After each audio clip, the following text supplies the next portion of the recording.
Old and New Masters Old and New Masters by Robert Lynd, first published 1919 to Sylvia Lynd. Contents: I. Dostoevsky the Sensationalist 2. Jane Austen, Natural Historian 3. Mr. G. K. Chesterton and Mr. Hilaire Belloc 1. The Heavenly Twins 2. The Copiousness of Mr. Belloc 3. The Two Mr. Chestertons 4. Wordsworth 1. His Personality and Genius 2. His Politics v. Keats 1. The Biography 2. The Matthew Arnold View 6. Henry James 1. The Novelist of Grains and Scruples 2. The Artist at Work 3. How He Was Born Again 7. Browning, The Poet of Love 8. The Fame of J. M. Synge 9. Villon, The Genius of the Tavern ex-Pope 11. James Elroy Flecker 12. Turgenev 13. The Madness of Strindberg 14. The Prince of French Poets 15. Rossetti and Ritual 16. Mr. Bernard Shaw 17. Mr. Masefield's Secret 18. Mr. W. B. Yeats 1. His Own Account of Himself 2. His Poetry 19. Cheof, The Perfect Storyteller XX. Lady Gregory XXI. Mr. Cunninghame Graham XXII. Swinburne 1. The Exotic Bird 2. Genius Without Eyes 23. The Work of T. M. Kettlexiv. Mr. J. C. Squire XXV. Mr. Joseph Conrad 1. The Making of an Author 2. Tales of Mystery XXVI. Mr. Rudyard Kipling 1. The Good Storyteller 2. The Poet of Life with a capital Helxxae. Mr. Thomas Hardy 1. His Genius as a Poet 2. A Poet in Winter. Old and New Masters. I. Dostoevsky the Sensationalist. Mr. George Moore once summed up Crime and Punishment as Gaboriau with psychological sauce. He afterwards apologized for the epigram, but he insisted that all the same there is a certain amount of truth in it. And so there is. Dostoevsky's visible world was a world of sensationalism.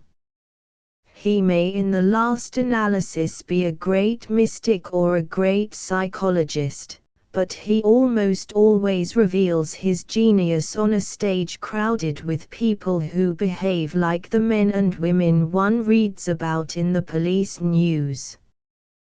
There are more murders and attempted murders in his books than in those of any other great novelist. His people more nearly resemble madmen and wild beasts than normal human beings. He releases them from most of the ordinary inhibitions. He is fascinated by the loss of self-control, by the disturbance and excitement which this produces, often in the most respectable circles. He is beyond all his rivals the novelist of scenes. His characters get drunk, or go mad with jealousy, or fall in epileptic fits, or rave hysterically. If Dostoevsky had had less vision he would have been Strindberg. If his vision had been aesthetic and sensual, he might have been D'Annunzio. Like them, he is a novelist of torture. Turgenev found in his work something sadistic, because of the intensity with which he dwells on cruelty and pain. Certainly the lust of cruelty, the lust of destruction for destruction's sake, is the most conspicuous of the deadly sins in Dostoevsky's men and women. He may not be a cruel author. Mr. J. Middleton Murray, in his very able critical study Dostoevsky, denies the charge indignantly. But it is the sensational drama of a cruel world that most persistently haunts his imagination. Love itself is with him, as with Strindberg and D'Annunzio, for the most part only a sort of rearrangement of hatred. Or, rather, both hatred and love are volcanic outbursts of the same passion. He does also portray an almost Christ-like love, a love that is outside the body and has the nature of a melting and exquisite charity. He sometimes even portrays the two kinds of love in the same person. But they are never in balance, they are always in demoniacal conflict. Their ups and downs are like the ups and downs in a fight between cat and dog. Even the lust is never, or hardly ever, the lust of a more or less sane man. It is always lust with a knife. Dostoevsky could not have described the sin of Nekhludoff in Resurrection. His passions are such as come before the criminal rather than the civil courts. His people are possessed with devils as the people in all but religious fiction have long ceased to be. This is a madhouse, cries someone in The Idiot. The cry is, I fancy, repeated in others of Dostoevsky's novels. His world is an inferno. One result of this is a multiplicity of action. There was never so much talk in any other novels, and there was never so much action. Even the talk is of actions more than of ideas. Dostoevsky's characters describe the execution of a criminal, the whipping of an ass, the torture of a child. He sows violent deeds, not with the hand, but with the sack. Even Prince Mishkin, the Christ-like sufferer in The Idiot, narrates atrocities, though he perpetrates none. Here, for example, is a characteristic Dostoevsky story put in the prince's mouth. In the evening I stopped for the night at a provincial hotel, and a murder had been committed there the night before. Two peasants, middle-aged men, friends who had known each other for a long time and were not drunk, had had tea and were meaning to go to bed in the same room. But one had noticed during those last 2 days that the other was wearing a silver watch on a yellow bead chain, which he seems not to have seen on him before. The man was not a thief, he was an honest man, in fact, and by a peasant standard by no means poor. But he was so taken with that watch and so fascinated by it that at last he could not restrain himself.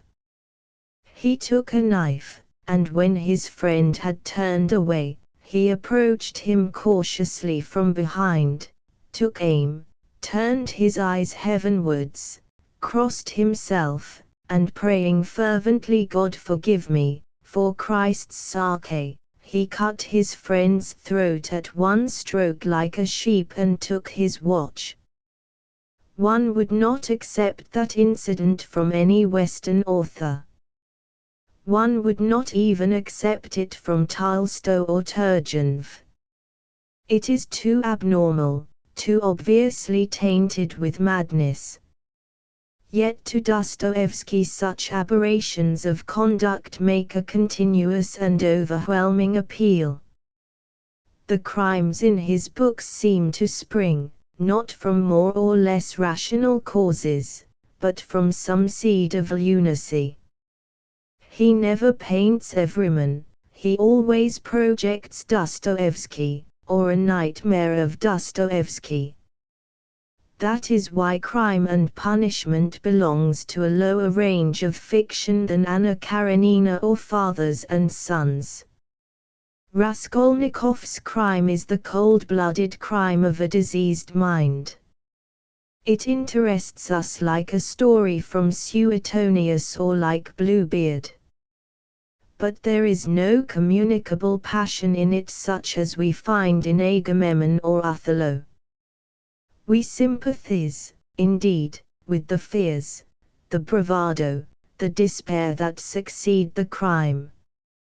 But when all is said, the central figure of the book is born out of fantasy. He is a grotesque made alive by sheer imaginative intensity and passion. He is as distantly related to the humanity we know in life and the humanity we know in literature as the sober peasant who cut his friend's throat, saying, "God forgive me, for Christ's sake." One does not grudge an artist an abnormal character or two.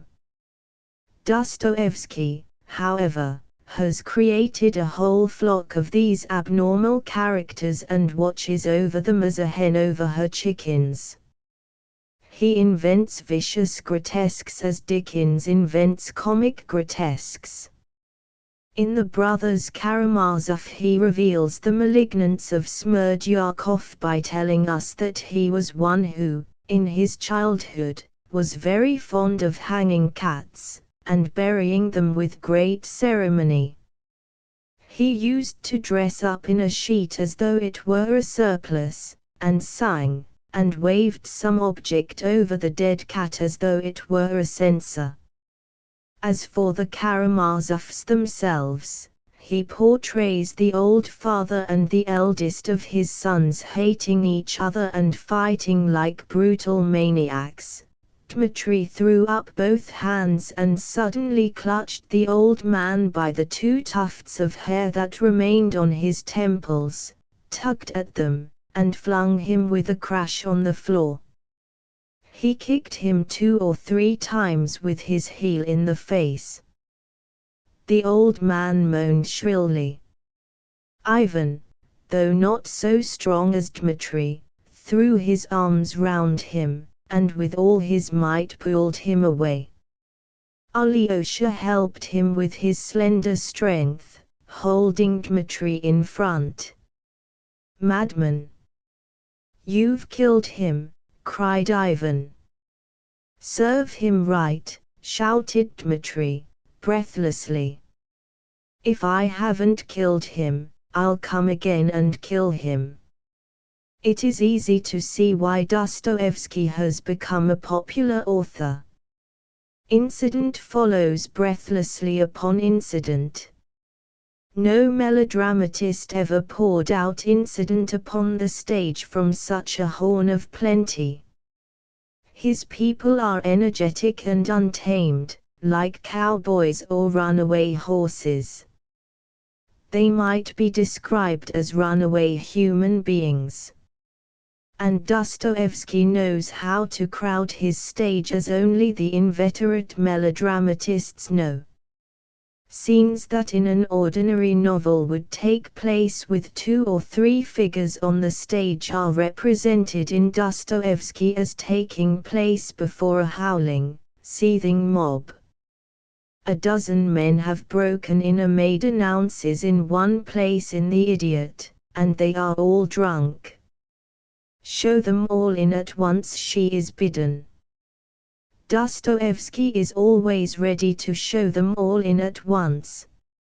It is one of the triumphs of his genius that, however many persons he introduces, he never allows them to be confused into a hopeless chaos. His story finds its way unimpeded through the mob. On 2 opposite pages of The Idiot one finds the following characters brought in by name: General Epanchin, Princess Adelida Ivanovna, Lizaveta Prokofievna, Yevgeny Pavlovich Radomsky, Princess Bielokonsky, Ugla, Prince Mishkin, Kolya Ivolgin, Ippolit, Varia, Fedishchenko, Nastasia Filipovna, Nina Alexandrovna, Ganya, Titsin, and General Ivolgin. And yet practically all of them remain separate and created beings. That is characteristic at once of Dostoevsky's mastery and his monstrous profusion. But the secret of Dostoevsky's appeal is something more than the multitude and thrill of his incidents and characters. So incongruous, indeed, is the sensational framework of his stories with the immense and somber genius that broods over them that Mr. Murray is inclined to regard the incidents as a sort of wild spiritual algebra rather than as events occurring on the plane of reality. Dostoevsky, he declares, is not a novelist. What he is more difficult to define. Mr. Murray boldly faces the difficulty and attempts the definition. To him, Dostoevsky's work is the record of a great mind seeking for a way of life. It is more than a record of struggle, it is the struggle itself. Dostoevsky himself is a man of genius lifted out of the living world and unable to descend to it again. Mr. Murray confesses that at times, as he reads him, he is seized by a supersensual terror. For an awful moment I seem to see things with the eye of eternity, and have a vision of suns grown cold, and hear the echo of voices calling without sound across the waste and frozen universe. And those voices take shape in certain unforgettable fragments of dialogue that have been spoken by one spirit to another in some ugly, mean tavern, set in surrounding darkness. Dostoevsky's people, it is suggested, are not so much men and women as disembodied spirits who have for the moment put on mortality. They have no physical being. Ultimately they are the creations, not of a man who desired to be, but of a spirit which sought to know. They are the imaginations of a God-tormented mind. Because they are possessed, they are no longer men and women. This is all in a measure true. Dostoevsky was no realist. Nor, on the other hand, was he a novelist of horrors for horror's sake. He could never have written facts in the case of M. Valdemar like Poe for the sake of the aesthetic thrill. Nonetheless, he remains a novelist who dramatized his spiritual experiences through the medium of actions performed by human beings. Clearly he believed that human beings, though not ordinary human beings, were capable of performing the actions he narrates with such energy. Mr. Murray will have it that the actions in the novels take place in a timeless world, largely because Dostoevsky has the habit of crowding an impossible route of incidents into a single day. But surely the Greeks took the same license with events. This habit of packing into a few hours actions enough to fill a lifetime seems to me in Dostoevsky to be a novelist's device rather than the result of a spiritual escape into timelessness. To say this is not to deny the spiritual content of Dostoevsky's work, the anguish of the imprisoned soul as it battles with doubt and denial and despair.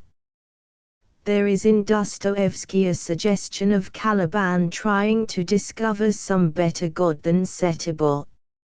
At the same time, one would be going a great deal too far in accepting the description of himself as a child of unbelief. The ultimate attitude of Dostoevsky is as Christian as the Apostle Peter's, "Lord, I believe, help thou mine unbelief." When Dostoevsky writes, "If anyone could prove to me that Christ is outside the truth, and if the truth really did exclude Christ, I shall prefer to stay with Christ and not with the truth." Mr. Murray interprets this as a denial of Christ. It is surely a kind of faith, though a despairing kind. And beyond the dark night of suffering, and dissipating the night, Dostoevsky still sees the light of Christian compassion. His work is all earthquake and eclipse and dead stars apart from this. He does not, Mr. Murray urges, believe, as has often been said, that men are purified by suffering. It seems to me that Dostoevsky believes that men are purified, if not by their own sufferings, at least by the sufferings of others.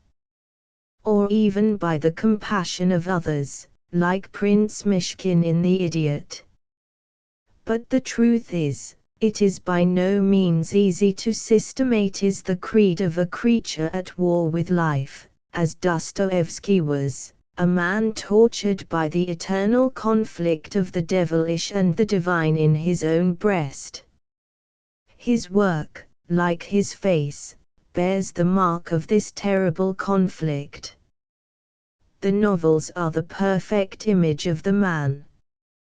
As to the man himself, the Vicomte de Vogue described him as he saw him in the last years of his life, short, lean, neurotic, worn and bowed down with 60 years of misfortune, faded rather than aged, with a look of an invalid of uncertain age, with a long beard and hair still fair, and for all that still breathing forth the cat life. The face was that of a Russian peasant, a real Moscow mujik, with a flat nose, small, sharp eyes deeply set, sometimes dark and gloomy, sometimes gentle and mild. The forehead was large and lumpy, the temples were hollow as if hammered in.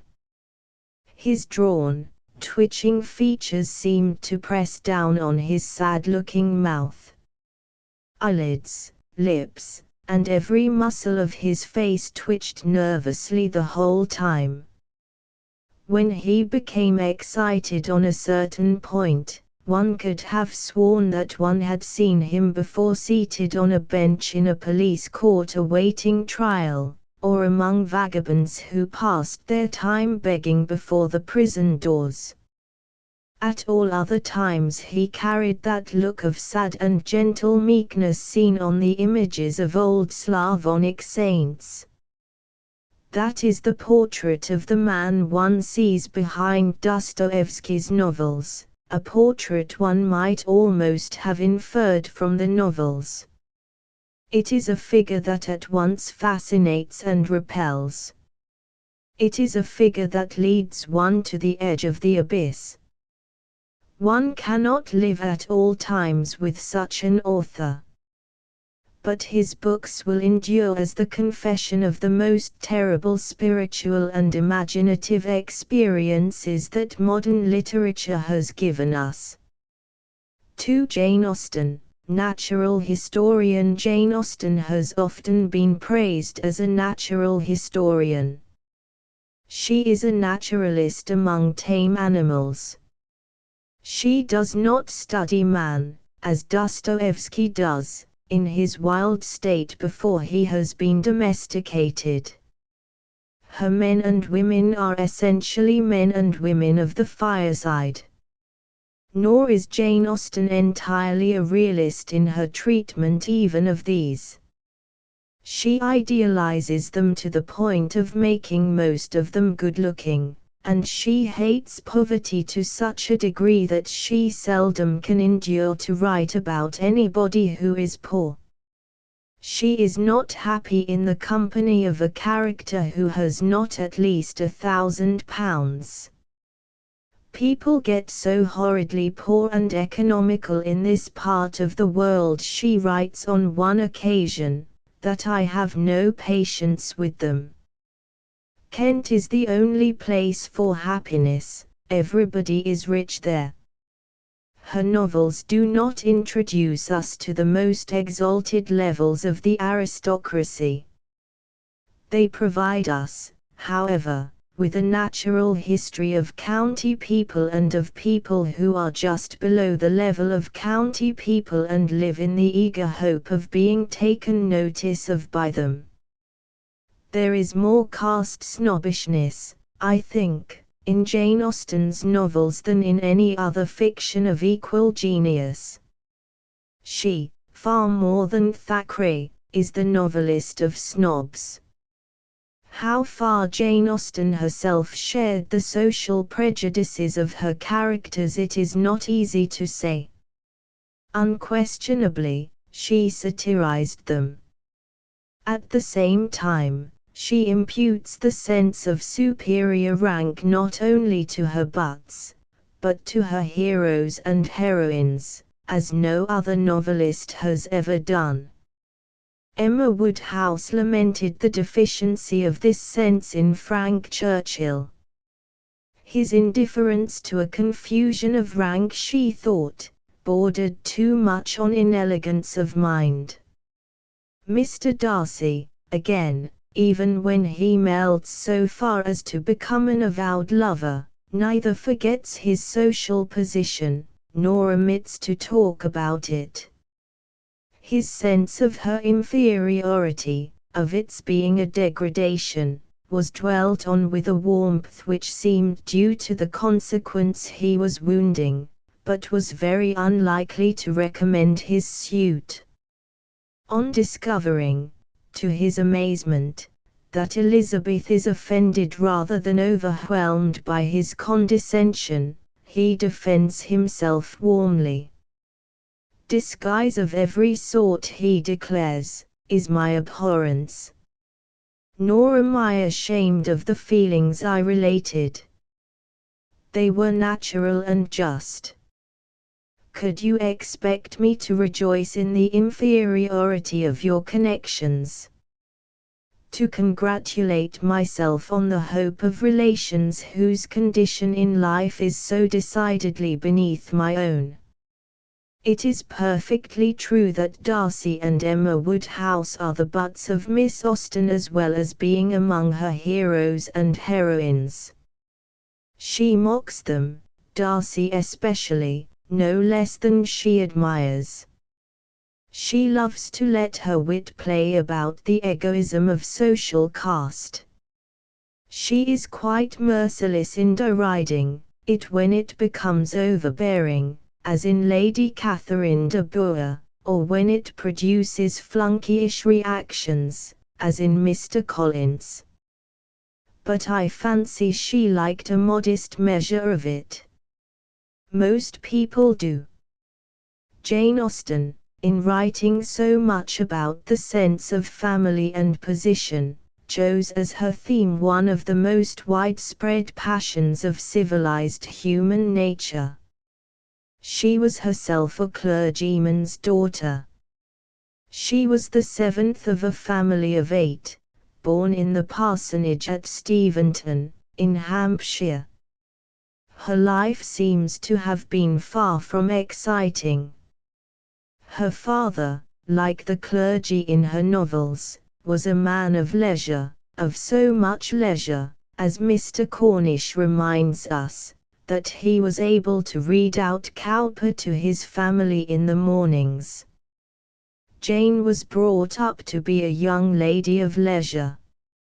She learned French and Italian and sewing. She was especially great in satin stitch. She excelled at the game of spillikins. She must have begun to write at an early age.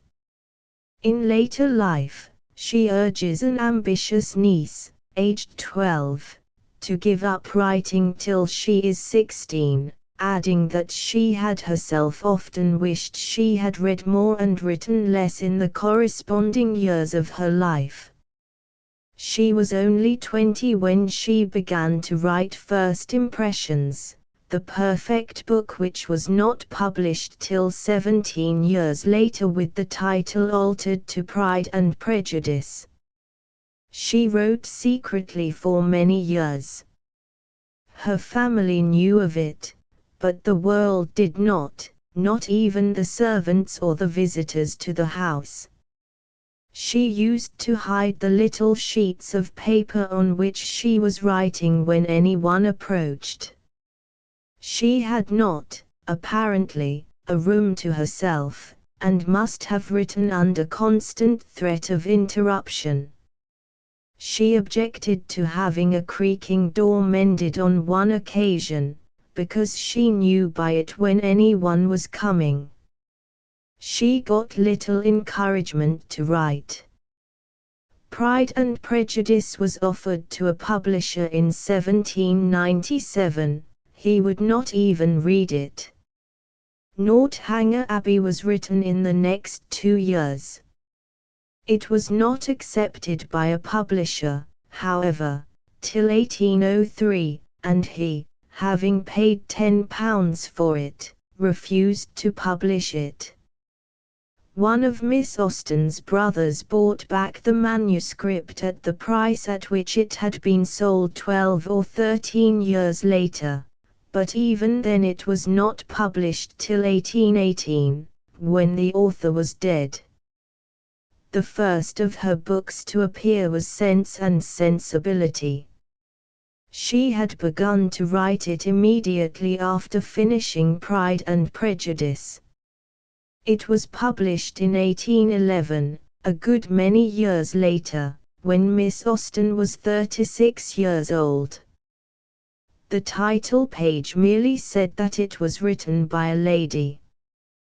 The author never put her name to any of her books. For an anonymous first novel, it must be admitted, Sense and Sensibility was not unsuccessful. It brought Miss Austen £150, a prodigious recompense, she thought, for that which had cost her nothing. The fact, however, that she had not earned more than £700 from her novels by the time of her death shows that she never became a really popular author in her lifetime. She was rewarded as poorly in credit as in cash, though the Prince Regent became an enthusiastic admirer of her books, and kept a set of them in each of his residences.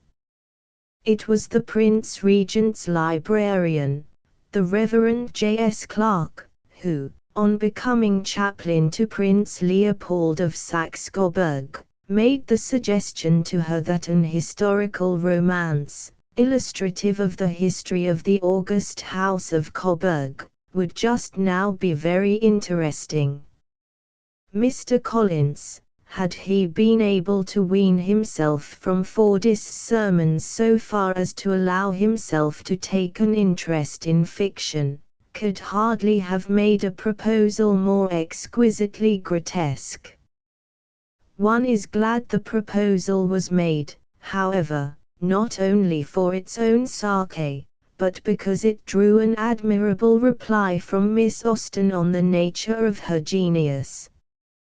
I could not sit seriously down, she declared, to write a serious romance under any other motive than to save my life, and, if it were indispensable for me to keep it up, and never relax into laughing at myself or at other people, I am sure I should be hung before I had finished the first chapter. Jane Austen knew herself for what she was, an inveterate laugher. She belonged essentially to the 18th century, the century of the wits. She enjoyed the spectacle of men and women making fools of themselves, and she did not hide her enjoyment under a pretense of unobservant good nature. She observed with malice. It is tolerably certain that Miss Mitford was wrong in accepting the description of her in private life as perpendicular, precise, taciturn, a poker of whom everyone is afraid. Miss Austen, one is sure, was a lady of good humour, as well as a novelist of good humour, but the good humour had a flavour. It was the good humour of the satirist, not of the sentimentalizer. One can imagine Jane Austen herself speaking as Elizabeth Bennet once spoke to her monotonously soft-worded sister. "That is the most unforgiving speech," she said, "that I ever heard you utter." Good girl. Miss Austen has even been accused of irreverence, and we occasionally find her in her letters as irreverent in the presence of death as Mr. Shaw. Only think, she writes in one letter, a remark she works into a chapter of Emma, by the way, of Mrs. Holder being dead. Poor woman, she has done the only thing in the world she could possibly do to make one cease to abuse her. And on another occasion she writes, "Mrs. Hall, of Sherborne, was brought to bed yesterday of a dead child, some weeks before she expected, owing to a fright. I suppose she happened unawares to look at her husband." It is possible that Miss Austen's sense of the comic ran away with her at times as Emma Woodhouse's did. I do not know of any similar instance of cruelty in conversation on the part of a likable person so unpardonable as Emma Woodhouse's witticism at the expense of Miss Bates at the Box Hill picnic. Miss Austen makes Emma ashamed of her witticism, however, after Mr. Knightley has lectured her for it. She sets a limit to the rights of wit, again, in Pride and Prejudice, when Elizabeth defends her sharp tongue against Darcy. "The wisest and best of men," he protests, "may be rendered ridiculous by a person whose first object in life is a joke." "I hope I never ridicule what is wise or good," says Elizabeth in the course of her answer. "Follies and nonsense, whims and inconsistencies, do divert me, I own, and I laugh at them whenever I can." The 6 novels that Jane Austen has left us might be described as the record of the diversions of a clergyman's daughter. The diversions of Jane Austen were, beyond those of most novelists, the diversions of a spectator. That is what Scott and Macaulay meant by comparing her to Shakespeare. Or, rather, they were the diversions of a listener. She observed with her ears rather than with her eyes. With her, conversation was 3/4 of life. Her stories are stories of people who reveal themselves almost exclusively in talk. She wastes no time in telling us what people and places looked like. She will dismiss a man or a house or a view or a dinner with an adjective such as handsome. There is more description of persons and places in Mr. Shaw's stage directions than in all Miss Austen's novels. She cuts the osses and comes to the cackle as no other English novelist of the same eminence has ever done. If we know anything of the setting or character or even the appearance of her men and women, it is due far more to what they say than to anything that is said about them. And yet how perfect is her gallery of portraits! One can guess the very angle of Mr. Collins's toes. One seems, too, to be able to follow her characters through the trivial round of the day's idleness as closely as if one were pursuing them under the guidance of a modern realist. They are the most unoccupied people, I think, who ever lived in literature. They are people in whose lives a slight fall of snow is an event. Louisa Musgrave's jump on the cob at Lyme Regis produces more commotion in the Jane Austen world than murder and arson do in an ordinary novel. Her people do not even seem, for the most part, to be interested in anything but their opinions of each other. They have few passions beyond matchmaking. They are unconcerned about any of the great events of their time. Almost the only reference in the novels to the Napoleonic Wars is a mention of the prize money of naval officers. Many a noble fortune, says Mr. Shepherd in Persuasion, has been made during the war. Miss Austen's principal use of the Navy outside Mansfield Park is as a means of portraying the exquisite vanity of Sir Walter Elliot, his inimitable manner of emphasizing the importance of both rank and good looks in the make-up of a gentleman. The profession has its utility, he says of the Navy, but I should be sorry to see any friend of mine belonging to it. He goes on to explain his reasons. It is in 2 points offensive to me. I have 2 strong grounds of objection to it. First, as being the means of bringing persons of obscure birth into undue distinction, and raising men to honors which their fathers and grandfathers never dreamt of, and, secondly, as it cuts up a man's youth and vigor most terribly. A sailor grows older sooner than any other man. Sir Walter complains that he had once had to give place at dinner to Lord St. Ives, the son of a curate, and a certain Admiral Baldwin, the most deplorable-looking personage you can imagine, his face the color of mahogany, rough and rugged to the last degree, all lines and wrinkles, 9 grey hairs of a side, and nothing but a dab of powder at top. In the name of heaven, who is that old fellow? Said I to a friend of mine who was standing near, Sir Basil Morley. Old fellow, cried Sir Basil, it is Admiral Baldwin. What do you take his age to be? 60, said I, or perhaps 62. 40, replied Sir Basil, 40, and no more. Picture to yourselves my amazement. I shall not easily forget Admiral Baldwin.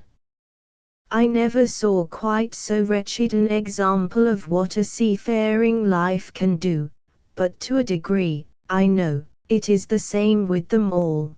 They are all knocked about, and exposed to every climate and every weather, till they are not fit to be seen. It is a pity they are not knocked on the head at once, before they reach Admiral Baldwin's age. That, I think, is an excellent example of Miss Austen's genius for making her characters talk. Luckily, conversation was still formal in her day, and it was as possible for her as for Congreve to make middling men and women talk first-rate prose. She did more than this, however. She was the first English novelist before Meredith to portray charming women with free personalities. Elizabeth Bennet and Emma Woodhouse have an independence, rare in English fiction, of the accident of being fallen in love with. Elizabeth is a delightful prose counterpart of Beatrice. Miss Austen has another point of resemblance to Meredith besides that which I have mentioned. She loves to portray men puffed up with self-approval. She, too, is a satirist of the male egoist. Her books are the most finished social satires in English fiction. They are so perfect in the delicacy of their raillery as to be charming. One is conscious in them, indeed, of the presence of a sparkling spirit. Miss Austen comes as near being a star as it is possible to come in 18th-century conversational prose. She used to say that, if ever she should marry, she would fancy being Mrs. Crabbe. She had much of Crabbe's realism, indeed, but what a dance she led realism with the mocking light of her wit. 3. Mr. G. K. Chesterton and Mr. Hilaire Belloc 1. The Heavenly Twins. It was Mr. Shaw who, in the course of a memorable controversy, invented a fantastic pantomime animal, which he called the Chester Belloc. Some such invention was necessary as a symbol of the literary comradeship of Mr. Hilaire Belloc and Mr. Gilbert Chesterton. For Mr. Belloc and Mr. Chesterton, whatever may be the dissimilarities in the form and spirit of their work, cannot be thought of apart from each other. They are as inseparable as the red and green lights of a ship. The one illumines this side and the other that, but they are both equally concerned with announcing the path of the good ship medievalism through the dangerous currents of our times. 50 years ago, when philology was one of the imaginative arts, it would have been easy enough to gain credit for the theory that they are veritable reincarnations of the heavenly twins going about the earth with corrupted names. Chesterton is merely English for Castor, and Belloc is Pillars transmuted into French. Certainly, if the philologist had also been an evangelical Protestant, he would have felt a double confidence in identifying the two authors with Castor and Pillars as the great twin brethren, who fought so well for Rome. A critic was struck some years ago by the propriety of the fact that Mr. Chesterton and Mr. Belloc brought out books of the same kind and the same size, through the same publisher, almost in the same week. Mr. Belloc, to be sure, called his volume of essays this, that, and the other, and Mr. Chesterton called his a miscellany of men. But if Mr. Chesterton had called his book this, that, and the other, and Mr. Belloc had called his a miscellany of men, it would not have made a pennyworth of difference. Each book is simply a ragbag of essays. The riotous and fantastically joyous essays of Mr. Chesterton, the sardonic and arrogantly gay essays of Mr. Belloc. Each, however, has a unity of outlook, not only an internal unity, but a unity with the other. Each has the outlook of the medievalist spirit, the spirit which finds crusades and miracles more natural than peace meetings and the discoveries of science, which gives heaven and hell a place on the map of the world, which casts a sinister eye on Turks and Jews, which brings its gaiety to the altar as the tumbler in the story brought his cap and bells, which praises dogma and wine and the rule of the male, which abominates the scientific spirit, and curses the day on which Bacon was born. Probably, neither of the authors would object to being labeled a medievalist, except in so far as we all object to having labels affixed to us by other people. Mr. Chesterton's attitude on the matter, indeed, is clear from that sentence in What's Wrong with the World, in which he affirms, mankind has not passed through the Middle Ages. Rather, mankind has retreated from the Middle Ages in reaction and rout. And if, on learning some of the inferences he makes from this, you protest that he is reactionary, and is trying to put back the hands of the clock, he is quite unashamed, and replies that the moderns are always saying you can't put the clock back. The simple and obvious answer is, you can.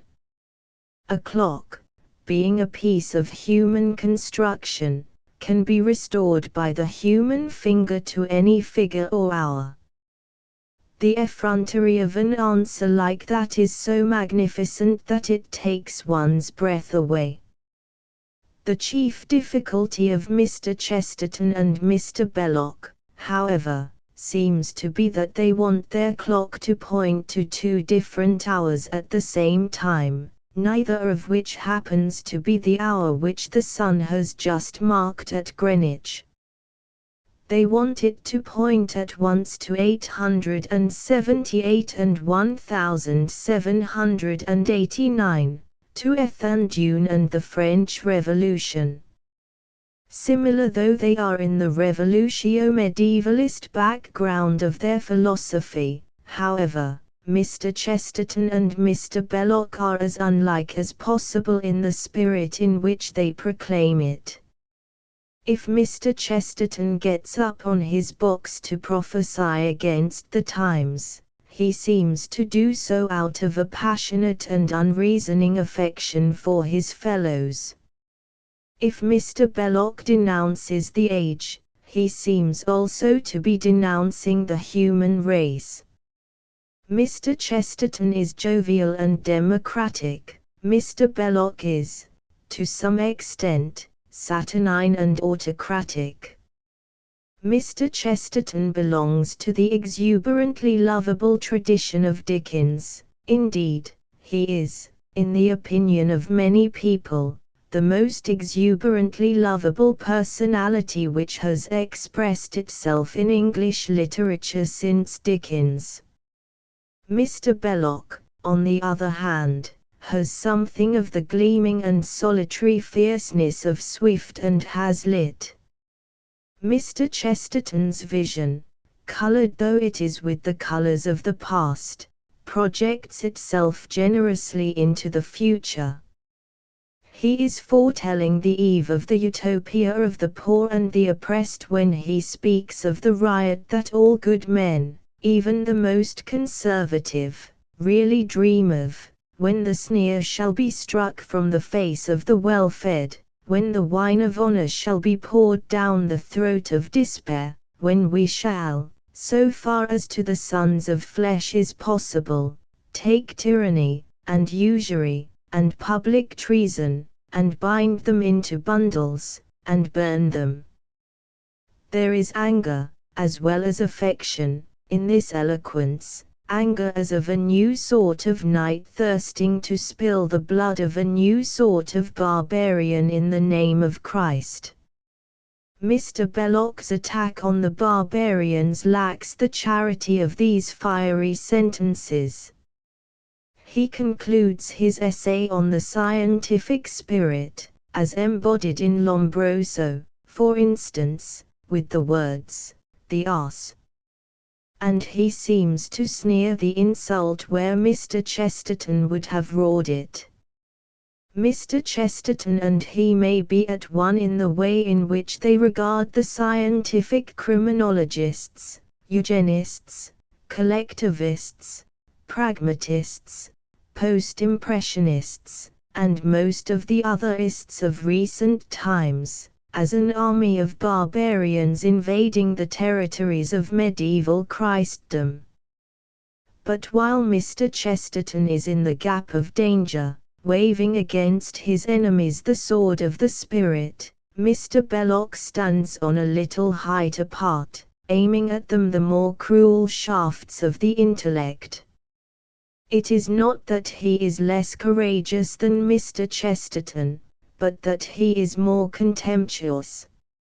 Here, for example, is how he meets the barbarian attack, especially as it is delivered by M. Bergson and his school. In its most grotesque form, it challenges the accuracy of mathematics; in its most vicious, the processes of the human reason. The barbarian is as proud as a savage in a top hat when he talks of the elliptical or the hyperbolic universe, and tries to picture parallel straight lines converging or diverging, but never doing anything so vulgarly old-fashioned as to remain parallel. The barbarian, when he has graduated to be a pragmatist, struts like a nigger in evening clothes, and believes himself superior to the gift of reason, etc., etc. It would be unfair to offer this passage as an example of Mr. Belize's dominating genius, but it is an excellent example of his domineering temper. His genius and his temper, one may add, seem, in these essays, to be always trying to climb on one another's shoulders, and it is when his genius gets uppermost that he becomes one of the most biting and exhilarating writers of his time.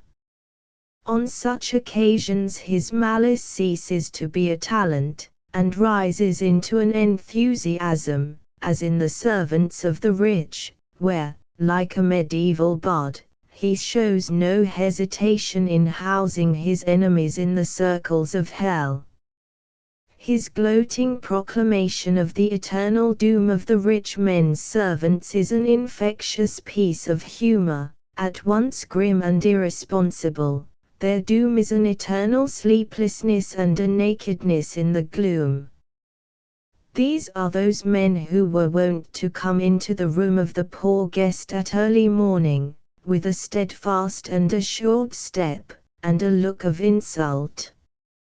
These are those who would take the tattered garments and hold them at arm's length, as much as to say, "What rags these scribblers wear," and then, casting them over the arm, with a gesture that meant, "Well, they must be brushed, but heaven knows if they will stand it without coming to pieces," would next discover in the pockets a great quantity of middle-class things, and notably loose tobacco.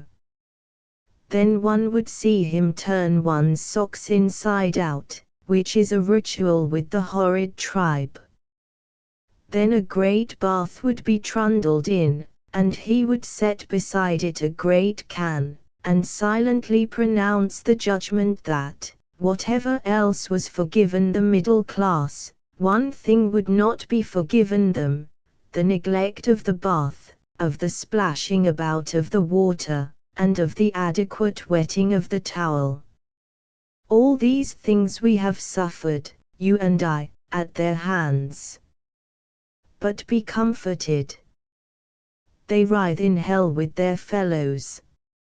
Mr. Belloc is not one of those authors who can be seen at their best in quotations, but even the mutilated fragment just given suggests to some extent the mixture of gaiety and malice that distinguishes his work from the work of any of his contemporaries. His gifts run to satire, as Mr. Chesterton's run to imaginative argument. It is this, perhaps, which accounts for the fact that, of these two authors, who write with their heads in the Middle Ages, it is Mr. Chesterton who is the more comprehensive critic of his own times. He never fights private, but always public, battles in his essays. His medievalism seldom degenerates into a prejudice, as it often does with Mr. Belloc. It represents a genuine theory of the human soul, and of human freedom. He laments as he sees men exchanging the authority of a spiritual institution, like the Church, for the authority of a carnal institution, like a bureaucracy. He rages as he sees them abandoning charters that gave men rights, and accepting charters that only give them prohibitions. It has been the custom for a long time to speak of Mr. Chesterton as an optimist, and there was, indeed, a time when he was so rejoiced by the discovery that the children of men were also the children of God, that he was as aggressively cheerful as Whitman and Browning rolled into one. But he has left all that behind him.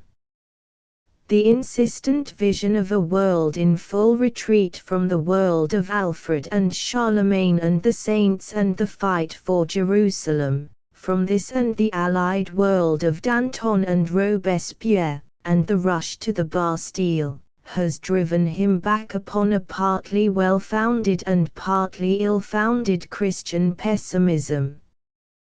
To him it now seems as if Jerusalem had captured the Christians rather than the Christians Jerusalem. He sees men rushing into Bastilles, not in order to tear them down, but in order to inhabit the accursed cells. When I say that this pessimism is partly ill-founded, I mean that it is arrived at by comparing the liberties of the Middle Ages with the tyrannies of today, instead of by comparing the liberties of the Middle Ages with the liberties of today, or the tyrannies of the Middle Ages with the tyrannies of today. It is the result, sometimes, of playing with history and, sometimes, of playing with words. Is it not playing with words, for instance, to glorify the charters by which medieval kings guaranteed the rights and privileges of their subjects, and to deny the name of charter to such a law as that by which a modern state guarantees some of the rights and privileges of children, to deny it simply on the ground that the latter expresses itself largely in prohibitions? It may be necessary to forbid a child to go into a gin palace in order to secure it the privilege of not being driven into a gin palace. Prohibitions are as necessary to human liberty as permits and licenses. At the same time, quarrel as we may with Mr. Chesterton's medievalism, and his application of it to modern problems, we can seldom quarrel with the motive with which he urges it upon us. His high purpose throughout is to keep alive the human view of society, as opposed to the mechanical view to which lazy politicians are naturally inclined.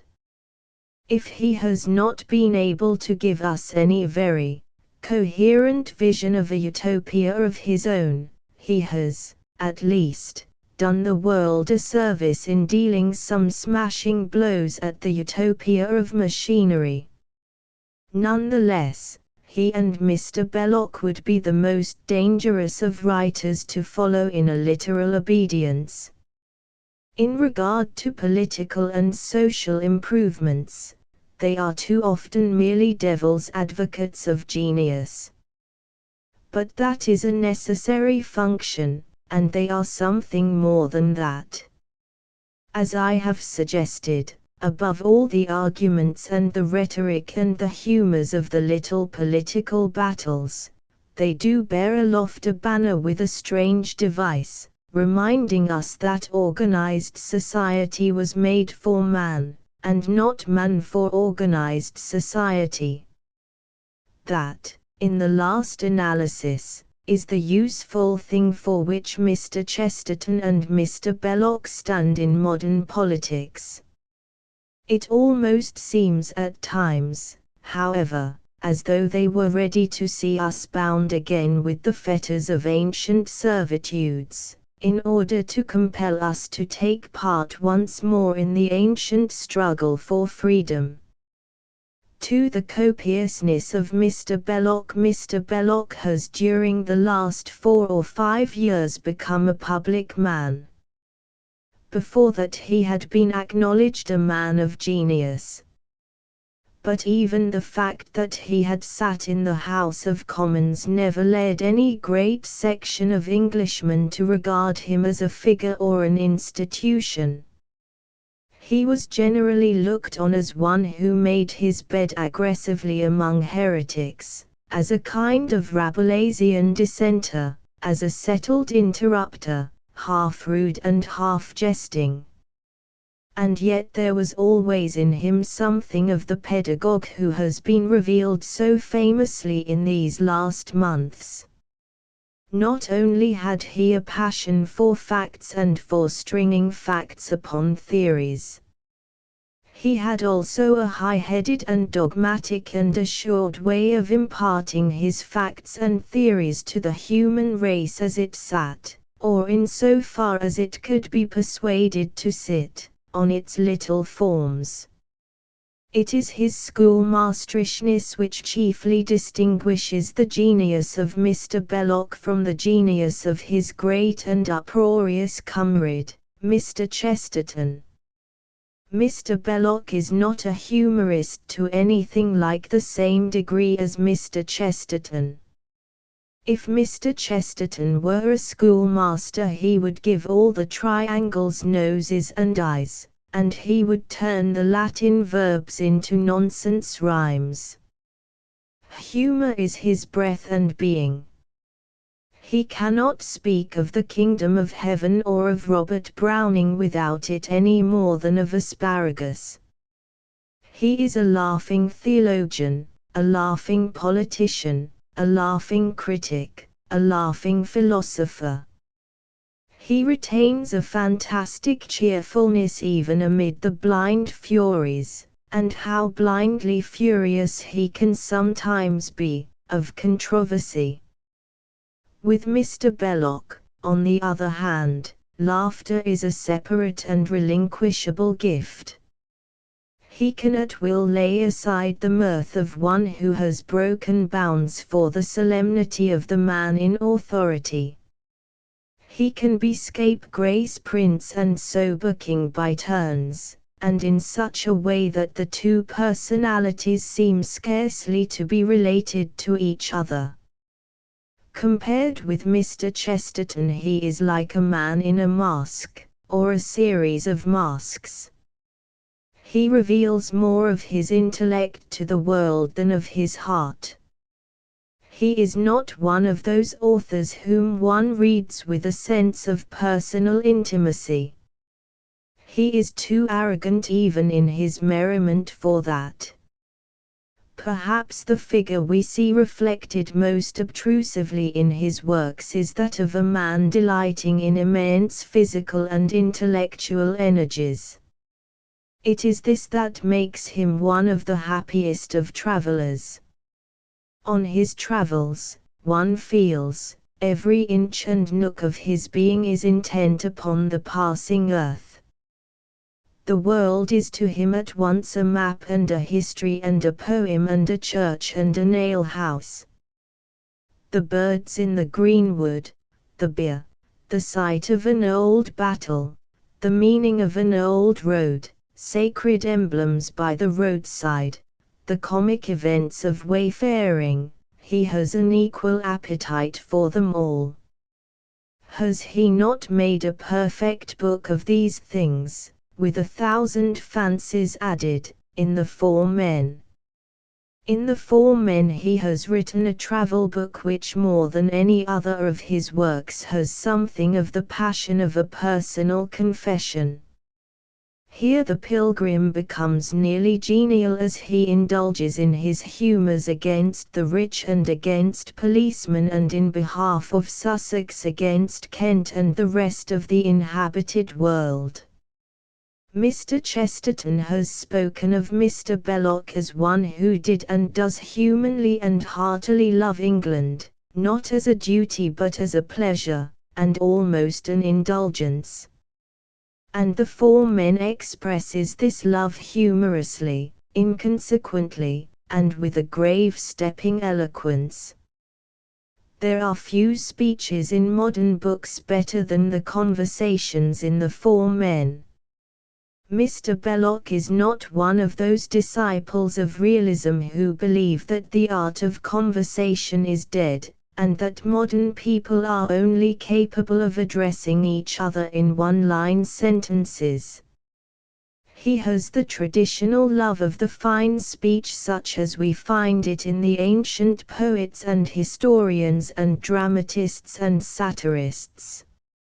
He loves a monologue that passes from mockery to regret, that gathers up by the way anecdote and history and essay and foolery, that is half a narrative of things seen and half an irresponsible imagination.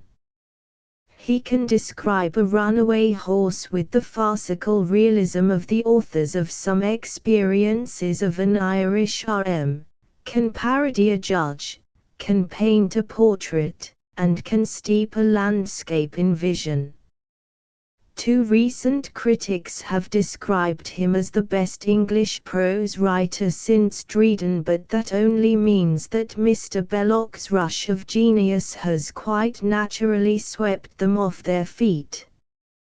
If Mr. Belloc's love of country is an indulgence, his moods of suspicion and contempt are something of the same kind. He is nothing of a philanthropist in any sense of the word. He has no illusions about the virtue of the human race. He takes pleasure in scorn, and there is a flavor of bitterness in his jests. His fiction largely belongs to the comedy of corruption. He enjoys, and so do we, the thought of the poet in Sussex who had no money except 3 shillings, and a French penny, which last someone had given him out of charity, taking him for a beggar a little way out of Brightling that very day. When he describes the popular rejoicings at the result of Mr. Clutterbuck's election, he comments, "The populace were wild with joy at their victory, and that portion of them who as bitterly mourned defeat would have been roughly handled had they not numbered quite half this vast assembly of human beings." He is satirist and ironist even more than historian. His ironical essays are the best of their kind that have been written in recent years. Mr. Mandell and Mr. Shanks in their little study, Hilaire Belloc, The Man and His Work, are more successful in their exposition of Mr. Belloc's theory of history and the theory of politics which has risen out of it, or out of which it has risen, than they are in their definition of him as a man of letters. They have written a lively book on him, but they do not sufficiently communicate an impression of the kind of his exuberance, of his thrusting intellectual ardor, of his pomp as a narrator, of his blind and doctrinaire injustices, of his jesting like a Roman emperor's, of the strength of his happiness upon a journey, of his buckishness, of the queer lack of surprising phrases in his work, of his measured omniscience, of the immense weight of tradition in the manner of his writing. There are many contemporary writers whose work seems to be a development of journalism. Mr. Belloc's is the child of 4 literatures, or, maybe, half a dozen. He often writes carelessly, sometimes dully, but there is the echo of greatness in his work. He is one of the few contemporary men of genius whose books are underestimated rather than overestimated. He is an author who has brought back to the world something of the copiousness, fancy, appetite, power, and unreason of the talk that, one imagines, was once to be heard in the Mermaid Tavern. 3. The 2 Mr. Chestertons. I cannot help wishing at times that Mr. Chesterton could be divided in 2. One half of him I should like to challenge to mortal combat as an enemy of the human race. The other half I would carry shoulder high through the streets. For Mr. Chesterton is at once detestable and splendid. He is detestable as a doctrinaire, He is splendid as a sage and a poet who juggles with stars and can keep 7 of them in the air at a time. For, if he is a gamester, it is among the lamps of heaven. We can see to read by his sport. He writes in flashes, and hidden and fantastic truths suddenly show their faces in the play of his sentences. Unfortunately, his 2 personalities have become so confused that his later books sometimes strike one as being not so much a game played with light as a game of hide-and-seek between light and darkness. In the darkness he mutters incantations to the monstrous tyrannies of old time, in the light he is on his knees to liberty. He vacillates between superstition and faith. His is a genius at once enslaved and triumphantly rebel. This fatal duality is seen again and again in his references to the tyrannies of the Middle Ages. Thus he writes, "It need not be repeated that the case despotism is democratic. As a rule its cruelty to the strong is kindness to the weak." I confess I do not know the rule to which Mr. Chesterton refers. The picture of the despot as a good creature who shields the poor from the rich is not to be found among the facts of history. The ordinary despot, in his attitude to the common people suffering from the oppressions of their lords, is best portrayed in the fable, if it be a fable, of Marie Antoinette and her flippancy about eating cake. I fancy, however, Mr. Chesterton's defense of despots is not the result of any real taste for them or acquaintance with their history. It is due simply to his passion for extremes. He likes a man, as the vulgar say, to be either one thing or the other. You must be either a pope or a revolutionist to please him. He loves the visible rhetoric of things, and the sober suits of comfortable citizens seem dull and neutral in comparison with the red of cardinals on the one hand, and of caps of liberty on the other. This, I think, explains Mr. Chesterton's indifference to, if not dislike of, parliaments. Parliaments are monuments of compromise, and are guilty of the sin of unpicturesqueness.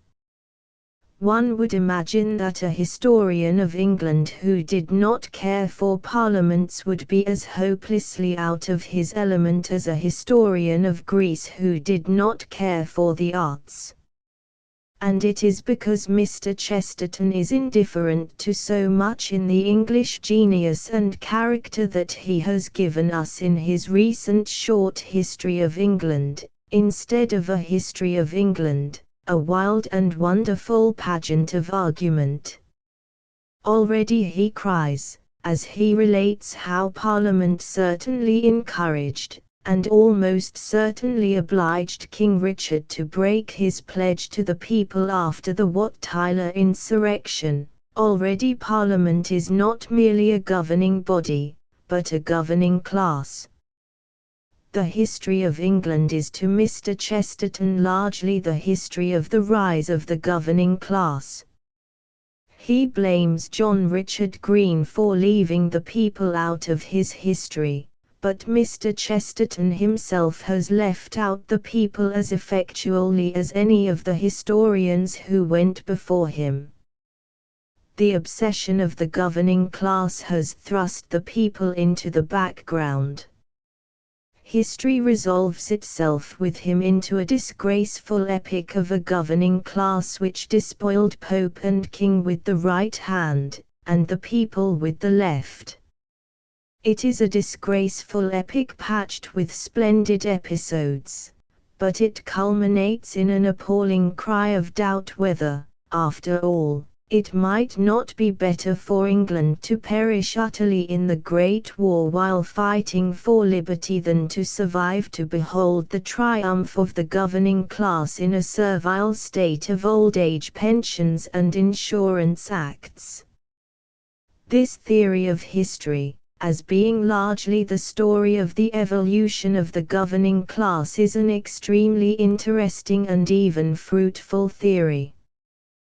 But it is purely fantastic unless we bear in mind that the governing class has been continually compelled to enlarge itself, and that its tendency is reluctantly to go on doing so until in the end it will be coterminous with the governed class. History is a tale of exploitation, but it is also a tale of liberation. And the overemphasis that Mr. Chesterton lays on exploitation by parliaments as compared with exploitation by popes and kings, can only be due to infidelity in regard to some of the central principles of freedom. Surely it is possible to condemn the Insurance Act, if it must be condemned, without apologizing either for the Roman Empire or for the Roman ecclesiastical system. Mr. Chesterton, however, believes in giving way to one's prejudices. He says that history should be written backwards, and what does this mean but that it should be dyed in prejudice? Thus, he cannot refer to the Hanoverian succession without indulging in a sudden outburst of heated rhetoric such as one might expect rather in a leading article in wartime. He writes, "With George there entered England something that had scarcely been seen there before, something hardly mentioned in medieval or Renaissance writing, except as one mentions a Hottentot, the barbarian from beyond the Rhine." Similarly, his characterization of the Revolution of 1688 is largely a result of his dislike of the governing classes at the present hour. The Revolution reduced us to a country wholly governed by gentlemen. The popular universities and schools of the Middle Ages, like their guilds and abbeys, had been seized and turned into what they are, factories of gentlemen when they are not merely factories of snobs. Both of these statements contain a grain of truth, but neither of them contains enough truth to be true. One might describe them as sweetmeats of history of small nutritious value. One might say the same of his comment on the alliance between Chatham and Frederick the Great, the cannibal theory of a commonwealth, that it can of its nature eat other commonwealths, had entered Christendom. How finely said! But, alas! The cannibal theory of a commonwealth existed long before Chatham and Frederick the Great. The instinct to exploit is one of the most venerable instincts of the human race, whether in individual men or in nations of men, and ancient Hebrew and ancient Greek and ancient Roman had exhausted the passion of centuries in obedience to it before the language spoken either by Chatham or by Frederick was born. Christian Spain, Christian France, and Christian England had not in this matter disowned the example of their Jewish and pagan forerunners. What we are infinitely grateful to Mr. Chesterton for, however, is that he has sufficient imagination to loathe cannibalism wherever he sees it. True, he seems to forgive certain forms of cannibalism on the ground that it is an exaggeration to describe the flesh of a rich man as the flesh of a human being. But he does rage with genius at the continual eating of men that went on in England, especially after the spoliation of the monasteries in the reign of Henry VIII gave full scope to the greed of the strong.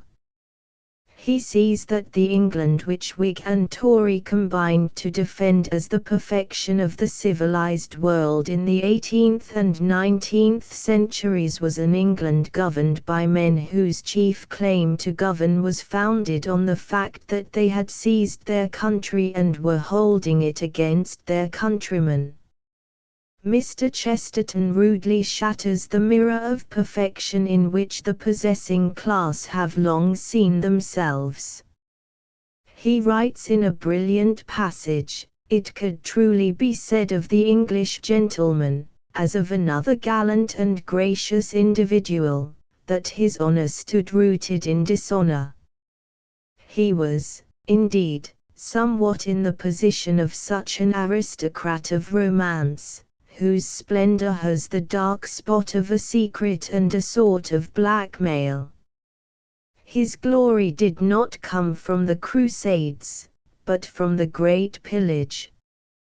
The oligarchs were descended from usurers and thieves. That, for good or evil, was the paradox of England. The typical aristocrat was the typical upstart. But the secret was worse. Not only was such a family founded on stealing, but the family was stealing still.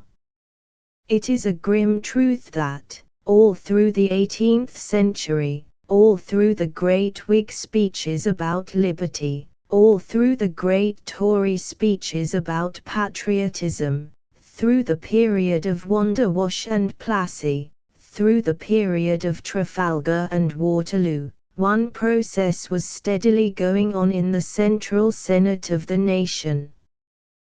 Parliament was passing bill after bill for the enclosure by the great landlords of such of the common lands as had survived out of the great communal system of the Middle Ages.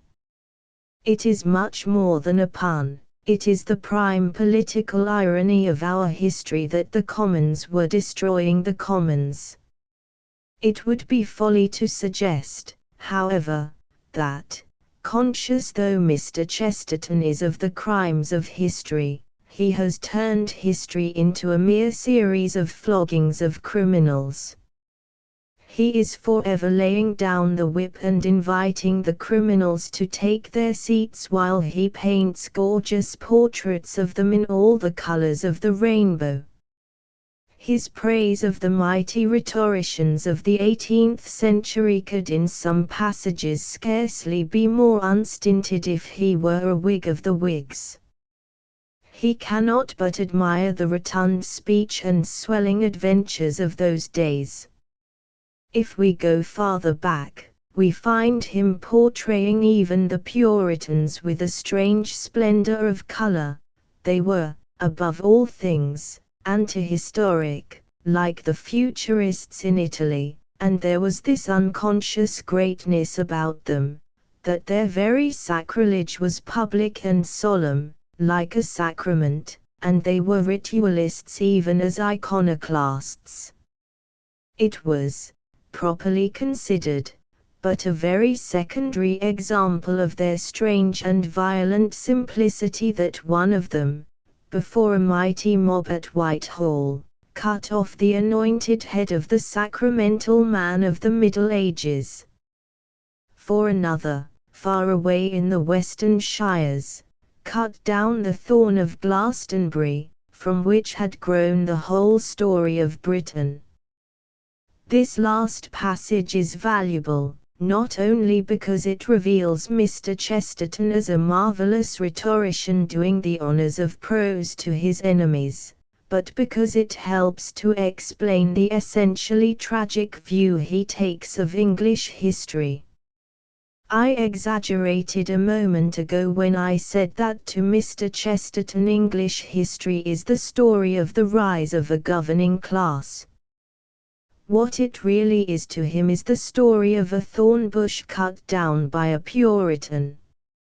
He has hung all the candles of his faith on the sacred thorn, like the lights on a Christmas tree, and lo!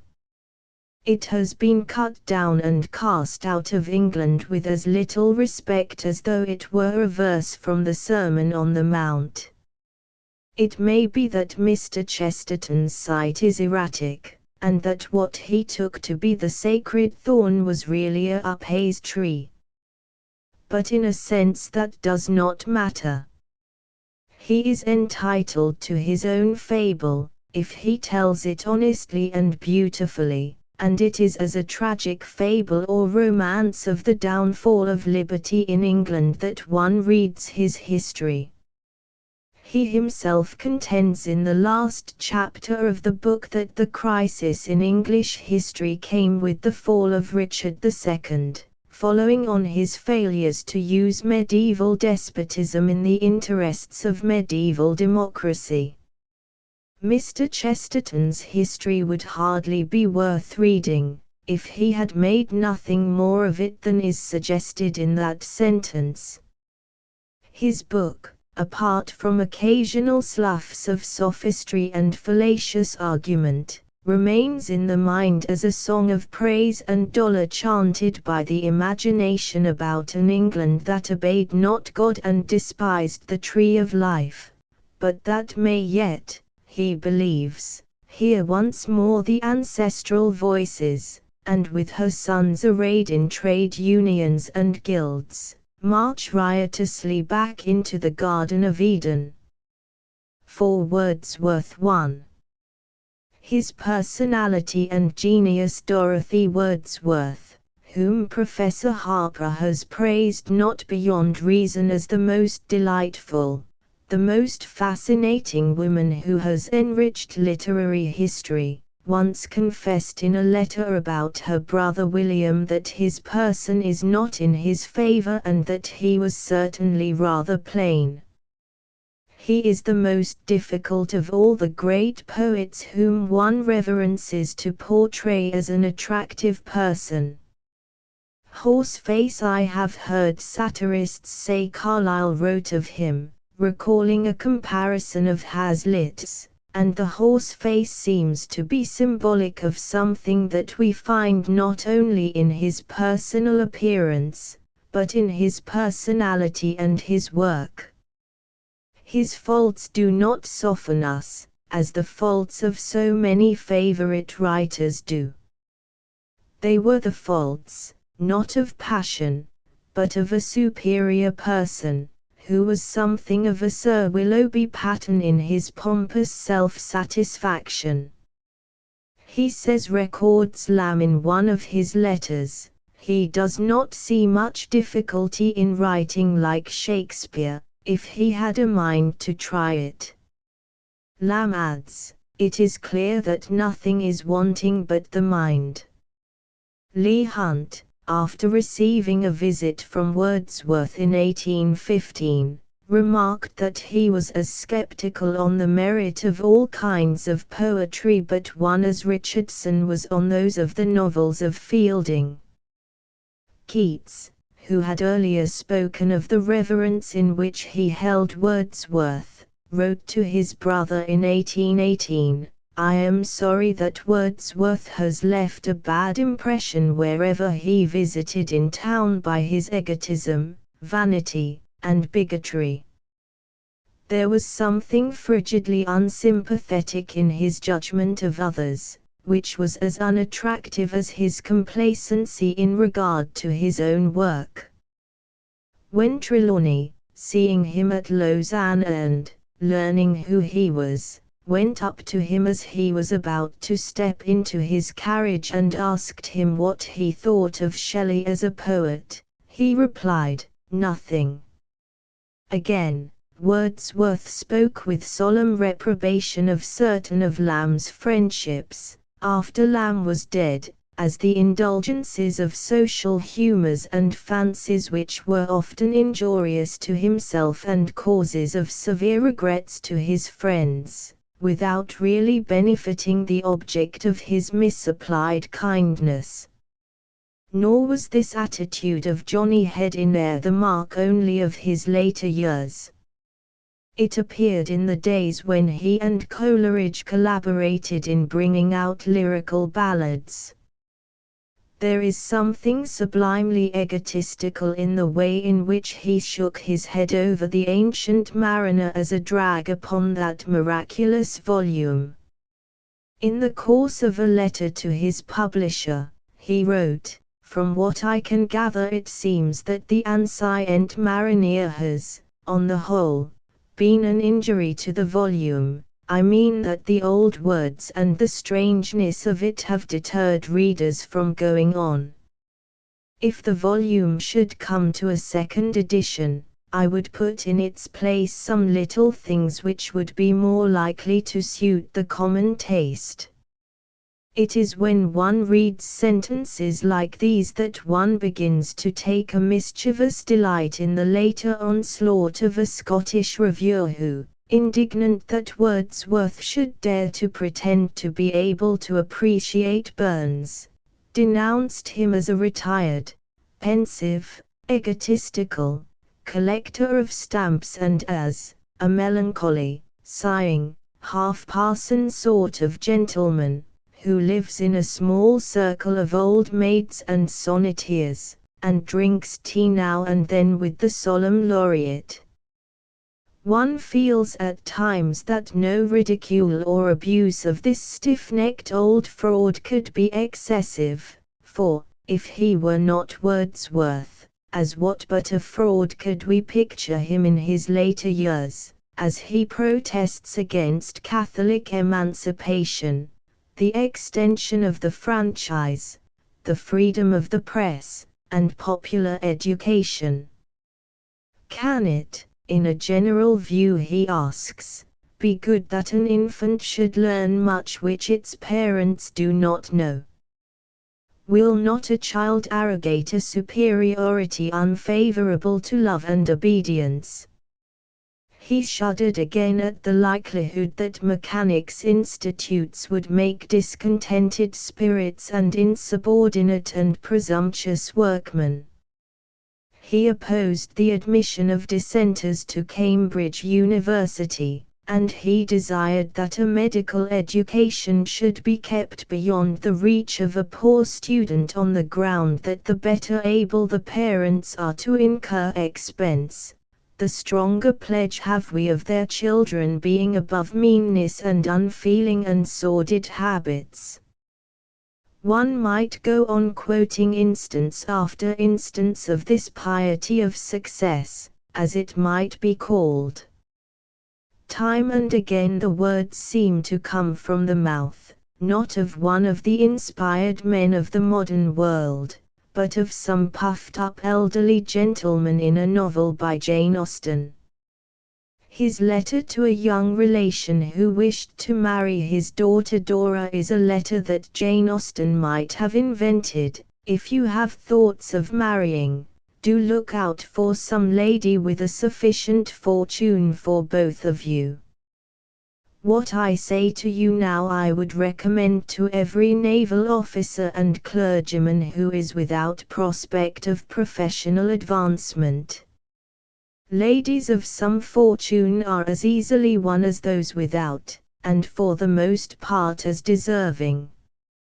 Check the first liking to those who have nothing. One is tempted to say that Wordsworth, like so many other poets, died young, and that a pensioner who inherited his name survived him. When one has told the worst about Wordsworth, however, one is as far as ever from having painted a portrait of him in which anybody could believe while reading the Ode on Intimations of Immortality, Ode as it was simply called when it was first published, or I Wandered Lonely as a Cloud, or the sonnet composed on Westminster Bridge. Nor does the portrait of a stern, unbending egotist satisfy us when we remember the lifelong devotion that existed between him and Dorothy, and the fact that Coleridge loved him, and that Lamb and Scott were his friends. He may have been a niggard of warm-heartedness to the outside world, but it is clear from his biography that he possessed the genius of a good heart as well as of a great mind. and he was as conspicuous for the public as for the private virtues. His latest biographer has done well to withdraw our eyes from the portrait of the old man with the stiffened joints and to paint in more glowing colors than any of his predecessors the early Wordsworth who rejoiced in the French Revolution, and, apparently as a consequence, initiated a revolution in English poetry. The later period of the life is not glossed over. It is given, indeed, in cruel detail, and Professor Harper's account of it is the most lively and fascinating part of his admirable book.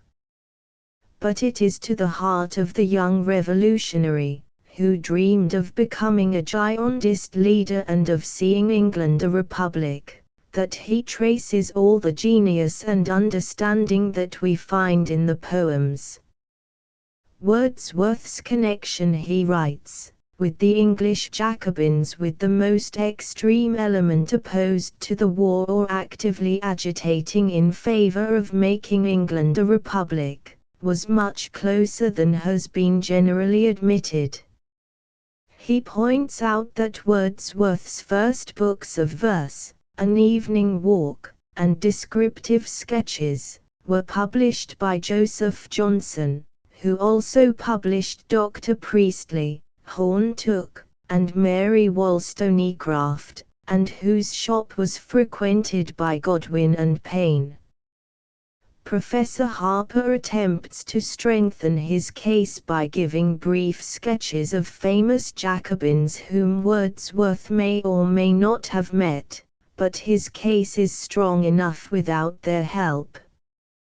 Wordsworth's reply, not published at the time, or, indeed, till after his death, to the Bishop of Llandaff's anti-French Revolution sermon on the wisdom and goodness of God in having made both rich and poor, was signed without qualification, by a Republican. He refused to join in the idle cry of modish lamentation over the execution of the French king, and defended the other executions in France as necessary. He condemned the hereditary principle, whether in the monarchy or the House of Lords. The existence of a nobility, he held, has a necessary tendency to dishonor labor. Had he published this pamphlet when it was written, in 1793, he might easily have found himself in prison, like many other sympathizers with the French. Wordsworth gives us an idea in the prelude, how one wishes one had the original and unamended version of the poem as it was finished in 1805, of the extreme lengths to which his republican idealism carried him. When war was declared against France, he tells us, he prayed for French victories, and exulted in the triumph of my soul, when Englishmen by thousands were o'erthrown, left without glory on the field, or driven, brave hearts, to shameful flight. 2 years later we find him at Racedown planning satires against the King, the Prince of Wales, and various public men, one of the couplets on the King and the Duke of Norfolk running, heavens! Who sees majesty in George's face? Or looks at Norfolk, and can dream of grace? But these lines, he declared, were given to him by Southey. By 1797 a government spy seems to have been looking after him and his friends. He was living at the time at Alfoxden, near Coleridge, who, in the previous year, had brought out the Watchman to proclaim, as the prospectus said, the state of the political atmosphere, and preserve freedom and her friends from the attacks of robbers and assassins. Wordsworth at a later period did not like the story of the spy, but it is certain that about the time of the visit he got notice to quit Alfoxden, obviously for political reasons, from the lady who owned the estate.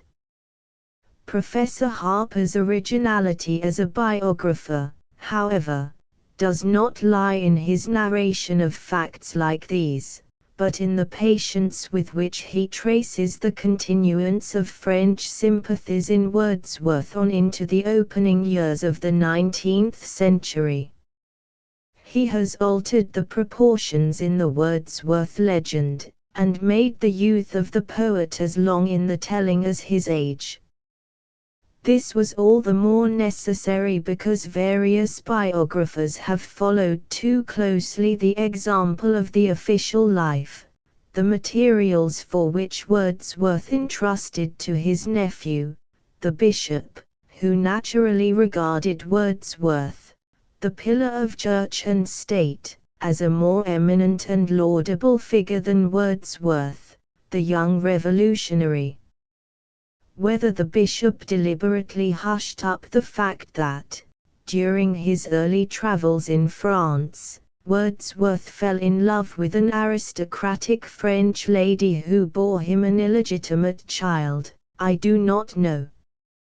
Professor Harper, taking a more ruthless view of the duties of a biographer, now relates the story, though in a rather vague and mysterious way. One wishes that, having told us so much, he had told us a little more. Even with all we know about the early life of Wordsworth, we are still left guessing at his portrait rather than with a clear idea of it. He was a figure in his youth, a character in his old age. The character we know down to the roots of his hair.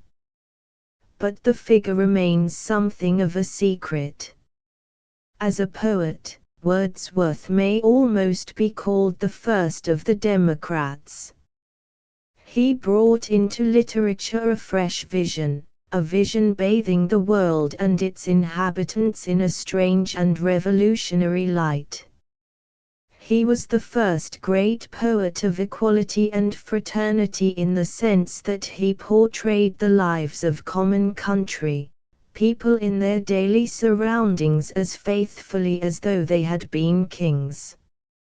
It would be absurd to suggest that there are no anticipations of this democratic spirit in English literature from Chaucer down to Burns, but Wordsworth, more than any other English writer, deserves the credit of having emancipated the poor man into being a fit subject for noble poetry. How revolutionary a change this was it is difficult to realize at the present day, but Jeffrey's protest against it in the Edinburgh Review in 1802 enables one to realize to what a degree the poor man was regarded as an outcast from literature when Wordsworth was young. In the course of an attack on lyrical ballads Jeffrey wrote, "The love, or grief, or indignation, of an enlightened and refined character is not only expressed in a different language, but is in itself a different emotion from the love, or grief, or anger, of a clown, a tradesman, or a market wench. The things themselves are radically and obviously distinct. The poor and vulgar may interest us, in poetry, by their situation, but never, we apprehend, by any sentiments that are peculiar to their condition, and still less by any language that is peculiar to it." When one takes sides with Wordsworth against Jeffrey on this matter it is not because one regards Wordsworth as a portrait painter without faults. His portraits are marred in several cases by the intrusion of his own personality with its my good man and my little man air. His human beings have a way of becoming either lifeless or absurd when they talk. The Leech Gatherer and The Idiot Boy are not the only poems of Wordsworth that are injured by the insertion of banal dialogue. It is as though there were, despite his passion for liberty, equality, and fraternity, a certain gaucherie in his relations with other human beings, and he were at his happiest as a solitary.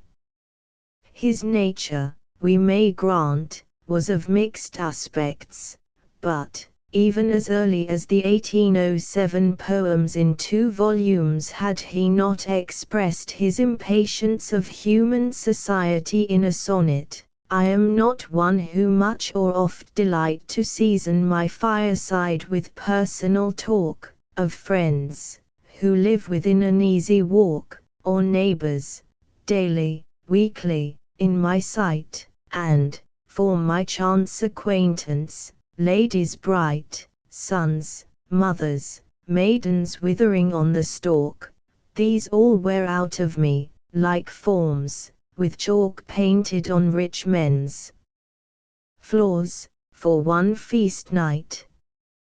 Better than such discourse doth silence long, long, barren silence, square with my desire, to sit without emotion, hope, or aim, in the loved presence of my cottage fire, and listen to the flapping of the flame, or kettle whispering its faint undersong."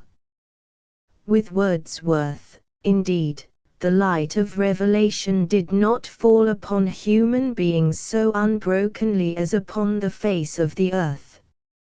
He knew the birds of the countryside better than the old men, and the flowers far better than the children. He noticed how light plays like a spirit upon all living things. He heard every field and valley echoing with new songs. He saw the daffodils dancing by the lake, the green linnet dancing among the hazel leaves, and the young lambs bounding, as he says in an unexpected line, as to the tabor's sound, and his heart danced to the same music, like the heart of a mystic caught up in holy rapture. Here rather than in men did he discover the divine speech. His vision of men was always troubled by his consciousness of duties. Nature came to him as a liberator into spiritual existence. Not that he ceased to be a philosopher in his reveries. He was never the half-sensual kind of mystic. He was never a sensualist in anything, indeed. It is significant that he had little sense of smell, the most sensual of the senses. It is, perhaps, because of this that he is comparatively so roseless a poet. But what an ear he had, what a harvesting eye! One cannot read the Prelude or the Ode or Tintern Abbey without feeling that seldom can there have been a poet with a more exquisite capacity for the enjoyment of joyous things. In his profounder moments he reaches the very sources of joy as few poets have done. He attracts many readers like a prospect of cleansing and healing streams. And he succeeds in being a great poet in 2 manners. He is a great poet in the grand tradition of English literature, and he is a great poet in his revolutionary simplicity. The Idiot Boy, for all its banalities, is as immortal as the Ode, and the Solitary Reaper will live side by side with the great sonnets while the love of literature endures. While we read these poems we tell ourselves that it is almost irrelevant to mourn the fact that the man who wrote them gave up his faith in humanity for faith in church and state. His genius survives in literature, it was only his courage as a politician that perished. At the same time, he wished to impress himself upon the world as a politician even more perhaps than as a poet. and, indeed, if he had died at the age at which Byron died, his record in politics would have been as noble as his record in poetry. Happily or unhappily, however, he lived on, a worse politician and a worse poet. His record as both has never before been set forth with the same comprehensiveness as in Professor Harper's important and, after one has ploughed through some heavy pages, fascinating volumes. To his politics just for a handful of silver he left us. Browning was asked if he really meant the figure in The Lost Leader for Wordsworth, and he admitted that, though it was not a portrait, he had Wordsworth vaguely in his mind. We do not nowadays believe that Wordsworth changed his political opinions in order to be made distributor of stamps for the county of Westmoreland, or even, as he afterwards became in addition, for the county of Cumberland. Nor did Browning believe this. He did believe, however, that Wordsworth was a turncoat, a renegade, a poet who began as the champion of liberty and ended as its enemy. This is the general view, and it seems to me to be unassailable. Mr. A. V. Dicey, in a recent book, The Statesmanship of Wordsworth, attempts to portray Wordsworth as a sort of early Mazzini, one who by many years anticipated, thought out, and announced the doctrine of nationalism, which during at least 50 years of the 19th century, 1820–70, governed or told upon the foreign policy of every European country. I think he exaggerates, but it cannot be denied that Wordsworth said many wise things about nationality, and that he showed a true liberal instinct in the French wars, siding with the French in the early days while they were fighting for liberty, and afterwards siding against them when they were fighting for Napoleonic imperialism. Wordsworth had not yet abandoned his ardor for liberty when, in 1809, he published his tract on the Convention of Sintra. Those who accuse him of apostasy have in mind not his tract and his sonnets of wartime, but the later lapse of faith which resulted in his opposing Catholic emancipation and the Reform Bill, and in his sitting down seriously to write sonnets in favor in capital punishment. He began with an imagination which emphasized the natural goodness of man. He ended with an imagination which emphasized the natural evil of man. He began with faith in liberty, he ended with faith in restraint. Mr. Dicey admits much of the case against the later Wordsworth, but his very defense of the poet is in itself an accusation. He contends, for instance, that it was natural that a man, who had in his youth seen face to face the violence of the revolutionary struggle in France, should have felt the danger of the Reform Act becoming the commencement of anarchy and revolution in England. Natural it may have been, but nonetheless it was a right about turn of the spirit. Wordsworth had ceased to believe in liberty. There is very little evidence, indeed, that in his later years Wordsworth remained interested in liberty at all. The most important evidence of the kind is that of Thomas Cooper, the Chartist, author of The Purgatory of Suicides, who visited him in 1846 after serving a term in prison on a charge of sedition. Wordsworth received him and said to him, "You Chartists are right, you have a right to votes, only you take the wrong way to obtain them. You must avoid physical violence. Referring to the conversation, Mr. Dicey comments, at the age of 76 the spirit of the old revolutionist and of the friend of the Girondins was still alive. He might not think much of the Whigs, but within 4 years of his death Wordsworth was certainly no Tory. There is no reason, however, why we should trouble our heads over the question whether at the age of 76 Wordsworth was a Tory or not. It is only by the grace of God that any man escapes being a Tory long before that. What is of interest to us is his attitude in the days of his vitality, not of his senility. In regard to this, I agree that it would be grossly unfair to accuse him of apostasy, simply because he at first hailed the French Revolution as the return of the Golden Age. Bliss was it in that dawn to be alive, but to be young was very heaven. And 10 or 15 years later was to be found gloomily prophesying against a premature peace with Napoleon.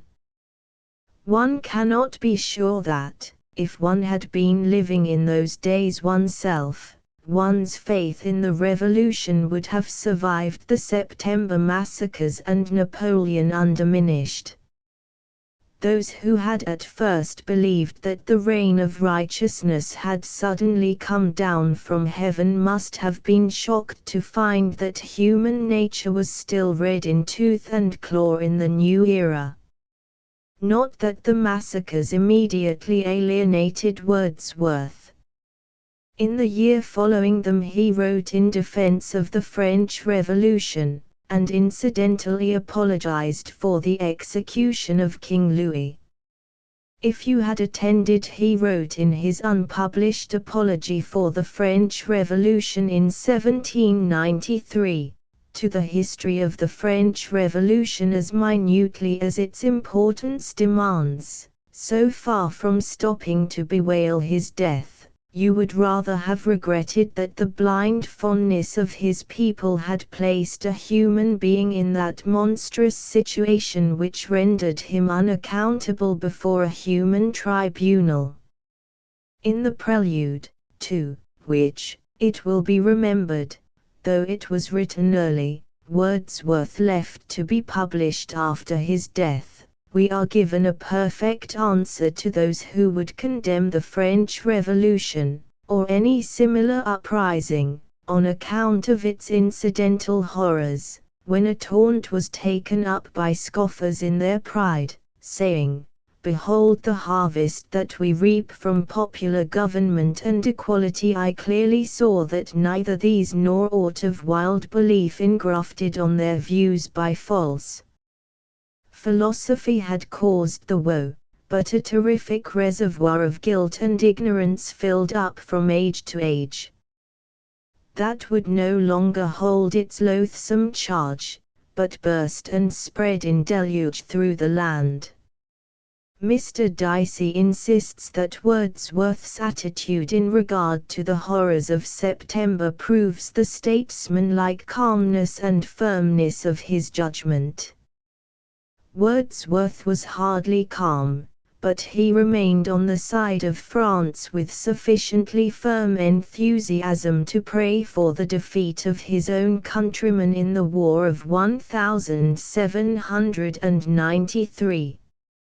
He describes, in the prelude, how he felt at the time in an English country church, when, in the congregation bending all to their great Father, prayers were offered up, or praises for our country's victories, and, mid the simple worshippers, perchance I only, like an uninvited guest whom no one owned, sate silent, shall I add, fed on the day of vengeance yet to come.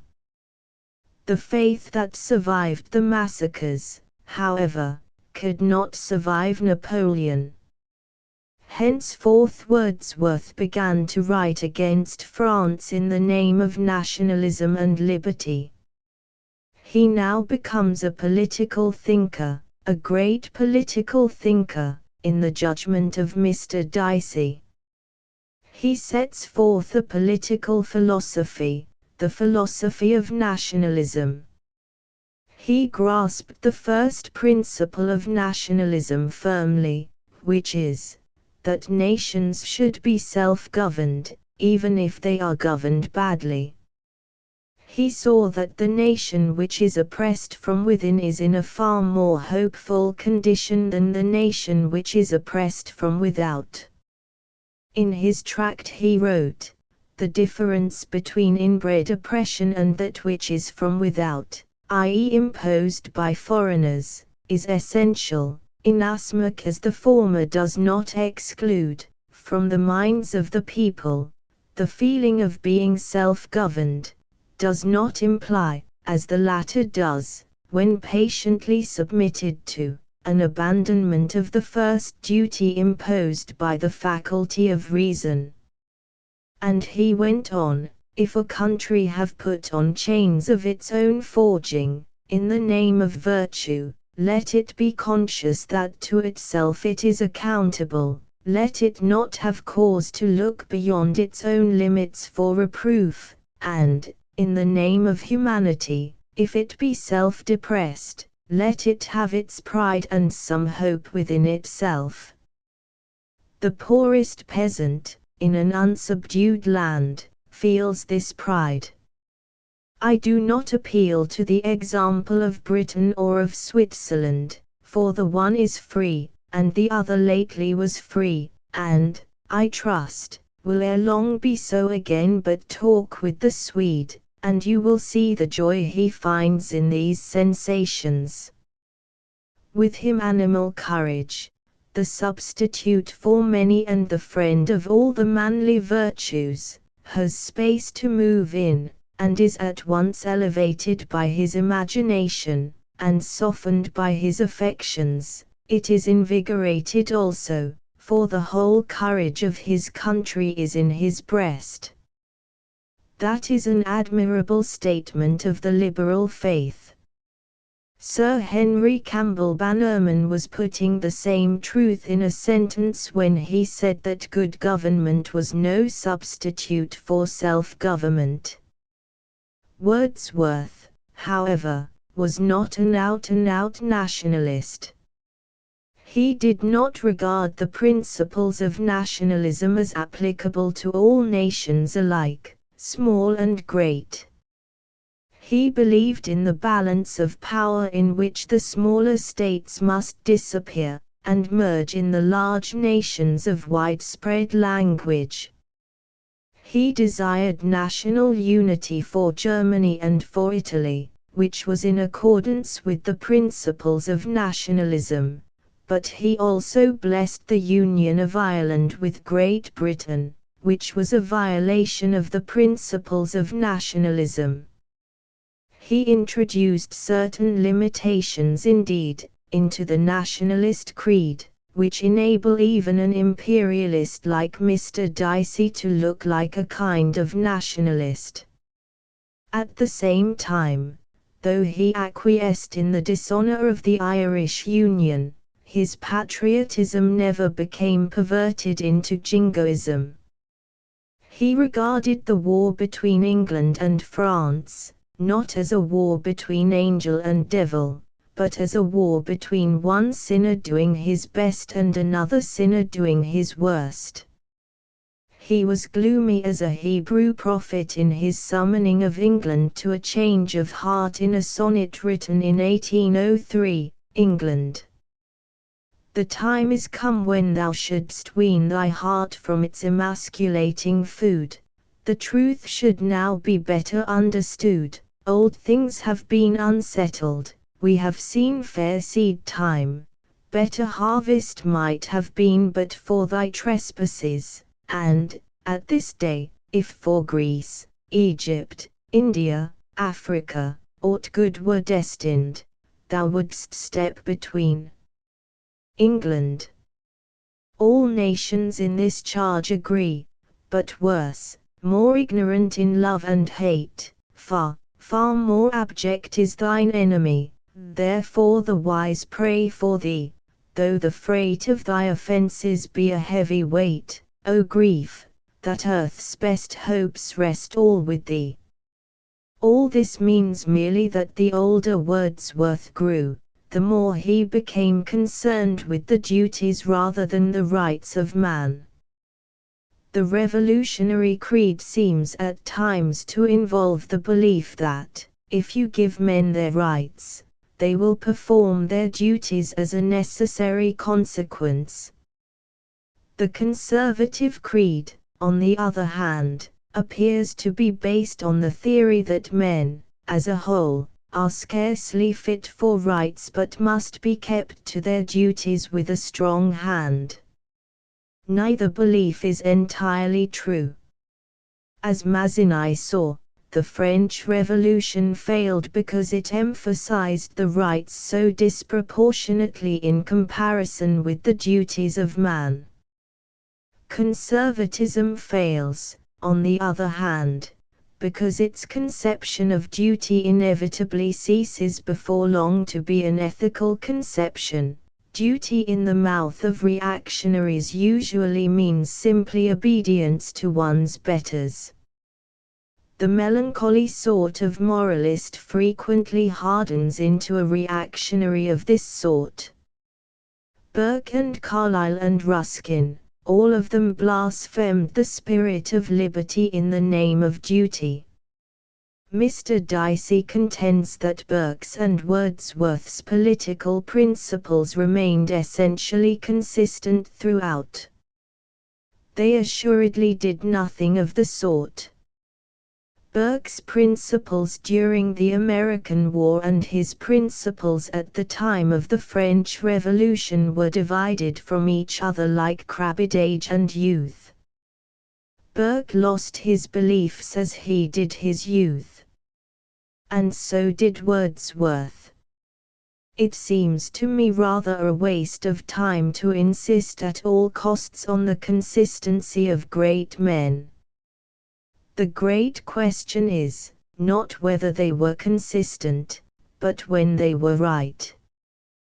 Wordsworth was in the main right in his enthusiasm for the French Revolution, and he was in the main right in his hatred of Napoleonism. But, when once the Napoleonic Wars were over, he had no creed left for mankind. He lived on till 1850, but he ceased to be able to say anything that had the ancient inspiration. He was at his greatest an inspired child of the Revolution. He learned from France that love of liberty which afterwards led him to oppose France. Speaking of those who, like himself, had changed in their feelings towards France, he wrote, "Though there was a shifting in temper of hostility in their minds as far as regarded persons, they only combated the same enemy opposed to them under a different shape, and that enemy was the spirit of selfish tyranny and lawless ambition." That is a just defense.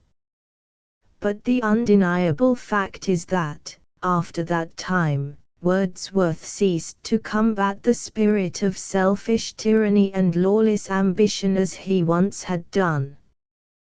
There is no need to blame him, also there is no need to defend him.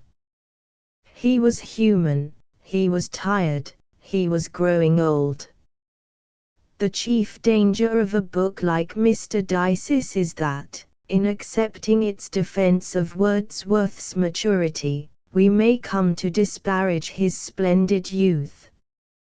Mr. Dicey's book, however, is exceedingly interesting in calling attention to the great part politics may play in the life of a poet. Wordsworth said, in 1833, that although he was known to the world only as a poet, he had given 12 hours thought to the condition and prospects of society, for one to poetry. He did not retire into a wise passiveness as regards the world's affairs until he had written some of the greatest political literature, and, in saying this, I am thinking of his sonnets rather than of his political prose, that has appeared in England since the death of Milton. V. Keats 1. The biography Sir Sidney Colvin deserves praise for the noble architecture of the temple he has built in honor of Keats. His great book, John Keats, His Life and Poetry, His Friends, Critics, and After Fame, is not only a temple, indeed, but a museum.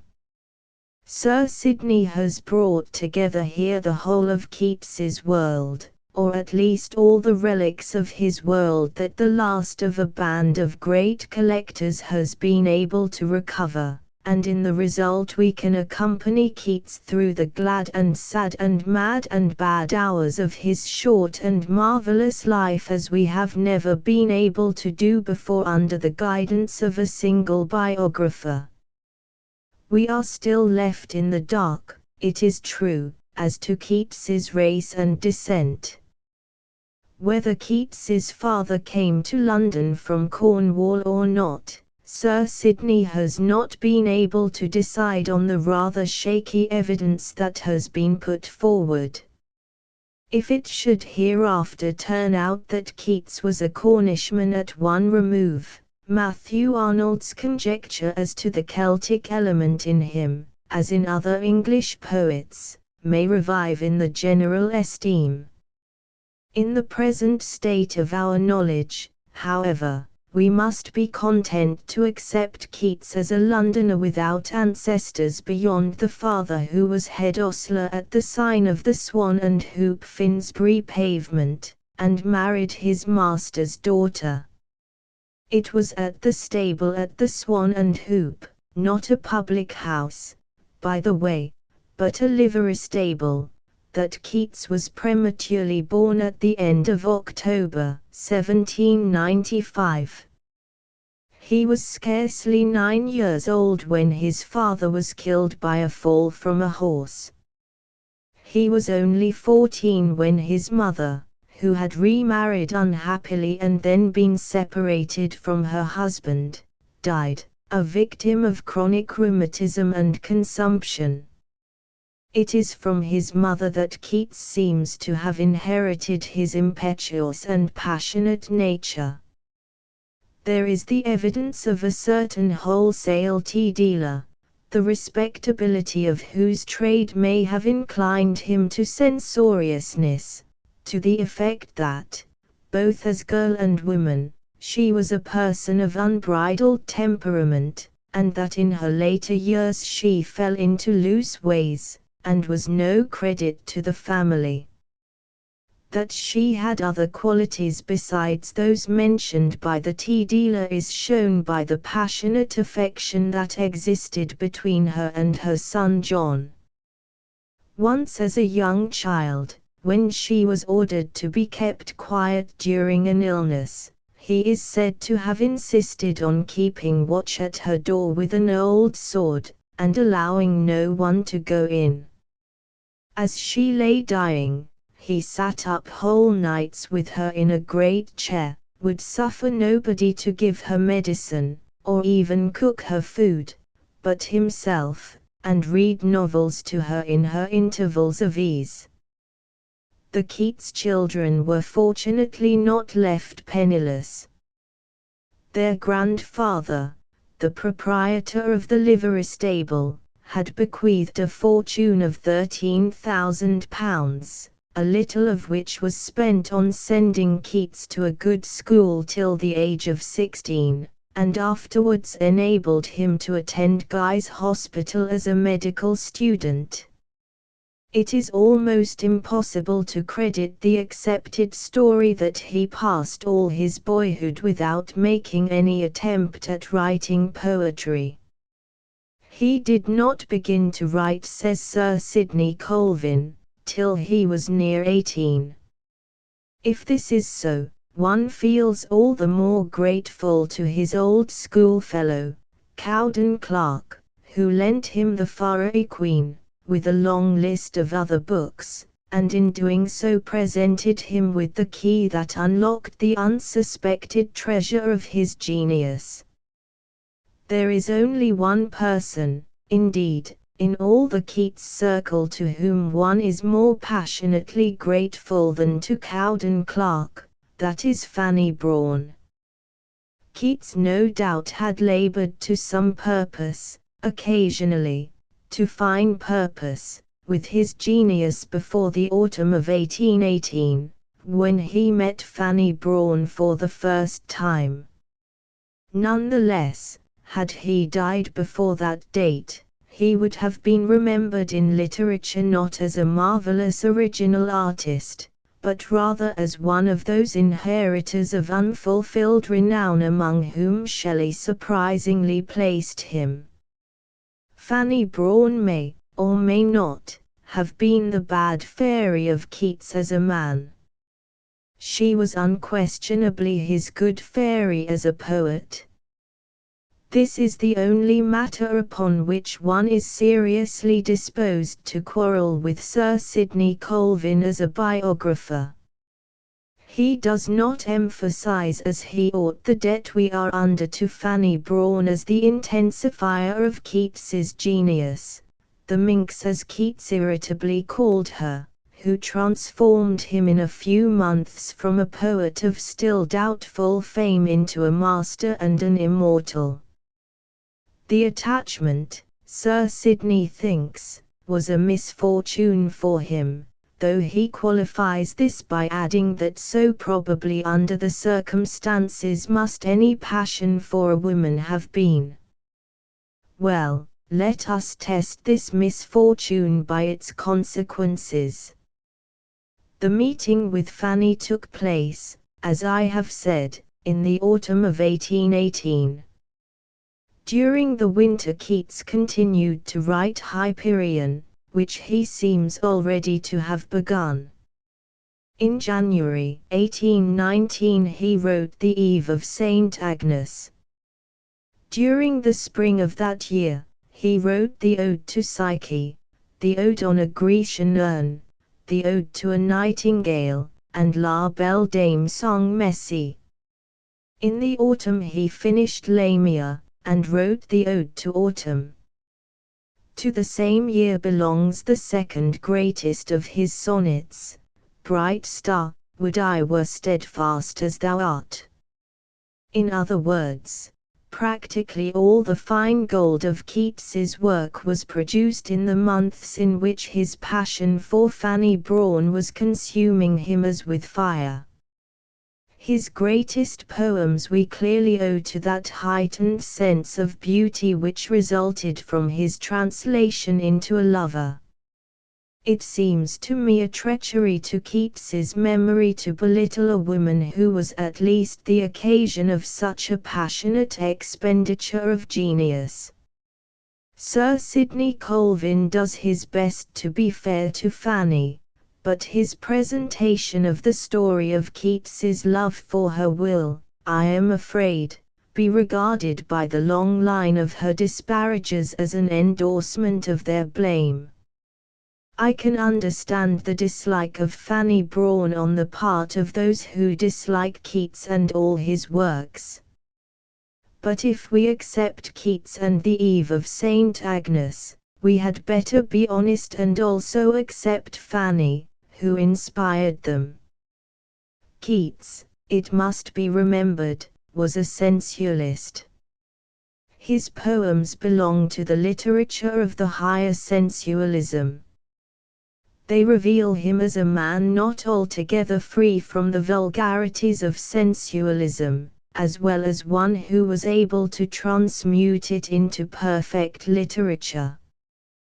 He seems to have admired women vulgarly as creatures whose hands were waiting to be squeezed, rather than as equal human beings, the eminent exception to this being his sister-in-law, Georgiana. His famous declaration of independence of them, that he would rather give them a sugar plum than his time, was essentially a cynicism in the exhausted Don Juan mood. Hence, Keats was almost doomed to fall in love with provocation rather than with what the Victorians called soul. His destiny was not to be a happy lover, but the slave of a minx. It was not a slavery without dignity, however. It had the dignity of tragedy. Sir Sidney Colvin regrets that the love letters of Keats to Fanny were ever published. It would be as reasonable, in my opinion, to regret the publication of La Belle Dame sans Messie. La Belle Dame sans Messie says in literature merely what the love letters say in autobiography. The love letters, indeed, like the poem, affect us as great literature does. They unquestionably take us down into the depths of suffering, those depths in which tortured souls cry out almost inarticulately in their anguish. The torture of the dying lover, as he sails for Italy and leaves Fanny, never to see her again, has almost no counterpart in biographical literature. The thought of leaving Miss Braun, he writes to Brown from Yarmouth, is beyond everything horrible. The sense of darkness coming over me, I eternally see her figure eternally vanishing. And when he reaches Naples he writes to the same friend, I can bear to die, I cannot bear to leave her. O God! God! God! Everything that I have in my trunks that reminds me of her goes through me like a spear. The silk lining she put in my traveling cap scalds my head. My imagination is horribly vivid about her, I see her, I hear her. Oh, that I could be buried near where she lives. I am afraid to write to her, to receive a letter from her. To see her handwriting would break my heart, even to hear of her anyhow, to see her name written, would be more than I can bear. Sir Sidney Colvin does not attempt to hide Keats's love story away in a corner. Where he goes wrong, it seems to me, is in his failure to realize that this love story was the making of Keats as a man of genius. Had Sir Sidney fully grasped the part played by Fanny Braun as, for good or evil, the presiding genius of Keats as a poet, he would, I fancy, have found a different explanation of the changes introduced into the later version of La Belle Dame sans Messie. Sir Sidney is all in favour, and there is something to be said for his preference, of the earlier version, which begins, "Oh, what can ail thee, knight at arms, alone and palely loitering?" But he does not perceive the reasons that led Keats to alter this in the version he published in Leigh Hunt's Indicator to, "Ah, what can ail thee, wretched wight," and so on. Sir Sidney thinks that this and other changes, which are all in the direction of the slipshod and the commonplace, were made on Hunt's suggestion, and that Keats acquiesced from fatigue or indifference. To accuse Hunt of wishing to alter knight at arms to wretched wight seems to me unwarrantable guessing. Surely a much more likely explanation is that Keats, who in this poem wrote his own biography as an unfortunate lover, came in a realistic mood to dislike knight at arms as a too romantic image of himself. He decided, I conjecture, that wretched wight was a description nearer the bitter truth. Hence his emendation. The other alterations also seem to me to belong to Keats rather than to Hunt. This does not mean that the Knight-at-Arms version is not also beautiful. But, in spite of this, I trust the delegates of the Oxford University Press will not listen to Sir Sidney Colvin's appeal to banish the later version from their editions of Keats. Every edition of Keats ought to contain both versions just as it ought to contain both versions of Hyperion. Nothing that I have written will be regarded, I trust, as depreciating the essential excellence, power, and, in its scholarly way, even the greatness of Sir Sidney Colvin's book. But a certain false emphasis here and there, an intelligible prejudice in favor of believing what is good of his subject, has left his book almost too ready to the hand of those who cannot love a man of genius without desiring to respectabilize him. Sir Sidney sees clearly enough the double nature of Keats, his fiery courage, shown in his love of fighting as a schoolboy, his generosity, his virtue of the heart, on the one hand, and his luxurious love of beauty, his tremulous and swooning sensitiveness in the presence of nature and women, his morbidness, his mawkishness, his fascination as by serpents, on the other. But in the resultant portrait, it is a too respectable and virile Keats that emerges. Keats was more virile as a man than is generally understood. He does not owe his immortality to his virility, however. He owes it to his servitude to golden images, to his citizenship of the world of the senses, to his bondage to physical love. Had he lived longer he might have invaded other worlds. His recasting of Hyperion opens with a cry of distrust in the artist who is content to live in the little world of his art. His very revulsion against the English of Milton was a revulsion against the dead language of formal beauty. But it is in formal beauty, the formal beauty especially of the Ode on a Grecian Urn, which has never been surpassed in literature, that his own achievement lies. He is great among the pagans, not among the prophets. Unless we keep this clearly in mind, our praise of him will not be appreciation. It will be but a sounding funeral speech instead of communion with a lovely and broken spirit, the greatest boast of whose life was, "I have loved the principle of beauty in all things." To the Matthew Arnold view, Matthew Arnold has often been attacked for his essay on Shelley.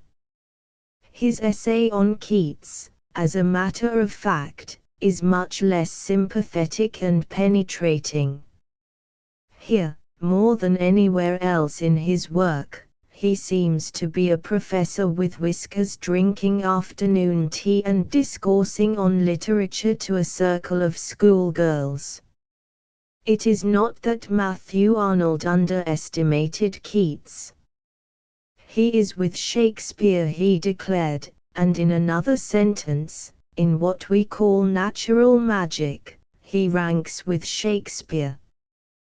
One may disagree with this, for in natural magic Keats does not rank even with Shelley, and, at the same time, feel that Matthew Arnold gives Keats too little rather than too much appreciation.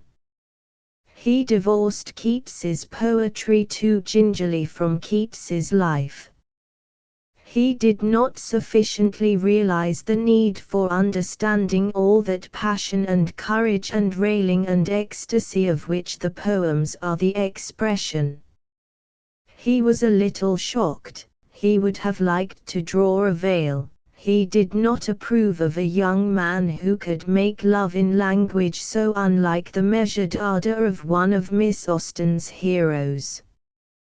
The impression left by the letters to Fanny Brawne, he declared, was unpleasing. After quoting one of the letters, he goes on to comment, one is tempted to say that Keats's love letter is the love letter of a surgeon's apprentice.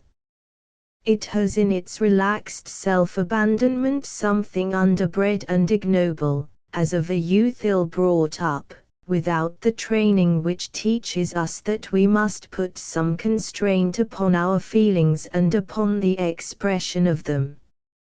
It is the sort of love letter of a surgeon's apprentice, which one might here read out in a breach of promise case, or in the divorce court. Applied to the letter which Arnold had just quoted, there could not be a more foolish criticism. Keats was dogged by a curious vulgarity, which produced occasional comic effects in his work, but his self-abandonment was not vulgar. It may have been in a sense immoral. He was an artist who practiced the philosophy of exquisite moments long before Pater wrote about it. He abandoned himself to the sensations of love and the sensations of an artist like a voluptuary. The best of his work is Daydreams of Love and Art. The degree to which his genius fed itself upon art and daydreams of art is suggested by the fact that the most perfect of his early poems, written at the age of 20, was the sonnet on Chapman's Homer, and that the most perfect of his later poems was the ode on a Grecian urn. His magic was largely artistic magic, not natural magic. He writes about Pan and the nymphs, but we do not feel that they were shapes of earth and air to him, as they were to Shelley, rather they seem like figures copied out of his friends' pictures.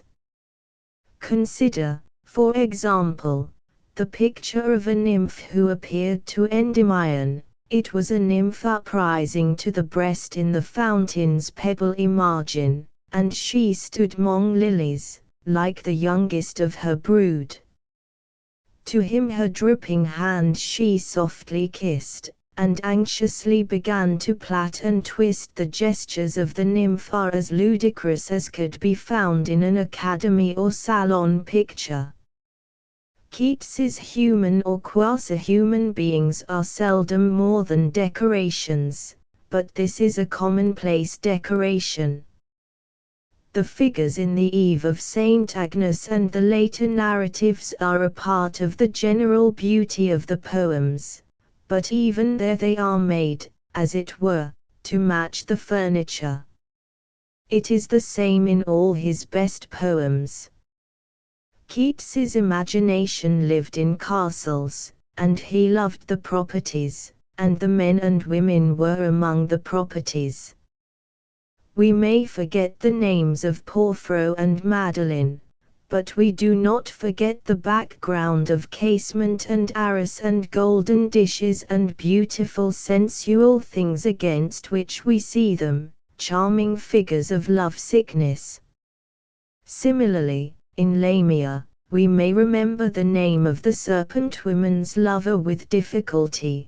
But who can forget the colors of her serpent skin or the furnishing of her couch and of her palace in Corinth, that purple-lined palace of sweet sin? In Keats every palace has a purple lining. So much may be said in definition of Keats's genius. It was essentially an aesthetic genius. It anticipated both William Morris and Oscar Wilde. There is in Keats a passion for the luxury of the world such as we do not find in Wordsworth or Shelley. He had not that bird-like quality of song which they had, that happiness to be alive and singing between the sky and the green earth. He looked on beautiful things with the intense devotion of the temple worshipper rather than with the winged pleasure of the great poets. He was lovesick for beauty as Porphyro for Madeline. His attitude to beauty, the secret and immortal beauty, is one of love shackled with vain loving. It is desire of an almost bodily kind. Keats's work, indeed, is in large measure simply the beautiful expression of bodily desire, or of something of the same nature as bodily desire. His conception of love was almost entirely physical. He was greedy for it to the point of green sickness. His intuition told him that passion so entirely physical had in it something fatal. Love in his poems is poisonous and secret in its beauty. It is passion for Lamia, for la belle dame sans merci. Keats's ecstasies were swooning ecstasies. They lacked joy. It is not only in the Ode to a Nightingale that he seems to praise death more than life. This was temperamental with him. He felt the cursed spite of things as melancholily as Hamlet did. He was able to dream a world nearer his happiness than this world of dependence and church bells and literary jabberers, and he could come to no terms except with his fancy. I do not mean to suggest that he despised the beauty of the earth. Rather he filled his eyes with it. Hill flowers running wild in pink and purple checker, and, uphill the cloudy rack slow journeying in the west, like herded elephants. But the simple pleasure in colors and shapes grows less in his later poems. It becomes overcast. His great poems have the intensity and sorrow of a farewell. It would be absurd, however, to paint Keats as a man without vitality, without pugnacity, without merriment. His brother declared that John was the very soul of manliness and courage, and as much like the Holy Ghost as Johnny Keats, the Johnny Keats who had allowed himself to be snuffed out by an article. As a schoolboy he had been fond of fighting, and as a man he had his share of militancy. He had a quite healthy sense of humor, too, not a subtle sense, but at least sufficient to enable him to regard his work playfully at times, as when he commented on an early version of La Belle Dame sans merci containing the lines, "And there I shut her wild eyes with kisses for." Why 4 kisses, he writes to his brother, why 4 kisses, you will say, why 4? Because I wish to restrain the headlong impetuosity of my muse, she would have fain said score without hurting the rhyme, but we must temper the imagination, as the critics say, with judgment. I was obliged to choose an even number, that both eyes might have fair play, and to speak truly I think 2 apiece quite sufficient. Suppose I had said 7, there would have been 3½ apiece, a very awkward affair, and well got out of on my side. That was written nearly a year after the famous quarterly article on Endymion, in which the reviewer had so severely taken to task Mr. Keats, if that be his real name, for we almost doubt that any man in his senses would put his real name to such a rhapsody. It suggests that Keats retained at least a certain share of good spirits, in spite of the quarterly and Fanny Brawne and the approach of death.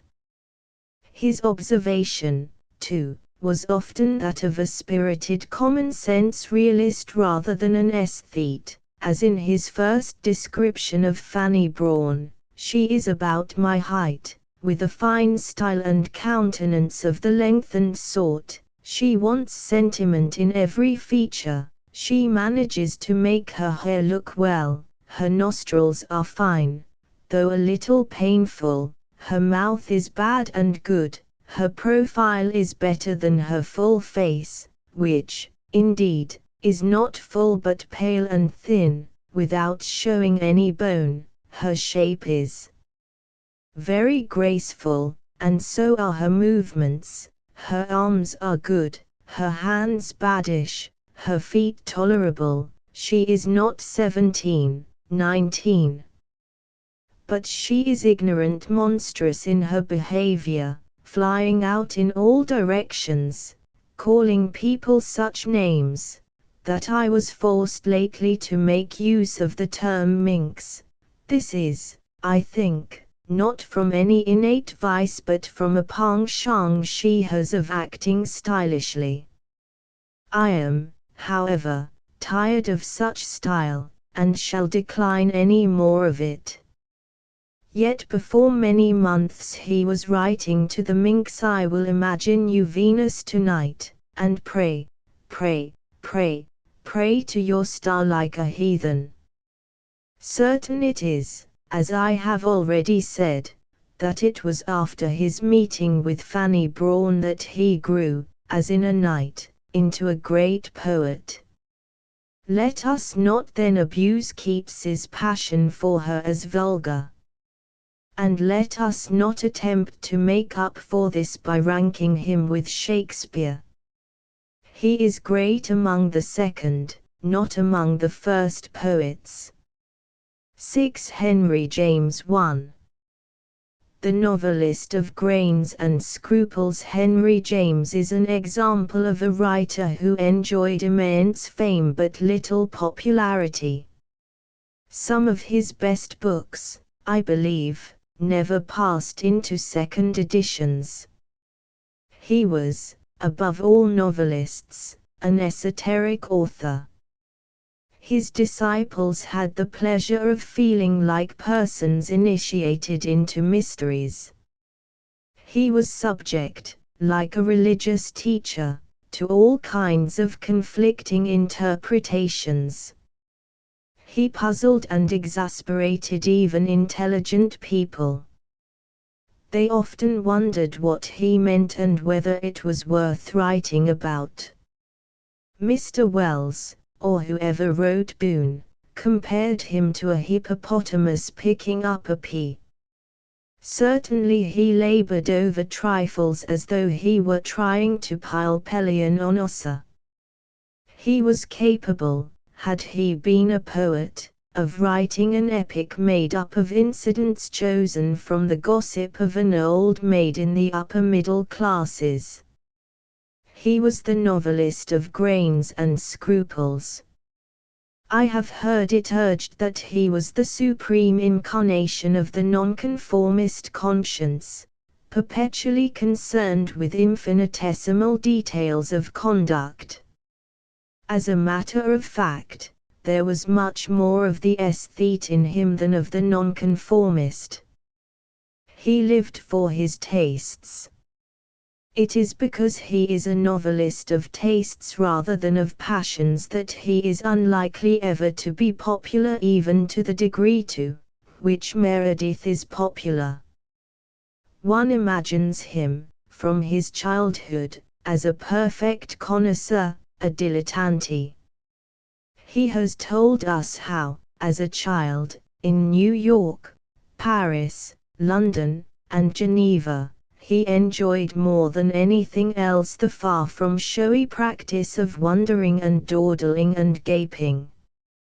And, while giving us this picture of the small boy that was himself, he comments, there was the very pattern and measure of all he was to demand, just to be somewhere, almost anywhere would do, and somehow receive an impression or an accession, feel a relation or a vibration.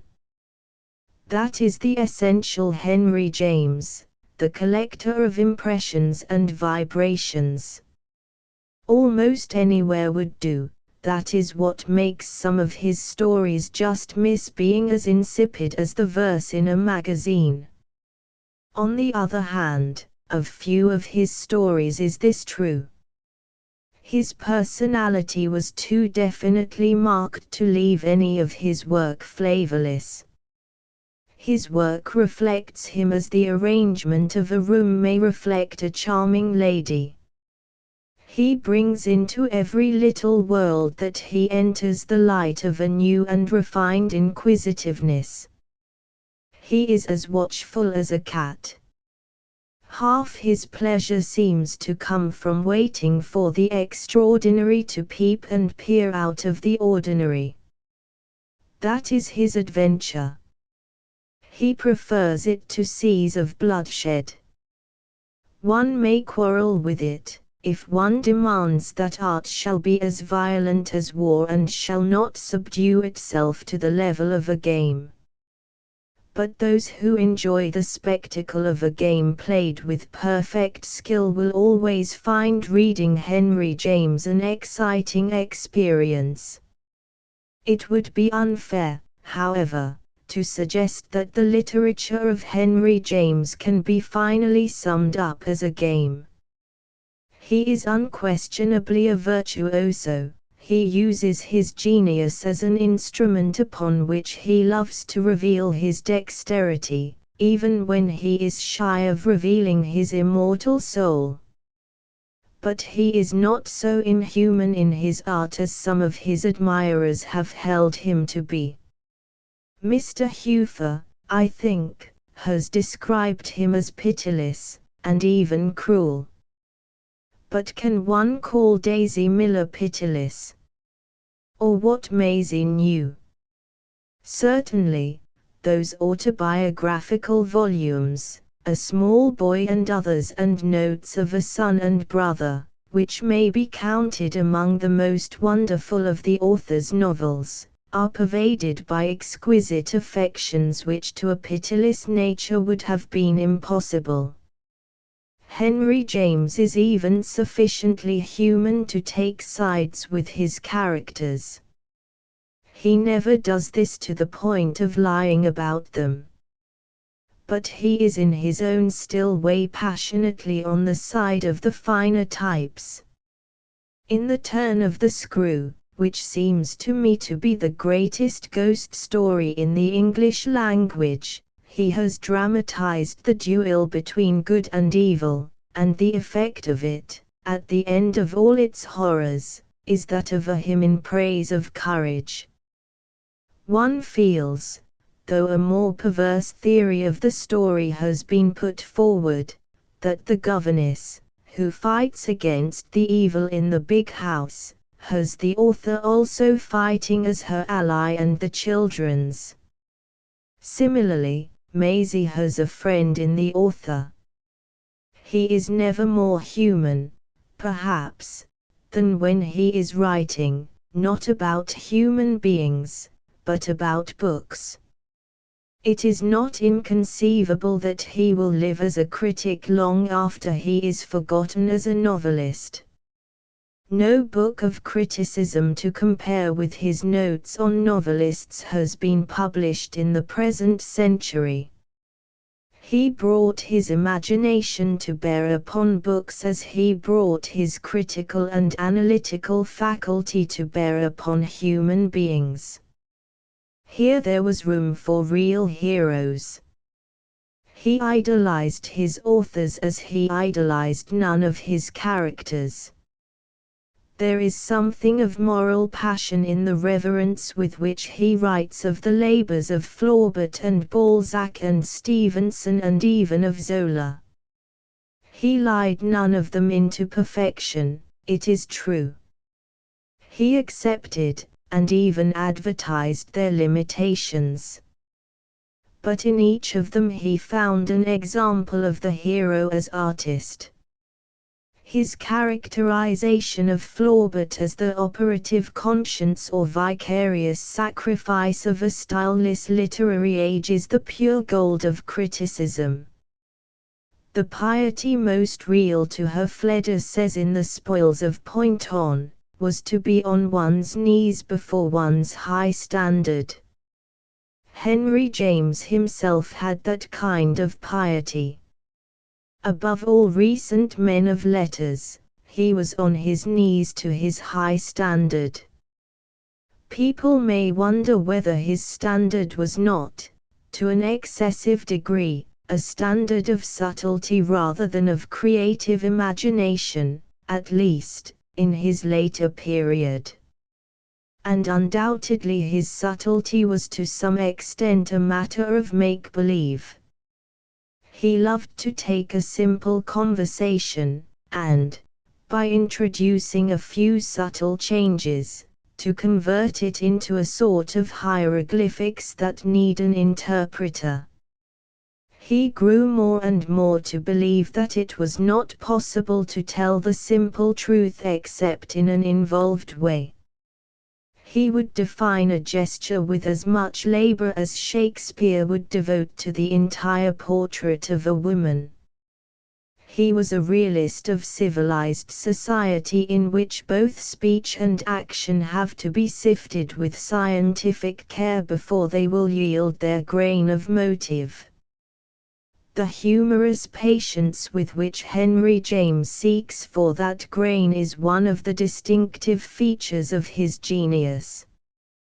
But, it may be asked, are his people real?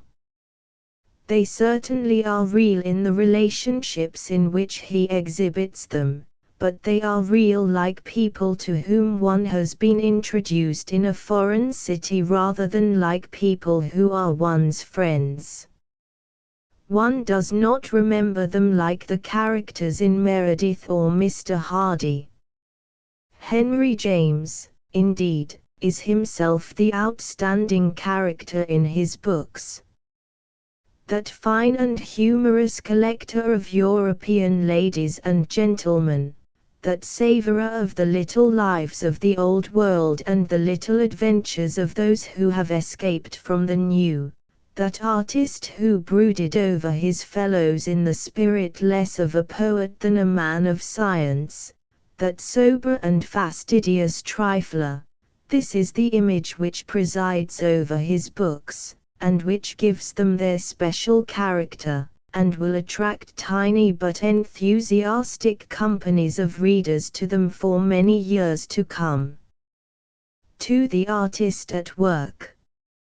Henry James's amanuensis, Miss Theodora Bosanquet, wrote an article a year or two ago in the Fortnightly Review, describing how the great man wrote his novels. Since 1895 or 1896 he dictated them, and they were taken down, not in shorthand, but directly on the typewriter. He was particular even about the sort of typewriter. It must be a Remington. Other kinds sounded different notes, and it was almost impossibly disconcerting for him to dictate to something that made no responsive sound at all.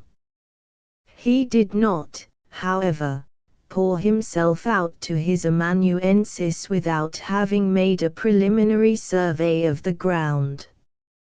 He liked to break ground by talking to himself day by day about the characters and the construction until the whole thing was clearly before his mind's eye.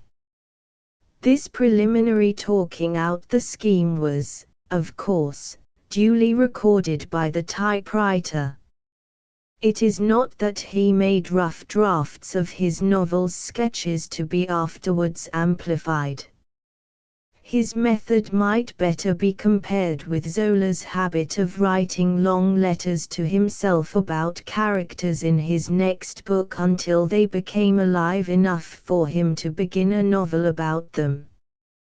Henry James has himself, as Miss Bosanquet points out, described his method of work in The Death of a Lion, in which it is attributed to his hero, Neil Paraday. Loose, liberal, confident he declares of Faraday's scenario, as one might call it, it might be passed for a great, gossiping, eloquent letter, the overflow into talk of an artist's amorous plan.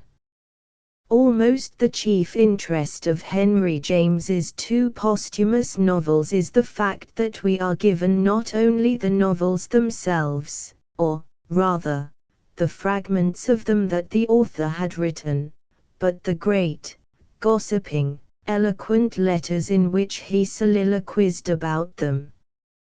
As a rule, these preliminary soliloquies ran to about 30,000 words, and were destroyed as soon as the novel in hand was finished. So delightful are they, such thrilling revelations of the workings of an artist's mind, that one does not quite know whether or not to congratulate oneself on the fact that the last books have been left mere torsos. Which would one rather have, a complete novel or the torso of a novel with the artist's dream of how to make it perfect? It is not easy to decide. What makes it all the more difficult to decide in the present instance is one's feeling that the sense of the past, had it been completed, would have been very nearly a masterpiece. In it Henry James hoped to get what he called a kind of quasi-turn of screw effect.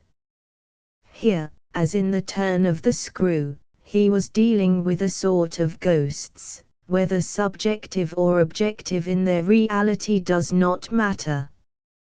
His hero is a young American who had never been to Europe till he was about 30. And yet was possessed by that almost sensual sense of the past which made Henry James, as a small boy, put his nose into English books and try to sniff in and smell from their pages the older world from which they came.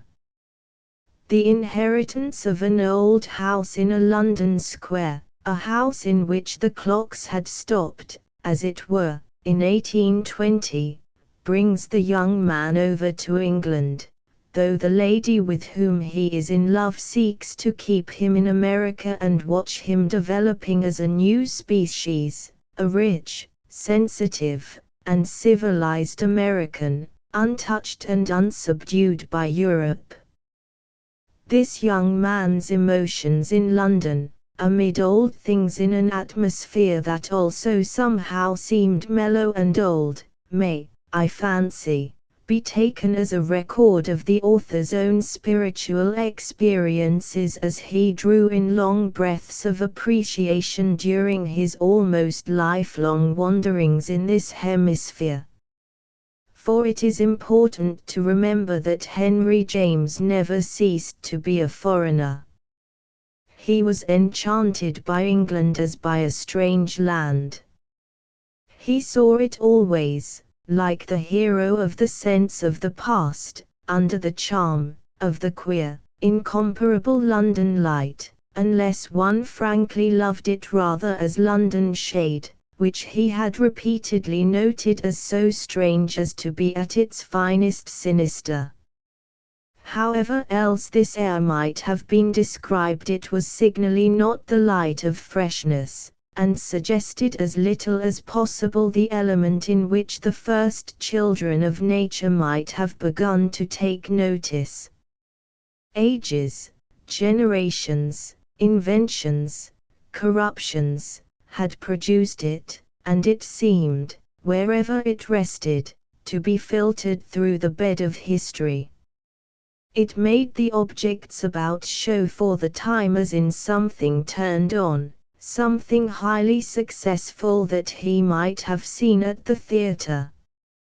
Henry James saw old-world objects in exactly that sort of light. He knew in his own nerves how Ralph Pendrell felt on going over his London house.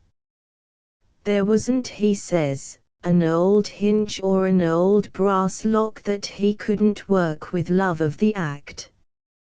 He could observe the inanimate things of the old world almost as if they were living things. No naturalist spying for patient hours upon birds in the hope of discovering their secrets could have had a more curious, more hopeful, and more loitering eye. He found even fairly common things in Europe, as Pendrell found the things in the house he inherited, all smoothed with service and charged with accumulated messages. He was like the worshipper in a Spanish church, who watches for the tear on the cheek or the blood drop from the wound of some wonder-working effigy of mother and son. In the sense of the past, Henry James conceived a fantastic romance, in which his hero steps not only into the inheritance of an old house, but into 1820, exchanging personalities with a young man in one of the family portraits, and even wooing the young man's betrothed. It is a story of queer happenings, like the story of a dream or a delusion in which the ruling passion has reached the point of mania. It is the kind of story that has often been written in a gross, mechanical way. Here it is all delicate, a study of nuances and subtle relationships.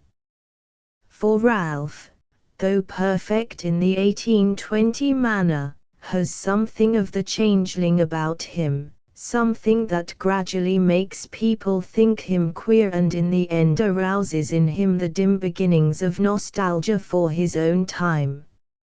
It is a fascinating theme as Henry James works it out, doubly fascinating as he talks about it to himself in the scenario that is published along with the story.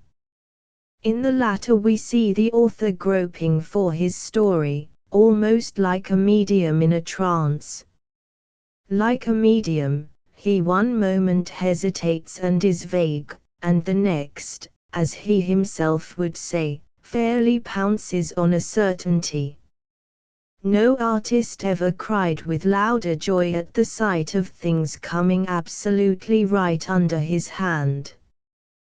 Thus, at one moment, the author announces, "The more I get into my drama, the more magnificent upon my word I seem to see it and feel it, with such a tremendous lot of possibilities in it that I positively quake in dread of the muchness with which they threaten me." At a moment of less illumination he writes, "There glimmers and then floats shyly back to me from afar, the sense of something like this, a bit difficult to put, though entirely expressible with patience, and as I catch hold of the tip of the tail of it yet again strikes me as adding to my action but another admirable twist." He continually sees himself catching by the tip of the tail the things that solve his difficulties. And what tiny little animals he sometimes manages to catch by the tip of the tail in some of his trances of inspiration. Thus, at one point, he breaks off excitedly about his hero with, "As to which, however, on consideration don't I see myself catch a bright betterment by not at all making him use a latchkey. No, no, no latchkey, but a rat-tat-tat, on his own part, at the big brass knocker." As the writer searches for the critical action or gesture which is to betray the abnormalism of his hero to the 1820 world in which he moves, he cries to himself, find it, get it right, and it will be the making of the story." At another stage in the story, he comments, "All that is feasible and convincing, rather beautiful to do being what I mean." At yet another stage, I pull up, too, here, in the midst of my elation, though after a little I shall straighten everything out.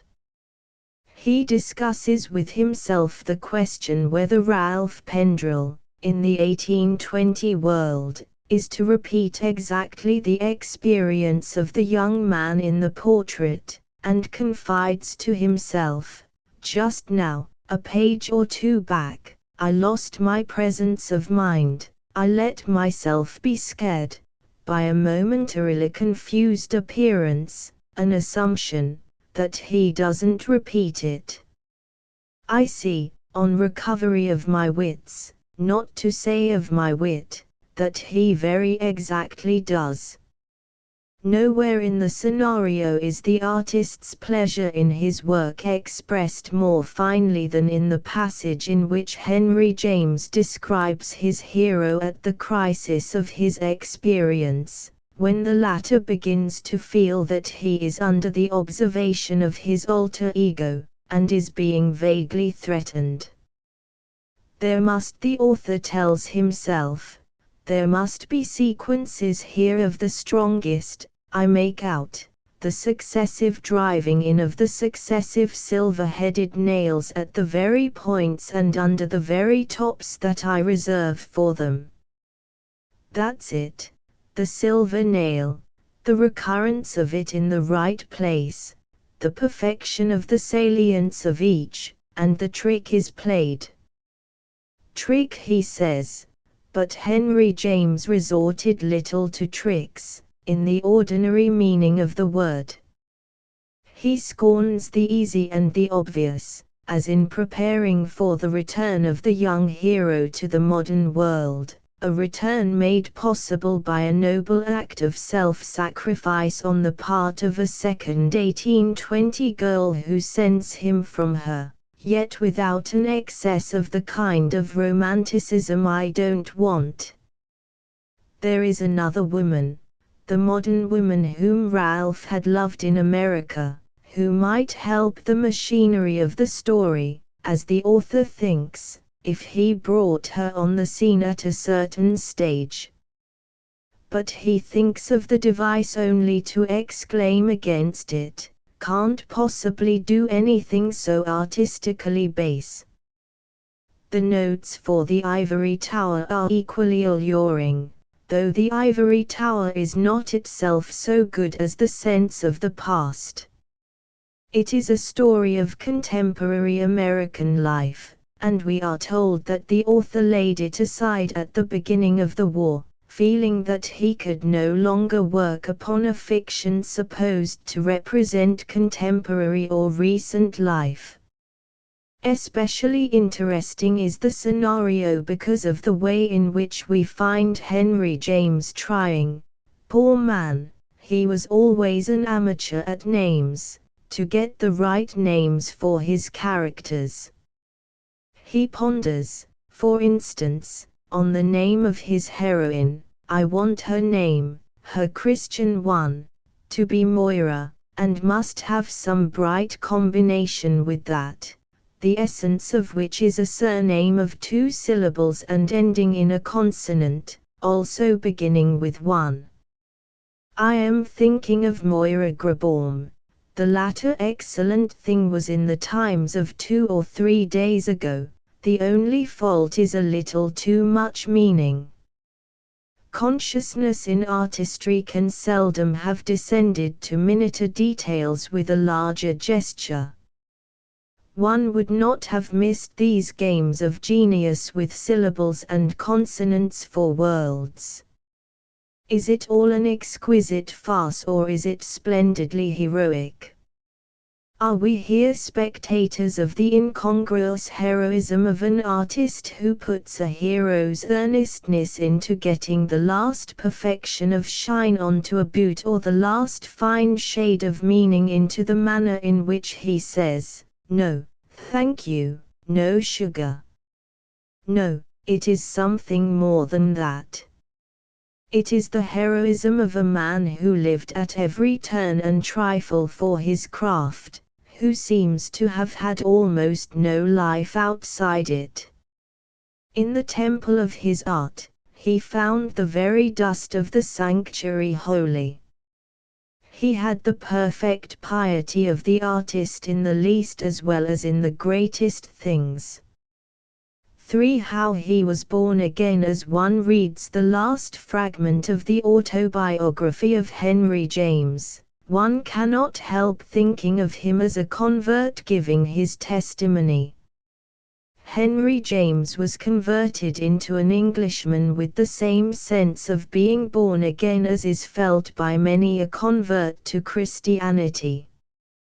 He can speak of the joy of it all only in superlatives. He had the convert's sense of, in his own phrase, agitations, explorations, initiations. I scarce know how endearingly enough to name them. He speaks of this really prodigious flush of his first full experience of England. He passes on the effect of his religious rapture when he tells us that really wherever I looked, and still more wherever I pressed, I sank in and in up to my nose.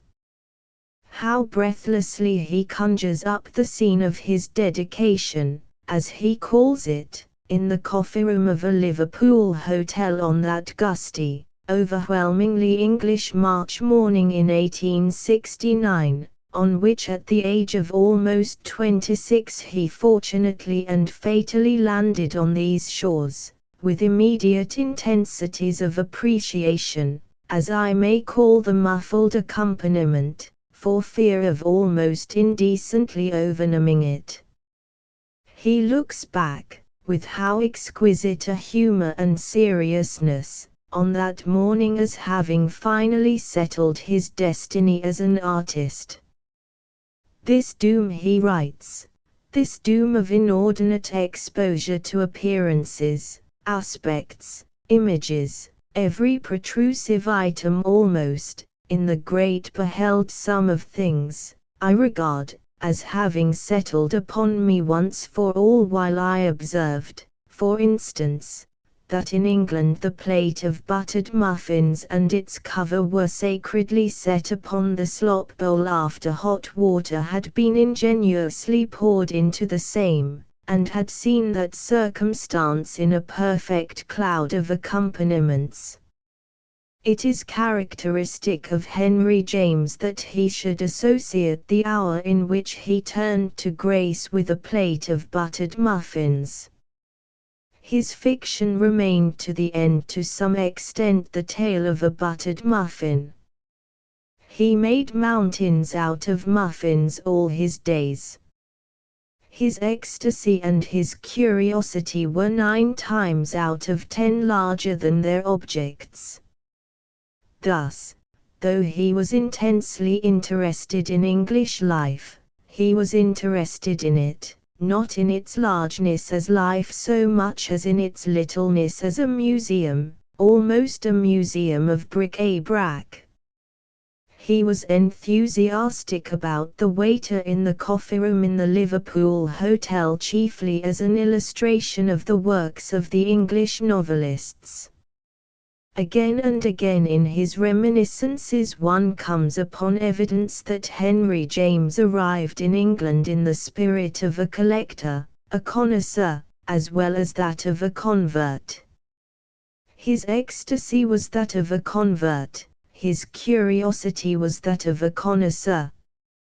As he recalls his first experience of a London eating house of the old sort, with its small compartments, narrow as horse stalls, he glories in the sordidness of it all, because every face was a documentary scrap. I said to myself under every shock and at the hint of every savour that this it was for an exhibition to reek with local colour, and one could dispense with a napkin, with a crusty roll, with room for one's elbows or one's feet, with an immunity from intermittence of the plain boiled much better than one could dispense with that.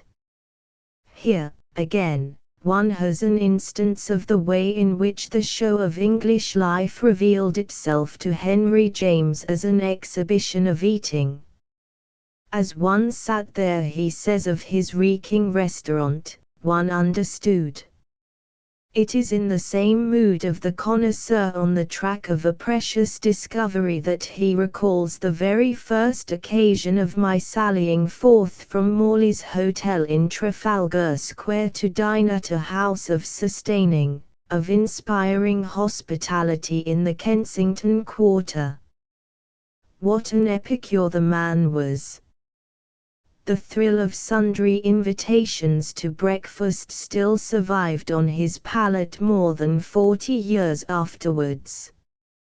Not that these meals were recalled as gorges of the stomach, they were merely gorges of sensation, gorges of the sense of the past. The breakfasts associated him at a jump with the ghosts of Byron and Sheridan and Rogers. They had also a documentary value as the exciting note of a social order in which everyone wasn't hurled straight, with the momentum of rising, upon an office or a store. It was one morning, beside Mrs. Charles Norton's tea room, in Queen's Gate Terrace, that his thrilling opportunity came to sit opposite to Mr. Frederick Harrison, eminent in the eyes of the young American, not for his own sake so much as because recently he had been the subject of Matthew Arnold's banter. Everybody in England, like Mr. Harrison, seemed to Henry James to be somebody, or at least to have been talked about by somebody. They were figures, not ciphers. They were characters in a play with cross-references. The beauty was, that people had references, and that a reference was then, to my mind, whether in a person or an object, the most glittering, the most becoming ornament possible, a style of decoration one seemed likely to perceive figures here and there, whether animate or no, quite grown under the accumulation and the weight of. It is surprising that, loving this new life so ecstatically, James should so seldom attempt to leave any detailed description of it in his reminiscences. He is constantly describing his raptures, he only occasionally describes the thing he was rapturous about. Almost all he tells us about the extravagant youth of the aesthetic period is that to live through it was to seem privileged to such immensities as history would find left her to record but with bated breath. He recalls again the particular sweetness of wonder with which he haunted certain pictures in the National Gallery, but it is himself, not the National Gallery, that he writes about. Of Titian and Rembrandt and Rubens he communicates nothing but the fact that the cup of sensation was thereby filled to overflowing. He does, indeed, give a slender description of his first sight of Swinburne in the National Gallery, but the chief fact even of this incident is that I thrilled with the prodigy of this circumstance that I should be admiring Titian in the same breath with Mr. Swinburne. Thus the reminiscences are, in a sense, extraordinarily egotistic. This is, however, not to condemn them. Henry James is, as I have already said, his own greatest character, and his portrait of his excitements is one of the most enrapturing things in the literature of autobiography. He makes us share these excitements simply by telling us how excited he was. They are exactly the sort of excitements all of us have felt on being introduced to people and places and pictures we have dreamed about from our youth. Who has not felt the same kind of joy as Henry James felt when George Eliot allowed him to run for the doctor? I shook off my fellow visitor, he relates, for swifter cleaving of the air, and I recall still feeling that I cleft it even in the dull four-wheeler. After he had delivered his message, he cherished for the rest of the day the particular quality of my vibration. The occasion of the message to the doctor seems strangely comic in the telling. On arriving at George Eliot's, Henry James found one of G.H. Lewis's sons lying in horrible pain in the middle of the floor, the heritage of an old accident in the West Indies, or, as Henry James characteristically describes it, a suffered onset from an angry bull, I seem to recall, who had tossed or otherwise mauled him, and, though beaten off, left him considerably compromised. There is something still more comic than this, however, to be got out of his visits to George Eliot. The visit he paid her at Whiteley under the much-waved wing of the irrepressible Mrs. Greville, who knew no law but that of innocent and exquisite aberration, had a superb conclusion, which left our adventure an approved ruin. As James was about to leave, and indeed was at the step of the brougham with Mrs. Greville, G.H. Lewis called on him to wait a moment. He returned to the doorstep, and waited till Lewis hurried back across the hall, shaking high the pair of blue-bound volumes, his allusion to the uninvited, the verily importunate loan of which by Mrs. Greville had lingered on the air after his dash in quest of them: those books, take them away, please, away, away.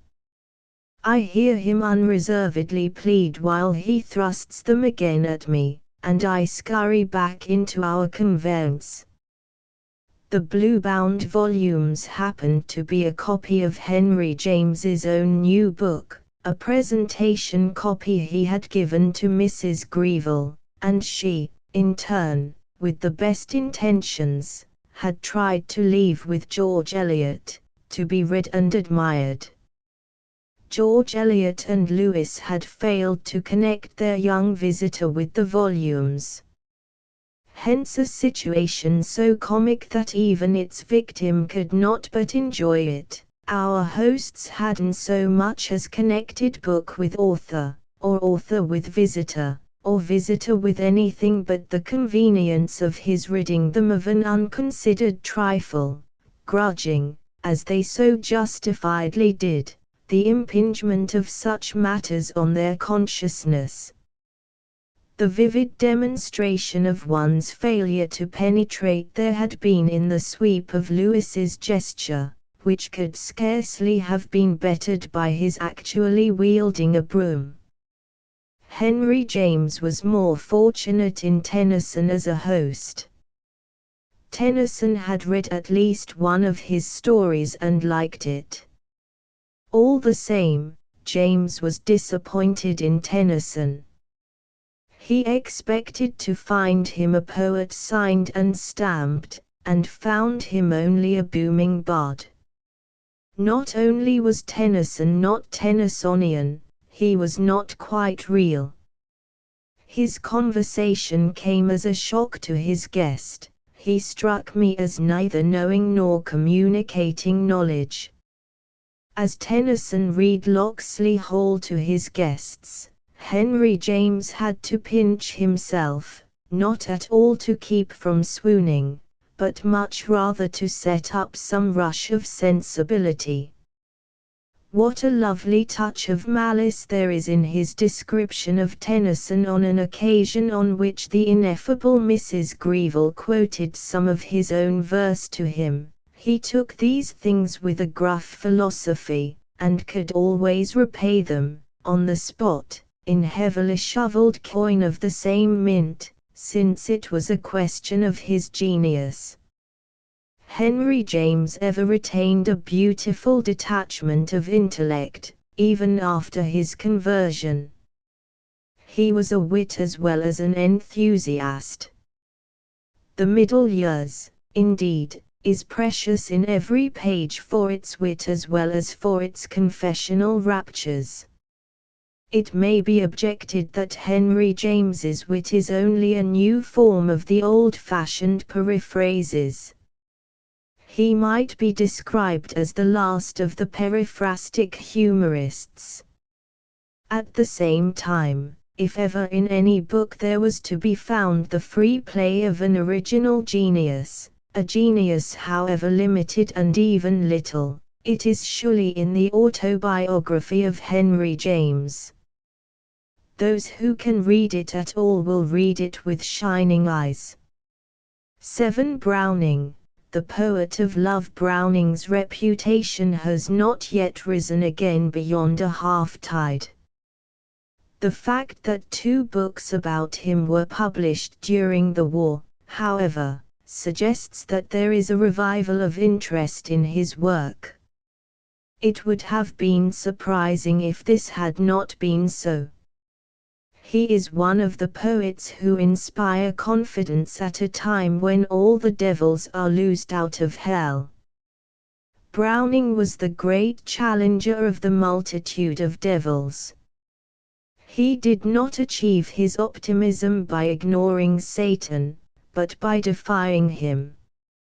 His courage was not merely of the stomach, but of the daring imagination.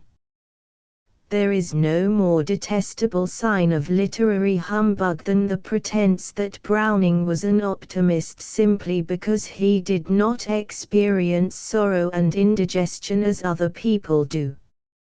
I do not mean to deny that he enjoyed good health.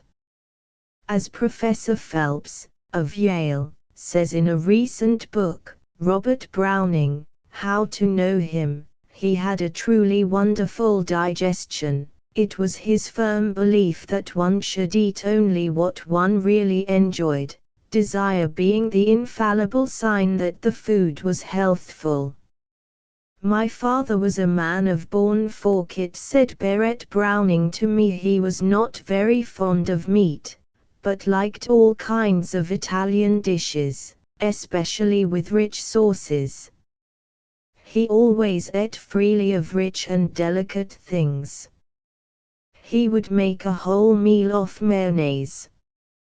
Upon which the American professor comments with ingenuous humor of a kind rare in professors in this hemisphere, "It is pleasant to remember that Emerson, the other great optimist of the century, used to eat pie for breakfast." The man who does not suffer from pie will hardly suffer from pessimism, but, as Professor Phelps insists, Browning faced greater terrors than pie for breakfast, and his philosophy did not flinch. There was no other English writer of the 19th century who to the same degree made all human experiences his own. His poems are not poems about little children who win good conduct prizes. They are poems of the agonies of life, poems about tragic severance, poems about failure.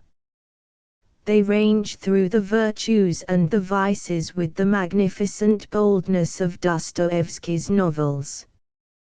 The madman, the atheist, the adulterer, the traitor, the murderer, the beast, are portrayed in them side by side with the hero, the saint, and the perfect woman. There is every sort of rogue here halfway between good and evil, and every sort of half-hero who is either worse than his virtue or better than his sins. Nowhere else in English poetry outside the works of Shakespeare and Chaucer is there such a varied and humorous gallery of portraits.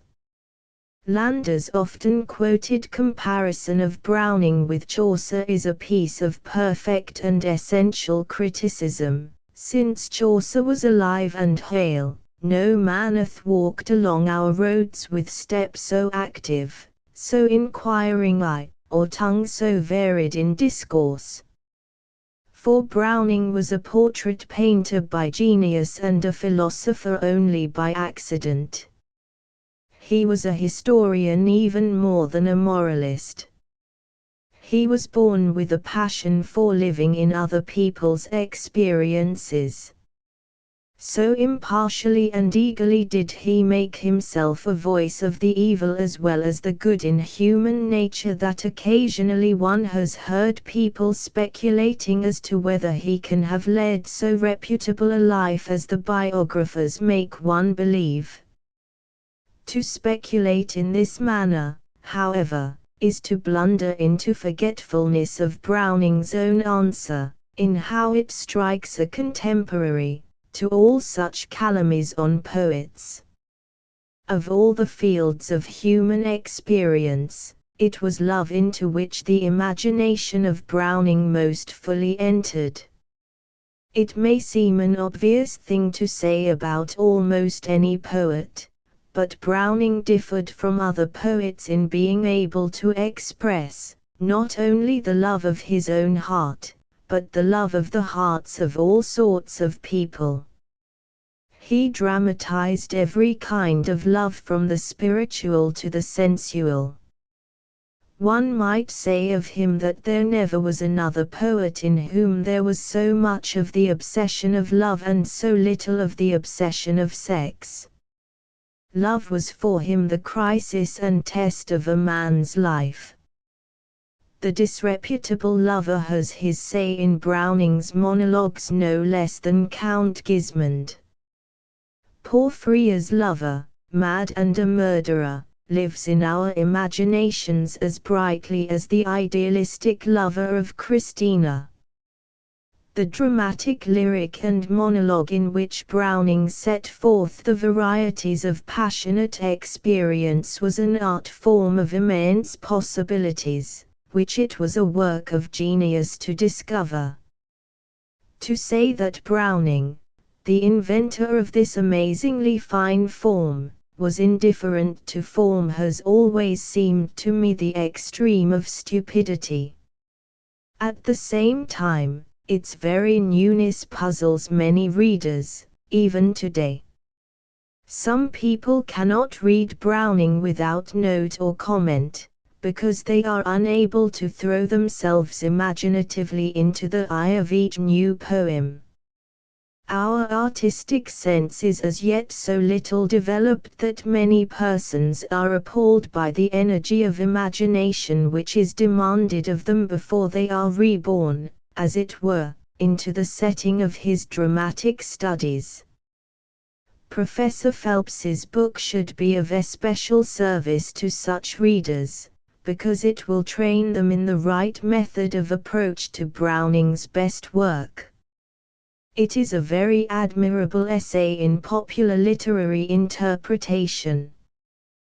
One is astonished by its insight even more than by its recurrent banality. There are sentences that will make the fastidious shrink, such as, "The commercial worth of Pauline was exactly 0." And, "There, the Brownings' love letters reveal a drama of noble passion that excels in beauty and intensity the universally popular examples of Hellos and Abelard, or Carson and Nicolette, Paul and Virginia." And, again, in the story of the circumstances that led to Browning's death, in order to prove to his son that nothing was the matter with him, he ran rapidly up 3 flights of stairs, the son vainly trying to restrain him. Nothing is more characteristic of the youthful folly of aged folk than their impatient resentment of proffered hygienic advice. Even the interpretations of the poems sometimes take one's breath away, as when, discussing The Lost Mistress, Professor Phelps observes that the lover, instead of thinking of his own misery, endeavors to make the awkward situation easier for the girl by small talk about the sparrows and the leaf buds. When one has marveled one's fill at the professor's phrases and misunderstandings, however, one is compelled to admit that he has written what is probably the best popular introduction to Browning in existence.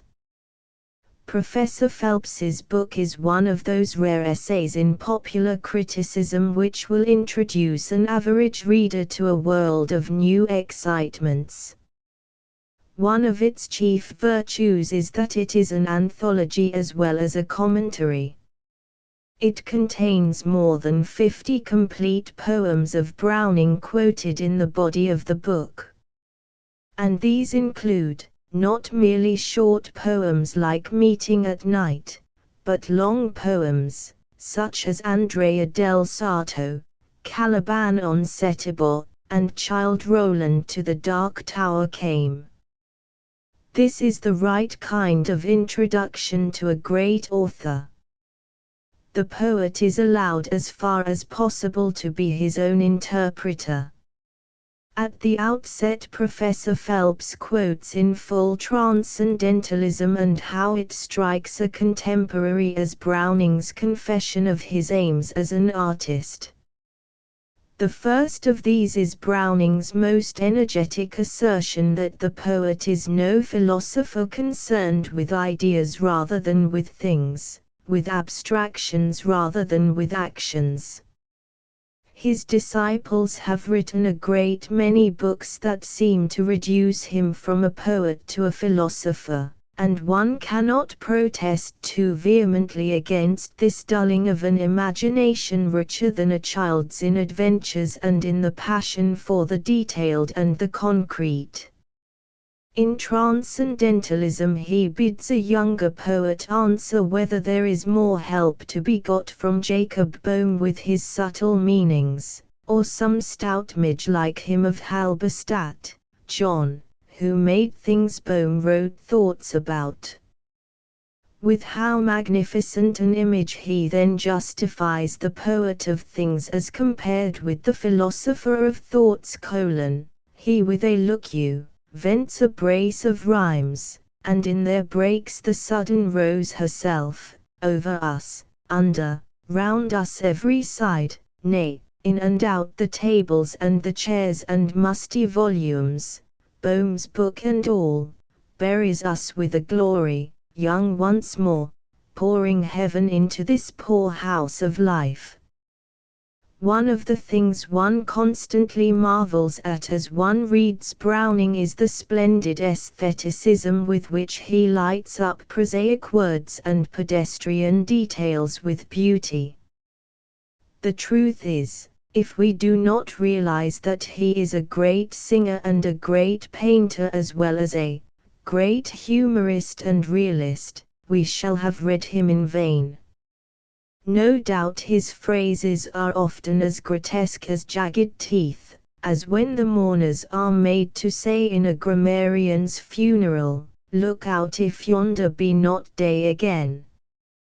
Rooming the Rock Row. Reading the second of these lines one feels as if one of the mourners had stubbed his foot against a sharp stone on the mountain path. And yet, if Browning invented a harsh speech of his own far common use, he uttered it in all the varied rhythms of genius and passion. There may often be no music in the individual words, but there is always in the poems as a whole a deep undercurrent of music as from some hidden river. His poems have the movement of living things. They are lacking only in smooth and static loveliness. They are full of the hoof-beats of Pegasus.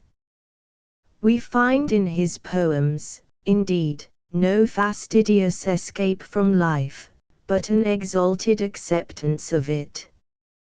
Browning is one of the very few poets who, echoing the Creator, have declared that the world is good. His sense of the goodness of it even in foulness and in failure is written over half of his poems. Childe Roland to the Dark Tower Came is a fable of life triumphant in a world tombstoned with every abominable and hostile thing, a world, too, in which the hero is doomed to perish at devilish hands. Whenever one finds oneself doubting the immensity of Browning's genius, one has only to read Childe Roland again to restore one's faith. There never was a landscape so alive with horror as that amid which the knight travelled in quest of the Dark Tower.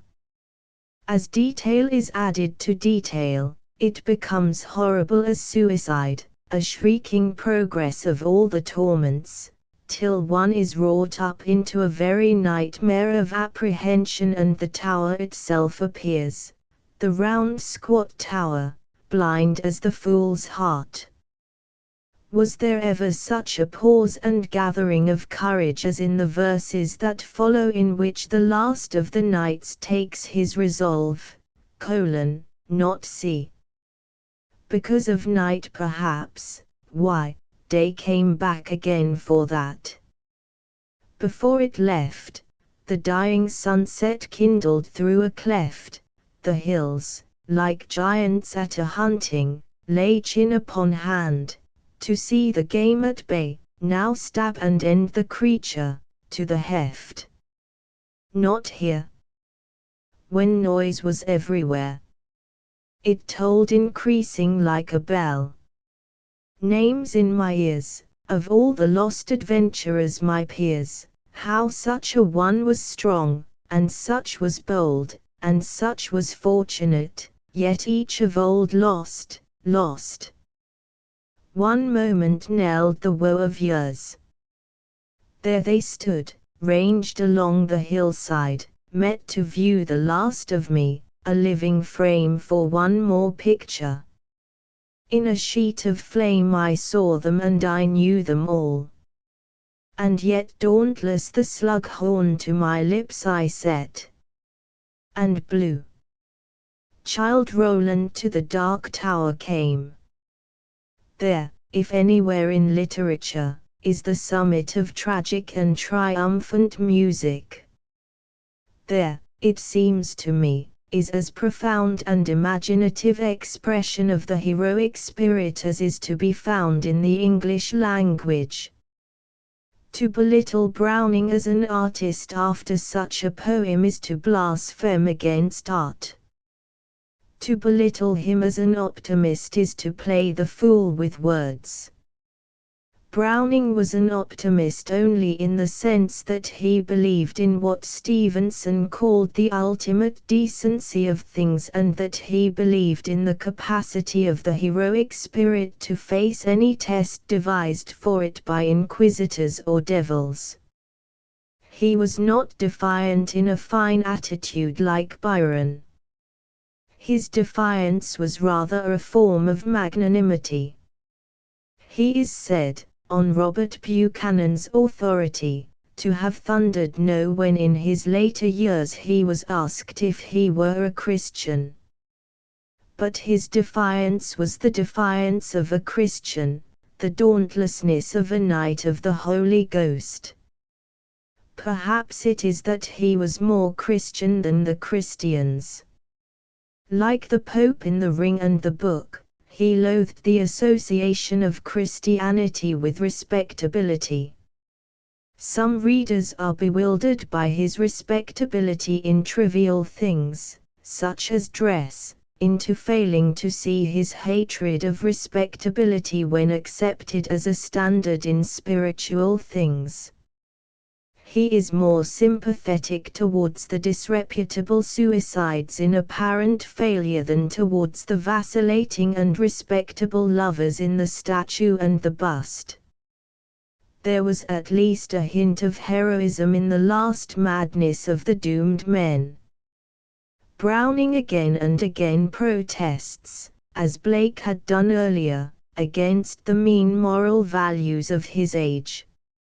Energy to him as to Blake meant endless delight, and especially those two great energies of the spirit, love and heroism. For, though his work is not a philosophic expression of moral ideas, it is an imaginative expression of moral ideas, as a result of which he is, above all, the poet of lovers and heroes. Imagination is a caged bird in these days, with Browning it was a soaring eagle. In some ways Mr. Conrad's is the most heroic imagination in contemporary literature. But he does not take this round globe of light and darkness into his purview as Browning did. The whole earth is to him shadowed with futility. Browning was too lyrical to resign himself to the shadows. He saw the earth through the eyes of a lover till the end. He saw death itself as no more than an interlude of pain, darkness, and cold before a lover's meeting. It may be that it is all a rapturous illusion, and that, after we have laid him aside and slept a night's broken sleep, we sink back again naturally into the little careful hopes and infidelities of everyday. But it seems to me that here is a whole heroic literature to which the world will always do well to turn in days of inexorable pain and horror such as those through which it has but recently passed. 8. The fame of J.M. Synge. The most masterly piece of literary advertising in modern times was surely Mr. Yeats's enforcement of Synge upon the coteries, or the choruses, as a writer in the great tradition of Homer and Shakespeare. So successful has Mr. Yeats been, indeed, in the exaltation of his friend, that people are in danger of forgetting that it is Mr. Yeats himself, and not Synge, who is the ruling figure in modern Irish literature. One does not criticize Mr. Yeats for this. During the Synge controversy he was a man raising his voice in the heat of battle, a man, too, praising a generous comrade who was but lately dead. The critics outside Ireland, however, have had none of these causes of passion to prevent them from seeing Synge justly. They simply bowed down before the idol that Mr. Yeats had set up before them, and danced themselves into ecstasies round the image of the golden playboy. Mr. Howe, who wrote a sincere and able book on Synge, may be taken as a representative apostle of the Synge cult. He sets before us a god, not a man, a creator of absolute beauty, and he asks us to accept the common view that the playboy of the Western world is his masterpiece. There can never be any true criticism of Synge till we have got rid of all these obsessions and idolatries. Synge was an extraordinary man of genius, but he was not an extraordinarily great man of genius. He is not the peer of Shakespeare. He is not the peer of Shelley, he is the peer, say, of Stevenson.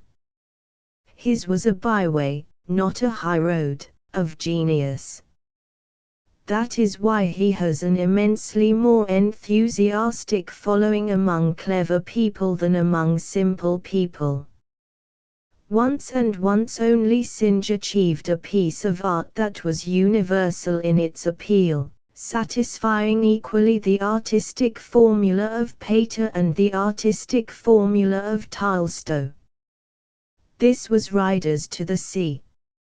Riders to the Sea, a lyrical pageant of pity made out of the destinies of fisher folk, is a play that would have been understood in ancient Athens or in Elizabethan London, as well as by an audience of Irish peasants today. Here, incidentally, we get a foretaste of that preoccupation with death which heightens the tensity in so much of Synge's work. There is a corpse on the stage in Riders to the Sea, and a man laid out as a corpse in the shadow of the glen, and there is a funeral party in the playboy of the Western world. Synge's imagination dwelt much among the tombs. Even in his comedies, his laughter does not spring from an exuberant joy in life so much as from excitement among the incongruities of a world that is due to death. Hence he cannot be summed up either as a tragic or a comic writer. He is rather a tragic satirist with the soul of a lyric poet. If he is at his greatest in Riders to the Sea, he is at his most personal in The Well of the Saints, and this is essentially a tragic satire. It is a symbolic play woven out of the illusions of two blind beggars. Mr. Howe says that there is nothing for the symbolists in The Well of the Saints, but that is because he is anxious to prove that Synge was a great creator of men and women. Synge, in my opinion at least, was nothing of the sort. His genius was a genius of decoration, not of psychology. One might compare it to firelight in a dark room, throwing fantastic shapes on the walls. He loved the fantastic, and he was held by the darkness. Both in speech and in character, it was the bizarre and even the freakish that attracted him.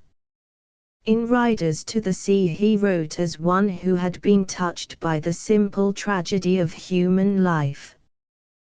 But, as he went on writing and working, he came to look on life more and more as a pattern of extravagances, and he exchanged the noble style of Riders to the Sea for the gauded and overwrought style of the playboy.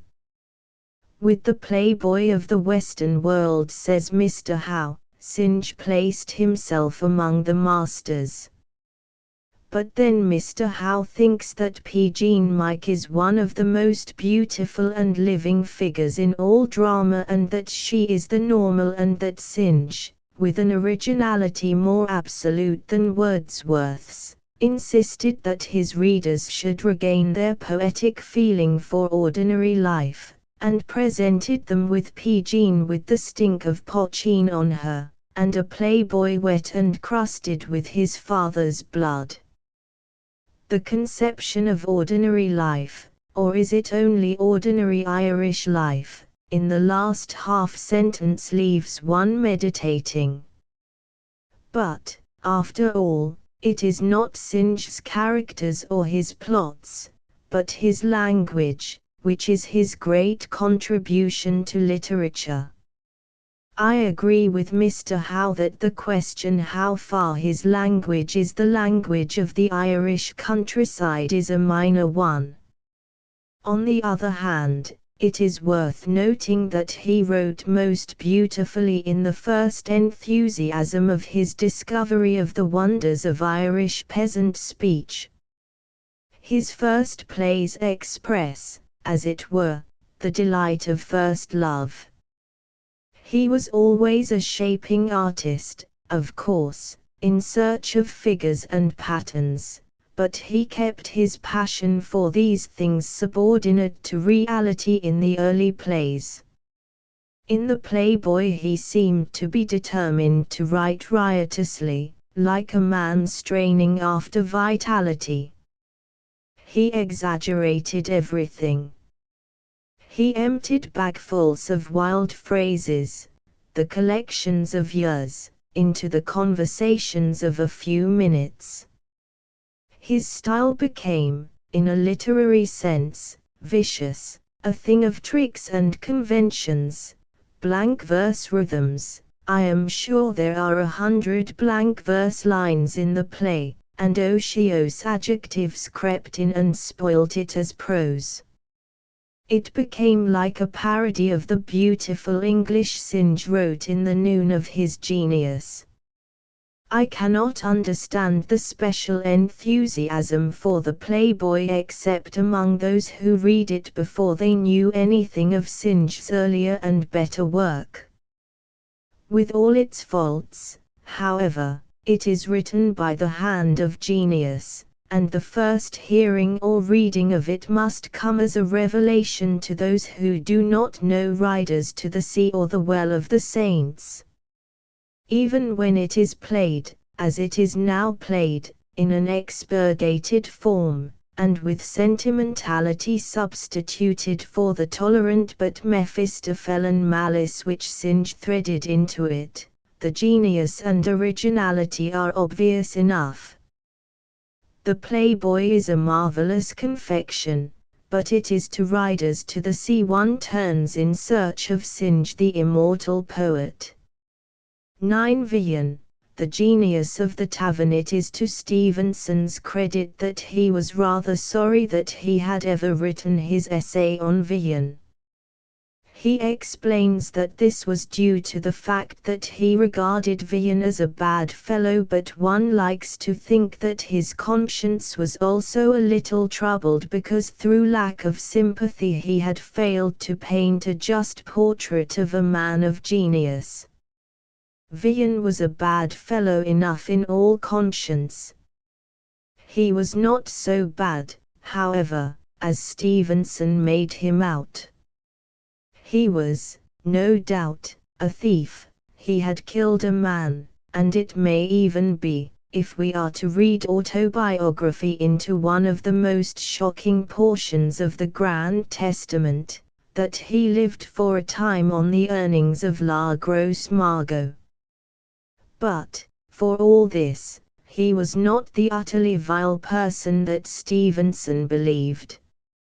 His poetry is not mere whining and whimpering of genius which occasionally changes its mood and sticks its fingers to its nose. It is rather the confession of a man who had wandered over the crooked hills of delicious pleasure and had arrived in rags and filth in the famous city of hell. It is a map of disaster and a chronicle of lost souls. Swinburne defined the genius of Villon more imaginatively than Stevenson when he addressed him in a paradoxical line as, "Bird of the bitter bright grey golden morn," and spoke of his poor, perfect voice that rings athwart the sea whence no man steers, like joy bells crossed with death bells in our ears. No man who has ever written has so cunningly mingled joy bells and death bells in his music. Here is a realism of damned souls, damned in their merry sins, at which the writer of Ecclesiastes merely seems to hint like a detached philosopher. Villon may never have achieved the last faith of the penitent thief. But he was a penitent thief at least in his disillusion. If he continues to sing Carpe Diem when at the age of 30 he is already an old, diseased man, he sings it almost with a sneer of hatred. It is from the lips of a grinning death's head, not of a jovial roisterer, as Henley makes it seem in his slang translation, that the Ballade de Bonne Doctrine et so de Mauvaise Vie falls, with its refrain of destiny, tout auxiliary taverns it auxiliary fills. And the Ballade de la Belle Helmière auxiliary fills de joie, in which age counsels youth to take its pleasure and its fee before the evil days come, expresses no more joy of living than the dismalest memento mori. One must admit, of course, that the obsession of vice is strong in Villon's work. In this he is prophetic of much of the greatest French literature of the 19th century. He had consorted with criminals beyond most poets. It is not only that he indulged in the sins of the flesh. It is difficult to imagine that there exists any sin of which he and his companions were not capable. He was apparently a member of the famous band of thieves called the Coquelids, the sign of which was a cockle shell in the cap, which was the sign of the pilgrim. It was a large business. Mr. Starkpool says of this organization in his popular life of Villon, with as many departments as a New York store, and, to extend the simile, its chief aim and object was to make money.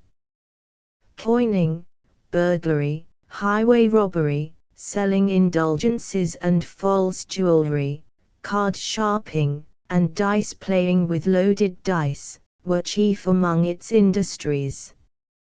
Mr. Starkpool goes on to tone down this catalogue of iniquity with the explanation that the co-killers were, after all, not nearly such villains as our contemporary milk adulterators and sweaters of women. He is inclined to think they may have been good fellows, like Robin Hood and his men or the gentlemen of the road in a later century. This may well be, but a gang of Robin Hoods, infesting 100 taverns in the town and quarrelling in the streets over loose women, is dangerous company for an impressionable young man who had never been taught the shorter catechism. Paris, even in the 20th century, is alleged to be a city of temptation. Paris, in the 15th century, must have been as tumultuous with the 7 deadly sins as the world before the flood. Joan of Arc had been burned in the year in which Villon was born, but her death had not made saints of the students of Paris. Living more or less beyond the reach of the civil law, they made a duty of riot, and counted insolence and wine to themselves for righteousness. Villon, we are reminded, had good influences in his life, which might have been expected to moderate the appeal of wildness and folly. He had his dear, illiterate mother, for whom, and at whose request, he wrote that unexpected ballad of prayer to the Mother of God. He had, too, that good man who adopted him, Guillaume de Villon, chaplain of Saint Benoist, mon plus que peria maestre Guillaume de Villon, qui est plus daus que mia, and who gave him the name that he has made immortal. That he was not altogether unresponsive to these good influences is shown by his references to them in his Grand Testament, though Stevenson was inclined to read into the lines on Guillaume the most infernal kind of mockery and derision.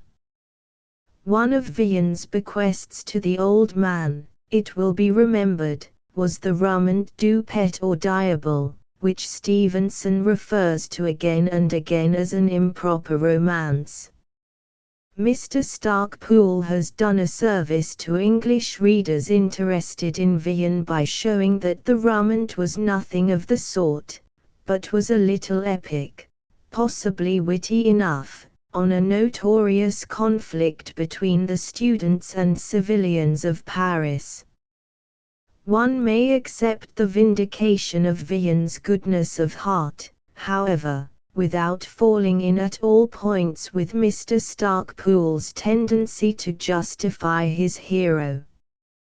When, for instance, in the account of Villon's only known act of homicide, the fact that after he had stabbed the priest, Sir Moise, he crushed in his head with a stone, is used to prove that he must have been acting on the defensive, because, since the earliest times, the stone is the weapon used by man to repel attack, chiefly the attack of wolves and dogs, one cannot quite repress a skeptical smile.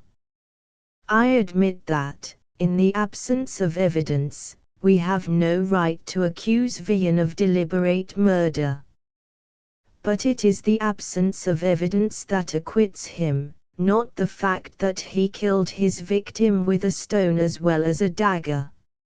Nor does it seem to me quite fair to blame, as Mr. Starkpool does by implication, the cold and beautiful Catherine de Vorcelles for Villon's moral downfall. Catherine de Vorcelles, what a poem her very name is, may, for all one knows, have had the best of reasons for sending her bully to beat the poet like dirty linen on the washing board. We do not know, and it is better to leave the matter a mystery than to sentimentalize like Mr. Starkpool. Had he come across just now one of those creative women, one of those women who by the alchemy that lives alone in love can bend a man's character, even though the bending had been ever so little, she might have saved him from the catastrophe towards which he was moving, and which took place in the following December.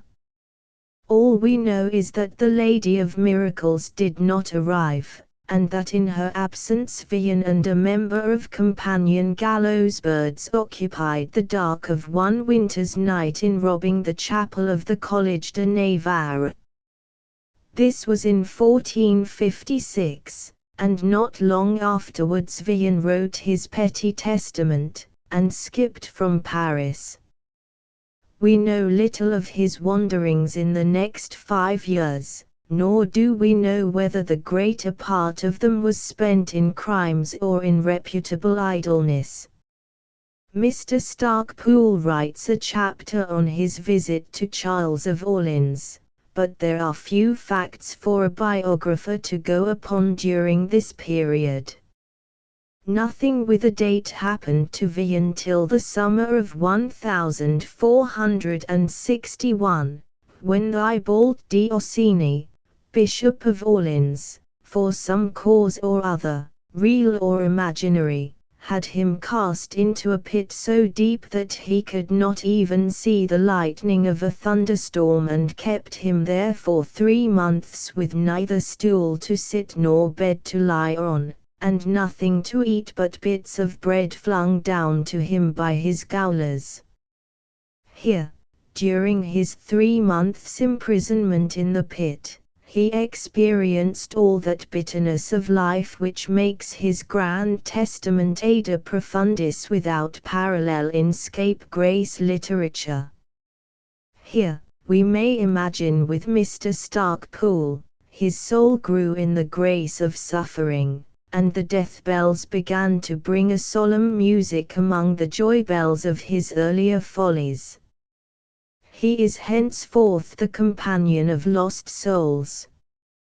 He is the most melancholy of cynics in the kingdom of death.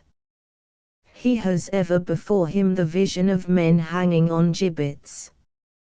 He has all the hatreds of a man tortured and haunted and old. Not that he ever entirely resigns his carnality. His only complaint against the flesh is that it perishes like the snows of last year. But to recognize even this is to have begun to have a just view of life. He knows that in the tavern is to be found no continuing city. He becomes the servant of truth and beauty as he writes the most revealing and tragic satires on the population of the tavern in the world's literature. What more horrible portrait exists in poetry than that of La Belle Héalmière grown old, as she contemplates her beauty turned to hideousness, her once fair limbs become speckled like sausages. La Grosse Margot alone is more horrible, and her bully utters his and her doom in the last 3 awful lines of the ballad which links her name with Vian's. Audio amons, audio nous fuit, nous defuions hogne, il nous defuit, ence bordio, ou tenens noster estat. But there is more than the truth of ugliness in these amazing ballads of which the Grand Testament is full. Vian was by nature a worshipper of beauty. The lament over the defeat of his dream of fair lords and ladies by the reality of a withered and dissatisfying world runs like a torment through his verse. No one has ever celebrated the inevitable passing of loveliness in lovelier verse than Vian has done in the Ballade des Dames du Temps Jadis. I have heard it maintained that Rossetti has translated the radiant beauty of this ballad into his Ballad of Dead Ladies. I cannot agree. Even his beautiful translation of the refrain, "But where are the snows of yesteryear," seems to me to injure simplicity with an ornament, and to turn natural into artificial music. Compare the opening lines in the original and in the translation, and you will see the difference between the sincere expression of a vision and the beautiful writing of an exercise. Here is Villon's beginning: "Dicts moiou, nen culpes, ist flora, la belle romaine. Archipied, ne ties, qui fut sa cousine germaine." And here is Rossetti's jaunty English: "Tell me now in what hidden way is Lady Flora, the lovely Roman. Where's Hipparchia, and where is Thais, neither of them the fairer woman?" One sees how Rossetti is inclined to romanticize that which is already romantic beyond one's dreams in its naked and golden simplicity. I would not quarrel with Rossetti's version, however, if it had not been often put forward as an example of a translation which was equal to the original. It is certainly a wonderful version if we compare it with most of those that have been made from Villon. Mr. Stark-Pool's, I fear, have no rivulets of music running through them to make up for their want of prose exactitude. Admittedly, however, translation of Villon is difficult. Some of his most beautiful poems are simple as catalogues of names, and the secret of their beauty is a secret elusive as a fragrance borne on the wind. Mr. Stark-Pool may be congratulated on his courage in undertaking an impossible task, a task, moreover, in which he challenges comparison with Rossetti, Swinburne, and Andrew Langridge. His book, however, is meant for the general public rather than for poets and scholars, at least, for that intelligent portion of the general public which is interested in literature without being overcritical. For its purpose it may be recommended as an interesting, picturesque, and judicious book. The Villon of Stevenson is little better than a criminal monkey of genius. The Villon of Mr. Stark-Pool is at least the makings of a man. Pope is a poet whose very admirers belittle him. Mr. Saintsbury, for instance, even in the moment of inciting us to read him, observes that it would be scarcely rash to say that there is not an original thought, sentiment, image, or example of any of the other categories of poetic substance to be found in the 100,000 verses of Pope.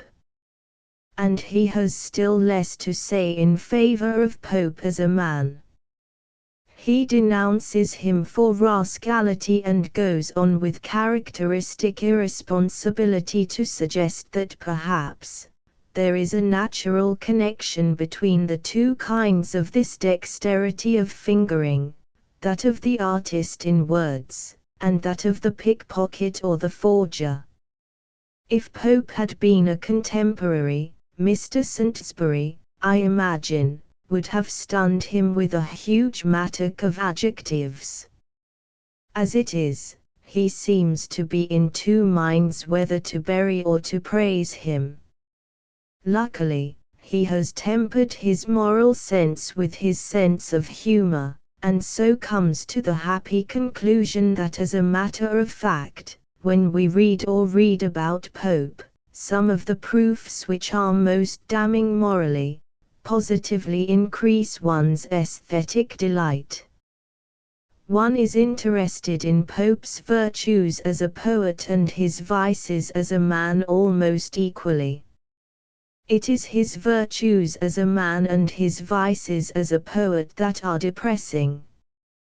He is usually at his worst artistically when he is at his best morally. He achieves wit through malice, he achieves only rhetoric through virtue. It is not that one wishes he had been a bad son or a Uriah Heep in his friendships.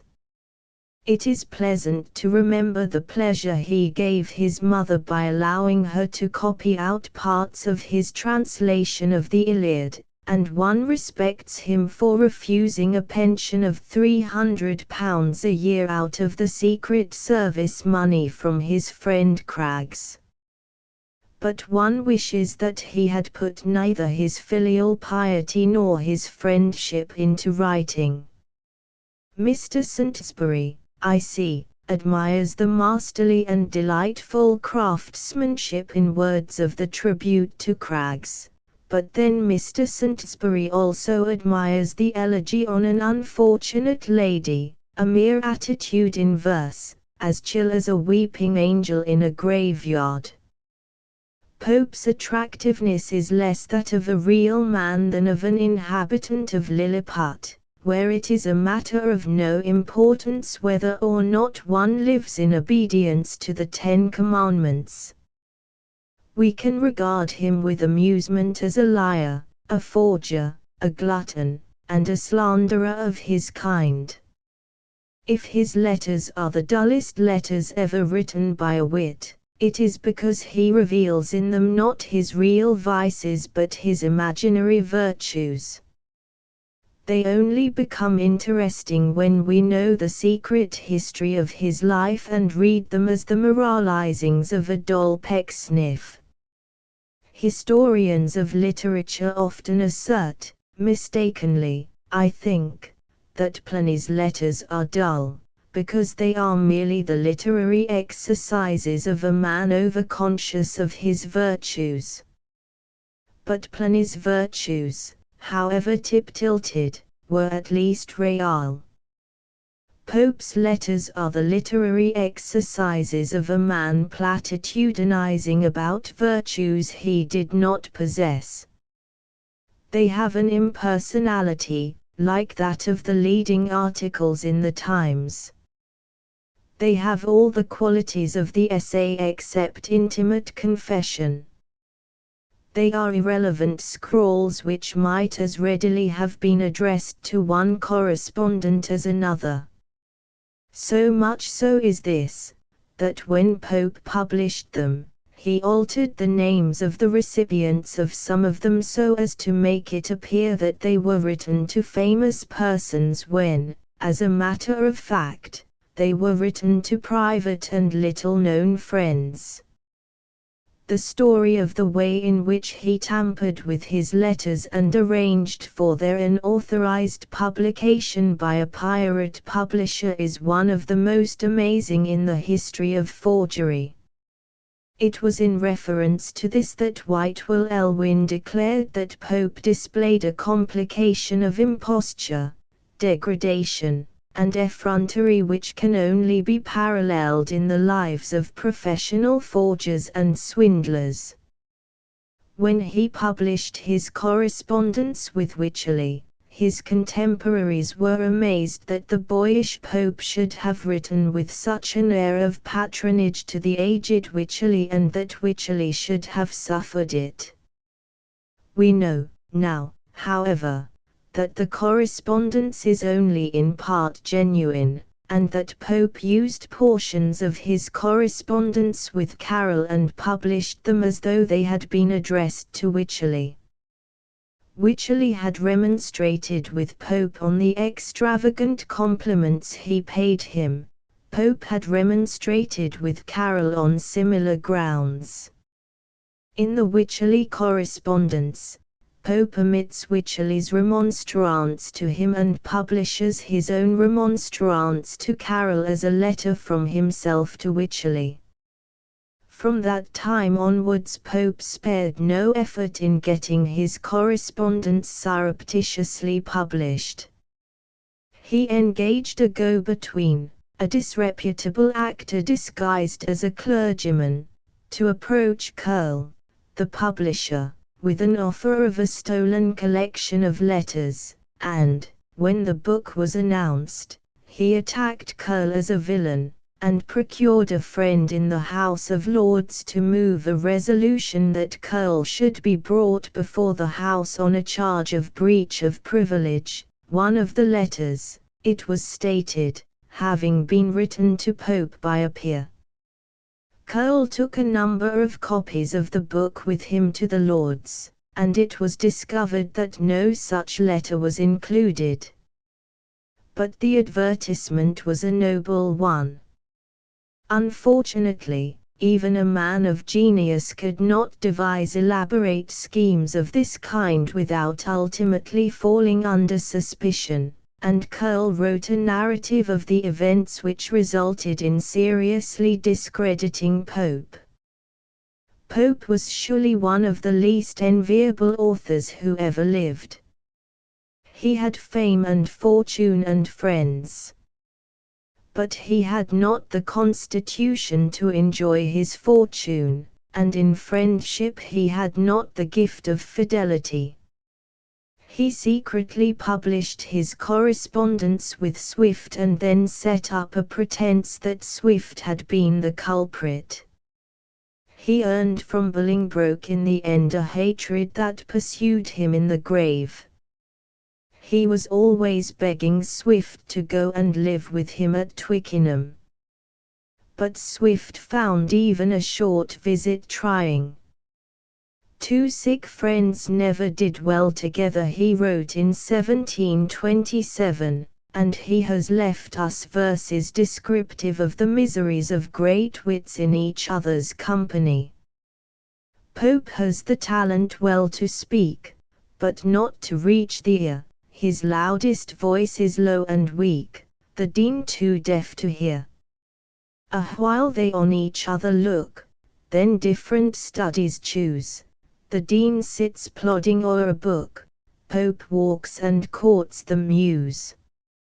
Mr. Pope, he grumbled some years later, can neither eat nor drink, loves to be alone, and has always some poetical scheme in his head. Swift, luckily, stayed in Dublin and remained Pope's friend.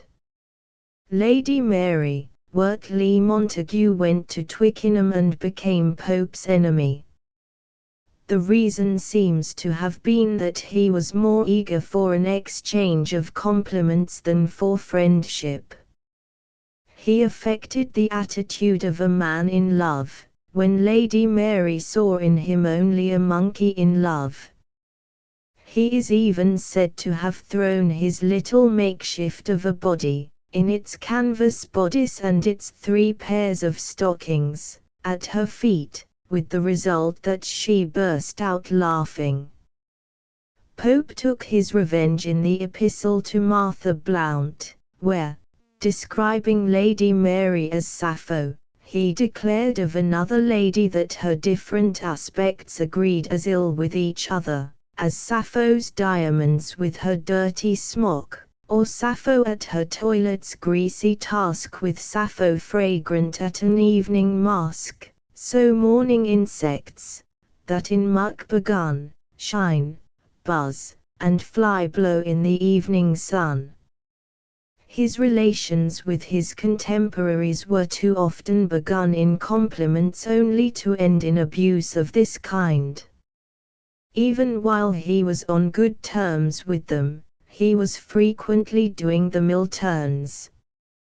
Thus, he persuaded a publisher to get Dennis to write abusively of Addison's Cato in order that he might have an excuse in his turn for writing abusively of Dennis, apparently vindicating Addison but secretly taking a revenge of his own. Addison was more embarrassed than pleased by so savage a defense, and hastened to assure Dennis that he had had nothing to do with it. Addison also gave offence to Pope by his too judicious praise of the rape of the lock and the translation of the Iliad. Thus began the maniacal suspicion of Addison, which was expressed with the genius of venom in the epistle to Dr. Arbuthnot. There was never a poet whose finest work needs such a running commentary of discredit as Pope's. He may be said, indeed, to be the only great poet in reading whom the commentary is as necessary as the text. One can enjoy Shakespeare or Shelley without a note. One is inclined even to resent the intrusion of the commentator into the upper regions of poetry. But Pope's verse is a guide to his age and the incidents of his waspish existence, lacking a key to which one misses 3/4 of the entertainment. The Don Shad without footnotes is one of the obscurest poems in existence. With footnotes it becomes a perfect epic of literary entomology. And it is the same with at least half of his work. Thus, in the Imitations of Horace, a reference to Russell tells us little till we read in a delightful footnote, there was a Lord Russell who, by living too luxuriously, had quite spoiled his constitution. He did not love sport, but used to go out with his dogs every day only to hunt for an appetite. If he felt anything of that, he would cry out, "Oh, I have found it," turn short round and ride home again, though they were in the midst of the finest chase. It was this lord who, when he met a beggar, and was entreated by him to give him something because he was almost famished with hunger, called him a happy dog. There may have been a case for neglecting Pope before Mr. Elwin and Mr. Cawthorpe edited and annotated him, though he had been edited well before, but their monumental edition has made him of all English poets one of the most incessantly entertaining. Pope, however, is a charmer in himself. His venom has graces. He is a stinging insect, but of how brilliant a hue. There are few satires in literature richer in the daintiness of malice than the Epistle to Martha Blount and the Epistle to Dr. Arbuthnot. The characters of women in the former are among the most precious of those railleries of sex in which mankind has always loved to indulge. The summing up of the perfect woman, and mistress of herself, though china fall, is itself perfect in its wit. And the fickle lady, Narcissa, is a portrait in porcelain. Narcissa's nature, tolerably mild, to make a wash, would hardly stew a child, has even been proved to grant a lover's prayer. And paid a tradesman once, to make him stare. Now deep in Taylor and the Book of Martyrs, now drinking citron with his grace and charters, now conscience chills her and now passion burns, and atheism and religion take their turns, a very heathen in the carnal part, yet still a sad, good Christian at the heart. The study of Chloe, who wants a heart, is equally delicate and witty. Virtue she finds too painful an endeavor, content to dwell in decencies forever, so very reasonable, so unmoved, as never yet to love, or to be loved. She, while her lover pants upon her breast, can mark the figures on an Indian chest, and when she sees her friend in deep despair, observes how much a chintz exceeds mohair.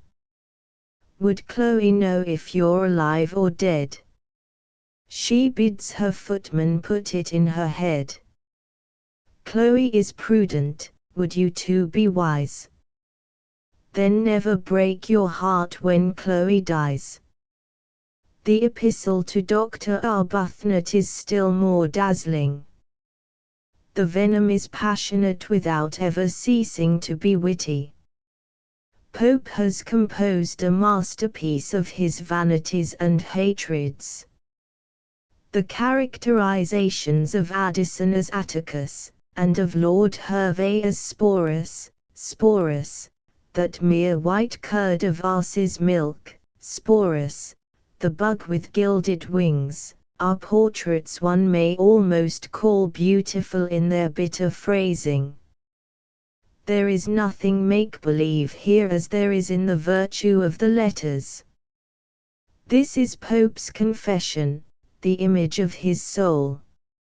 Elsewhere in Pope the accomplishment is too often rhetorical, though the rape of the lock is as delicate in artifice as a French fairy tale, the Dunshad an amusing assault of a major Lilliputian on minor Lilliputians, and the essay on criticism, what a regiment of witty lines to be written by a youth of 20 or 21. Much nearer being a great essay in verse than is generally admitted nowadays. As for the essay on man, one can read it more than once only out of a sense of duty. Pope has nothing to tell us that we want to know about man except in so far as he dislikes him. We praise him as the poet who makes remarks, as the poet, one might almost say, who makes faces. It is when he sits in the scorner's chair, whether in good humor or in bad, that he is the little lord of versifiers. 11 James Elroy Flecker died in January 1915, having added at least one poem to the perfect anthology of English verse. Probably his work contains a good deal that is permanent besides this. But one is confident at least of the permanence of the old ships. Readers coming 1,000 years hence upon the beauty, the romance and the color of this poem will turn eagerly, one imagines, in search of other work from the same pen. This was the flower of the poet's genius. It was the exultant and original speech of one who was in a great measure the seer of other men's visions. Flecker was much given to the translation of other poets, and he did not stop at translating their words. He translated their imagination also into careful verse. He was one of those poets whose genius is founded in the love of literature more than in the love of life. He seems less an interpreter of the earth than one who sought after a fantastic world which had been created by Swinburne and the Parnassians and the old painters and the tellers of the Arabian Nights. He began, Mr. J.C. Squire has said, by being more interested in his art than in himself. And all but a score or so of his poems suggest that this was his way to the last. He was one of those for whom the visible world exists. But it existed for him less in nature than in art. He does not give one the impression of a poet who observed minutely and delightedly as Mr. W. H. Davies observes. His was a painted world inhabited by a number of chosen and exquisite images. He found the real world by comparison disappointing. He confessed, we are told, that he had not greatly liked the East, always excepting, of course, Greece. This was almost a necessity of his genius, and it is interesting to see how in some of his later work his imagination is feeling its way back from the world of illusion to the world of real things, from Baghdad and Babylon to England. His poetry does not as a rule touch the heart, but in oak and olive and brumina his spectatorial sensuousness at last breaks down, and the cry of the exile moves us as in an intimate letter from a friend since dead. Those are not mere rhetorical reproaches to the traitor pines which sang what life has found the falsest of fair tales, which had murmured of older seas that beat on vaster sands, and of lands where blaze the unimaginable flowers. It was as though disillusion had given an artist a soul. And when the war came it found him, as he lay dying of consumption in Switzerland, a poet not merely of manly but of martial utterance. The burial in England is perhaps too much of an ad hoc call to be great poetry. But it has many noble and beautiful lines and is certainly of a different world from his mediocre version of God Save the King. At the same time, I do not wish to suggest that his poetry of illusion is the less important part of his work. The perfection of his genius is to be sought, as a matter of fact, in his romantic Eastern work, such as the Ballad of Iskander, A Miracle of Bethlehem, Gates of Damascus, and Brian of Brittany. The false, fair tale of the East had, as it were, released him from mere flirtation with the senses into the world of the imagination. Of human passions he sang little. He wrote oftener of amorousness than of love, as in the Ballad of the Student of the South. His passion for fairy tales, his amorousness of the East, stirred his imagination from idleness among superficial fancies into a brilliant ardor. It was these things that roused him to a nice extravagance with those favorite words and colors and images upon which Mr. Squire comments, "There are words, just as there are images, which he was especially fond of using. There are colors and metals, blue and red, silver and gold, which are present everywhere in his work, the progresses of the sun." He was always a poet of the sunlight rather than a poet of the moonlight, were a continual fascination to him. The images of fire, of a ship, and of an old white-bearded man recur frequently in his poems.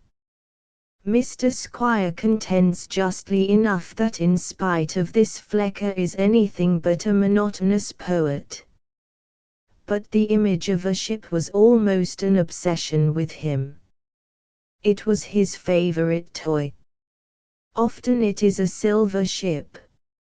In the blind man's vision in the time of Christ even the empires of the future are seen sailing like ships.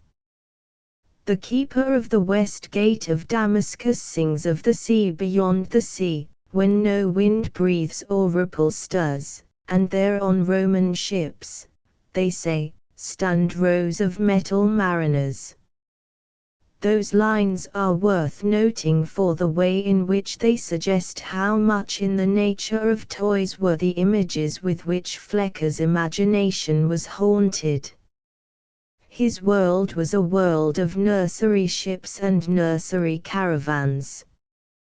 Haunted is, perhaps, an exaggeration. His attitude is too impassive for that.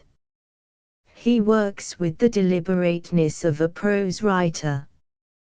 He is occasionally even prosaic in the bad sense, as when he uses the word meticulously or makes his lost mariners say, "How striking like that boat were we in the days, sweet days, when we put to sea."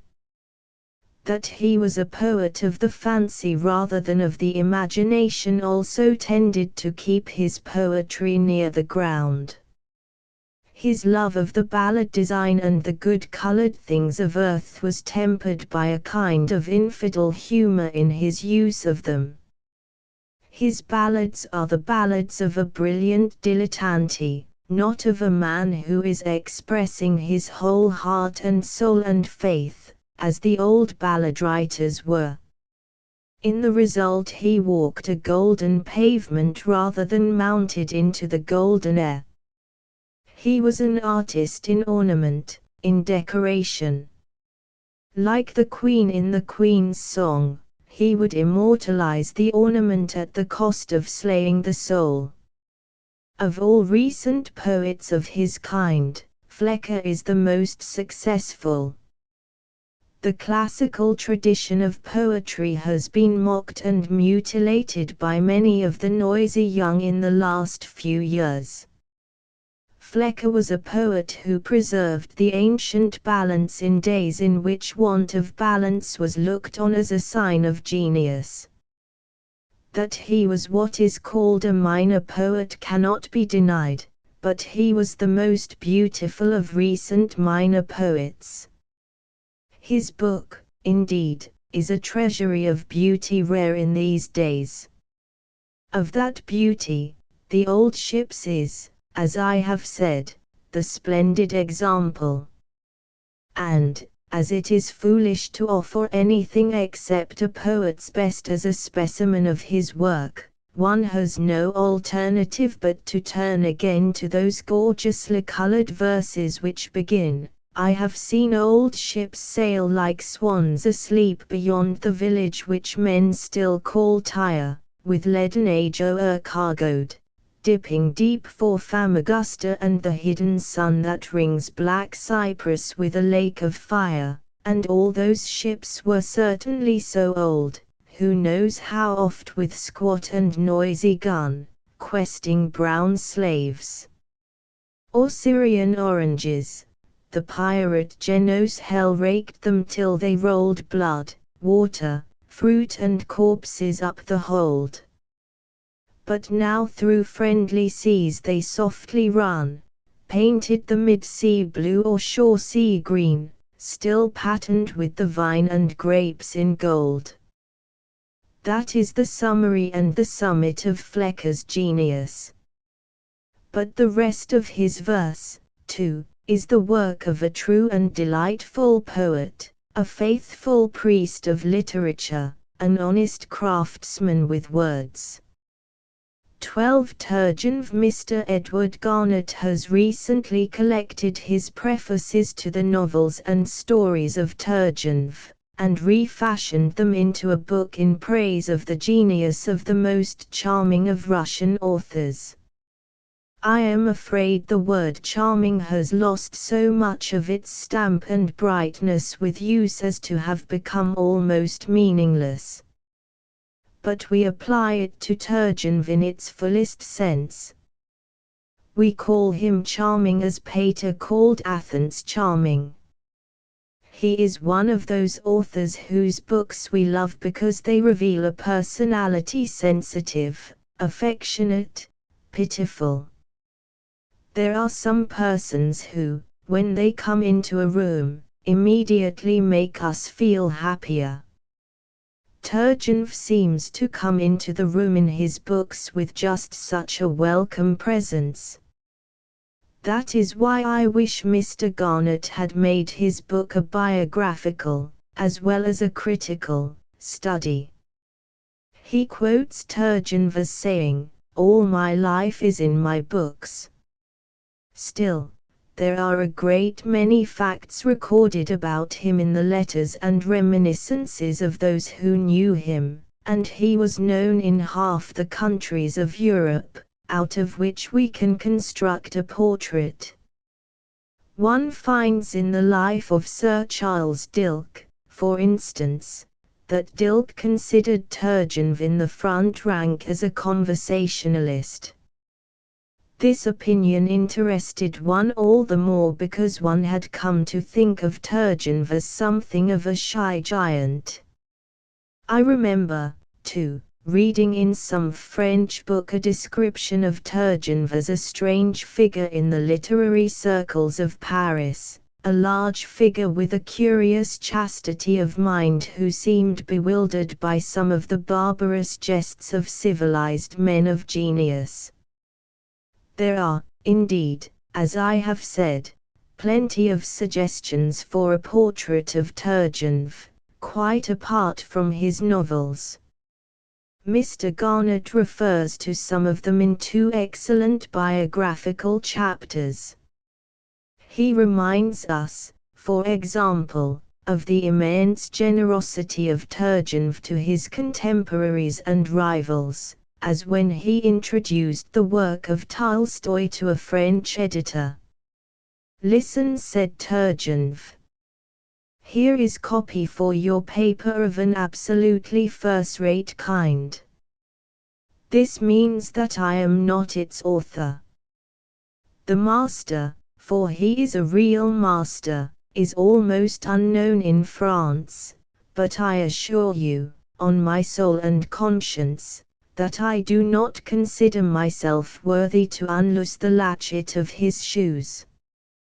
The letter he addressed to Tolstoy from his deathbed, urging him to return from propaganda to literature, is famous, but it is a thing to which one always returns fondly as an example of the noble disinterestedness of a great man of letters. "I cannot recover," Turgenev wrote, "that is out of the question. I am writing to you specially to say how glad I am to be your contemporary, and to express my last and sincere request. My friend, return to literary activity. That gift came to you whence comes all the rest. Ah, how happy I should be if I could think my request would have an effect on you. I can neither walk, nor eat, nor sleep. It is wearisome even to repeat it all. My friend, great writer of our Russian land, listen to my request. I can write no more, I am tired." One sometimes wonders how Tolstoy and Dostoevsky could ever have quarreled with a friend of so beautiful a character as Turgenev. Perhaps it was that there was something barbarous and brutal in each of them that was intolerant of his almost feminine refinement. They were both men of action in literature, militant, and by nature propagandist. And probably Turgenev was as impatient with the faults of their strength as they were with the faults of his weakness. He was a man whom it was possible to disgust. Though he was Zola's friend, he complained that l'Assommoir left a bad taste in the mouth. Similarly, he discovered something almost sadistic in the manner in which Dostoevsky let his imagination dwell on scenes of cruelty and horror. And he was as strongly repelled by Dostoevsky's shrieking panslavism as by his sensationalism among horrors. One can guess exactly the frame of mind he was in when, in the course of an argument with Dostoevsky, he said, "You see, I consider myself a German." This has been quoted against Turgenev as though he meant it literally, and as though it were a confession of denationalization. His words were more subtle than that in their irony. What they meant was simply, if to be a Russian is to be a bigot, like most of you Pan-Slav enthusiasts, then I am no Russian, but a European. Has he not put the whole gospel of nationalism in half a dozen sentences in Rudin? He refused, however, to adopt along with his nationalism the narrowness with which it has been too often associated. This refusal was what destroyed his popularity in Russia, in his lifetime.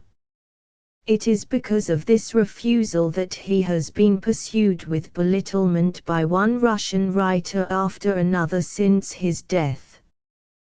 He had that sense of truth which always upsets the orthodox. This sense of truth applied to the portraiture of his contemporaries was felt like an insult in those circles of mixed idealism and make-believe, the circles of the political partisans.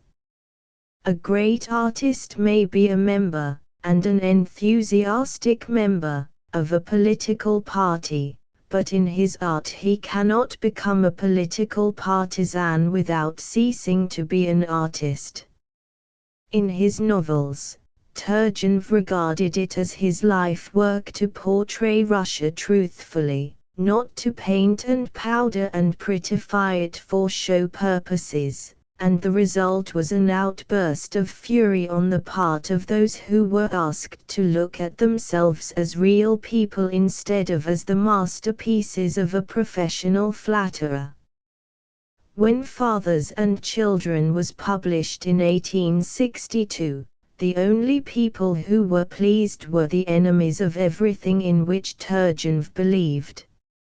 I received congratulations, he wrote, almost caresses, from people of the opposite camp, from enemies. This confused me, wounded me, but my conscience did not reproach me. I knew very well I had carried out honestly the type I had sketched, carried it out not only without prejudice, but positively with sympathy. This is bound to be the fate of every artist who takes his political party or his church, or any other propagandist group to which he belongs, as his subject.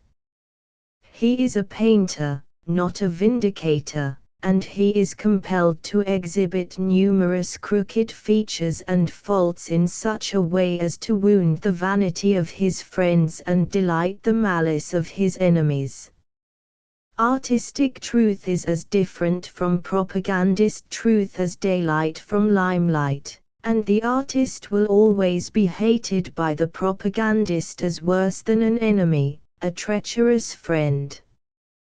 Turgenev deliberately accepted as his life work a course which could only lead to the miseries of being misunderstood. When one thinks of the long years of denunciation and hatred he endured for the sake of his art, one cannot but regard him as one of the heroic figures of the 19th century. He has, Mr. Garnett tells us, been accused of timidity and cowardice by uncompromising radicals and revolutionaries. In an access of self-reproach he once declared that his character was comprised in one word, poltroon. He showed neither timidity nor cowardice, however, in his devotion to truth. His first and last advice to young writers, Mr. Garnett declares, was, "You need truth, remorseless truth, as regards your own sensations." And if Turgenev was remorseless in nothing else, he was remorseless in this, truth as regards both his own sensations and the sensations of his contemporaries. He seems, if we may judge from a sentence he wrote about Fathers and Children, to have regarded himself almost as the first realist. It was a new method, he said, as well as a new type I introduced, that of realizing instead of idealizing. His claim has, at least, this truth in it: he was the first artist to apply the realistic method to a world seething with ideas and with political and philosophical unrest. His adoption of the realistic method, however, was the result of necessity no less than of choice. He simply did not know how to work otherwise, as he said. He had not the sort of imagination that can invent men and women easily. He had always to draw from the life. "I ought to confess," he once wrote, "that I never attempted to create a type without having, not an idea, but a living person, in whom the various elements were harmonized together, to work from. I have always needed some groundwork on which I could tread firmly. When one has praised Turgenev, however, for the beauty of his character and the beautiful truth of his art, one remembers that he, too, was human and therefore less than perfect. His chief failing was, perhaps, that of all the great artists, he was the most lacking in exuberance. That is why he began to be scorned in a world which rated exuberance higher than beauty or love or pity. The world before the war was afraid above all things of losing vitality, and so it turned to contortionists of genius such as Dostoevsky, or lesser contortionists, like some of the futurists, for fear restfulness should lead to death. It would be foolish, I know, to pretend to sum up Dostoevsky as a contortionist, but he has that element in him. Mr. Conrad suggests a certain vice of misshapenness in Dostoevsky when he praises the characters of Turgenev in comparison with his. All his creations, fortunate or unfortunate, oppressed and oppressors, he says in his fine tribute to Turgenev in Mr. Garnett's book, are human beings, not strange beasts in a menagerie, or damned souls knocking themselves about in the stuffy darkness of mystical contradictions. That is well said. On the other hand, it is only right to remember that, if Turgenev's characters are human beings, they, at least the male characters, have a way of being curiously ineffectual human beings. He understood the Hamlet in man almost too well. From Rudin to the young revolutionist in virgin soil, who makes such a mess of his propaganda among the peasantry, how many of his characters are as remarkable for their weakness as their unsuccess. Turgenev was probably conscious of this pessimism of imagination in regard to his fellow man, at least, his Russian fellow man. In On the Eve, when he wished to create a central character that would act as an appeal to his countrymen to conquer their sluggishness, their weakness and apathy, as Mr. Garnett puts it, he had to choose a Bulgarian, not a Russian, for his hero. Mr. Garnett holds that the characterization of Insarov, the Bulgarian, in On the Eve, is a failure, and puts this down to the fact that Turgenev drew him, not from life, but from hearsay. I think Mr. Garnett is wrong. I have known the counterpart of Insarov among the members of at least one subject nation, and the portrait seems to me to be essentially true and alive. Luckily, if Turgenev could not put his trust in Russian men, he believed with all his heart in the courage and goodness of Russian women. He was one of the first great novelists to endow his women with independence of soul. With the majority of novelists, women are sexual or sentimental accidents. With Turgenev, women are equal human beings, saviors of men and saviors of the world. Virgin Soil becomes a book of hope instead of despair as the triumphant figure of Marianna, the young girl of the Revolution, conquers the imagination. Turgenev, as a creator of noble women, ranks with Browning and Meredith. His realism was not, in the last analysis, a realism of disparagement, but a realism of affection.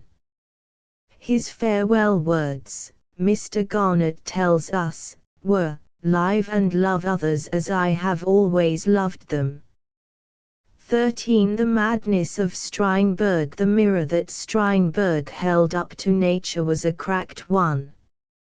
It was cracked in a double sense. It was crazy.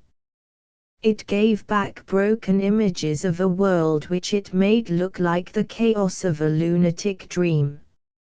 Miss Lynd Hasby, in her popular biography of Strindberg, is too intent upon saying what can be said in his defense to make a serious attempt to analyze the secret of genius which is implicit in those 115 plays, novels, collections of stories, essays, and poems which will be gathered into the complete edition of his works shortly to be published in Sweden.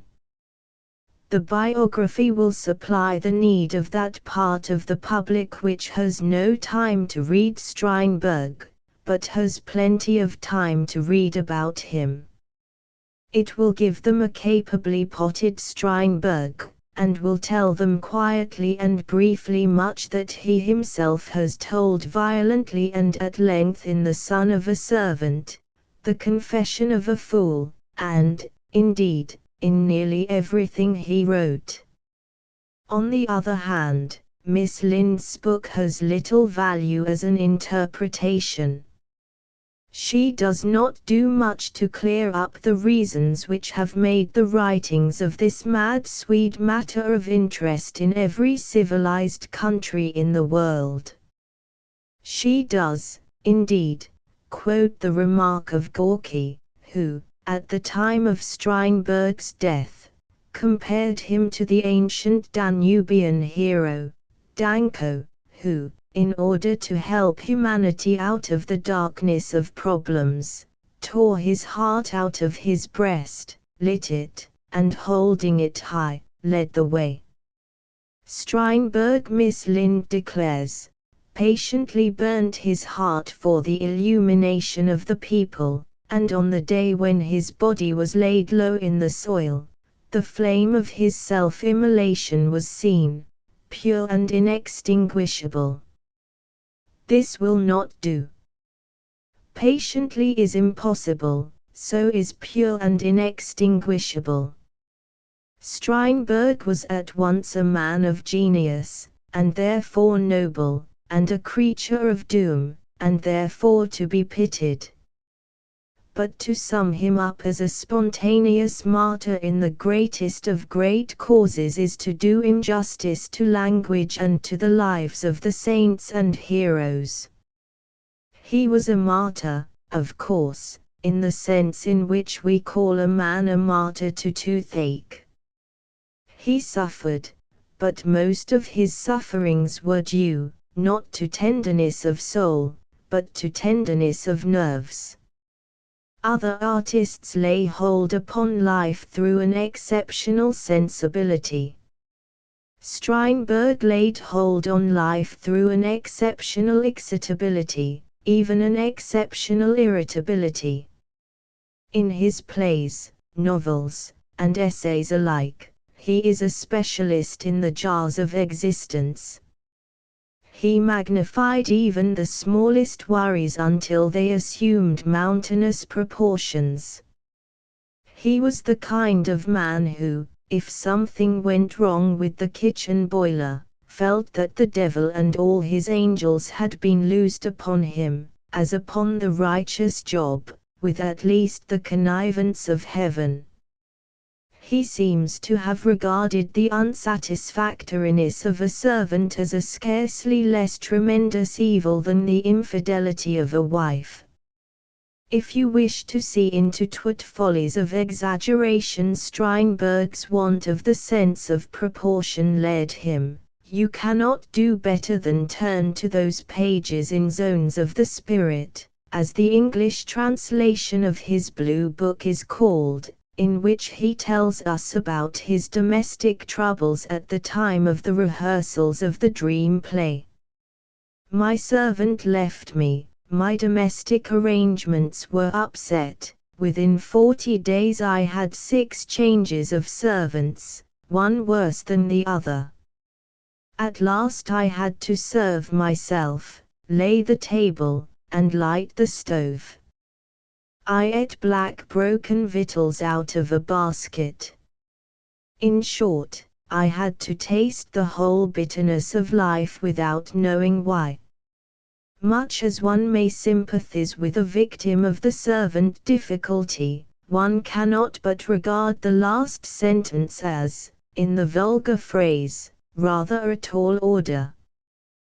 But it becomes taller still before Strindberg has done with it. Then came the dress rehearsal of the dream play. This drama I wrote 7 years ago, after a period of 40 days' suffering which were among the worst which I had ever undergone. And now again exactly 40 days of fasting and pain had passed. There seemed, therefore, to be a secret legislature which promulgates clearly defined sentences.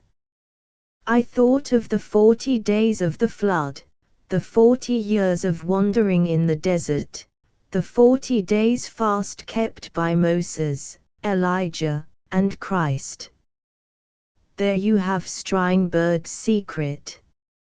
His work is, for the most part, simply the dramatization of the conflict between man and the irritations of life. The chief of these is, of course, woman. But the lesser irritations never disappear from sight for long. His obsession by them is very noticeable in the dream play itself, in that scene, for instance, in which the lawyer and the daughter of Indra having married, the lawyer begins to complain of the untidiness of their home, and the daughter to complain of the dirt, the daughter. This is worse than I dreamed. The lawyer. We are not the worst off by far. There is still food in the pot. The daughter. But what sort of food? The lawyer. Cabbage is cheap, nourishing, and good to eat. The daughter. For those who like cabbage, to me it is repulsive. The lawyer. Why didn't you say so? The daughter. Because I loved you. I wanted to sacrifice my own taste. The lawyer. Then I must sacrifice my taste for cabbage to you, for sacrifices must be mutual. The daughter. What are we to eat then? Fish. But you hate fish. The lawyer. And it is expensive. The daughter. This is worse than I thought it. The lawyer, kindly. Yes, you see how hard it is. And the symbolic representation of married life in terms of fish and cabbage is taken up again a little later. The daughter.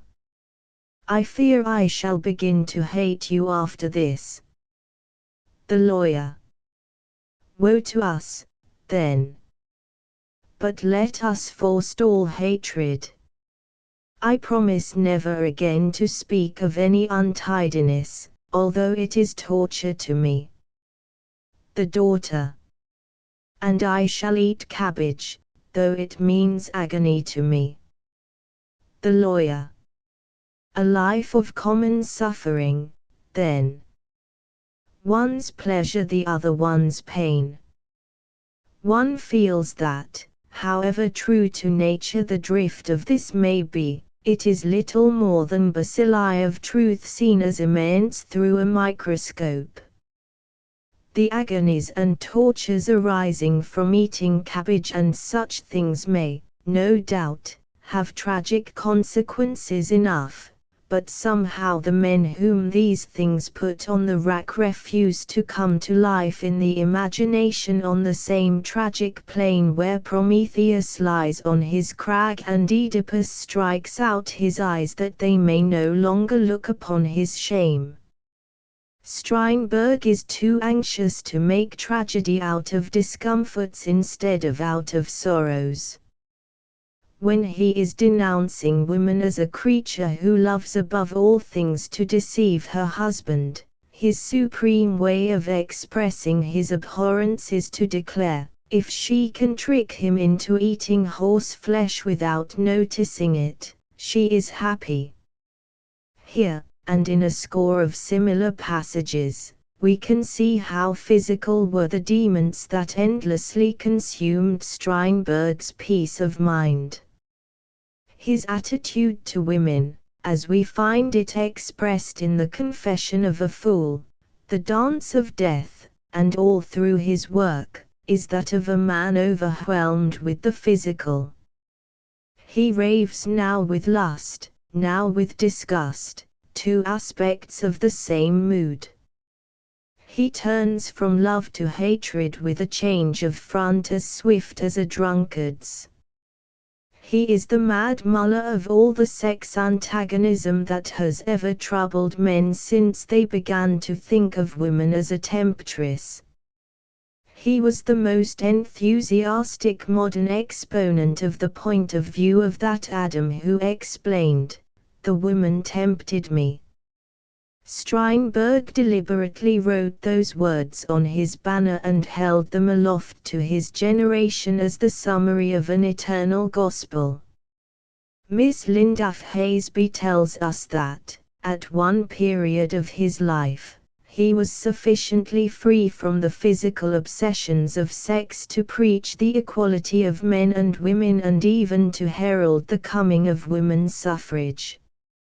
But his abiding view of woman was that of the plain man of the 19th century. He must either be praising her as a ministering angel or denouncing her as a ministering devil, preferably the latter. It would be nonsense, however, to pretend that Strindberg did not see at least one class of women clearly and truly.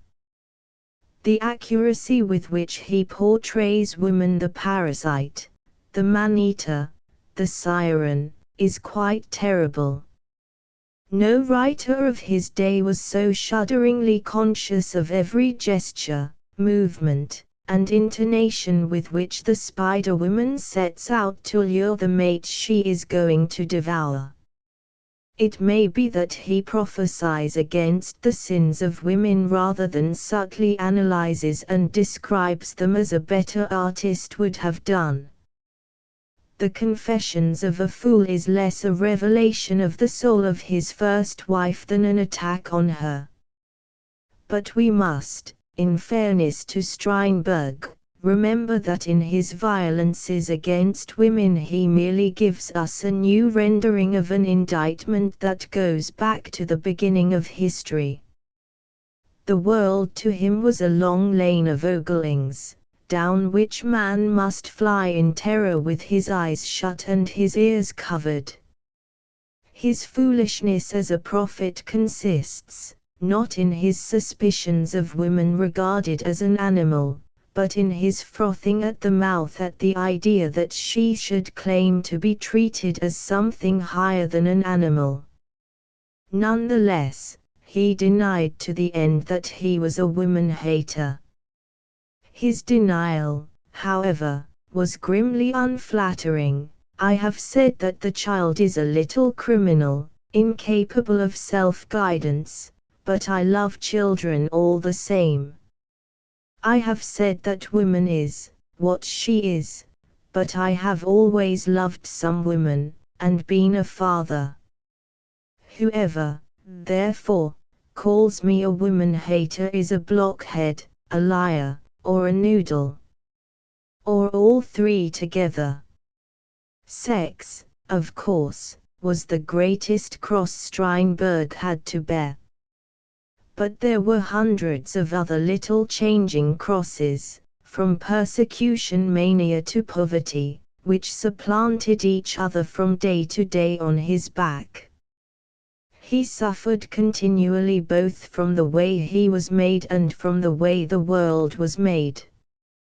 His novels and plays are a literature of suffering.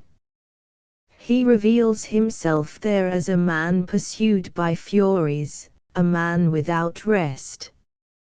He flies to 1,000 distractions and hiding places, drink and lust and piano playing, Chinese and chemistry, painting and acting, alchemy and poison, and religion. Some of these, no doubt, he honestly turns to for a living. But in his rush from one thing to another he shows the restlessness of a man goaded to madness. Not that his life is to be regarded as entirely miserable. He obviously gets a good deal of pleasure even out of his acutest pain. I find the joy of life in its violent and cruel struggles, he tells us in the preface to Miss Julia, and my pleasure lies in knowing something and learning something. He is always consumed with the greed of knowledge, a phase of his greed of domination. It is this that enables him to turn his inferno into a purgatory. In his later period, indeed, he is optimist enough to believe that the sufferings of life cleanse and ennoble. By tortuous ways of sin he at last achieves the simple faith of a Christian. He originally revolted from this faith more through irritation than from principle.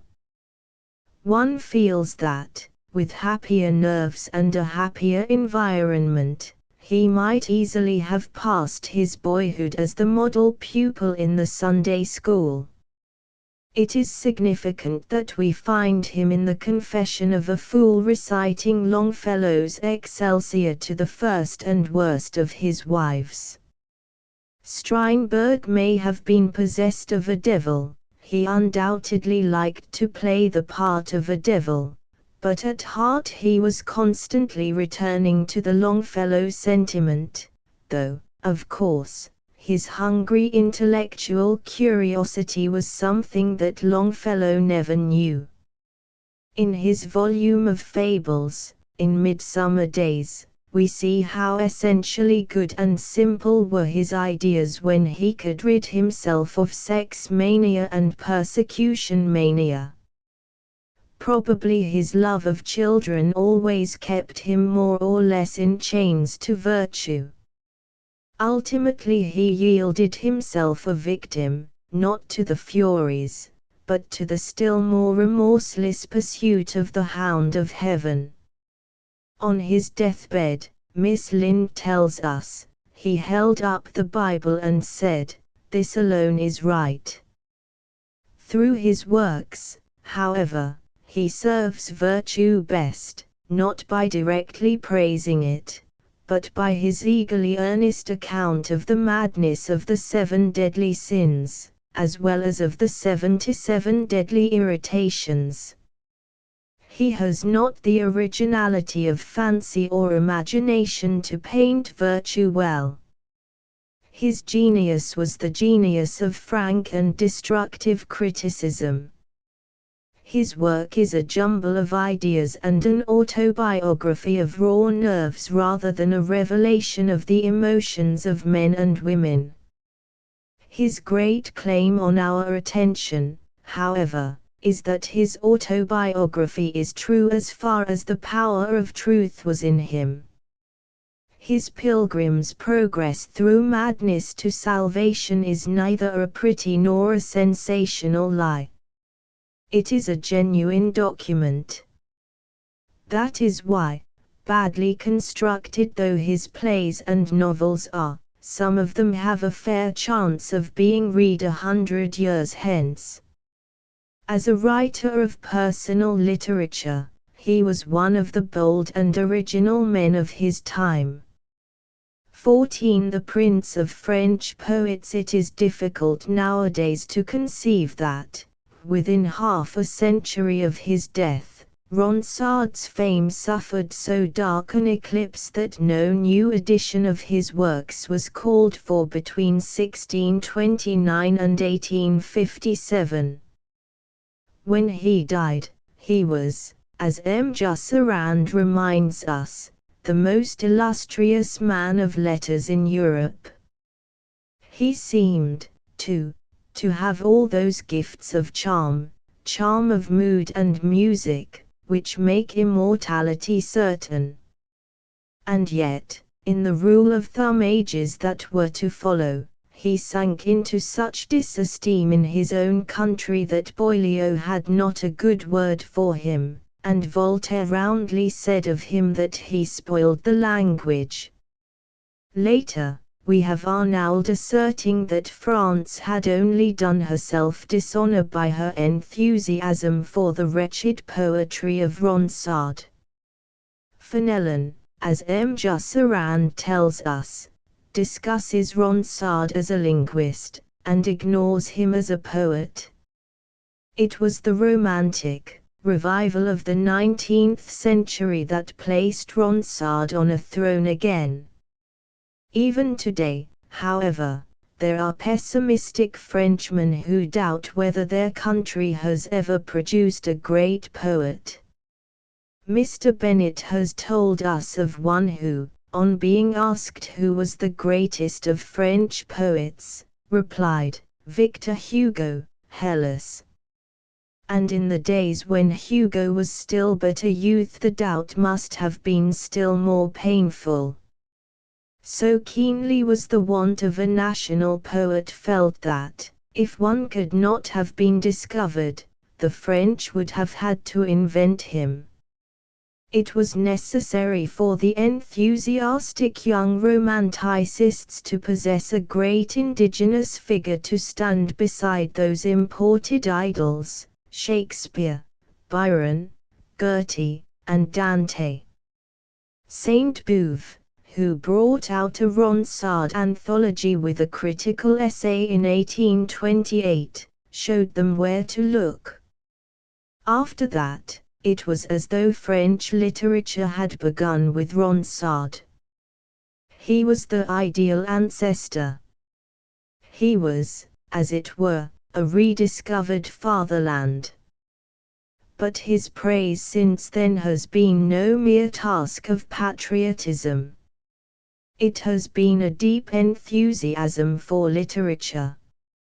You cannot imagine, wrote Flaubert, in 1852, what a poet Ronsard is. What a poet! What a poet! What wings!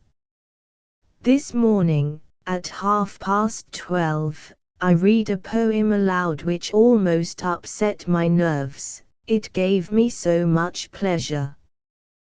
That may be taken as the characteristic French view of Ronsard. It may be an exaggerated view. It may be fading to some extent before modern influences. But it is unlikely that Ronsard's reputation in his own country will ever again be other than that of a great poet. At the same time, it is not easy, on literary grounds, to acquiesce in all the praises that have been heaped upon him. One would imagine from Flaubert's exclamations that Ronsard had a range like Shelley's, whereas, in fact, he was more comparable with the English Cavalier poets. He had the Cavalier poet's gift of making love seem a profession rather than a passion. He was always very much a gentleman, both in his moods and his philosophy. A great deal of his best poetry is merely a variation on Carpe Diem. On the other hand, though he never went very deep or very high, he did express real sentiments and emotions in poetry. Few poets have sung the regret for youth more sincerely and more beautifully, and, with Ronsard, regret for the lost wonder of his own youth was perhaps the acutest emotion he ever knew. He was himself, in his early years, one of those glorious youths who have the genius of charm and comeliness, of grace and strength and the arts. He excelled at football as in lute playing. He danced, fenced, and rode better than the best, and, with his noble countenance, his strong limbs, his fair beard, and his eyes full of gentle gravity, he must have been the picture of the perfect courtier and soldier. Above all, we are told, his conversation was delightful. He had the gift of pleasing. When he went to Scotland in 1537 with Madeleine, the king's daughter, to attend as page her tragic marriage with James V, James was so attracted by him that he did not allow him to leave the country for 2 years. With every gift of popularity and success, with the world apparently already at his feet, Ronsard was suddenly struck down by an illness that crippled his whole life. He became deaf, or half-deaf. His body was tortured with arthritis and recurrent attacks of gout. His career as a courtier lay in ruins before him. Possibly, had it not been so, his genius as a poet would have spent itself in mere politeness. The loss of his physical splendor and the death of more than one of his companions, however, filled him with an extreme sense of the transitoriness of the beauty of the world, of youth and fame and flowers, and turned him both to serious Epicureanism and to serious writing. By the year 1550 he was leading the young men of France in a great literary renaissance, a reaction against the lifeless jingle of ballads and punning rhymes. Like Du Bellay, he asked himself and his contemporaries, are we, then, less than the Greeks and Romans?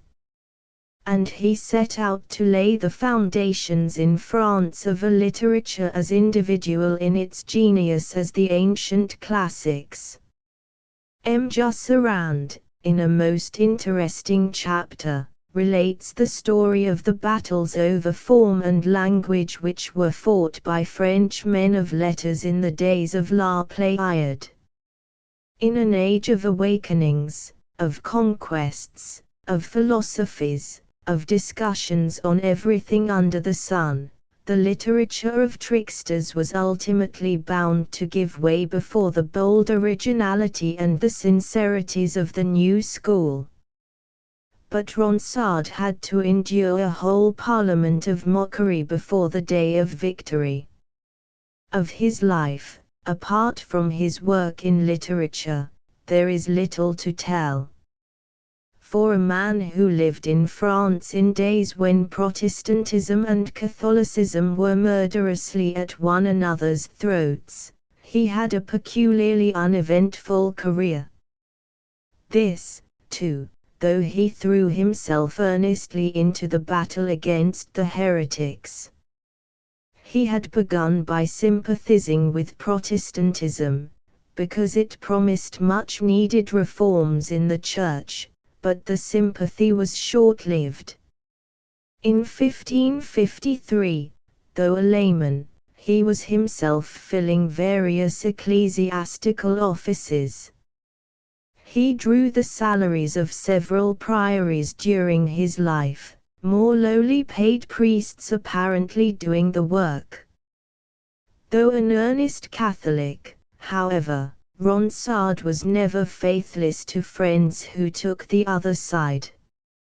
He published his kindly feelings towards Odet de Coligny, the admiral's cardinal brother, for instance, who had adopted Protestantism and married, and, though he could write bloodily enough against his sectarian enemies, the cry for tolerance, for pity, for peace, seems continually to force itself to his lips amid the wars of the time. M. Jusserand lays great stress on the plain-spokenness of Ronsard. He praises especially the courage with which the poet often spoke out his mind to kings and churchmen, though no man could write odes fuller of exaggerated adulation when they were wanted. He sometimes counseled kings, we are told, in a tone that, after all our revolutions, no writer would dare to employ today. Perhaps M. Jusserand overestimates the boldness with which his hero could remind kings that they, like common mortals, were made of mud. He has done so, I imagine, largely in order to clear him from the charge of being a flatterer. It is interesting to be reminded, by the way, that one of his essays in flattery was an edition of his works dedicated, by order of Catherine de Medicis, to Elizabeth of England, whom he compared to all the incomparables, adding a eulogy of Lord Robert du Le Comte de l'Ancestre as the ornament of the English, the wonder of the world. Elizabeth was delighted, and gave the poet a diamond for his pretty book. But Ronsard does not live in literature mainly as a flatterer.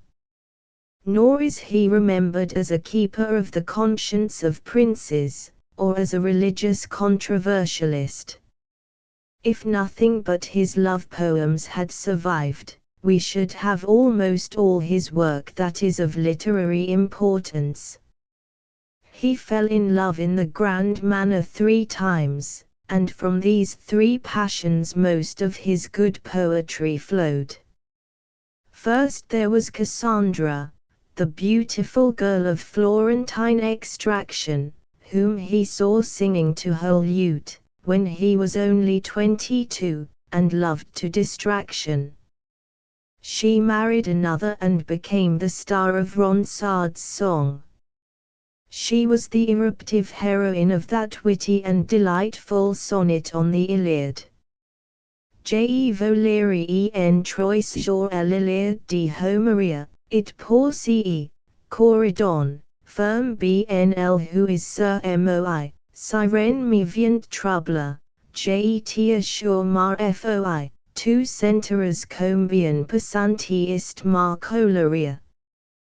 Gene vos lament que notre chambrière vn faire mon lit, ton compagnon toi, je vos 3 jours entiers demeura et recueil, pour filatura et présence entière.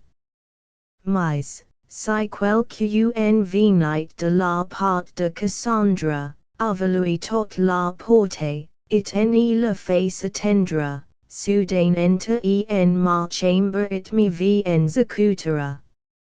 Je votant sulement et lui seul me montera, au reste, si du volate pour moi descendre du ciel, ferme la porte it en la laisse entera.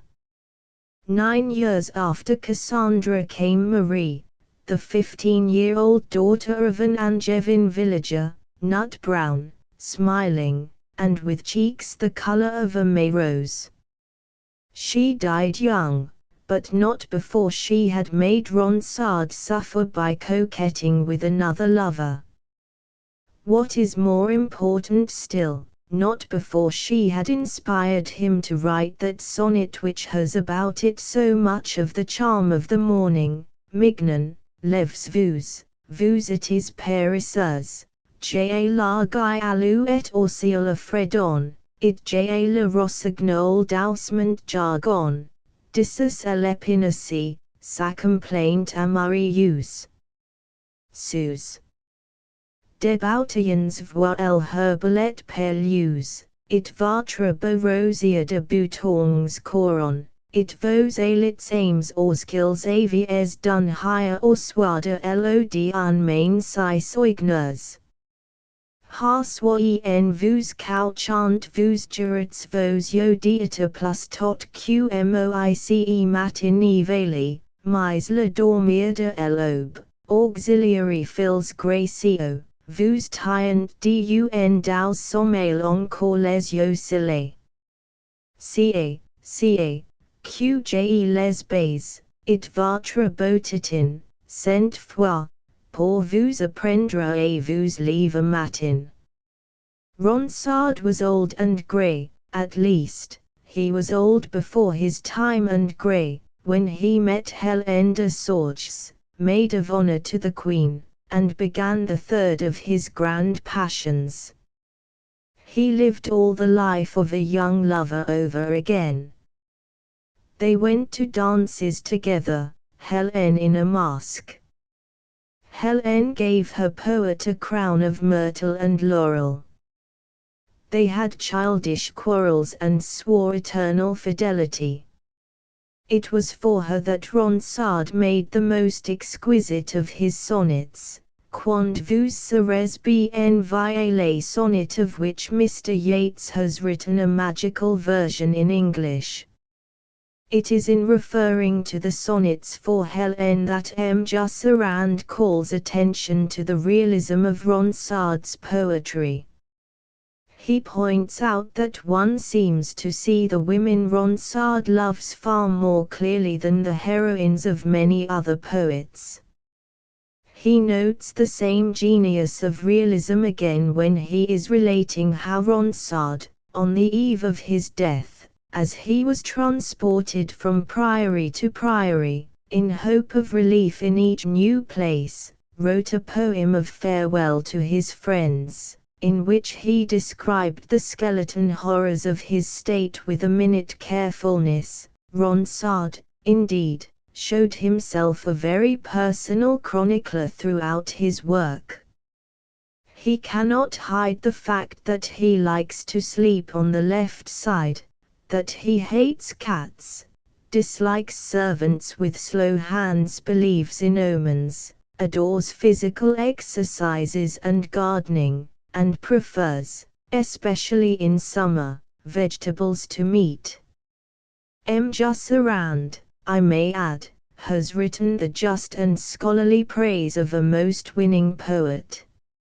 His book, which appears in the Grands Écrivains Français series, is not only a good biographical study, but an admirable narrative of literary and national history.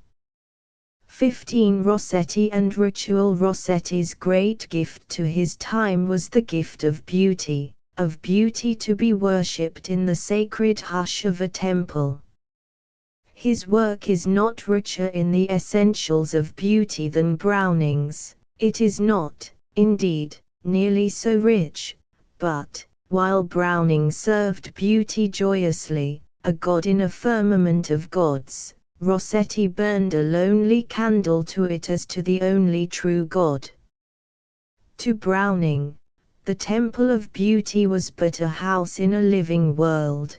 To Rossetti, the world outside the temple was, for the most part, a dead world. Jenny may seem to stand in vivid contradiction of this. But Jenny was an exceptional excursion into life, and hardly expresses the Rossetti that was a power in art and literature. Him we find best, perhaps, in the Blessed Damozel, written when he was little more than a boy. And this is not surprising, for the arrogant love of beauty, out of which the aesthetic sort of art and literature has been born, is essentially a boy's love. Poets who are sick with this passion must either die young, like Keats, or survive merely to echo their younger selves, like Swinburne. They are splendid in youth, like Aucassin, whose swooning passion for Nicolette is symbolical of their almost painful desire of beauty. In Hand and Soul, Rossetti tells us of Chiaro dell'Erma that he would feel faint in sunsets and at the sight of stately persons. Keats's odes express the same ecstasy of faintness, and Rossetti himself was obviously a close 19th-century counterpart of Chiaro. Even when he troubles about the soul, and he constantly troubles about it, he never seems to be able altogether to escape out of what may be called the higher sensationalism into genuine mysticism. His work is earthborn, it is rich in earthly desire. His symbols were not wings to enable the soul to escape into a divine world of beauty. They were the playthings of a grown man, loved for their oft beauty more than for any beauty they could help the spirit to reach. Rossetti belongs to the ornamental school of poetry. He writes more like a man who has gone into a library than like one who has gone out to nature, and ornamentalism in poetry is simply the result of seeing life, not directly, but through the colored glass of literature and the other arts. Rossetti was the forerunner of all those artists and authors of recent times, who, in greater or less degree, looked on art as a weaving of patterns, an arrangement of wonderful words and sounds and colors. Pater in his early writings, William Morris, Oscar Wilde, and all those others who dreamed that it was the artist's province to enrich the world with beautiful furniture, for conduct itself seemed, in the philosophy of these writers, to aspire after the quality of tapestry, are implicit in the blessed Demoiselle and Troy Town. It is not that Rossetti could command words like Pater or Wilde. His phrasing, if personal, is curiously empty of the graces. He often does achieve graces of phrase, but some of his most haunting poems owe their power over us to their general pattern, and not to any persistent fine workmanship. How beautiful Troy Town is, for instance, and yet how lacking in beautiful verses. The poet was easily content in his choice of words who could leave a verse like, Venus looked on Helen's gift, O Troy Town. Looked and smiled with subtle drift, saw the work of her heart's desire, there thou kneelest for love to lift. O Troy's down, tall Troy's on fire. Rossetti never wrote a poem that was fine throughout.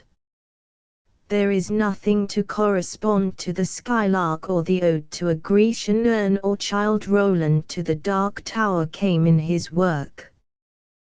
The truth is, he was not a great poet, because he was not a singer. He was capable of decorations in verse, but he was not capable of song. His sonnets, it may be argued, are more than decorations.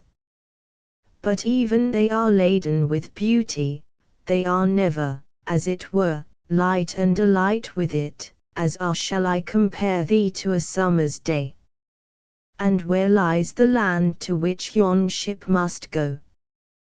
They have flagging pulses like desire itself, and are often weary before the 14th line. Only rarely do we get a last 6 lines like, O love, my love. If I no more should see thyself, nor on the earth the shadow of thee, nor image of thine eyes in any spring, how then should sound upon life's darkening slope the ground whirl of the perished leaves of hope, the wind of death's imperishable wing? And, beautiful as this is not the imagery of the closing lines a little more deliberate than we are conscious of in the great work of the great singers? One never feels that the leaves and the winds in themselves were sufficiently full of meaning and delight for Rossetti. He loved them as pictorial properties, as a designer rather than a poet loves them. In his use of the very mysteries of Christianity, He is intoxicated chiefly by the beauty of the designs by which the painters have expressed their vision of religion. His Ave is a praise of the beauty of art more than a praise of the beauty of divinity. In it we are told how, on the eve of the Annunciation, far off the trees were as pale wands, against the fervid sky, the seaside further off eternally as human sorrow sighs in sleep. The poem is not a hymn but a decorated theme. And yet there is a sincere vain longing running through Rossetti's work that keeps it from being artificial or pretentious. This was no less real for being vague. His work is an attempt to satisfy his vain longing with rites of words and color. He always sought to bring peace to his soul by means of ritual. When he was dying, he was anxious to see a confessor. "I can make nothing of Christianity," he said, "but I only want a confessor to give me absolution for my sins." That was typical of his attitude to life. He loved its ceremonies more, at least, more vividly, than he loved its soul. One is never done hearing about his demand for fundamental brainwork in art. But his own poetry is poor enough in brainwork. It is the poetry of one who, like Keats, hungered for a life of sensations rather than of thoughts. It is the poetry of grief, of regret, the grief and regret of one who was a master of sensuous beauty, and who reveals sensuous beauty rather than any deeper secret even in touching spiritual themes. Poetry with him is a dyed and embroidered garment which weighs the spirit down rather than winged sandals like Shelley's, which set the spirit free. Yet his influence on art and literature has been immense. He, far more than Keats or Swinburne, was the prophet of that ritualism which has been a dominant characteristic in modern poetry, whether it is the pagan ritualism of Mr. Yeats or the Catholic ritualism of Francis Thompson. One need not believe that he was an important direct influence on either of these poets. But his work as poet and painter prepared the world for ritualism in literature. No doubt the medievalism of Scott and the decorative imagination of Keats were also largely responsible for the change in the literary atmosphere, but Rossetti was more distinctively a symbolist and ritualist than any other English man of letters who lived in the early or middle part of the 19th century. People used to debate whether he was greater as a painter or as a poet, and he was not always sure himself.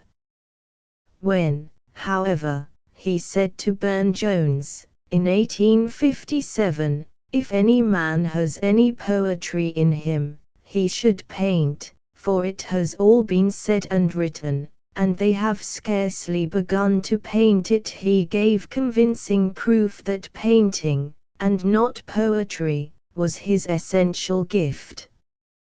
He may be denounced for his bad drawing and 20 other faults as an artist, but it is his paintings that show him as a discoverer and a man of high genius.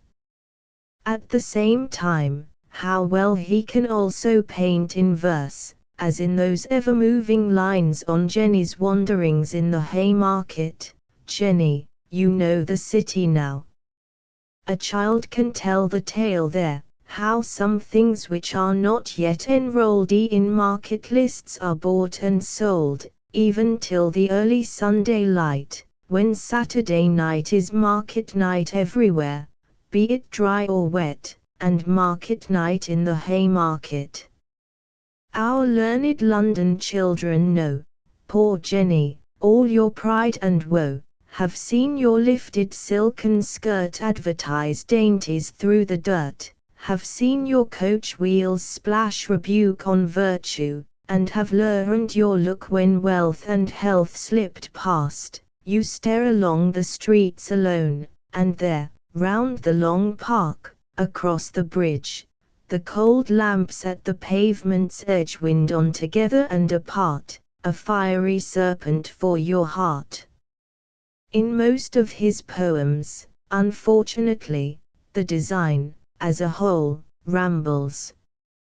His imagination worked best when limited by the four sides of a canvas.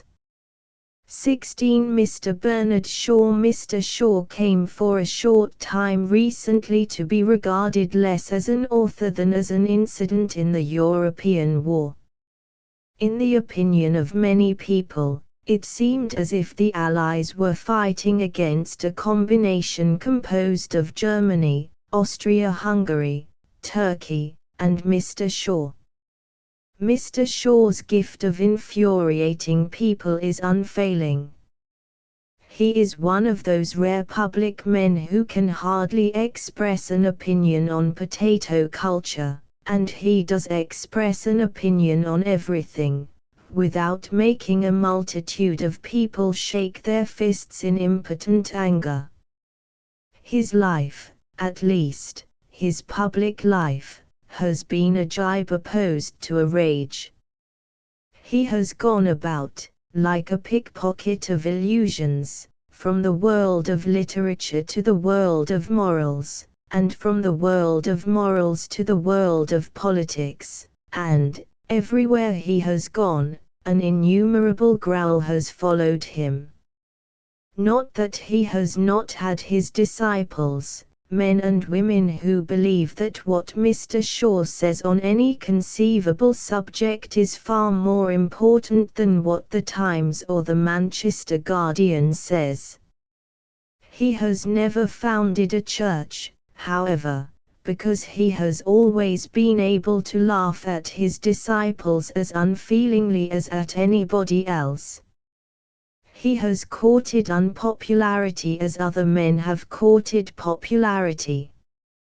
He has refused to assume the vacuous countenance either of an idol or a worshipper, and in the result those of us to whom life without reverence seems like life in ruins are filled at times with a wild lust to denounce and belittle him.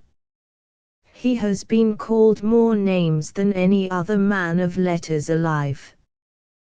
When all the other names have been exhausted and we are about to become inarticulate, we even denounce him as a bore. But this is only the Billingsgate of our exasperation. Mr. Shaw is not a bore, whatever else he may be. He has succeeded in the mere business of interesting us beyond any other writer of his time. He has succeeded in interesting us largely by inventing himself as a public figure, as Oscar Wilde and Stevenson did before him. Whether he could have helped becoming a figure, even if he had never painted that elongated comic portrait of himself, it is difficult to say. Probably he was doomed to be a figure just as Dr. Johnson was.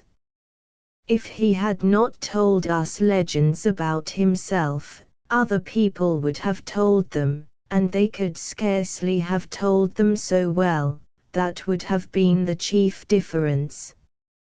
Even if Mr. Shaw's plays should ever become as dead as the essays in the Rambler, his lineaments and his laughter will survive in 100 stories which will bring the feet of pilgrims to Adelphi Terrace in search of a ghost with its beard on fire.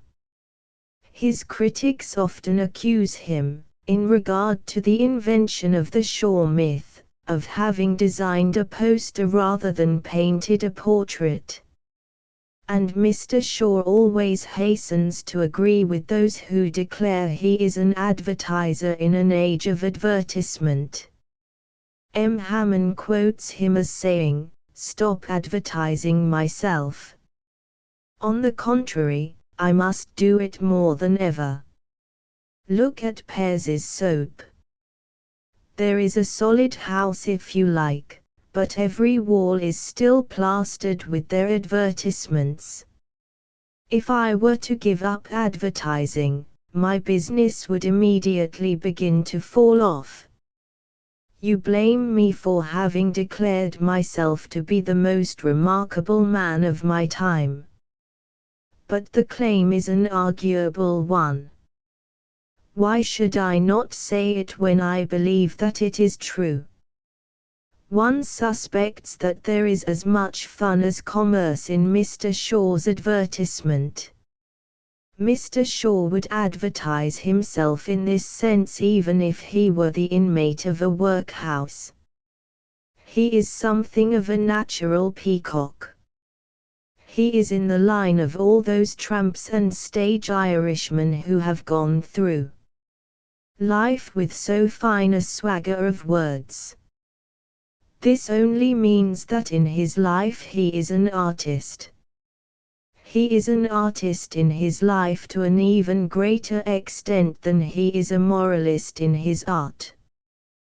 The mistake his depreciators make, however, is in thinking that his story ends here. The truth about Mr. Shaw is not quite so simple as that.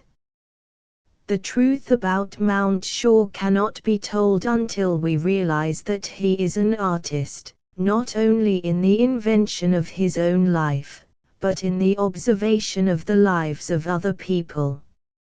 His Broadbent is as wonderful a figure as his George Bernard Shaw. Not that his portraiture is always faithful. He sees men and women too frequently in the refracting shallows of theories. He is a doctrinaire, and his characters are often comic statements of his doctrines rather than the reflections of men and women. When I present true human nature, he observes in one of the many passages in which he justifies himself, the audience thinks it is being made fun of. In reality, I am simply a very careful writer of natural history. One is bound to contradict him. Mr. Shaw often thinks he is presenting true human nature when he is merely presenting his opinions about human nature, the human nature of soldiers, of artists, of women. Or, rather, when he is presenting a queer fizzing mixture of human nature and his opinions about it. This may be sometimes actually a virtue in his comedy. Certainly, from the time of Aristophanes onwards, comedy has again and again been a vehicle of opinions as well as a branch of natural history. But it is not always a virtue. Thus in The Doctor's Dilemma, when Dubedat is dying, his self-defense and his egoism are for the most part admirably true both to human nature and to Mr. Shaw's view of the human nature of artists. But when he goes on with his last breath to utter his artistic creed, I believe in Michelangelo, Velázquez, and Rembrandt, in the might of design, the mystery of color, the redemption of all things by beauty everlasting, and the message of art that has made these hands blessed.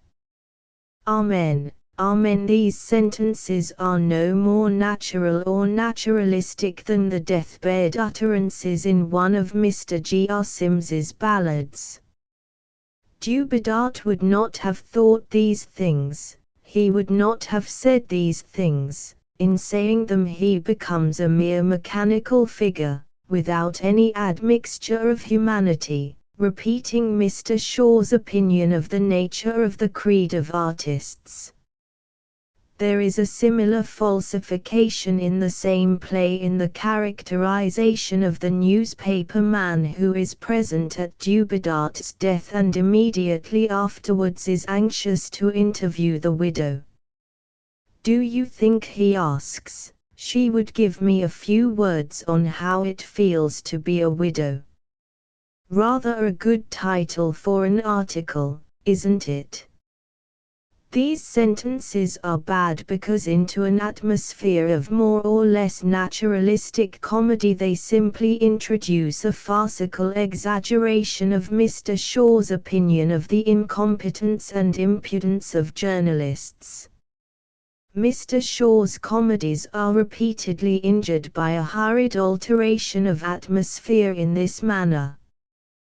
Comedy, as well as tragedy, must create some kind of illusion, and the destruction of the illusion, even for the sake of a joke, may mean the destruction of laughter. But, compared with the degree of reality in his characterization, the proportion of unreality is not overwhelming. It has been enormously exaggerated. After all, if the character of the newspaper man in The Doctor's Dilemma is machine-made, the much more important character of BB, the soothing and incompetent doctor, is a creation of the true comic genius. 9 people out of 10 harp on Mr. Shaw's errors. It is much more necessary that we should recognize that, amid all his falsifications, doctrinal and jocular, he has a genuine comic sense of character. Most French critics, M. Hammond tells us, declare that Bernard Shaw does depict characters. M. Remy de Gourmont writes, Molière has never drawn a doctor more comically the Doctor than Paramore, nor more characteristic figures of women than those in the same play, The Philanderer. The character drawing is admirable. M. Hammond himself goes on, however, to suggest an important contrast between the characterization in Mr. Shaw and the characterization in Molière. In Shaw's plays the characters are less representative of vices or passions than those of Molière, and more representative of class, profession, or sect. Molière depicts the miser, the jealous man, the misanthrope, the hypocrite, whereas Shaw depicts the bourgeois, the rebel, the capitalist, the workman, the socialist, the doctor. A few only of these latter types are given us by Molière. M. Hammond's comparison, made in the course of a long book, between the genius of Mr. Shaw and the genius of Molière is extraordinarily detailed. Perhaps the detail is overdone in such a passage as that which informs us regarding the work of both authors that suicide is never one of the central features of the comedy. If mentioned, it is only to be made fun of. The comparison, however, between the sins that have been alleged against both Molière and Mr. Shaw, sins of style, of form, of morals, of disrespect, of irreligion, of anti-romanticism, of farce, and so forth, is a suggestive contribution to criticism. I am not sure that the comparison would not have been more effectively put in a chapter than a book, but it is only fair to remember that M. Hammond's book is intended as a biography and general criticism of Mr. Shaw as well as a comparison between his work and Molière's. It contains, it must be confessed, a great deal that is not new to English readers, but then so do all books about Mr. Shaw. And it has also this fault that, though it is about a master of laughter, it does not contain even the shadow of a smile. Mr. Shaw is made an idol in spite of himself. M. Hammond's volume is an offering at a shrine. The true things it contains, however, make it worth reading. M. Hammond sees, For instance, what many critics have failed to see, that in his dramatic work Mr. Shaw is less a wit than a humorist. In Shaw's work we find few studied jests, few epigrams even, except those which are the necessary outcome of the characters and the situations. He does not labor to be witty, nor does he play upon words. Shaw's brilliancy does not consist in wit, but in humor. Mr. Shaw was at one time commonly regarded as a wit of the school of Oscar Wilde. That view, I imagine, is seldom found nowadays, but even now many people do not realize that humor, and not wit, is the ruling characteristic of Mr. Shaw's plays. He is not content with witty conversation about life, as Wilde was. He has an actual comic vision of human society. His humor, it is true, is not the sympathetic humor of Eliot or Dickens, but then neither was Molière's. As M. Hammond reminds us, Molière anticipated Mr. Shaw in outraging the sentiment, for instance, which has gathered round the family. Molière and Shaw, as he puts it with quaint seriousness, appear to be unaware of what a father is worth. The defense of Mr. Shaw, however, does not depend on any real or imaginary resemblance of his plays to Molière's. His joy and his misery before the ludicrous spectacle of human life are his own, and his expression of them is his own. He has studied with his own eyes the swollen-bellied pretenses of preachers and poets and rich men and lovers and politicians, and he has derided them as they have never been derided on the English stage before. He has derided them with both an artistic and a moral energy. He has brought them all into a palace of truth, where they have revealed themselves with an unaccustomed and startling frankness. He has done this sometimes with all the exuberance of mirth, sometimes with all the bitterness of a satirist. Even his bitterness is never venomous, however. He is genial beyond the majority of inveterate controversialists and propagandists. He does not hesitate to wound and he does not hesitate to misunderstand, but he is free from malice. The geniality of his comedy, on the other hand, is often more offensive than malice, because it is from an orthodox point of view geniality in the wrong place. It is like a grin in church, a laugh at a marriage service. It is this that has caused all the trouble about Mr. Shaw's writings on the war. He saw, not the war so much as the international diplomacy that led up to the war, under the anti-romantic and satirical comic vision. I do not mean that he was not intensely serious in all that he wrote about the war.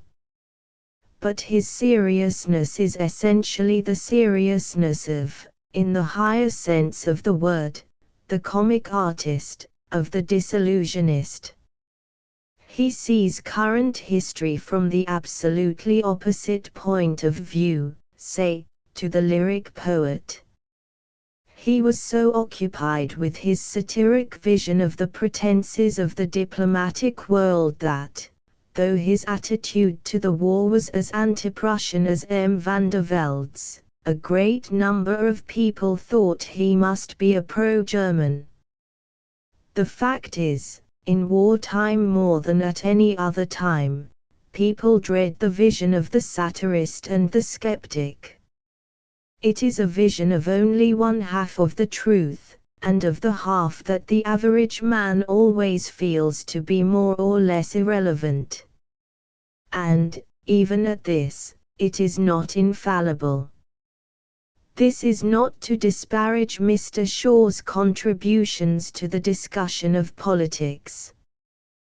That contribution has been brilliant, challenging, and humane, and not more wayward than the contribution of the partisan and the sentimentalist. It may be said of Mr. Shaw that in his politics, as in his plays, he has sought utopia along the path of disillusion as other men have sought it along the path of idealism and romance. 17 Mr. Masefield's secret. Mr. Masefield, as a poet, has the secret of popularity. Has he also the secret of poetry? I confess his poems often seem to me to invite the admirably just verdict which Geoffrey delivered on Wordsworth's Excursion: "This will never do." We miss in his lines the onward march of poetry. His individual phrases carry no cargoes of wonder. His art is not of the triumphant order that lifts us off our feet. As we read the first half of his narrative sea poem, Dauber, we are again and again moved to impatience by the sheer literary left-handedness of the author. There are so many unnecessary words, so many unnecessary sentences. Of the latter we have an example in the poet's reflection as he describes the fiery fishes that raced Dauber's ship by night in the southern seas. What unknown joy was in those fish unknown! It is one of those superfluous thoughts which appear to be suggested less by the thing described than by the need of filling up the last line of the verse. Similarly, when Dauber, as the ship's lampman and painter is nicknamed, regards the miracle of a ship at sea in moonlight, and exclaims, "My Lord, my God, how beautiful it is!" we feel that he is only lengthening into a measured line the "My God, how beautiful it is" of prose. A line like this, indeed, is merely prose that has learned the goose step of poetry. Perhaps one would not resent it, and many others like it, so much if it were not that Mr. Masefield so manifestly aims at realism of effect. His narrative is meant to be as faithful to commonplace facts as a policeman's evidence in a court of law. We are not spared even the old familiar expletives. When Dauber's paintings, for example, for he is an artist as well as an artisan, have been destroyed by the malice of the crew, and he questions the bosun about it, the bosun turned, "I'll give you a thick ear." "Do it." "I didn't." "Get to hell from here." Similarly, when the mate, taking up the brush, makes a sketch of a ship for Dauber's better instruction, "God, sir," the bosun said, "you do her fine." "Aye," said the mate, "I do so, by the Lord." And when the whole crew gathers round to impress upon Dauber the fact of his incompetence, "You hear," the bosun cried, "you cannot do it." A gospel truth, the cook said, true as hell. Here, obviously, the very letter of realism is intended. Here, too, it may be added, we have as well-meaning an array of oaths as was ever set out in literature.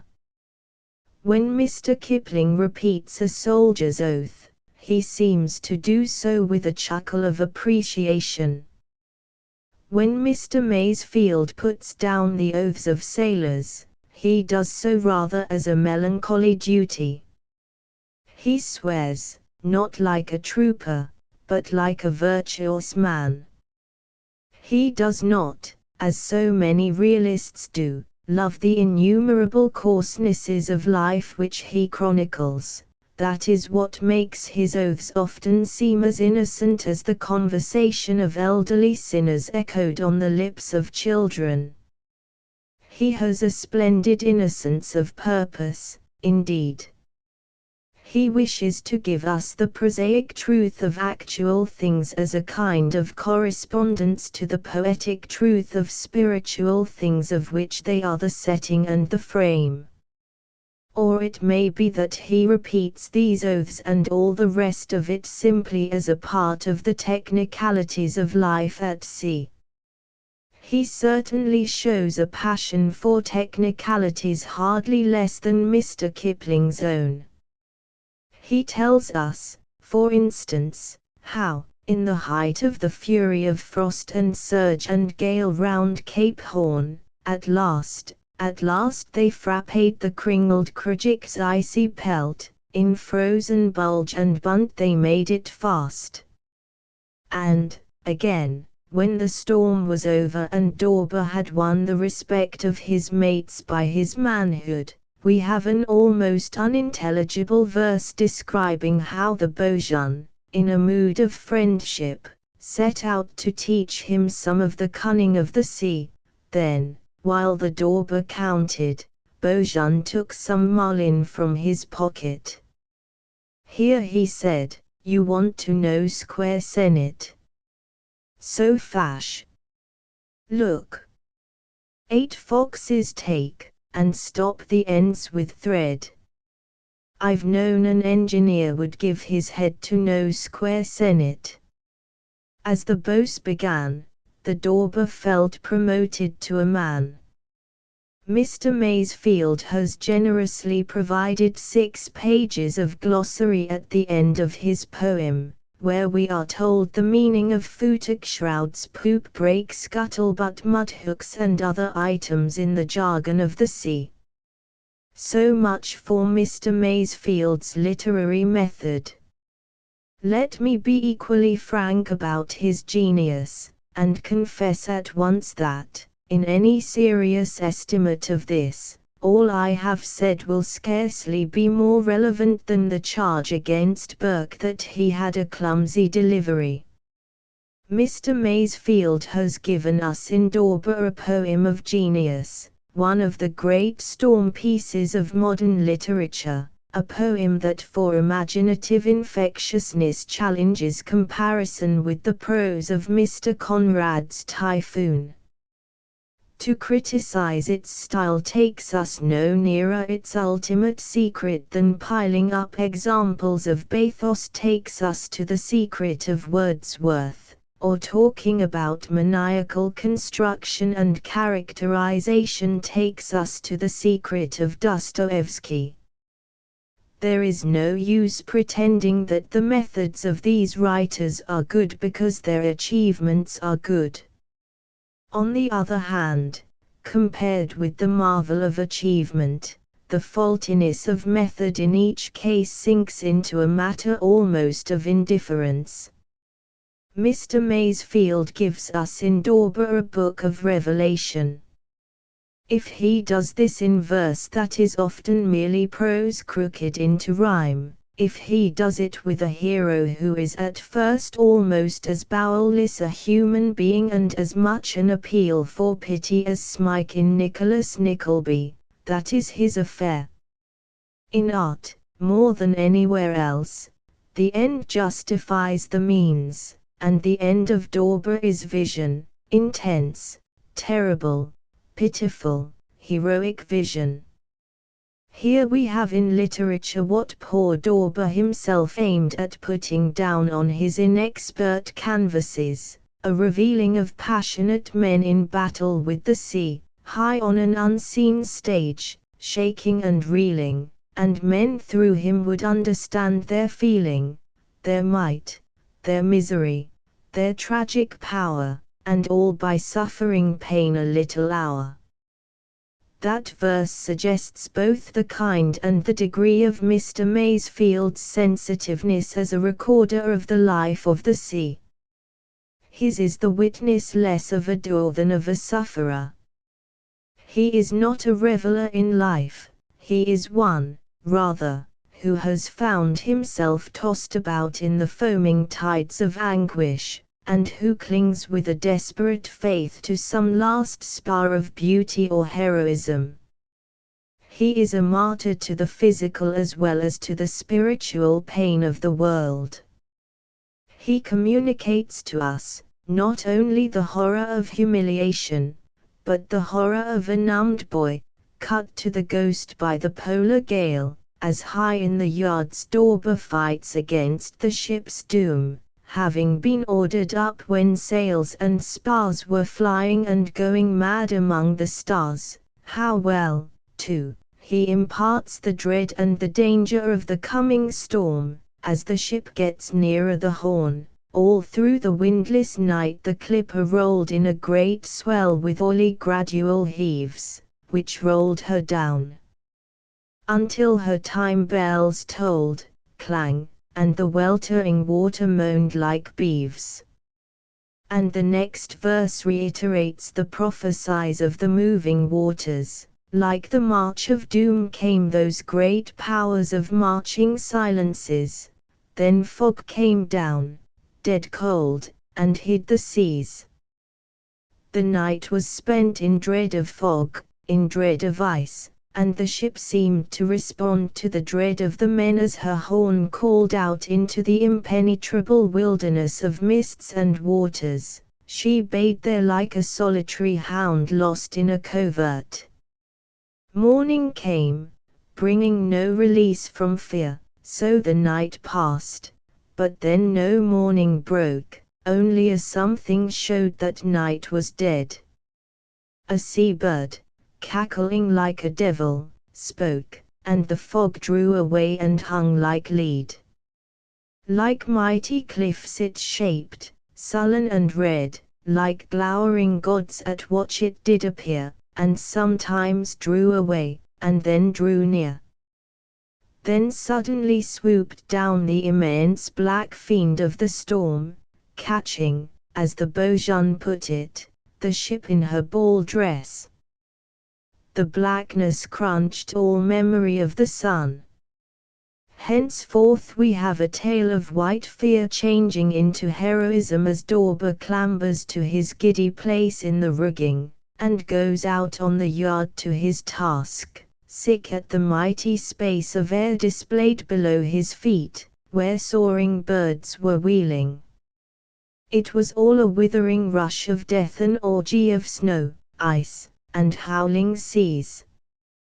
The snow whirled, the ship bowed to it, the gear lashed, the sea-tops were cut off and flung down smashed, tatters of shouts were flung, the rags of yells, and clang, clang, clang, below beat the two bells. How magnificent a flash of the fury of the storm we get when the Dorber looks down from his scramblings among rigging and snapped spars, and sees the deck filled with white water, as though heaped with snow. In that line we seem to behold the beautiful face of danger, a beauty that is in some way complementary to the beauty of the endurance of ships and the endurance of men. For the ship is saved, and so is the Dorber's soul, and the men who had been bullies in hours of peace reveal themselves as heroes in stress and peril. Dorber, it will be seen, is more than an exciting story of a storm. It is a spiritual vision of life. It is a soul's confession. It is Mr. Masefield's De Profundis. It is a parable of trial, a chant of the soul that has emerged out of the iron time. It is a praise of life, not for its own sake, but for the spiritual mastery which its storms and dangers bring. It is a paean of survival. The ship weathers the storm to go boldly forward again. A great grey sea was running up the sky. Desolate birds flew past. Their mewings came as that lone water's spiritual cry, its forlorn voice, its essence, its soul's name. The ship limped in the water as if lame. Then, in the forenoon watch, to a great shout, more sail was made, the reefs were shaken out. Not even the death of the dauber in a wretched accident defeats our sense of divine and ultimate victory. To some readers this fatality may seem a mere luxury of pathos, but it is an essential part of the scheme of the poem. The poet must state his acceptance of life, not only in its splendid and tragic dangers, but in its cruelty and pathetic wastefulness. He must know the worst of it in order to put the best of it to the proof. The worst passes, the best continues. That is the secret enthusiasm of Mr. Masefield's song. Our final vision is of the ship in safety, holding her course to harbor in a fair wind, shattering the sea-tops into golden rain. The waves bowed down before her like blown grain. And as she sits in Valparaiso harbor, a beautiful thing at peace under the beautiful shadow of the mountain tower, snow to the peak, our imagination is lifted to the hills to where all night long the pointed mountain pointed at the stars, frozen, alert, austere. It is a fine symbol of the aspiration of this book of men's might, their misery, their tragic power. There is something essentially Christian and simple in Mr. Masefield's presentation of life. Conscious though he is of the pain of the world, and aloof from the world though this consciousness sometimes makes him appear, he is full of an extraordinary pity and brotherliness for men. He wanders among them, not with the condescension of so many earnest writers, but with the humility almost of one of the early Franciscans. One may amuse oneself by fancying that there is something in the manner of Saint Francis, even in Mr. Masefield's attitude to his little brothers, the swear words. He may not love them by nature, but he is kind to them by grace. They strike one as being the most innocent swear words in literature. 18 Mr. W. B. Yeats 1. His own account of himself Mr. W. B. Yeats has created, if not a new world, a new star. He is not a reporter of life as it is, to the extent that Shakespeare or Browning is. One is not quite certain that his kingdom is of the green earth. He is like a man who has seen the earth not directly but in a crystal. He has a vision of real things, but in unreal circumstances. His poetry repels many people at first because it is unlike any other poetry. They are suspicious of it as of a new sect in religion. They have been accustomed to bow in other temples. They resent the ritual, the incantations, the unearthly light and color of the temple of this innovating high priest. They resent, most of all, the self-consciousness of the priest himself. For Mr. Yeats's is not a genius with natural readiness of speech. His sentences do not pour from him in stormy floods. It is as though he had to pursue and capture them one by one, like butterflies. Or, perhaps, it is that he has not been content with the simple utterance of his vision. He has reshaped and embroidered it, and has sung of passion in a mask. There are many who see in his poetry only the mask, and who are apparently blind to the passion of sorrowful ecstasy that sets the wind among the reeds apart from every other book that has ever been written in English. They imagine that the book amounts to little more than the attitude of a stylist, a trifler with Celtic nomenclature and fairy legend. One may agree that some of the less inspired poems are works of intellectual craftsmanship rather than of immediate genius, and that here and there the originality of the poet's vision is clouded by reminiscences of the aesthetic painters. But the greatest poems in the book are a new thing in literature, a rapturous music not heard before. One is not surprised to learn from Mr. Yeats's autobiographical volume, Reveries Over Childhood and Youth, that, when he began to write poetry as a boy, my lines but seldom scanned, for I could not understand the prosody in the books, although there were many lines that, taken by themselves, had music. His genius, as a matter of fact, was unconsciously seeking after new forms. Those who have read the first draft of Innisfree will remember how it gives one the impression of a new imagination stumbling into utterance. Mr. Yeats has labored his verse into perfect music with a deliberateness like that of Flaubert in writing prose. Reveries is the beautiful and fascinating story of his childhood and youth, and the development of his genius. I remember, he tells us, little of childhood but its pain. I have grown happier with every year of life, as though gradually conquering something in myself. But there is not much of the shadow of pain on these pages. They are full of the portraits of fantastically remembered relations and of stories of home and school related with fantastic humor. It is difficult to believe that Mr. Yeats as a schoolboy followed the career of a certain professional runner for months, buying papers that would tell me if he had won or lost, but here we see him even in the thick of a fight like a boy in a school story. His father, however, seems to have had infinitely more influence over him than his school environment.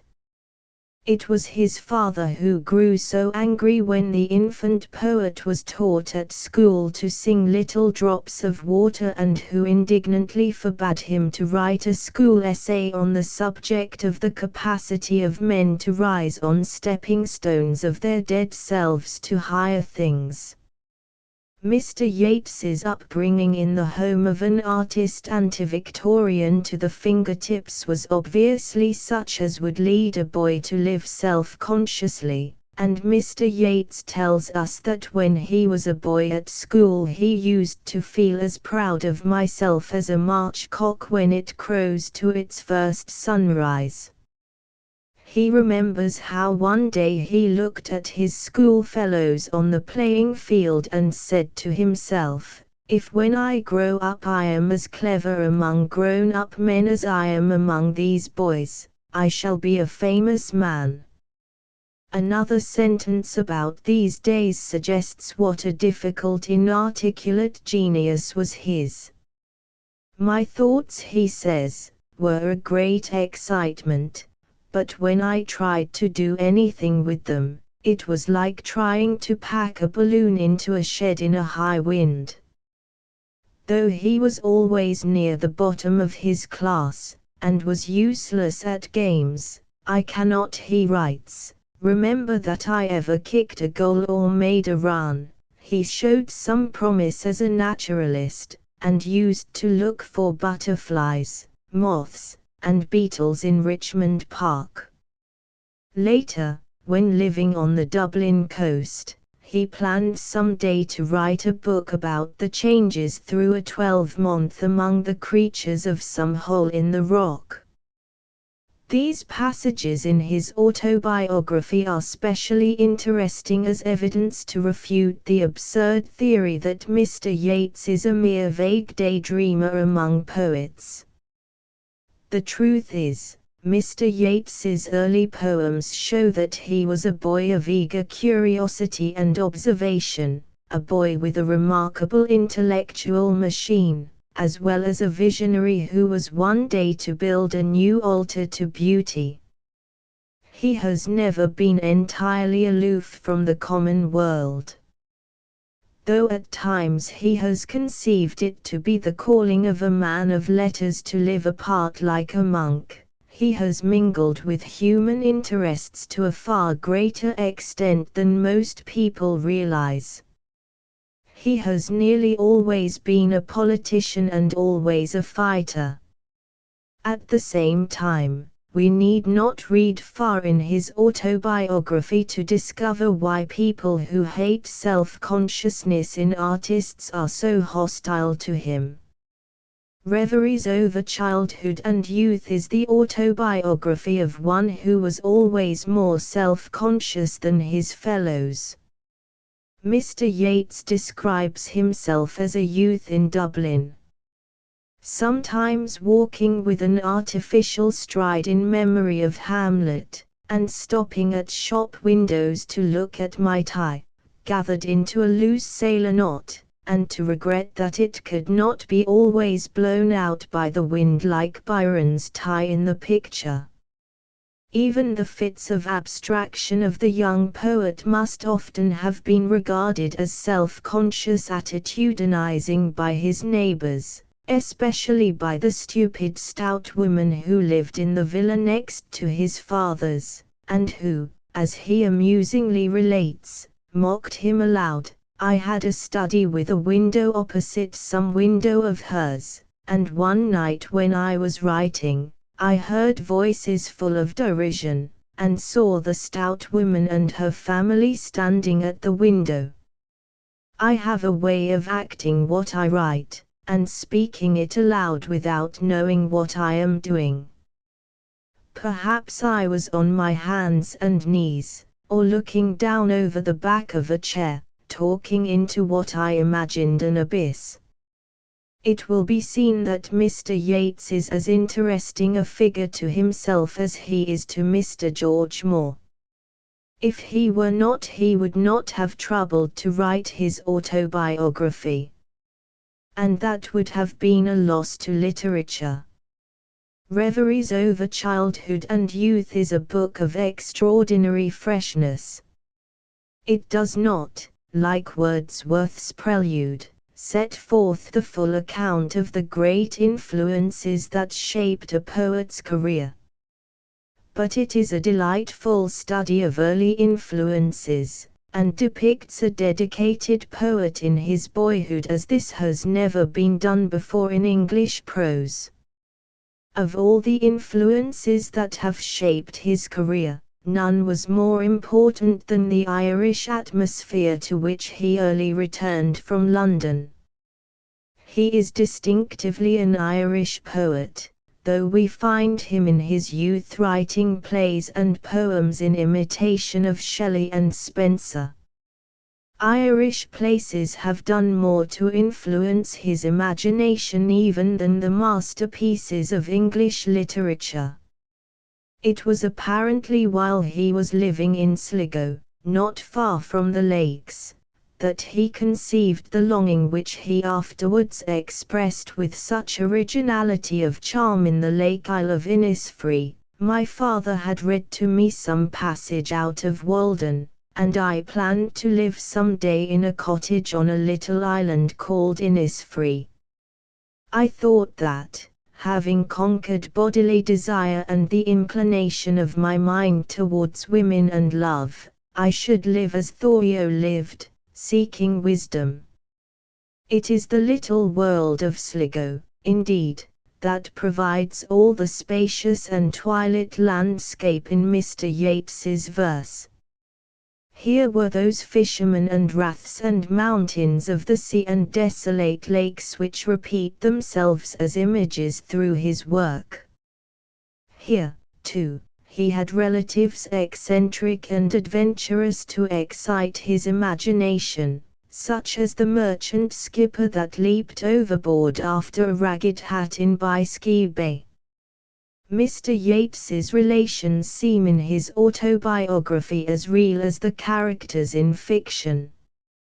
Each of them is magnificently stamped with romance or comedy. The hypochondriac uncle, for example, who passed from winter to summer through a series of woolens that had always to be weighed, for in April or May, or whatever the date was, he had to be sure that he carried the exact number of ounces he had carried upon that date since boyhood. For a time Mr. Yeats thought of following his father's example and becoming a painter. It was while attending an art school in Dublin that he first met A.E. He gives us a curious description of A.E. as he was then. He did not paint the model as we tried to, for some other image rose always before his eyes, a St. John in the desert I remember, and already he spoke to us of his visions. His conversation, so lucid and vehement today, was all but incomprehensible, though now and again some phrase could be understood and repeated. One day he announced that he was leaving the art schools because his will was weak, and the arts or any other emotional pursuit would but weaken it further. Mr. Yeats's memoirs, however, are not confined to prose. His volume of verse called Responsibilities is almost equally autobiographical. Much of it is a record of quarrels with contemporaries, quarrels about Synge, about Hugh Lane and his pictures, about all sorts of things. He aims barbed epigrams at his adversaries. Very Yeatsian is an epigram to a poet, who would have me praise certain bad poets, imitators of his and mine. You say, as I have often given tongue in praise of what another's said or sung, 'twere politic to do the like by these, but have you known a dog to praise his fleas? In an earlier version, the last line was still more arrogant, but where's the wild dog that has praised his fleas? There is a noble arrogance again in the lines called a coat. I made my song a coat, covered with embroideries, out of old mythologies, from heel to throat. But the fools caught it, wore it in the world's eye, as though they'd wrought it. Song, let them take it, for there's more enterprise in walking naked. Mr. Yeats still gives some of his songs the old embroidered vesture. But his work is now more frankly personal than it used to be, at once harsher and simpler. One would not give responsibilities to a reader who knew nothing of Mr. Yeats's previous work. There is too much raging at the world in it, too little of the perfected beauty of the wind among the reeds. One finds ugly words like wive and thigh inopportunely used, and the retort to Mr. George Moore's Hail and Farewell, though legitimately offensive, is obscure in statement. Still, there is enough beauty in the book to make it precious to the lover of literature. An Elizabethan might have made the music of the first verse of A Woman Homer sung. And what splendor of praise and censure Mr. Yeats gives us in the second Troy. Why should I blame her, that she filled my days with misery, or that she would of late have taught to ignorant men most violent ways? Or hurled the little streets against the great, had they but courage equal to desire? What could have made her peaceful with a mind that nobleness made simple as a fire, with beauty like a tightened bow, a kind that is not natural in an age like this, being high and solitary, and most stern? Why, what could she have done, being what she is? Was there another Troy for her to burn? It is curious to note in how much of his verse Mr. Yeats repeats his protest against the political passion of Ireland which once meant so much to him. All things can tempt me expresses this artistic mood of revolt with its fierce beginning. All things can tempt me from this craft of verse. One time it was a woman's face, or worse, the seeming needs of my fool-driven land.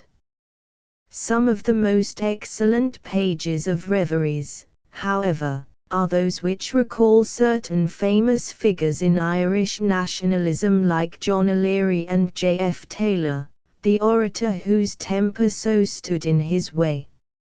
Mr. Yeats recalls a wonderful speech Taylor once made at a meeting in Dublin at which a Lord Chancellor had apparently referred in a belittling way to Irish nationality and the Irish language. Taylor began hesitating and stopping for words, but after speaking very badly for a little, straightened his figure and spoke as out of a dream. I am carried to another age, a nobler court, and another Lord Chancellor is speaking. I am at the court of the first Pharaoh. Thereupon he put into the mouth of that Egyptian all his audience had listened to, but now it was spoken to the children of Israel. If you have any spirituality as you boast, why not use our great empire to spread it through the world? Why still cling to that beggarly nationality of yours? What are its history and its works weighed with those of Egypt? Then his voice changed and sank. I see a man at the edge of the crowd, he is standing listening there, but he will not obey. And then, with his voice rising to a cry, had he obeyed he would never have come down the mountain carrying in his arms the tables of the law in the language of the outlaw. That Mr. Yeats, in spite of his secession from politics, loves the old passionate Ireland, is clear from the poem called September, 1913, with its refrain, Romantic Ireland's dead and gone and with O'Leary in the grave. And to this Mr. Yeats has since added a significant note, Romantic Ireland's dead and gone sounds old-fashioned now. It seemed true in 1913, but I did not foresee 1916. The late Dublin Rebellion, whatever one may say of its wisdom, will long be remembered for its heroism. They weighed so lightly what they gave and gave, too, in some cases without hope of success. Mr. Yeats is by nature a poet of the heroic world, a hater of the burgess and of the till. He boasts in responsibilities of ancestors who left him blood that has not passed through any huckster's loin. There may be a good deal of vanity and gesticulation in all this, but it is the vanity and gesticulation of a man of genius. As we cannot have the genius of Mr. Yeats without the gestures, we may as well take the gestures in good part. To his poetry it is distinctly surprising to find Mr. Yeats compared to Milton and Jeremy Taylor, and Mr. Forrest Reed, who makes the comparison, does not ask us to apply it at all points. There is a remoteness about Milton's genius, however, an austere and rarefied beauty, to which Mr. Reed discovers certain likenesses in the work of Mr. Yeats. Mr. Yeats is certainly a little remote. He is so remote that some people regard his work with mixed feelings, as a rather uncanny thing. The reason may partly be that Mr. Yeats is not a singer in the ordinary tradition of poets. His poems are incantations rather than songs. They seem to call for an order of priests and priestesses to chant them. There are one or two of his early poems, like Down by the Sally Garden, that might conceivably be sung at a fair or even at a ballad concert. But, as Mr. Yeats has grown older, he has become more and more determinedly the magician in his robes. Even in his prose he does not lay aside his robes. It is written in the tones of the sanctuary, it is prose for worshippers. To such an extent is this so that many who do not realize that Mr. Yeats is a great artist cannot read much of his prose without convincing themselves that he is a great humbug. It is easy to understand how readers accustomed to the rationalism of the end of the century refused to take seriously a poet who wrote spooky explanations of his poems, such as Mr. Yeats wrote in his Notes to the Wind Among the Reeds, the most entirely good of his books. Consider, for example, the note which he wrote on that charming if somewhat perplexing poem, The Jester. I dreamed, writes Mr. Yeats, I dreamed this story exactly as I have written it, and dreamed another long dream after it, trying to make out its meaning, and whether I was to write it in prose or verse. The first dream was more a vision than a dream, for it was beautiful and coherent, and gave me a sense of illumination and exaltation that one gets from visions, while the second dream was confused and meaningless. The poem has always meant a great deal to me, though, as is the way with symbolic poems, it has not always meant quite the same thing. Blake would have said, the authors are in eternity, and I am quite sure they can only be questioned in dreams. Why, even those of us who count Mr. Yeats one of the immortals while he is still alive, are inclined to shy at a claim at once so solemn and so irrational as this. It reads almost like a confession of witchcraft. Luckily, Mr. Yeats's commerce with dreams and fairies and other spirits has not all been of this evidential and disputable kind. His confessions do not convince us of his magical experiences, but his poems do. Here we have the true narrative of Fairyland, the initiation into otherworldly beauty. Here we have the magician crying out against all things uncomely and broken, all things worn out and old, and attempting to invoke a new, or an old, and more beautiful world into being. The wrong of unshapely things is a wrong too great to be told, he cries, and over against the unshapely earth he sets up the happy tone land of which he sings in one of his later and most lovely poems.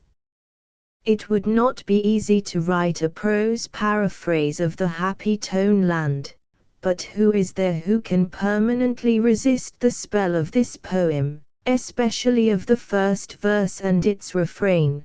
There's many a strong farmer whose heart would break in two, if he could see the tone land that we are riding to. Boughs have their fruit and blossom at all times of the year, rivers are running over with red beer and brown beer. An old man plays the bagpipes in a golden and silver wood, queens, their eyes blue like the ice, are dancing in a crowd. The little fox he murmured, oh what of the world's bane? The sun was laughing sweetly, the moon plucked at my rein, but the little red fox murmured, oh, do not pluck at his rein, he is riding to the tone land that is the world's bane. You may interpret the little red fox and the sun and the moon as you please, but is it not all as beautiful as the ringing of bells? But Mr. Yeats, in his desire for this other world of color and music, is no scorner of the everyday earth.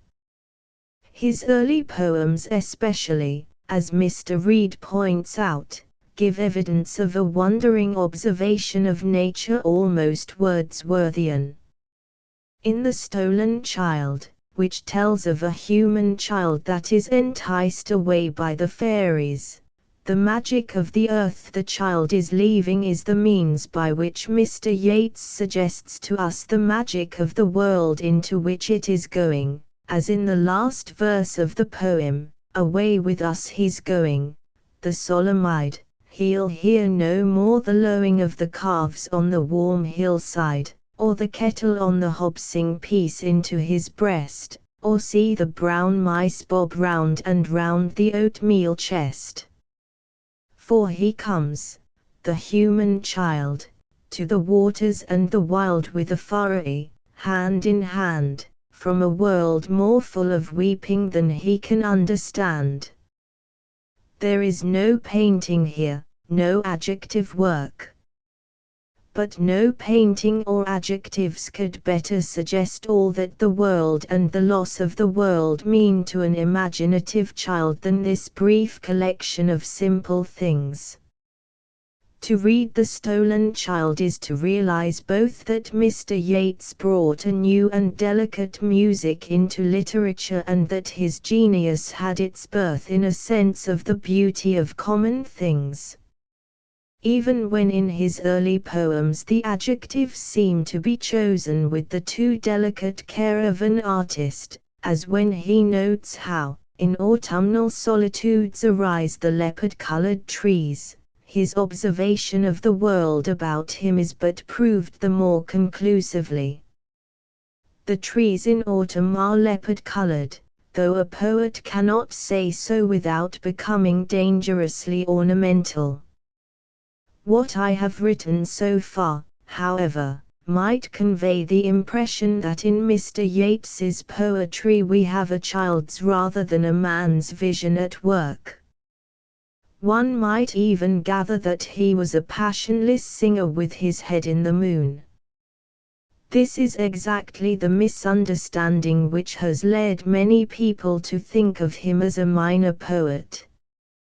The truth is Mr. Yeats is too original and, as it were, secret a poet to capture all at once the imagination that has already fixed the outlines of its kingdom amid the masterpieces of literature. His is a genius outside the landmarks. There is no prototype in Shelley or Keats, any more than there is in Shakespeare, for such a poem as that which was at first called Brezel the Fisherman, but is now called simply The Fisherman, although you hide in the ebb and flow of the pale tide when the moon has set. The people of coming days will know about the casting out of my net, and how you have leaped times out of mind over the little silver cords, and think that you were hard and unkind, and blame you with many bitter words. There, in music as simple as a fable of Aesop, Mr. Yeats has figured the pride of genius and the passion of defeated love in words that are beautiful in themselves, but trebly beautiful in their significances. Beautifully new, again, is the poem beginning, "I wander by the edge," which expresses the desolation of love as it is expressed in few modern poems. I wander by the edge of this desolate lake where wind cries in the sedge, until the axle break that keeps the stars in their round and hands hurl in the deep the banners of east and west and the girdle of light is unbound. Your breast will not lie by the breast of your beloved in sleep. Rhythms like these did not exist in the English language until Mr. Yeats invented them, and their very novelty concealed for a time the passion that is immortal in them. It is by now a threadbare saying of Wordsworth that every great artist has himself to create the taste by which he is enjoyed, but it is worth quoting once more because it is especially relevant to a discussion of the genius of Mr. Yeats. What previous artist, for example, had created the taste which would be prepared to respond imaginatively to such a revelation of a lover's triumph in the nonpareil beauty of his mistress as we have in the poem that ends, "I cried in my dream, O women, bid the young men lay their heads on your knees, and drown their eyes with your hair, or remembering hers they will find no other face fair till all the valleys of the world have been withered away." One may doubt at times whether Mr. Yeats does not too consciously show himself an artist of the aesthetic school in some of his epithets, such as cloud pale and dream dimmed. His too frequent repetition of similar epithets makes women stand out of his poems at times like a decoration, as in the pictures of Rossetti and Burne-Jones, rather than in the vehement beauty of life. It is as if the passion in his verse were again and again entangled in the devices of art. If we take his love poems as a whole, however, the passion in them is at once vehement and beautiful. The world has not yet sufficiently realized how deep is the passion that has given shape to Mr. Yeats's verse. The Wind Among the Reeds is a book of love poetry quite unlike all other books of love poetry. It utters the same moods of triumph in the beloved's beauty, of despair, of desire, of boastfulness of the poet's immortality, that we find in the love poetry of other ages. But here are new images, almost a new language. Sometimes we have an image which fills the mind like the image in some little Chinese lyric, as in the poem he reproves the curlew, "Oh, curlew, cry no more in the air, or only to the waters of the west, because your crying brings to my mind passion-dimmed eyes and long heavy hair that was shaken out over my breast. There is enough evil in the crying of the wind." This passion of loss, this sense of the beloved as of something secret and far and scarcely to be attained, like the Holy Grail, is the dominant theme of the poems. Even in the Song of Wandering Aengus, that poem of almost playful beauty, which tells of the little silver trout that became a glimmering girl with apple blossom in her hair, who called me by my name and ran and faded through the brightening air. What a sense of long pursuit, of a life's quest, we get in the exquisite last verse, a verse which must be among the best known of Mr. Yeats's writings after the Lake Isle of Innisfree and Had I the Heavens Embroidered Cloths. Though I am old with wandering through hollow lands and hilly lands, I will find out where she has gone, and kiss her lips and take her hands, and walk among long dappled grass, and pluck till time and times are done the silver apples of the moon, the golden apples of the sun. This is the magic of fairyland again. It seems a little distant from human passions. It is a wonderful example, however, of Mr. Yeats's genius for transforming passion into elfin dreams. The emotion is at once deeper and nearer human experience in the later poem called The Folly of Being Comforted. I have known readers who professed to find this poem obscure. To me it seems a miracle of phrasing and portraiture. I know no better example of the nobleness of Mr. Yeats's verse and his incomparable music. 19 Cheof, the perfect storyteller. It is the custom when praising a Russian writer to do so at the expense of all other Russian writers. It is as though most of us were monotheists in our devotion to authors, and could not endure to see any respect paid to the rivals of the god of the moment. And so one year Tolstoy is laid prone as Dagon, and, another year, Turgenev.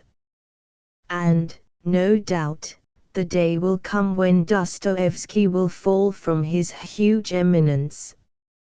Perhaps the luckiest of all the Russian authors in this respect is Chekhov. He is so obviously not a god. He does not deliver messages to us from the mountaintop like Tolstoy, or reveal himself beautifully in sunset and star like Turgenev, or announce himself now in the hurricane and now in the thunderstorm like Dostoevsky. He is a man and a medical doctor. He pays professional visits. We may define his genius more exactly by saying that his is a general practice. There has, I think, never been so wonderful an examination of common people in literature as in the short stories of Chekhov. His world is thronged with the average man and the average woman. Other writers have also put ordinary people into books. They have written plays longer than Hamlet, and novels longer than Don Quixote, about ordinary people. They have piled such a heap of details on the ordinary man's back as almost to squash him out of existence. In the result, the reader as well as the ordinary man has a sense of oppression. He begins to long for the restoration of the big subject to literature. Henry James complained of the littleness of the subject in Madame Bovary. He regarded it as one of the miracles of art that so great a book should have been written about so small a woman. Tom Jones, on the other hand, is a portrait of a common man of the size of which few people complain. But then Tom Jones is a comedy, and we enjoy the continual relief of laughter. It is the tragic realists for whom the common man is a theme so perilous in its temptations to dullness.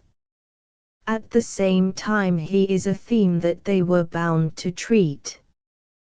He is himself, indeed, the sole source and subject of tragic realism in literature.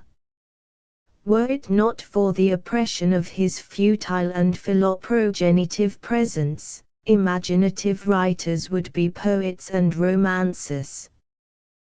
The problem of the novelist of contemporary life, for whom ordinary people are more intensely real than the few magnificent personalities, is how to portray ordinary people in such a way that they will become better company than they are in life. Chekhov, I think, solves the problem better than any of the other novelists. He sees, for one thing, that no man is uninteresting when he is seen as a person stumbling towards some goal, just as no man is uninteresting when his hat is blown off and he has to scuttle after it down the street. There is bound to be a break in the meanest life. Chekhov will seek out the key situation in the life of a cabman or a charwoman, and make them glow for a brief moment in the tender light of his sympathy. He does not run sympathy as a stunt like so many popular novelists.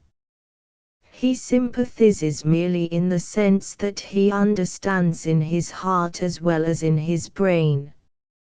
He has the most unbiased attitude, I think, of any author in the world. Mr. Edward Garnett, in his introduction to Mrs. Garnett's translation of Chekhov's tales, speaks admirably of his profundity of acceptation. There is no writer who is less inclined to use italics in his record of human life. Perhaps Mr. Garnett goes too far when he says that Chekhov stands close to all his characters, watching them quietly and registering their circumstances and feelings with such finality that to pass judgment on them appears supererogatory. Chekhov's judgment is at times clear enough, as clear as if it followed a summing up from the bench. He portrays his characters instead of labeling them, but the portrait itself is the judgment. His humor makes him tolerant, but, though he describes moral and material ugliness with tolerance, he never leaves us in any doubt as to their being ugly. His attitude to a large part of life might be described as one of good-natured disgust. In one of the newly translated stories, Ariadne, he shows us a woman from the point of view of a disgusted lover. It is a sensitive man's picture of a woman who was even more greedy than beautiful. This thirst for personal success makes people cold, and Ariadne was cold, to me, to nature, and to music. Chekhov extends towards her so little charity that he makes her run away to Italy with a bourgeois who had a neck like goose skin and a big Adam's apple and who, as he talked, breathed hard, breathing straight in my face and smelling of boiled beef. As the more sensitive lover who supplanted the bourgeois looks back, her incessant gluttony is more vivid in his thoughts than her charm. She would sleep every day till 2 or 3 o'clock, she had her coffee and lunch in bed.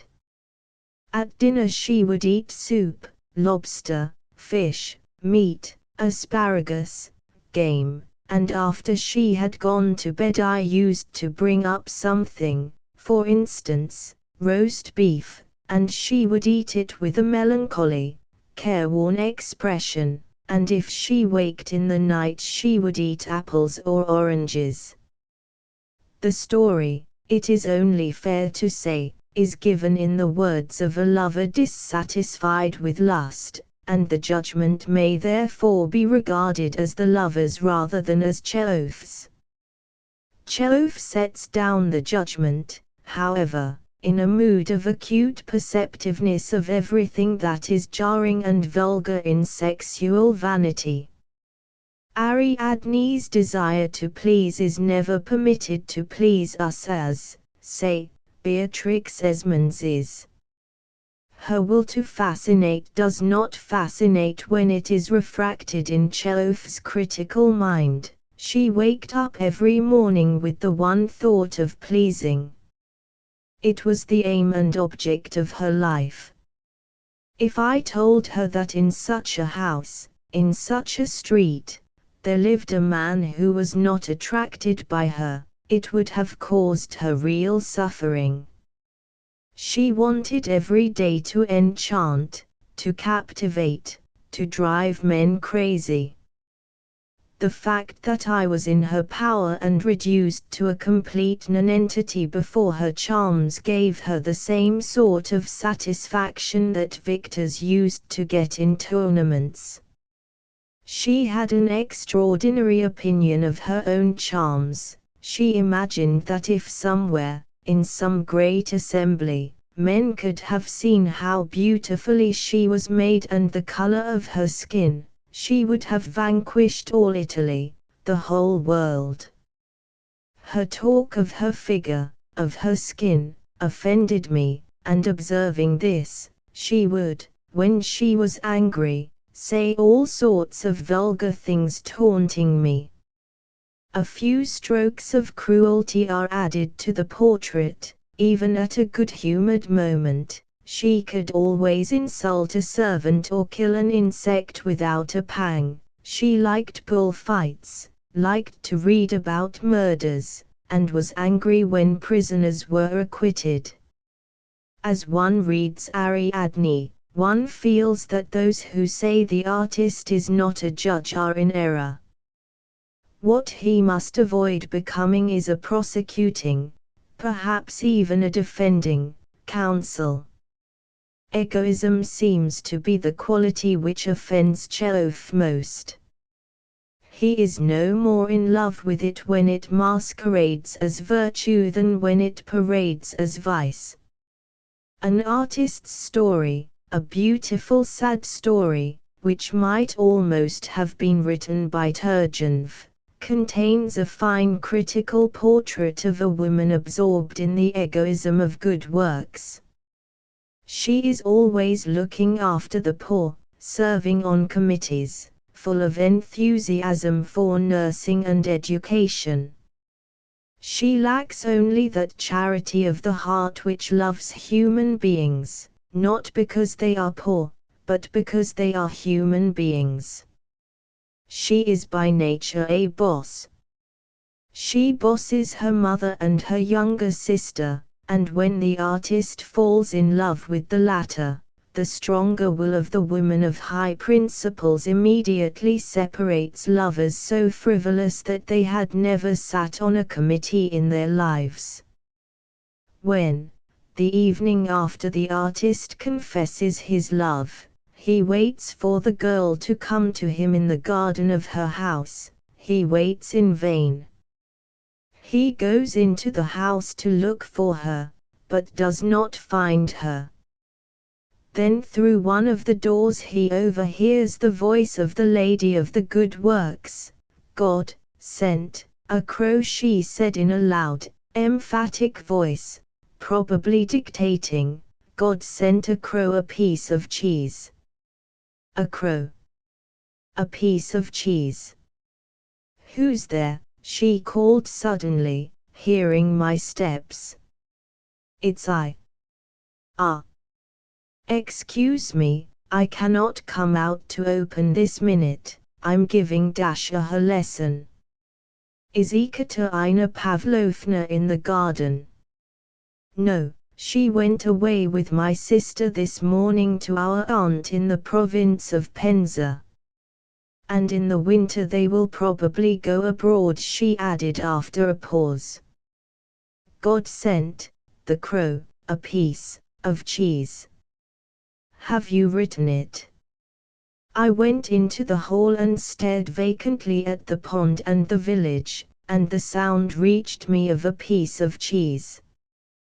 God sent the crow a piece of cheese. And I went back by the way I had come here for the first time, first from the yard into the garden past the house, then into the avenue of lime trees. At this point I was overtaken by a small boy who gave me a note. I told my sister everything and she insisted on my parting from you. I read. I could not wound her by disobeying. God will give you happiness. Forgive me. If only you knew how bitterly my mother and I are crying. The people who cannot wound others, those are the people whose sharp pangs we feel in our breasts as we read the stories of Cheof. The people who wound, it is they whom he paints, or, rather, as Mr. Garnett suggests, etches, with such felicitous and untiring irony.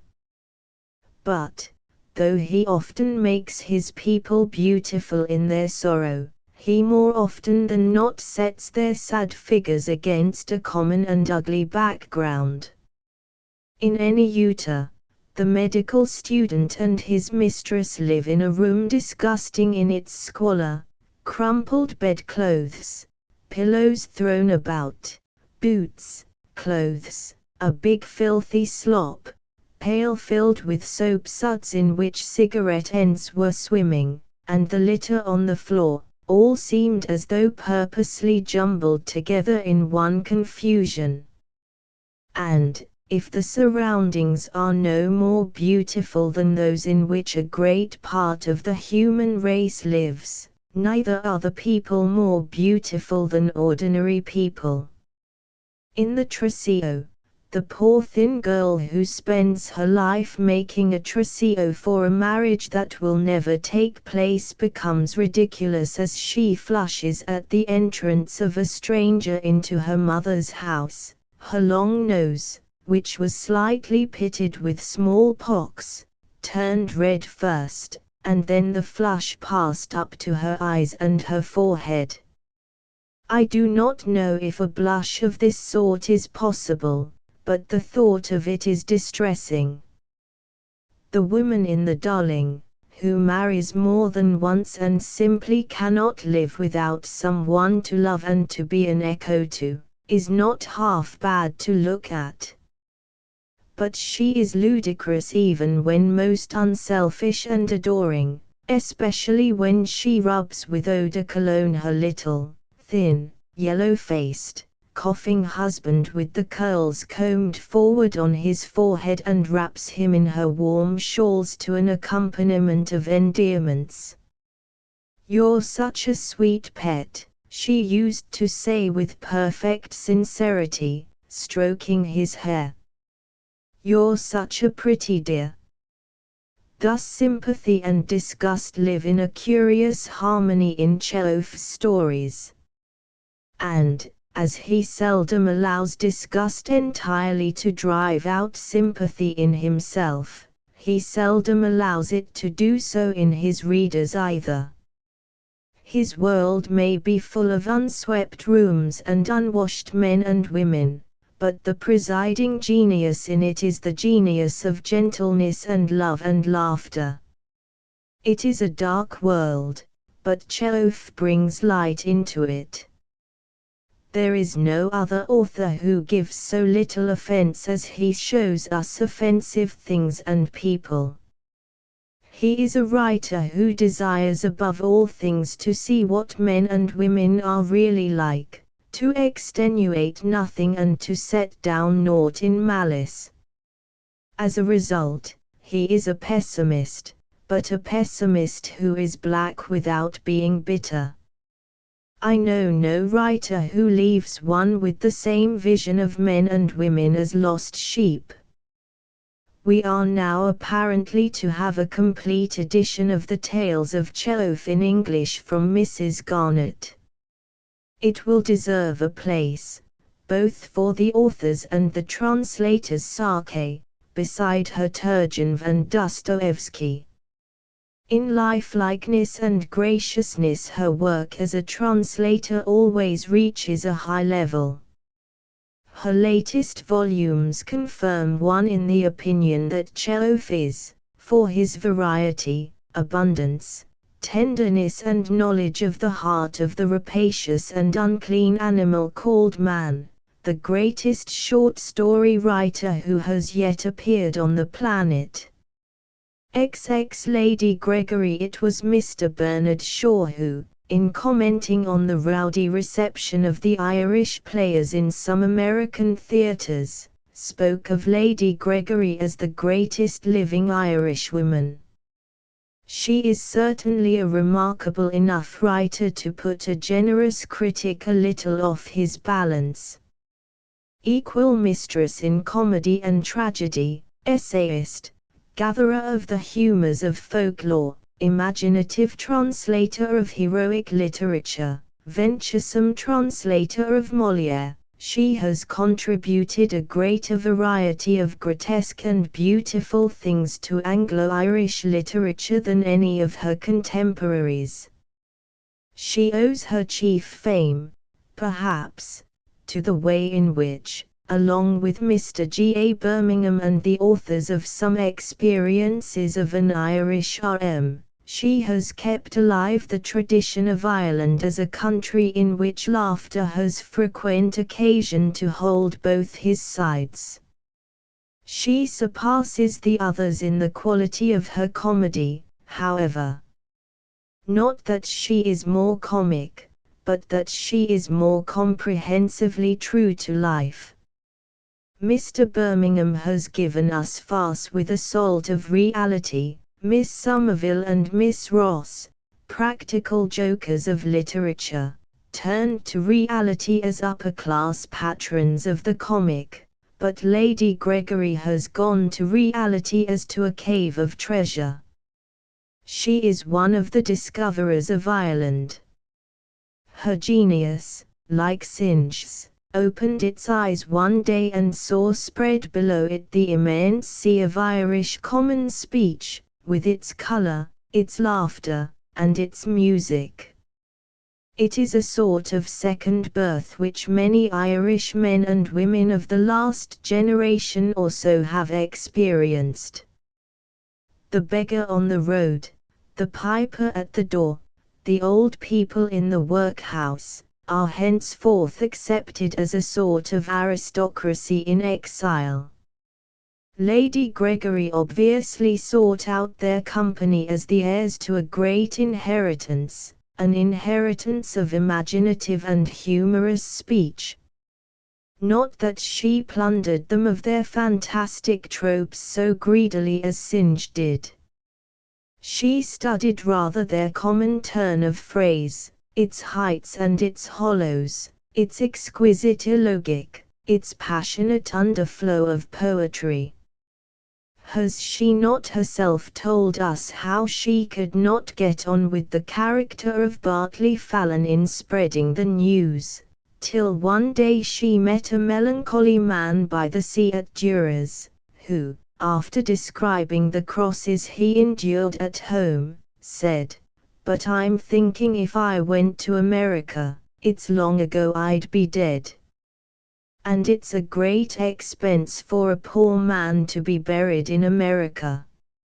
Out of sentences like these, sentences seized upon with the genius of the notebook, she has made much of what is most delightful in her plays. Her sentences are steeped and dyed in life, even when her situations are as mad as hatters. Someone has said that every great writer invents a new language.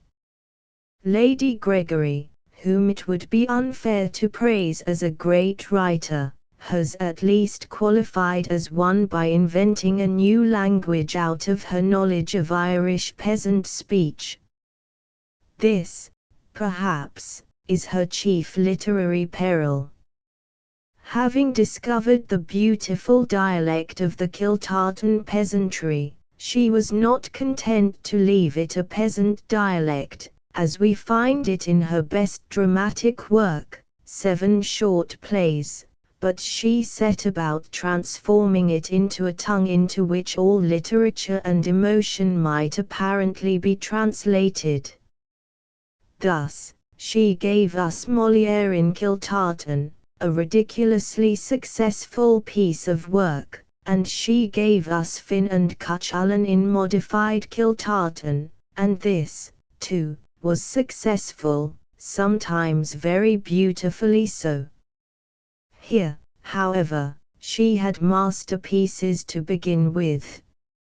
In Irish folk history plays, on the other hand, we find her embarking, not upon translation, but upon original heroic drama, in the Kiltartan language.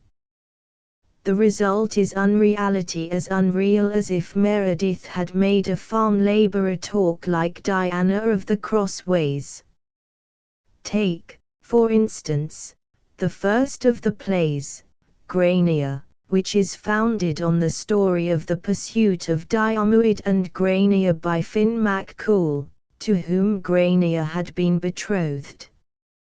When Finn, disguised as a blind beggar, visits the lovers in their tent, Grania, who does not recognize him, bids him give Finn this message from her: "Give heed to what I say now. If you have one eye is blind, let it be turned to the place where we are, and that he might ask news of.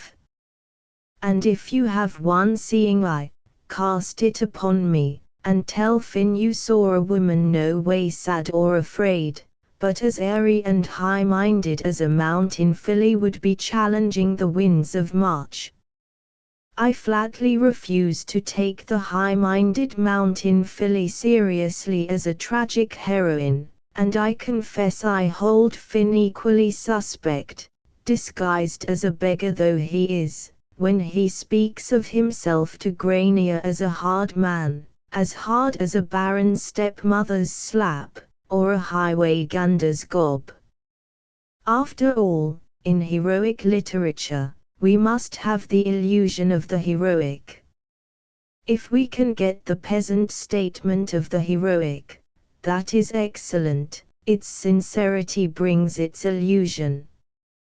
But a mere imitation of the peasant statement of the heroic, such as Lady Gregory seems to aim at giving us in these sentences, is as pinchbeck and unreal as Macpherson's Ossian.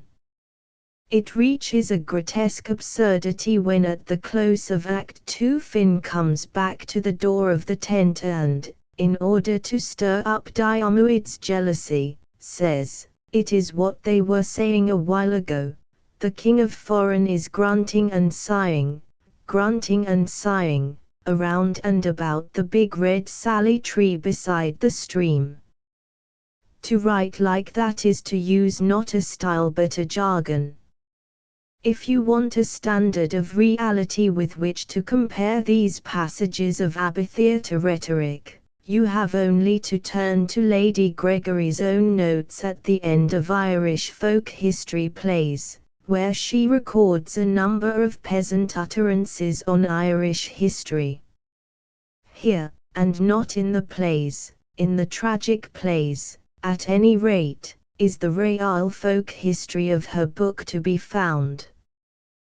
One may take, as an example, the note on Kincora, where someone tells of the Battle of Clontarf, in which Brian Boru defeated the Danes. Clontarf was on the head of a game of chess. The generals of the Danes were beaten at it, and they were vexed.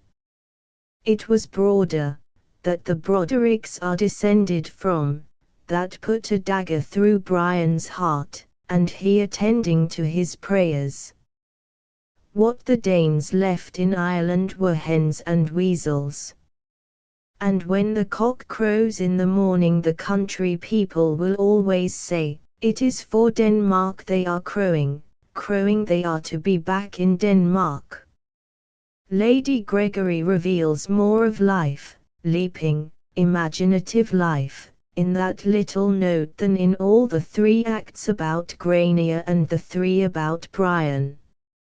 It is because the characters in the comic plays in the book are nearer the peasantry in stature and in outlook that she is so much more successful with them than with the heroes and heroines of the tragedies. She describes the former plays as tragic comedies, but in the first and best of them, the Canavans, it is difficult to see where the tragedy comes in. The Canavans is really a farce of the days of Elizabeth. The principal character is a cowardly miller, who ensues nothing but his own safety in the war of loyalties and disloyalties which is destroying Ireland. He is equally afraid of the wrath of the neighbours on the one hand, and the wrath of the government on the other. Consequently, he is at his wits' end when his brother Anthony comes seeking shelter in his house, after deserting from the English army. When the soldiers come looking for Anthony, so helpless with terror is the miller, that he flies into hiding among his sacks, and his brother has to impersonate him in the interview with the officer who carries out the search. The situation obviously lends itself to comic elaborations, and Lady Gregory misses none of her opportunities. She flies off from every semblance of reality at a tangent, however, in a later scene, where Anthony disguises himself as Queen Elizabeth, supposed to have come on a secret visit of inspection to Ireland, and takes in both his brother and the officer, who is himself a Canavan, anglicized under the name of Headley. This is a sheer invention of the theatre. It turns the play from living speech into machinery. The Canavans, however, has enough of present-day reality to make us forgive its occasional stage Elizabethanism. On the whole, its humours gain nothing from their historical setting. The White Cockade, the second of the tragic comedies, is a play about the flight of King James II after the Battle of the Boyne, and it, too, is lifeless and mechanical insofar as it is historical. King James himself is a good comic figure of a conventional sort, as he is discovered hiding in the barrel, but Sarsfield, who is meant to be heroic, is all joints and sawdust, and the mad Jacobite lady is a puppet who might have been invented by any writer of plays. When My White Cockade was produced, Lady Gregory tells us, I was pleased to hear that Mr. Synge had said my method had made the writing of historical drama again possible. But surely, granted the possession of the dramatic gift, the historical imagination is the only thing that makes the writing of historical drama possible. Lady Gregory does not seem to me to possess the historical imagination. Not that I believe in archaeology in the theatre, but, apart from her peasant characters, she cannot give us the illusion of reality about the figures in these historical plays. If we want the illusion of reality, we shall have to turn from the White Cockade to the impossible scene outside the post office and the butcher's shop in Hyacinth Harvey. As for the third of the tragic comedies, The Deliverer, it is a most interesting curiosity. In it we have an allegory of the fate of Parnell in a setting of the Egypt of the time of Moses. Moses himself, or the king's nursling, as he is called, is Parnell, and he and the other characters talk Kiltartan as to the manner born. The Deliverer is grotesque and, in its way, impressive, though the conclusion, in which the king's nursling is thrown to the king's cats by his rebellious followers, invites parody. The second volume of the Irish folk history plays, even if it reveals only Lady Gregory's talent rather than her genius, is full of odd and entertaining things, and the notes at the end of both of these volumes, short though they are, do give us the franchise of a wonderful world of folk history. XXI Mr. Cunninghame Graham Mr. Cunninghame Graham is a grandee of contemporary literature. He is also a grandee of revolutionary politics. Both in literature and in politics he is a figure of challenge for the love of challenge more than any other man now writing. Other men challenge us with utopias, with moral laws and so forth. But Mr. Graham has little of the prophet or the moralist about him. He expresses himself better in terms of his hostilities than in terms of visionary cities and moralities such as Plato and Shelley and Mazzini have built for us out of light and fire. It is a temperament, indeed, not a vision or a logic, that Mr. Graham has brought to literature. He blows his fantastic trumpet outside the walls of a score of Jerichos of empire, of cruelty, of self-righteousness, of standardized civilization, and he seems to do so for the sheer soldierly joy of the thing.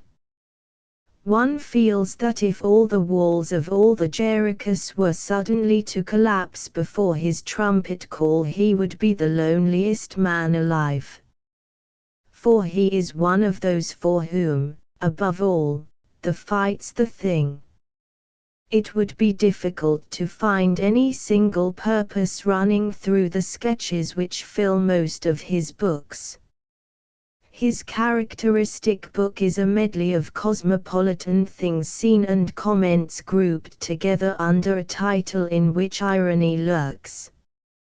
Take the volume called Charity, for example. Both the title of the book and the subject matter of several of the sketches may be regarded as a challenge to the Unco Gid, if there are any left, and to respectability, from which even the humblest are no longer safe. On the other hand, his title may be the merest lucky-bag accident. It seems likely enough, however, that in choosing it the author had in mind the fact that the supreme word of charitableness in the history of man was spoken concerning a woman who was taken in adultery. It is scarcely an accident that in Charity a number of the chapters relate to women who make a profession of sin.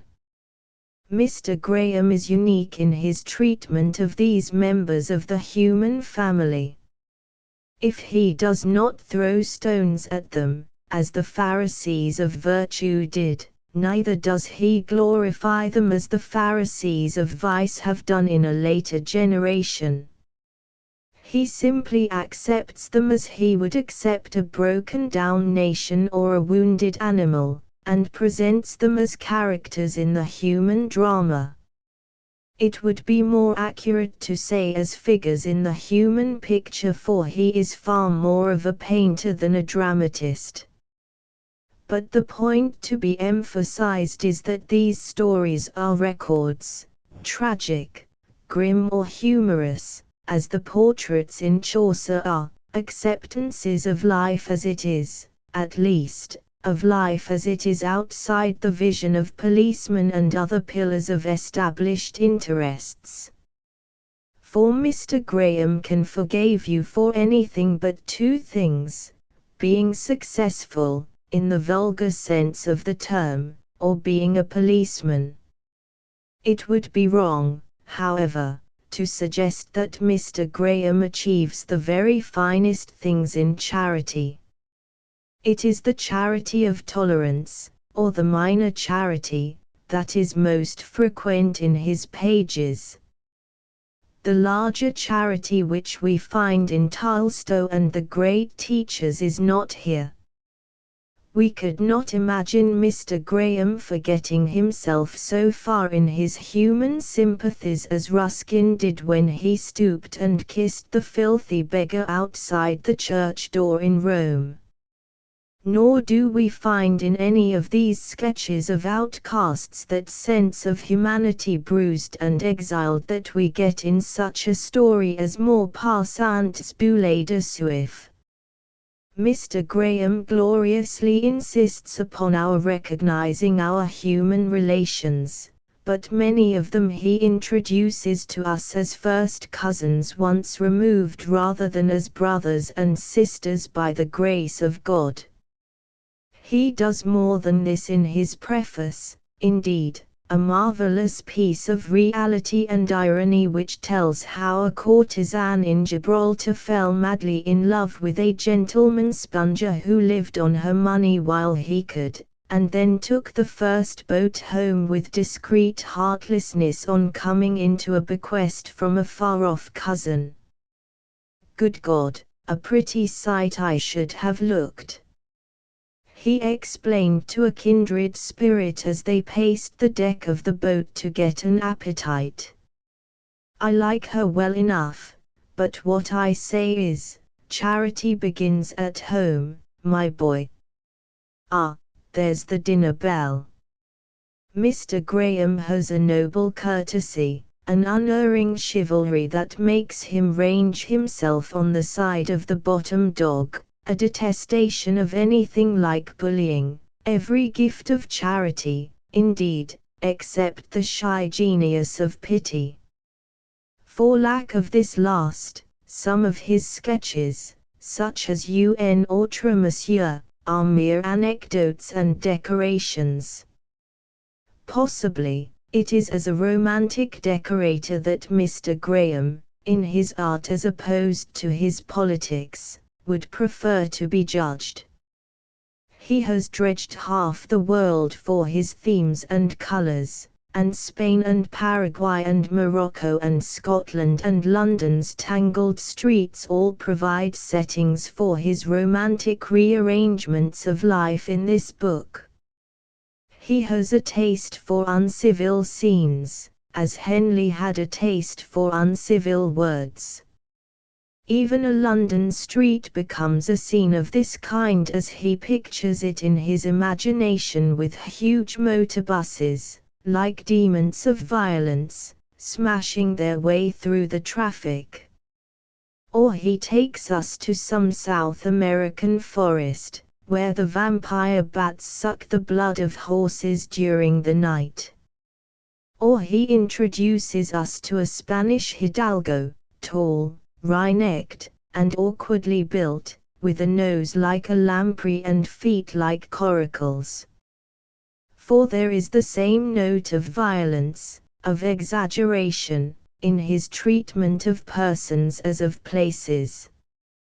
Even in Scotland, he takes us by preference to some lost mansion standing in grotesque contrast to the great drabness of prosperity which overspreads the world. He is a great scene painter of wildernesses and lawless places, indeed. He is a bohemian, a lover of adventures in wild and sunny lands, and even the men and women are apt to become features in the strange scenery of his pilgrimages rather than dominating portraits. In his descriptions he uses a splendid rhetoric such as no other living writer of English commands. He has revived rhetoric as a literary instrument. Aubrey Beardsley called Turner a rhetorician in paint. If we were to speak of Mr. Graham as a painter in rhetoric, we should be doing more than making a phrase. But Mr. Graham cannot be summed up in a phrase.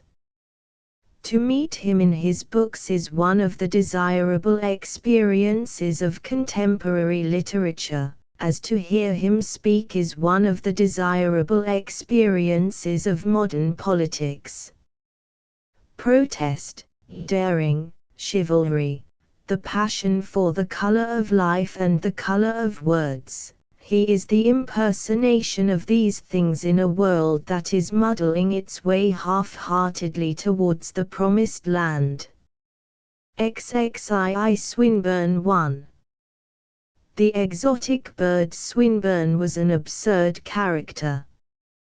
He was a bird of showy strut and plumage. One could not but admire his glorious feathers, but, as soon as he began to moult, and he had already moulted excessively by the time Watts Dunton took him under his roof, one saw how very little body there was underneath.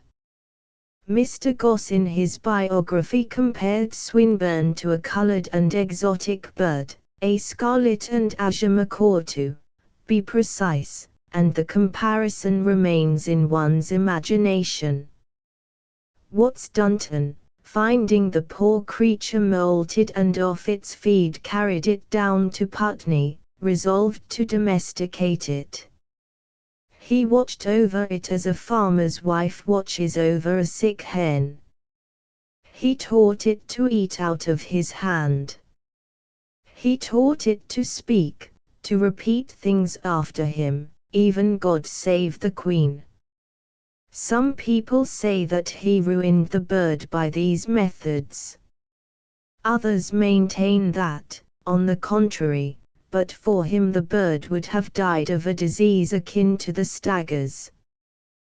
They say, moreover, that the tameness and docility of the bird, while he was looking after it, have been greatly exaggerated, and they deny that it was entirely bald of its old gay feathers. There you have a brief statement of the great Swinburne question, which, it seems likely, will last as long as the name of Swinburne is remembered.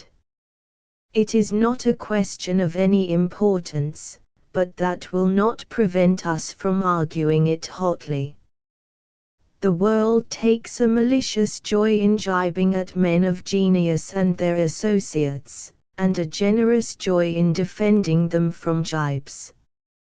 Further, the discussion that interests the greatest number of people is discussion that has come down to a personal level.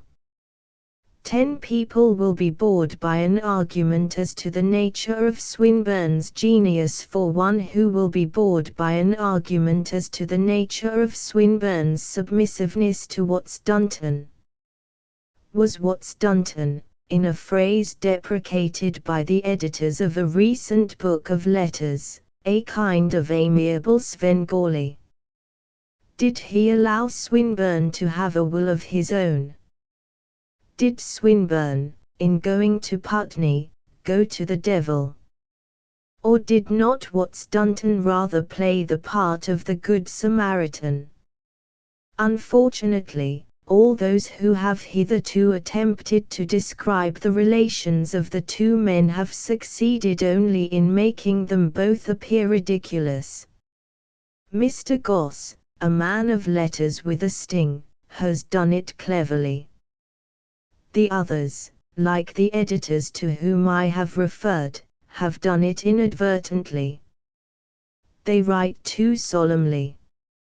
If Swinburne had lost a trouser button, they would not have felt it inappropriate, one feels, for the Archbishop of Canterbury to hurry to the scene and go down on his knees on the floor to look for it. Well, no doubt, Swinburne was an absurd character. And so was Watts Dunton.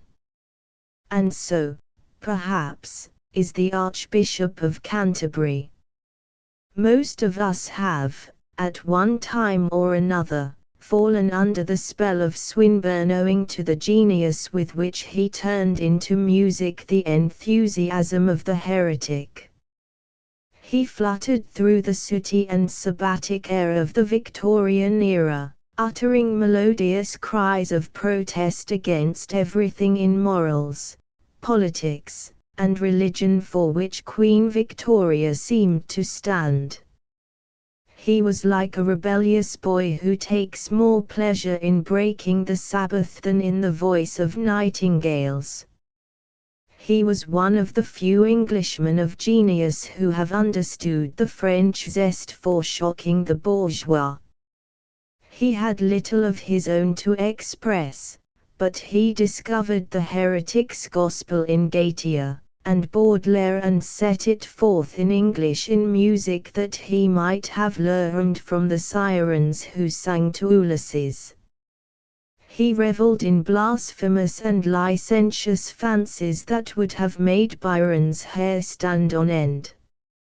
Nowadays, much of the blasphemy and licentiousness seems flat and unprofitable as government beer. But in those days it seemed heady as wine and beautiful as a medieval tale. There was always in Swinburne more of pose than of passion. That is why we have to some extent grown tired of him. But in the atmosphere of Victorianism his pose was original and astonishing. He was Antichrist in a world that had annexed Christ rather than served him. Nowadays, there is such an abundance of Antichrists that the part seems hardly worth playing by a man of first-rate ability. Consequently, we have to remember the circumstances in which they were written in order to appreciate to the full many of Swinburne's poems and even some of the amusing outbursts of heresy in his letters. Still, even today, one cannot but enjoy the gusto with which he praised Trelawney, Shelley's and Byron's Trelawney, the most splendid old man I have seen since Lynd and my own grandfather. Of the excellence of his principles I will say but this, that I did think, by the grace of Sabon, unto whom, and not unto me, be the glory and thanksgiving. Amen. Selah. I was a good atheist and a good Republican, but in the company of this magnificent old rebel, a lifelong incarnation of the divine right of insurrection, I felt myself, by comparison, a theist and a royalist. In another letter he writes in the same gay, undergraduate-ish strain of marriage, when I hear that a personal friend has fallen into matrimonial courses, I feel the same sorrow as if I had heard of his lapsing into the ism, a holy sorrow, unmixed with anger, for who am I to judge him? I think at such a sight, as the preacher, was it not Baxter, at the sight of a thief or murderer led to the gallows, there, but for the grace of, goes a.c.s, and drop a tear over fallen man. There was, it is only fair to say, a great deal in Swinburne's insurrectionism that was noble, or, at least, in tune with nobleness. But it is impossible to persuade oneself that he was ever among the genuine poets of liberty. He loved insurrectionism for its own sake. He reveled in it in the spirit of a rhetorician rather than of a martyr. He was a glorious humbug, a sort of inverted Pecksniff. Even his republicanism cannot have gone very deep if it is true, as certain of his editors declare, that having been born within the precincts of Belgravia was an event not entirely displeasing to a man of his aristocratic leanings. Swinburne, it seems, was easily pleased.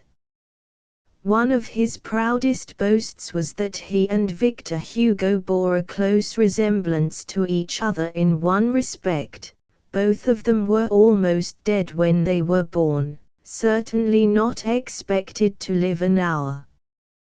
There was also one great difference between them. Swinburne never grew up.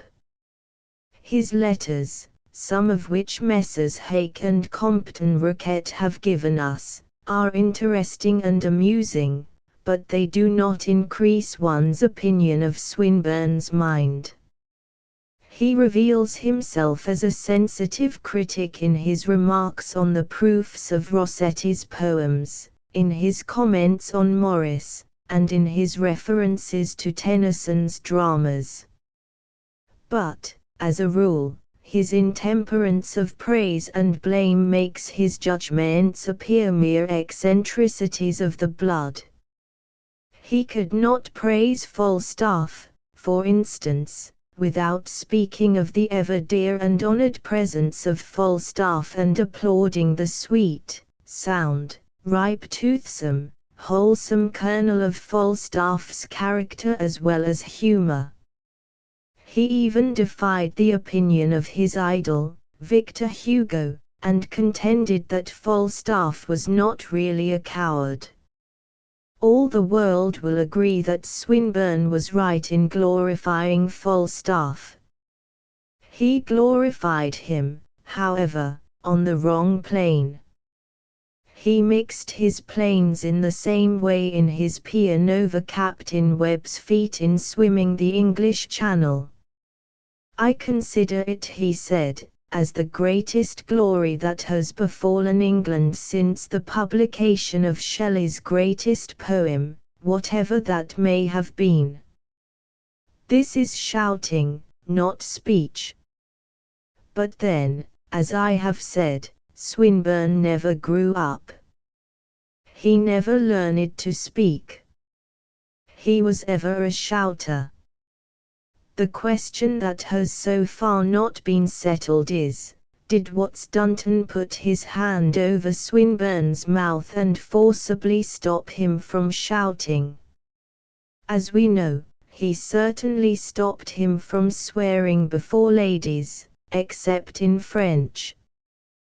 But, as for shouting, Swinburne had already exhausted himself when he went to the Pines. Meanwhile, questions of this sort have begun to absorb us to such a degree that we are apt to forget that Swinburne after all was a man of genius, a man with an entrancing gift of melody, spiritually an echo, perhaps, but aesthetically a discoverer, a new creature, the most amazing ecstatician of our time. To genius without eyes, Swinburne, says Mr. Gosse, was not quite like a human being. That is chiefly what is the matter with his poetry. He did not write quite like a human being. He wrote like a musical instrument. There are few poets whose work is less expressive of personal passions. He was much given to ecstasies, but it is remarkable that most of these were echoes of other people's ecstasies. He sought after rapture both in politics and poetry, and he took as his masters Mazzini in the one and Victor Hugo in the other. He has been described as one who, while conversing, even in his later years, kept bobbing all the while like a cork on the sea of his enthusiasms. And, in a great deal of his rapture, there is much of the levity as well as the bobbing quality of the cork. He who sang the hymns of the Republic in his youth, ended his life as rhetorician-in-chief of the Jingoes against the Irish and the Boers.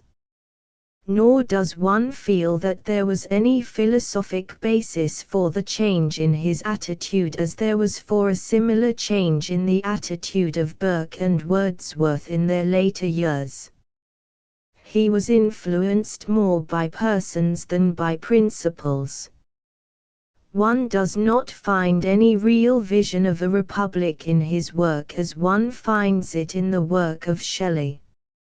He had little of the saintliness of spirit which marks the true republican and which turns politics into music in the Mask of Anarchy. His was not one of those tortured souls, like Francis Adams's, which desire the pulling down of the pillars of the old, bad world more than love or fame. There is no utterance of the spirit in such lines as, "Let our flag run out straight in the wind. The old red shall be floated again when the ranks that are thin shall be thinned, when the names that are 20 are 10, when the devil's riddle is mastered and the gala-bench creaks with a pope. We shall see Bonaparte the bastard kick heels with his throat in a rope." It is possible for those who agree with the sentiments to derive a certain satisfaction from verse of this sort as from a vehement leading article. But there is nothing here beyond the rhetoric of the hot fit. There is nothing to call back the hot fit in anybody older than a boy. Even when Swinburne was writing out of his personal experience, he contrived somehow to empty his verse of personality and to put sentimentalism and rhetoric in its place. We have an instance of this in the story of the love affair recorded by Mr. Gosse. Swinburne, at the age of 25, fell in love with a kinswoman of Sir John Simon, the pathologist. She gave him roses, she played and sang to him, and he conceived from her gracious ways an encouragement which she was far from seriously intending. Swinburne proposed to her, and, possibly from nervousness, she burst out laughing. He was only human in feeling bitterly offended, and they parted on the worst of terms. He went off to Northumberland to escape from his wretchedness, and there he wrote The Triumph of Time, which Mr. Gosse maintains is the most profound and the most touching of all his personal poems. He assured Mr. Gosse, 14 years afterwards, that the stanzas of this wonderful lyric represented with the exactest fidelity the emotions which passed through his mind when his anger had died down, and when nothing remained but the infinite pity and the pain. Beautiful though the poem intermittently is, however, it seems to me to lack that radiance of personal emotion which we find in the great love poems. There is much decoration of music of a kind of which Swinburne and Poe alone possessed the secret, as in the verse beginning, "There lived in France a singer of old by the tideless, dolorous, midland sea. In a land of sand and ruin and gold there shone one woman and none but she." But is there more than the decoration of music in the verses which express the poet's last farewell to his passion? "I shall go my ways, tread out my measure, fill the days of my daily breath with fugitive things not good to treasure, do as the world doth, say as it saith, but if we had loved each other, O sweet, had you felt, lying under the palms of your feet, the heart of my heart, beating harder with pleasure, to feel you tread it to dust and death, ah, had I not taken my life up and given all that life gives and the years let go, the wine and honey, the balm and leaven, the dreams reared high and the hopes brought low. Come life, come death, not a word be said, should I lose you living, and vex you dead.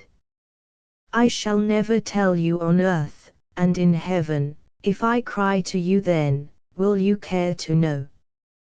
Browning, unquestionably, could have expressed Swinburne's passion better than Swinburne did it himself. He would not have been content with a sequence of vague phrases that made music. With him each phrase would have been dramatic and charged with a personal image or a personal memory. Swinburne, however, was a great musician in verse and beyond belittlement in this regard. It would be incongruous to attempt a close comparison between him and Longfellow, but he was like Longfellow in having a sense of music out of all proportion to the imaginative content of his verse. There was never a distinguished poet whose work endures logical analysis so badly. Mr. Arthur Symons, in a recent essay, refers scornfully to those who say that the dazzling brilliance of Swinburne's form is apt to disguise a certain thinness or poverty of substance. But he produces no evidence on the other side. He merely calls on us to observe the way in which Swinburne scatters phrases and epithets of imaginative subtlety by the way, while most poets present us with their best effects deliberately. It seems to me, on the contrary, that Swinburne's phrasing is far from subtle. He induces moods of excitement and sadness by his musical scheme rather than by individual phrases. Who can resist, for example, the spell of the opening verses of Before the Mirror, the poem of enchantment addressed to Whistler's Little White Girl? One hesitates to quote again lines so well known. But it is as good an example as one can find of the pleasure-giving qualities of Swinburne's music, apart from his phrases and images. White rose in red rose garden is not so white, snowdrops that plead for pardon and pine from fright, because the hard east blows over their maiden rose, grow not as thy face grows from pale to bright. Behind the veil, forbidden, shut up from sight, love, is there sorrow hidden, is there delight? Is joy thy dower or grief, white rose of weary leaf, late rose whose life is brief, whose loves are light? The snowdrop image in the first verse is, charming as is the sound of the lines, nonsense. The picture of the snowdrops pleading for pardon and pining from fright would have been impossible to a poet with the realizing genius of the great writers. Swinburne's sense of rhythm, however, was divorced in large measure from his sense of reality. He was a poet without the poet's gift of sight. William Morris complained that Swinburne's poems did not make pictures. Swinburne had not the necessary sense of the lovely form of the things around him. His attitude to nature was lacking, as Mr. Gosse suggests, in that realism which gives coherence to poetry. To quote Mr. Gosse's own words, Swinburne did not live, like Wordsworth, in a perpetual communion with nature, but exceptional, and even rare, moments of concentrated observation wakened in him an ecstasy which he was careful to brood upon, to revive, and perhaps, at last, to exaggerate. As a rule, he saw little of the world around him, but what he did see was presented to him in a blaze of limelight. Nearly all his poems are a little too long, a little tedious, for the simple reason that the muzziness of vision in them, limelight and all, is bewildering to the intelligence.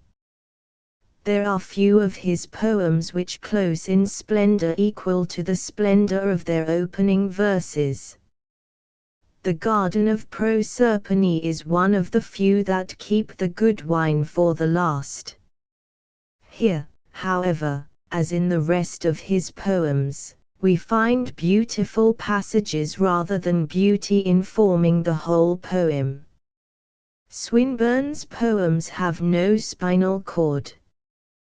One feels this even in that most beautiful of his lyrics, the first chorus in Atalanta in Calydon. But how many poets are there who could have sustained for long the miracle of when the hounds of spring are on winter traces and the verse that follows? Mrs. Disney Lath tells us in a charming book of recollections and letters that the first time Swinburne recited this poem to her was on horseback, and one wonders whether he had the ecstasy of the gallop and the music of racing horses in his blood when he wrote the poem. His poems are essentially expressions of ecstasy. His capacity for ecstasy was the most genuine thing about him. A thunderstorm gave him a more vivid pleasure than music or wine. His pleasure in thunder, in the gallop of horses, in the sea, was, however, one fancies, largely an intoxication of music. It is like one's own enjoyment of his poems. This, too, is simply an intoxication of music. The first series of poems and ballads, it must be admitted, owed its success for many years to other things besides the music. It broke in upon the bourgeois moralities of 19th-century England like a defiance. It expressed in gorgeous wordiness the mood of every green-sick youth of imagination who sees that beauty is being banished from the world in the name of goodness.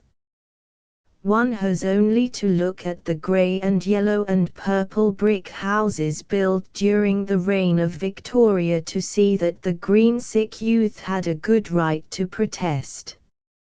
A world that makes goodness the enemy of beauty and freedom is a blasphemous denial of both goodness and beauty, and young men will turn from it in disgust to the praise of Venus or any other god or goddess that welcomes beauty at the altar.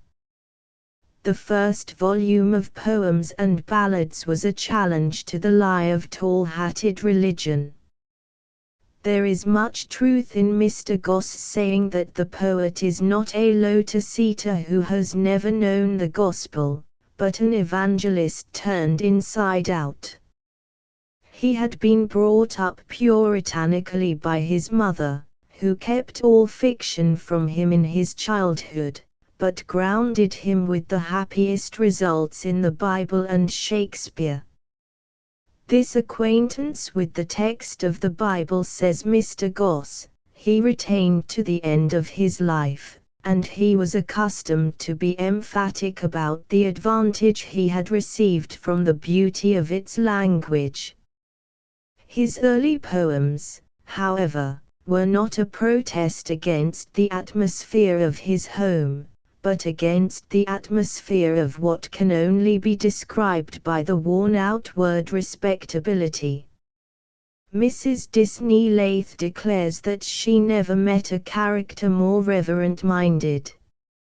And, certainly, the irreverence of his most pagan poems is largely an irreverence of gesture. He delighted in shocking his contemporaries, and planned shocking them still further with a volume called Lesbia Brandon, which he never published, but at heart he never freed himself from the Hebrew or in presence of good and evil. His Our Liber is a poem that is as moral in one sense as it is lascivious in another.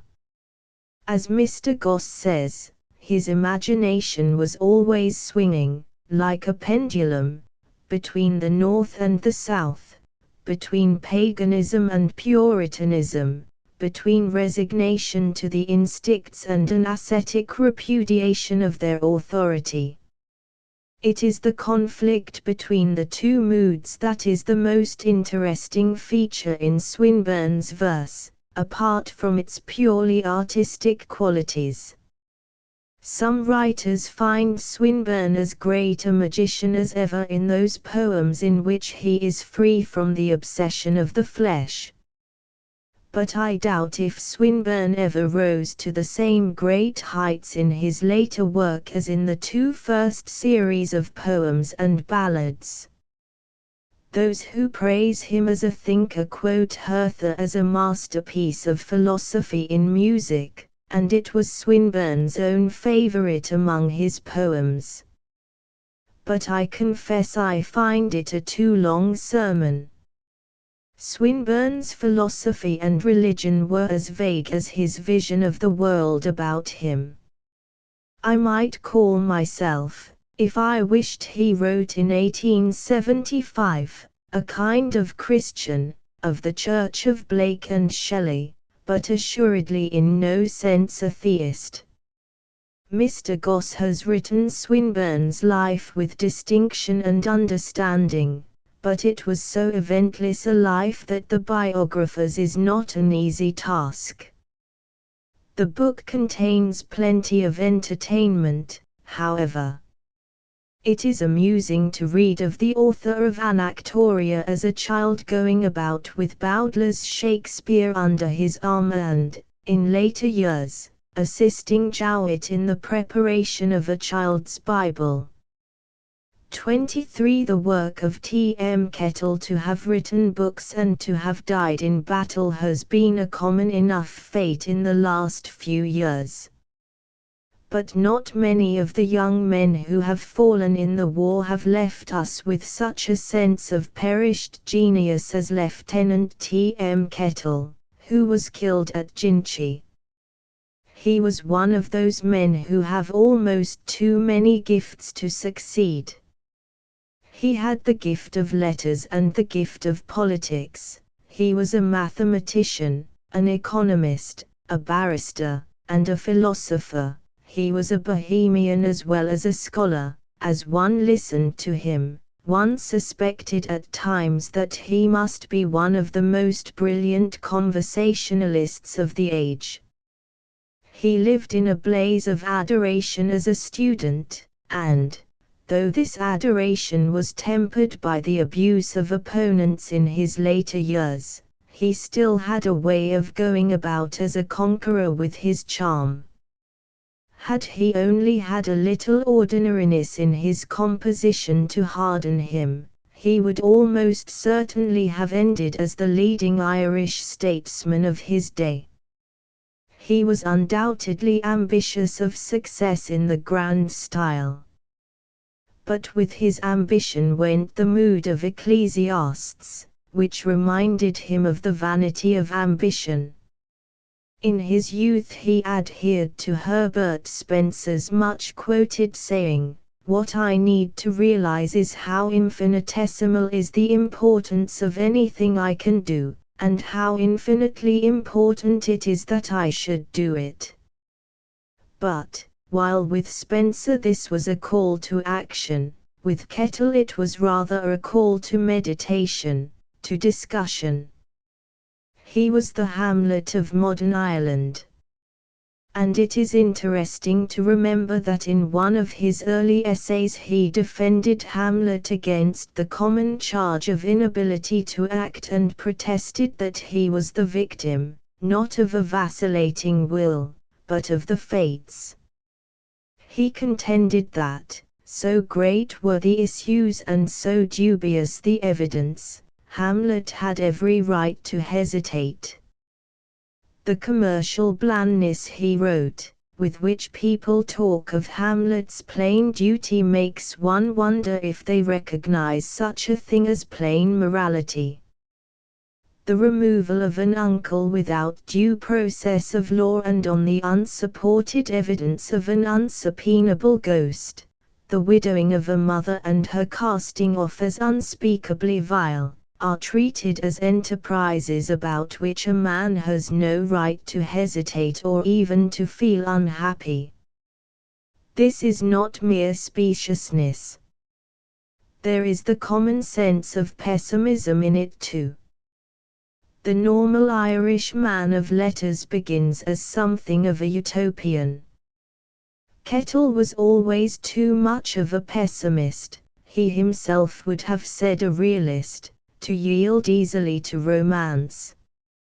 As a very young man he edited in Dublin a paper called The Nationalist, for which he claimed, above all things, that it stood for realism in politics. Some men are driven into revolution by despair. It was as though Kettle had been driven into reform by despair. He admired the utopians, but he could not share their faith. If one never got tired, he wrote in a sketch of the International Socialist Congress at Stuttgart in 1907, one would always be with the revolutionaries, the remakers, with Fourier and Kropotkin. But the soul's energy is strictly limited, and with weariness there comes the need for compromise, for machines, for reputation, for routine. Fatigue is the beginning of political wisdom. One finds the same strain of melancholy transmuting itself into gaiety with an epigram in much of his work. His appreciation of Anatole France is the appreciation of a kindred spirit. In an essay called The Fatigue of Anatole France in the Day's Burden, he defended his author's pessimistic attitude as he might have defended his own, a pessimism, stabbed and gashed with the radiance of epigrams, as a thundercloud is stabbed by lightning, is a type of spiritual life far from contemptible. A reasonable sadness, chastened by the music of consummate prose, is an attitude and an achievement that will help many men to bear with more resignation the burden of our century. How wonderfully, again, he portrays the Hamlet doubts of Anatole France, when, speaking of his bust, he says, "It is the face of a soldier ready to die for a flag in which he does not entirely believe." And he goes on, "He looks out at you like a veteran of the lost cause of intellect, to whose soul the trumpet of defeat strikes with as mournful and vehement a music as to that of Pascal himself, but who thinks that a wise man may be permitted to hearten himself up in evil days with an anecdote after the manner of his master Rabelais." Kettle himself practiced just such a gloom shot with gaiety. He did not, however, share Anatole France's gaiety of unbelief. In some ways he was more nearly akin to Villiers de l'Isle Adam, with his religion and his love of the fine gesture. Had he been a Frenchman of an earlier generation, he would have been famous for his talk, like Villiers, in the cafes. Most people who knew him contend that he talked even better than he wrote, but one gets a good enough example of his ruling mood and attitude in the fine essay called On Saying Goodbye. Meditating on life as a sustained goodbye, he writes, "Life is a cheap table d'hôte in a rather dirty restaurant, with time changing the plates before you have had enough of anything." We were bewildered at school to be told that walking was a perpetual falling. But life is, in a far more significant way, a perpetual dying.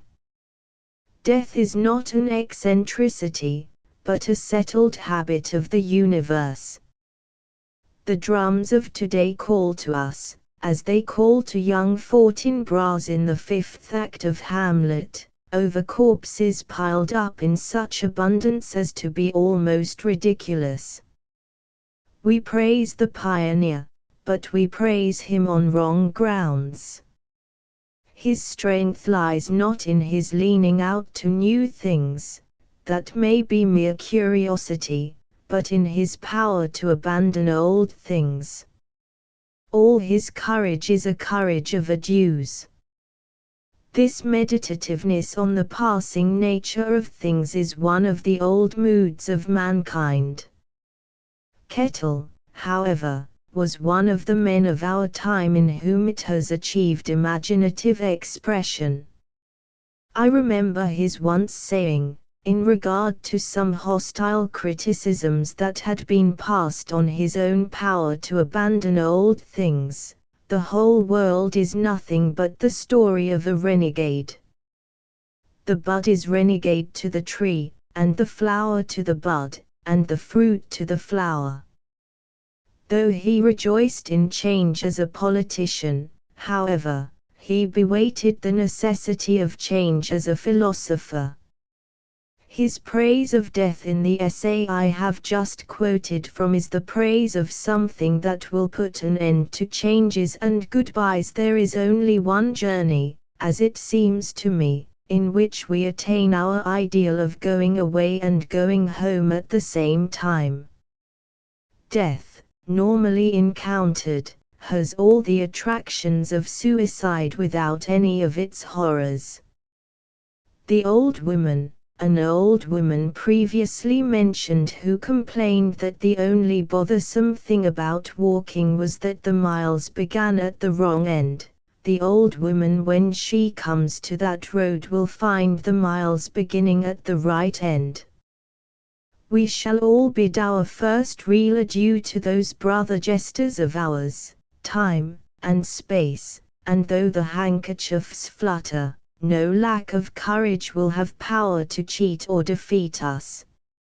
However amusing the comedy may have been, wrote Pascal, there is always blood in the fifth act. They scatter a little dust in your face, and then all is over forever. Blood there may be, but blood does not necessarily mean tragedy.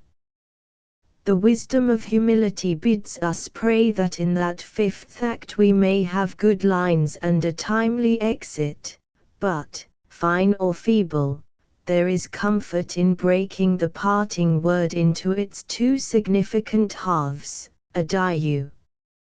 Since life has been a constant slipping from one goodbye to another, why should we fear that sole goodbye which promises to cancel all its forerunners? There you have a passage which, in the light of events, seems strangely prophetic. Kettle certainly got his good lines at Ginchy. He gave his life greatly for his ideal of a free Ireland in a free Europe. This suggests that underlying his Hamlet there was a man of action as surely as there was a jester. He was a man with a genius for rising to the occasion, for saying the fine word and doing the fine thing. He compromised often, in accordance with his realistic view of things, but he never compromised in his belief in the necessity of large and European ideals in Ireland. He stood by all good causes, not as an extremist, but as a helper somewhat disillusioned. But his disillusionment never made him feeble in the middle of the fight. He was the sworn foe of the belittlers of Ireland. One will get an idea of the passion with which he fought for the traditional Ireland, as well as for the Ireland of coming days, if one turns to his rhymed reply to a living English poet who had urged the Irish to forget their history and gently cease to be a nation. The last lines of this poem, Reason in Rhyme, as he called it, are his testament to England no less than his call to Europeanism is his testament to Ireland. Bond, from the toil of hate we may not cease, free, we are free to be your friend. And when you make your banquet, and we come, soldier with equal soldier must we sit, closing a battle, not forgetting it. With not a name to hide, this mate and mother of valiant rebels dead must come with all her history on her head. We keep the past for pride, no deepest peace shall strike our poets dumb, no rawest squad of all death's volunteers, no rudest men who died to tear your flag down in the bitter years. But shall have praise, and 3 times thrice again, when at the table men shall drink with men. That was Kettle's mood to the last. This was the mood that made him regard with such horror the execution of Pearse and Connolly, and the other leaders of the Dublin insurrection. He regarded these men as having all but destroyed his dream of an Ireland enjoying the freedom of Europe. But he did not believe that any English government possessed the right to be merciless in Ireland. The murder of Sheehy Skeffington, who was his brother-in-law, cast another shadow over his imagination from which he never recovered. Only a week before he died he wrote to me from France, "The Skeffington case oppresses me with horror. When I saw him in the previous July, he talked like a man whose heart Easter week and its terrible retributions had broken.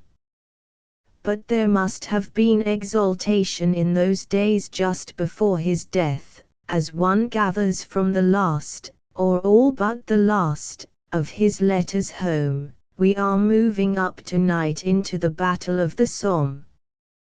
The bombardment, destruction, and bloodshed are beyond all imagination, nor did I ever think that the valor of simple men could be quite as beautiful as that of my Dublin Fusiliers. I have had 2 chances of leaving them, one on sick leave and one to take a staff job. I have chosen to stay with my comrades. There at the end you have the grand gesture. There you have the good lines that Kettle had always desired. Xiv Mr. J.C. Squire. It would not have been easy a few years ago to foresee the achievement of Mr. Squire as a poet. He labored under the disadvantage of being also a wit. It used to be said of Ibsen that a Pegasus had once been shot under him, and one was alarmed lest the reverse of this was about to happen to Mr. Squire, and lest a writer who began in the gaiety of the comic spirit should end soberly astride Pegasus. When, in tricks of the trade, he announced that he was going to write no more parodies, one had a depressed feeling that he was about to give up to poetry what was meant for mankind. Yet, on reading Mr. Squire's collected poems in Poems, first series, it is difficult not to admit that it was to write serious verse even more than parody and political epigram that he was born. He has arranged the poems in the book in the order of their composition, so that we can follow the development of his powers and see him, as it were, learning to fly. To read him is again and again to be reminded of Donne. Like Donne, he is largely self-occupied, examining the horrors of his own soul, overburdened at times with thought, an intellect at odds with the spirit. Like Donne, he will have none of the merely poetic, either in music or in imagery. He beats out a music of his own and he beats out an imagery of his own. In his early work, this sometimes resulted in his poems being unable to rise far from the ground. They seemed to be laboring on unaccustomed wings towards the ether. What other living poet has ever given a poem such a title as Antinomies on a Railway Station? What other has examined himself with the same X-rays sort of realism as Mr. Squire has done in The Mind of Man? The latter, like many of Mr. Squire's poems, is an expression of fastidious disgust with life.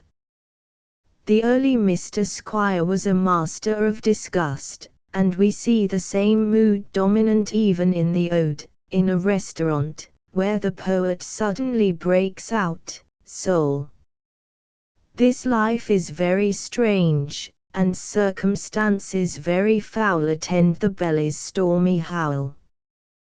The ode, however, is not merely, or even primarily, an expression of disgust. Here, too, we see Mr. Squire's passion for romance and energy.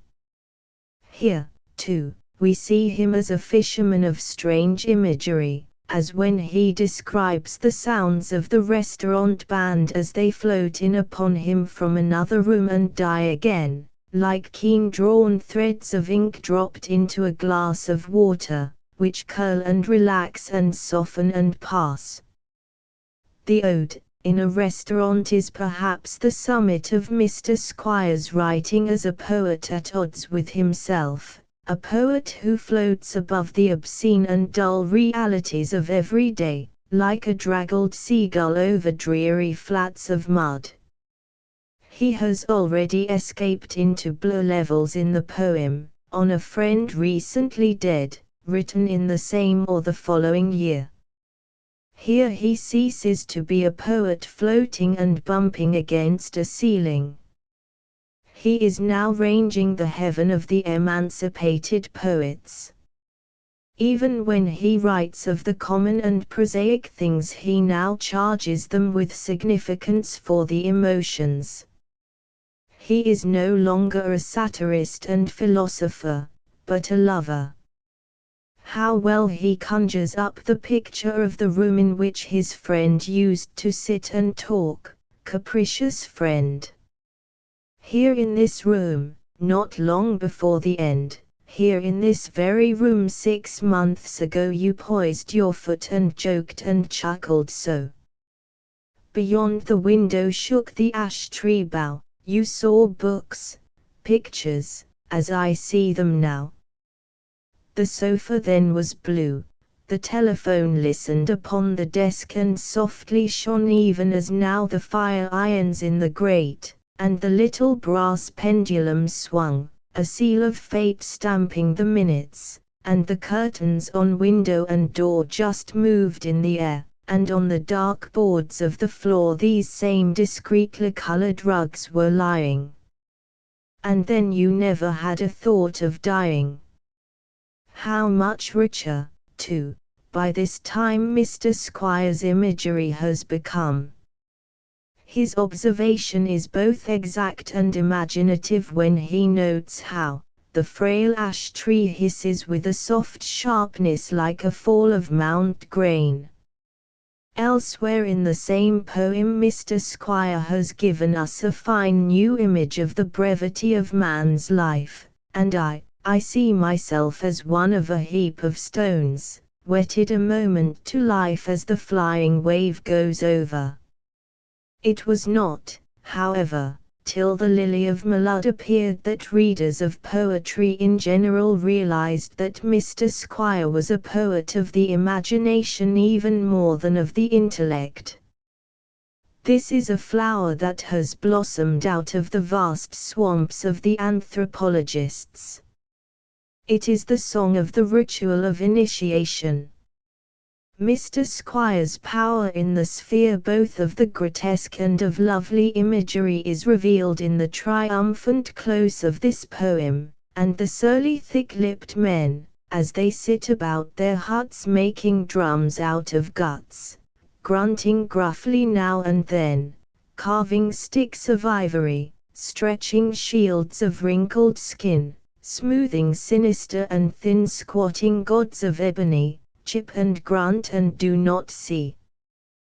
But each mother, silently, longer than her wont stays shut in the dimness of her hut, for she feels a brooding cloud of memory in the air, a lingering thing there that makes her sit bowed with hollow shining eyes, as the night fire dies, and stare softly at the ember, and try to remember something sorrowful and far, something sweet and vaguely seen like an early evening star when the sky is pale green, a quiet silver tower that climbed in an hour, or a ghost like a flower, or a flower like a queen, something holy in the past that came and did not last, but she knows not what it was.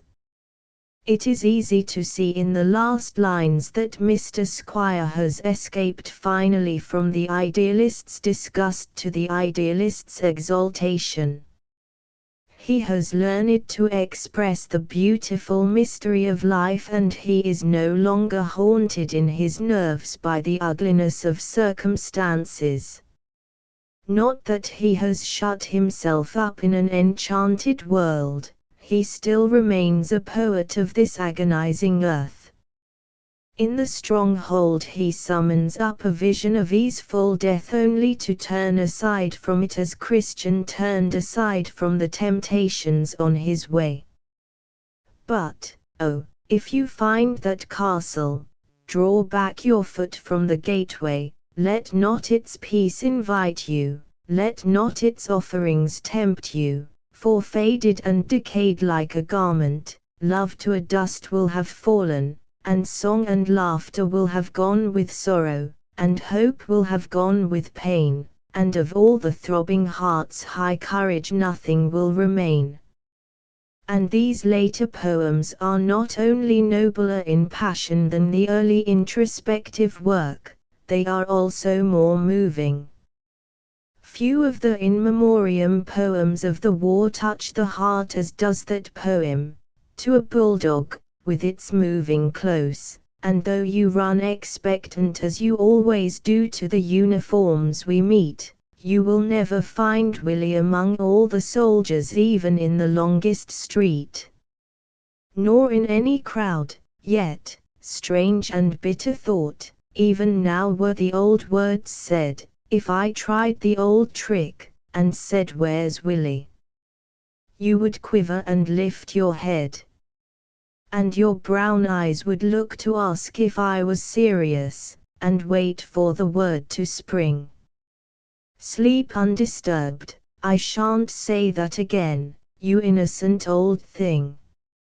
I must sit, not speaking, on the sofa, while you lie there asleep on the floor, for he's suffered a thing that dogs couldn't dream of, and he won't be coming here any more. Of the new poems in the book, one of the most beautiful is August Moon. The last verses provide an excellent example of Mr. Squire's gift both as a painter of things and a creator of atmosphere, a golden half-moon in the sky, and broken gold in the water. In the water, tranquilly severing, joining, gold, 3 or 4 little plates of gold on the river, a little motion of gold between the dark images of 2 tall posts that stand in the grey water. A woman's laugh and children going home. A whispering couple, leaning over the railings, and somewhere, a little splash as a dog goes in. I have always known all this, it has always been, there is no change anywhere, nothing will ever change. I heard a story, a crazy and tiresome myth. Listen. Behind the twilight a deep, low sound like the constant shutting of very distant doors. Doors that are letting people over there out to some other place beyond the end of the sky. The contrast between the beauty of the stillness of the moonlit world and the insane intrusion of the war into it has not, I think, been suggested so expressively in any other poem. Now that these poems have been collected into a single volume, it is possible to measure the author's stature. His book will, I believe, come as a revelation to the majority of readers. A poet of original music, of an original mind, of an original imagination, Mr. Squire has now taken a secure place among the men of genius of today. Poems, First Series, is literary treasure so novel and so abundant that I can no longer regret, as I once did, that Mr. Squire has said farewell to the brilliant lighter-hearted moods of Steps to Parnassus and Tricks of the Trade.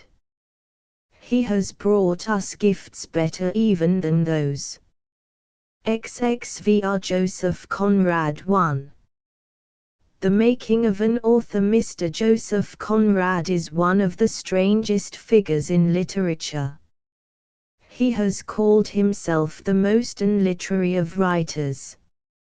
He did not even begin to write till he was halfway between 30 and 40. I do not like to be more precise about the date, because there seems to be some doubt as to the year in which Mr. Conrad was born. Mr. Hugh Walpole, in his brief critical study of Mr. Conrad, gives the date as the 6th of December, 1857. The Encyclopaedia Britannica says 1856. Mr. Conrad himself declares in his reminiscences that he was 9 years old or thereabouts in 1868. Which would bring the year of his birth nearer 1859. Of one thing, however, there is no question. He grew up without any impulse to be a writer. He apparently never even wrote bad verse in his teens. Before he began to write Almaeus Folly he had written nothing but letters, and not very many of these. I never, he declares, made a note of a fact, of an impression, or of an anecdote in my life.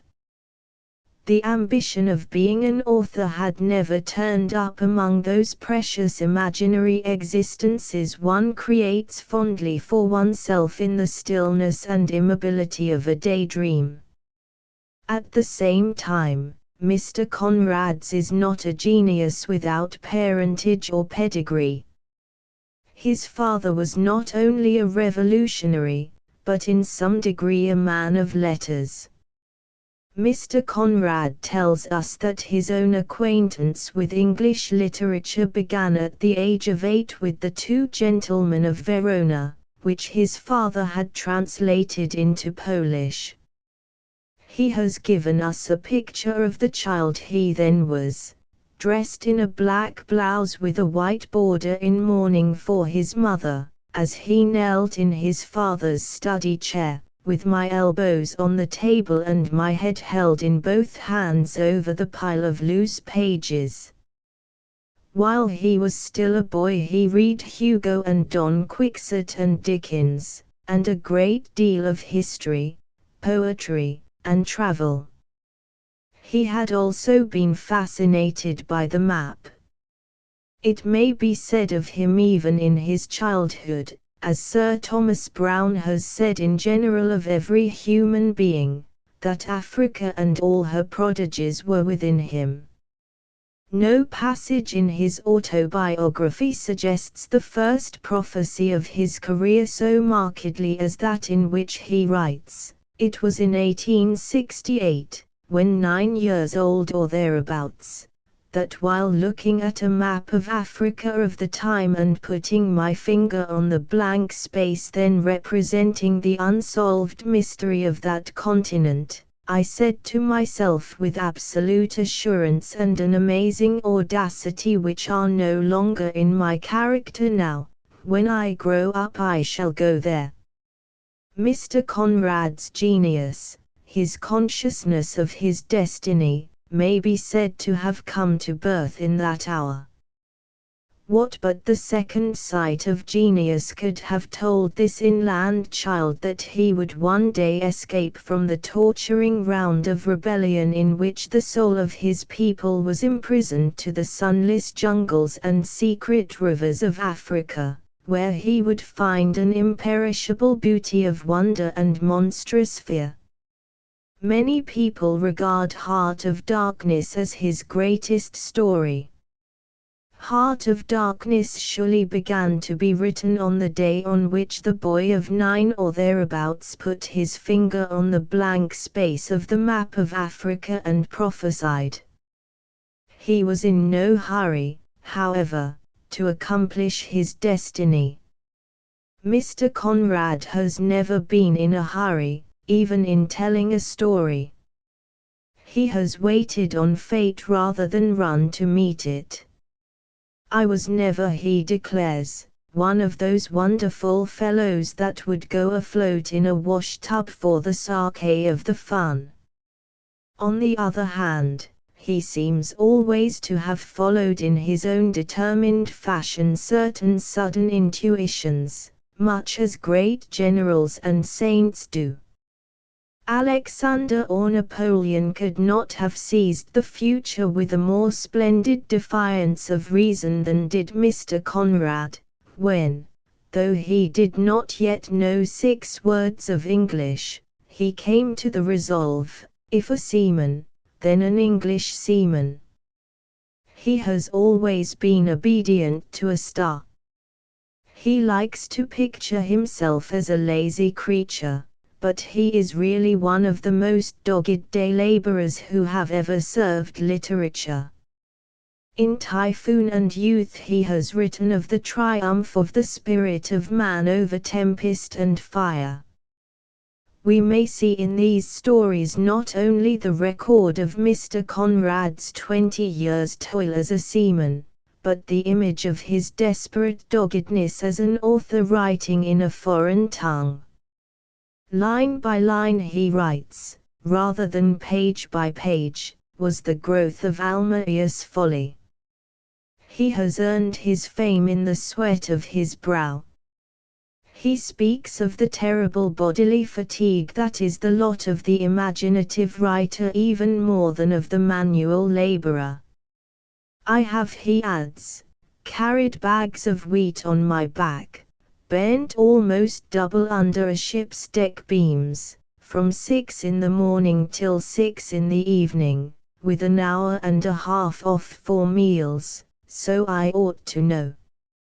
He declares, indeed, that the strain of creative effort necessary in imaginative writing is something for which a material parallel can only be found in the everlasting sombre stress of the westward winter passage round Cape Horn. This is to make the profession of literature a branch of the heroic life. And that, for all his smiling disparagement of himself as a sybarite, is what Mr. Conrad has done. It is all the more curious that he should ever have been regarded as one who had added to the literature of despair. He is a tragic writer, it is true. He is the only novelist now writing in English with the grand tragic sense. He is nearer Webster than Shakespeare. Perhaps, in the mood of his tragedy, he lifts the curtain upon a world in which the noble and the beautiful go down before an almost meaningless malice. In The End of the Tether, in Freya of the Seven Isles, in Victory, it is as though a very Nero of malice who took a special delight in the ruin of great spirits governed events.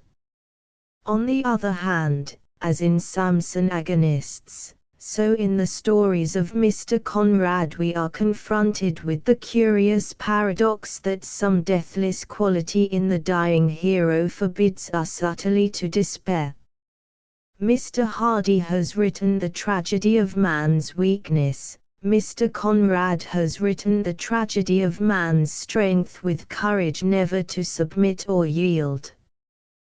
Though Mr. Conrad possesses the tragic sense in a degree that puts him among the great poets, and above any of his living rivals, however, the mass of his work cannot be called tragic.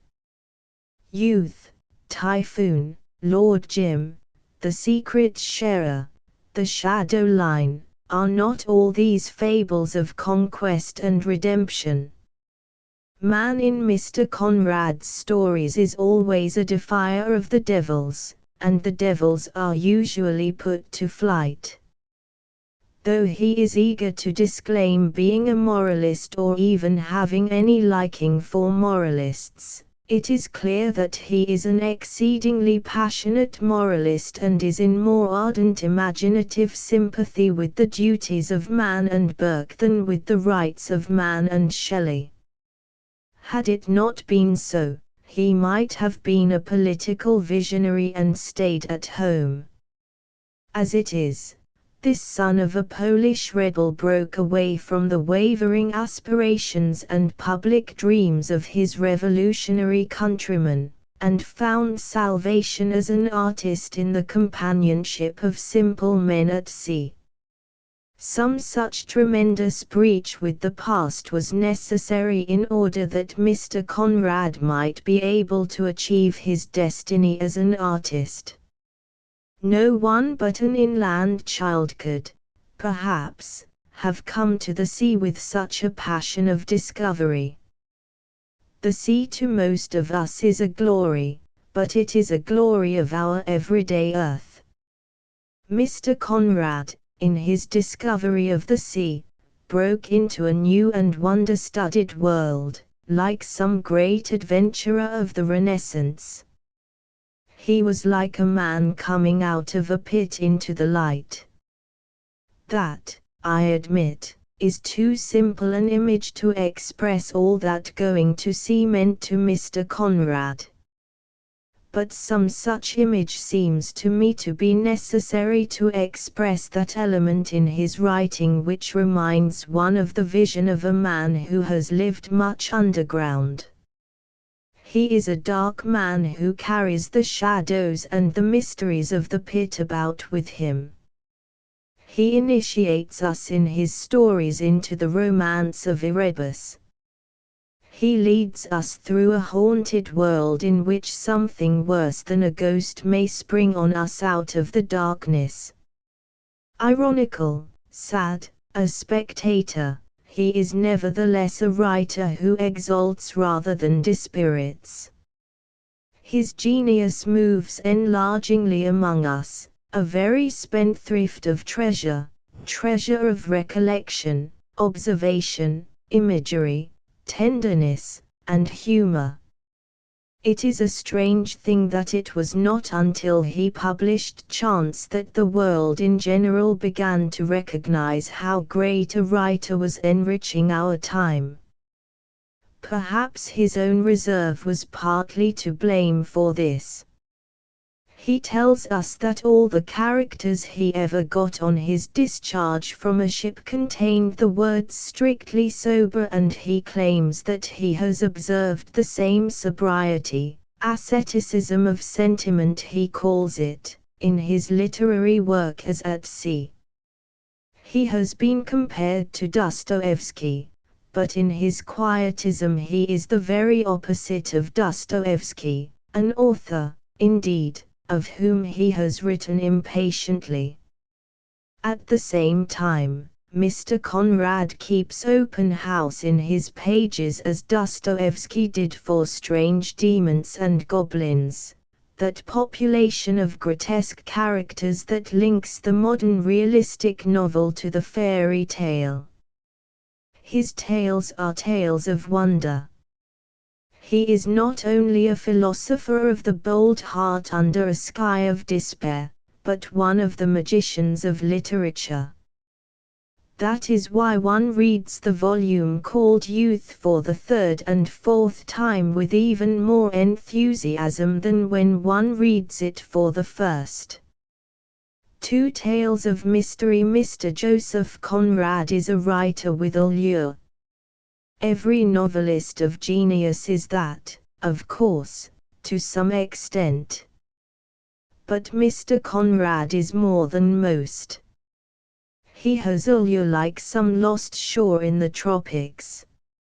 He compels to adventure. There is no other living writer who is sensitive in anything like the same degree to the sheer mysteriousness of the earth. Every man who breathes, every woman who crosses the street, every wind that blows, every ship that sails, every tide that fills, every wave that breaks, is for him alive with mystery as a lantern is alive with light, a little light in an immense darkness. Or perhaps it is more subtle than that. With Mr. Conrad it is as though mystery, instead of dwelling in people and things like a light, hung about them like an aura. Mr. Kipling communicates to us aggressively what our eyes can see. Mr. Conrad communicates to us tentatively what only his eyes can see, and in so doing gives a new significance to things. Occasionally he leaves us puzzled as to where in the world the significance can lie. But of the presence of this significance, this mystery, we are as uncannily certain as of some noise that we have heard at night. It is like the manner which savages at once reverence and fear in 1,000 objects. It is unlike manner, however, in that it is a quality not of sacredness, but of romance. It is as though for Mr. Conrad a ghost of romance inhabited every tree and every stream, every ship and every human being. His function in literature is the announcement of this ghost. In all his work there is some haunting and indefinable element that draws us into a kind of ghost story atmosphere as we read. His ships and men are, in an old sense of the word, possessed. One might compare Mr. Conrad in this respect with his master, at least, in the art of the long novel, Henry James. I do not mean that in the matter of his genius Mr. Conrad is not entirely original. Henry James could no more have written Mr. Conrad's stories than Mr. Conrad could have written Henry James's. His manner of discovering significance in insignificant things, however, is of the school of Henry James. Like Henry James, he is a psychologist in everything down to descriptions of the weather. It can hardly be questioned that he has learned more of the business of psychology from Henry James than from any other writer. As one reads a story like Chance, however, one feels that in psychology Mr. Conrad is something of an amateur of genius, while Henry James is a professor. Mr. Conrad never gives the impression of having used the dissecting knife and the microscope and the test tubes as Henry James does. He seems rather to be one of the splendid guessers. Not that Henry James is timid in speculations. He can sally out into the borderland and come back with his bag of ghosts like a very hero of credulity. Even when he tells a ghost story, however, and the turn of the screw is one of the great ghost stories of literature, he remains supremely master of his materials. He has an efficiency that is scientific as compared with the vaguer broodings of Mr. Conrad. Where Mr. Conrad will drift into discovery, Henry James will sail more cunningly to his end with chart and compass.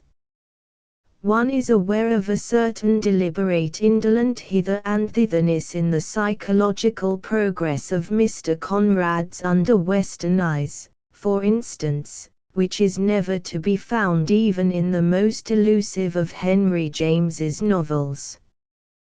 Both of them are, of course, in love with the elusive. To each of them a bird in the bush is worth two in the hand. But while Henry James's birds perch in the cultivated bushes of botanical gardens, Mr. Conrad's call from the heart of natural thickets, often from the depths of the jungle. The progress of the steamer up the jungle river in heart of darkness is symbolic of his method as a writer. He goes on, with the ogres of romance always lying in wait round the next bend. He can describe things seen as well as any man, but it is his especial genius to use things seen in such a way as to suggest the unseen things that are waiting round the corner. Even when he is portraying human beings, like Florida Barrel, the daughter of the defalcating financier and wife of the ship's captain, who is the heroine of Chance, he often permits us just such glimpses of them as we get of persons hurrying round a corner. He gives us a picture of disappearing heels as the portrait of a personality. He suggests the soul of wonder in a man not by showing him realistically as he is so much as by suggesting a mysterious something hidden, something on the horizon, a shadowy island seen at twilight. One result of this is that his human beings are seldom as rotund as life. They are emanations of personality rather than collections of legs, arms, and bowels. They are, if you like, ghostly. That is why they will never be quoted like Hamlet and My Uncle Toby and Sam Weller. But how wonderful they are in their environment of the unusual. How wonderful as seen in the light of the strange eyes of their creator. Having grown extremely sensitive, an effect of irritation, to the tonalities, I may say, of the affair, so the narrator of Chance begins one of his sentences, and it is not in the invention of new persons or incidents, but in just such a sensitiveness to the tonalities of this and that affair that Mr. Conrad wins his laurels as a writer of novels. He would be sensitive, I do not doubt, to the tonalities of the way in which a waitress in a Lynd's tea shop would serve a lumpy-shouldered city man with tea and toasted scone. His sensitiveness only becomes matter for enthusiasm, however, when it is concerned with little man in conflict with destiny, when, bare down to the immortal soul, he grapples with fate and throws it, or is beaten back by it into a savage of the first days. Some of his best work is contained in the two stories Typhoon and the Secret Sharer, the latter of which appeared in the volume called Twixt Land and Sea. And each of these is a fable of man's mysterious quarrel with fate told with the Conrad sensitiveness, the dark Conrad irony, and the Conrad zest for courage.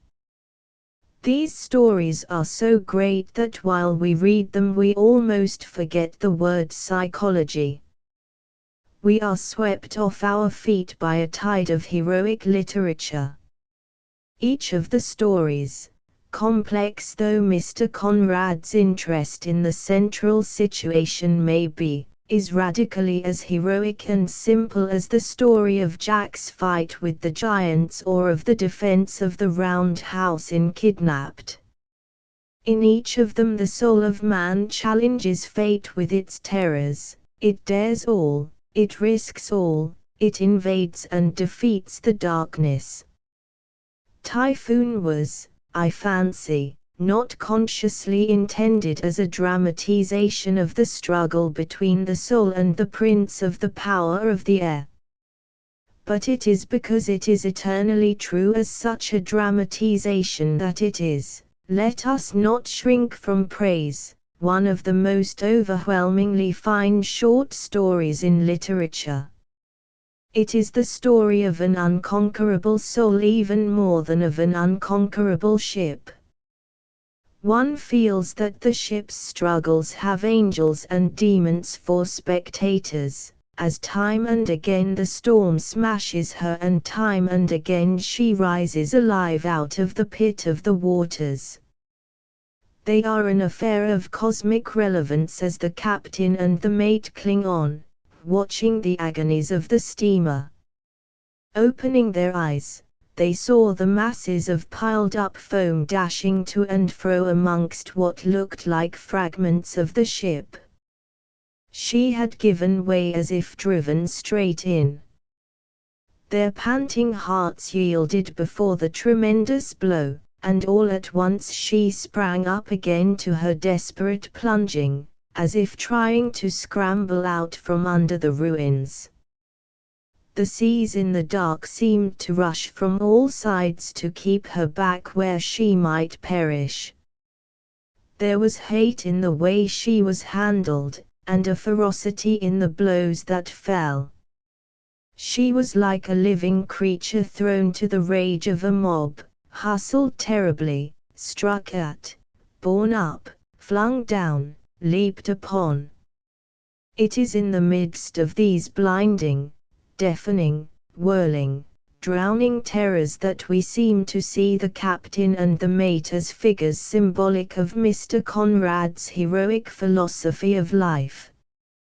He, the mate, poked his head forward, groping for the ear of his commander. His lips touched it, big, fleshy, very wet.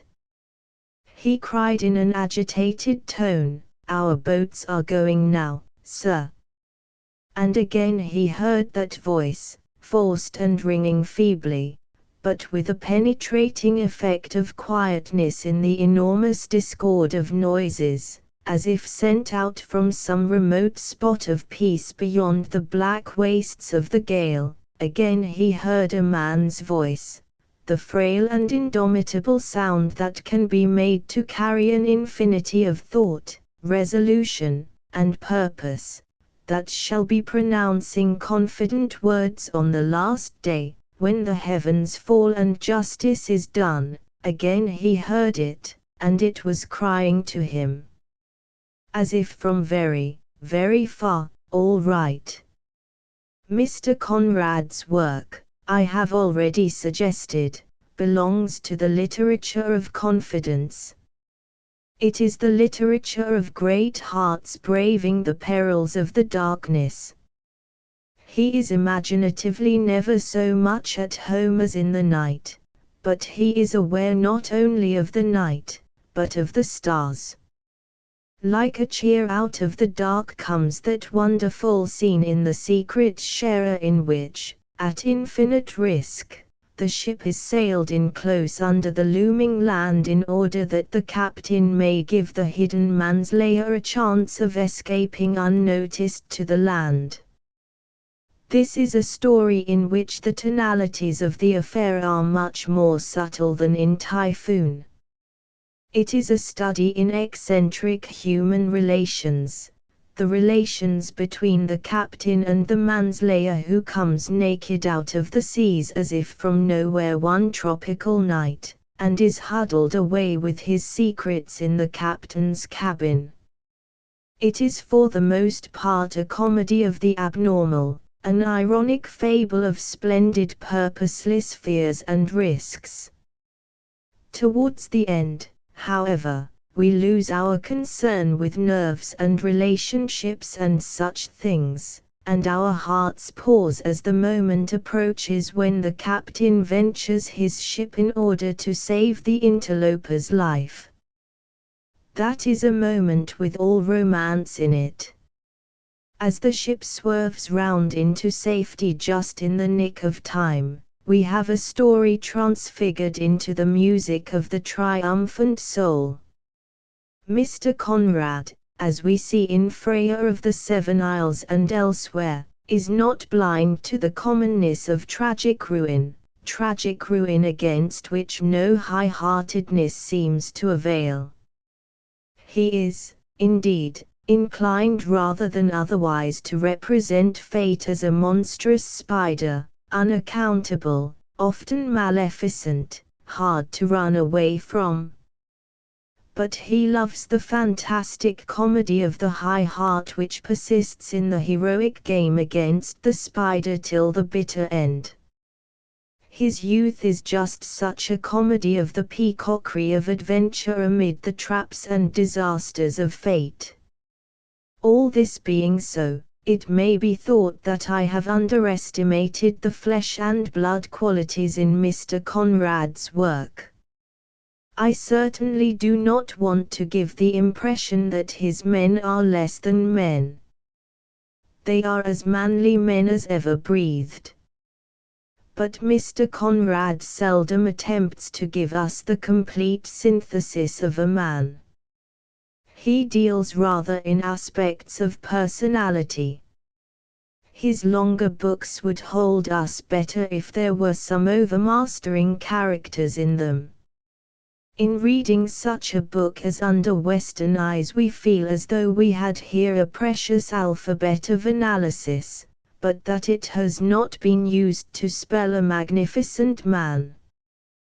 Worse than this, Mr. Conrad's long stories at times come out as awkwardly as an elephant being steered backwards through a gate. He pauses frequently to impress upon us not only the romance of the fact he is stating but the romance of the circumstances in which somebody discovered it. In Chance and Lord Jim he is not content to tell us a straightforward story, he must show us at length the processes by which it was pieced together. This method has its advantages. It gives us the feeling, as I have said, that we are voyaging into strange seas and harbors in search of mysterious clues. But the fatigue of reconstruction is apt to tell on us before the end. One gets tired of the thing just as one does of interviewing a host of strangers. That is why some people fail to get through Mr. Conrad's long novels. They are books of 1,000 fascinations, but the best imagination in them is by the way. Besides this, they have little of the economy of dramatic writing, but are profusely descriptive, and most people are timid of an epic of description. Mr. Conrad's best work, then, is to be found, I agree with most people in believing, in 3 of his volumes of short stories, in Typhoon, Youth, and Twixt Land and Sea. His fame will, I imagine, rest chiefly on these, just as the fame of Wordsworth and Keats rests on their shorter poems. Here is the pure gold of his romance, written in terms largely of the life of the old sailing ship. Here he has written little epics of man's destiny, tragic, ironic, and heroic, which are unique in modern, and, it is safe to say, in all literature. XXVI Mr. Rudyard Kipling 1. The good storyteller Mr. Kipling is an author whom one has loved and hated a good deal. One has loved him as the eternal schoolboy reveling in smells and bad language and dangerous living. One has loved him less, but one has at least listened to him, as the knowing youth who could tell one all about the ladies of Simla. One has found him rather adorable as the favorite uncle with the funny animal stories. One has been amazed by his magnificent make-believe as he has told one about dim forgotten peoples that have disappeared under the ground. One has detested him, on the other hand, as the evangelist with the umbrella, the little Anglo-Indian Prussian who sing hymns of hate and empire. Luckily, this last Kipling is allowed an entirely free voice only in verse. If one avoids barrack-room ballads and the Seven Seas, one misses the worst of him. He visits the prose stories, too, it is true, but he does not dominate them in the same degree. Prose is his easy chair, in which his genius as a humorist and anecdotalist can expand. Verse is a platform that tempts him at one moment into the performance of music hall turns and the next into stump orations, the spiritual home of which is Hyde Park Corner rather than Parnassus. Recessional surprises one like a noble recantation of nearly all the other verse Mr. Kipling has written. But, apart from recessional, most of his political verse is a mere quick-step of bragging and sneering. His prose, certainly, stands a third or a fourth reading, as his verse does not. Even in a world which Henry James and Mr. Conrad have taught to study motives and atmospheres with an almost scientific carefulness, Mr. Kipling's well-hammered anecdotes, as Mr. George Moore once described the stories, still refuse to bore us. At the same time, they make a different appeal to us from their appeal of 20 or 25 years ago. In the early days, we half worshipped Mr. Kipling because he told us true stories. Now we enjoy him because he tells us amusing stories. He conquered us at first by making us think him a realist. He was the man who knew. We listened to him like children drinking in travelers' tales. He bluffed us with his cocksure way of talking about things, and by addressing us in a mysterious jargon which we regarded as a proof of his intimacy with the barrack room, the engine room, the racecourse, and the lives of generals, Hindus, artists, and EastEnders.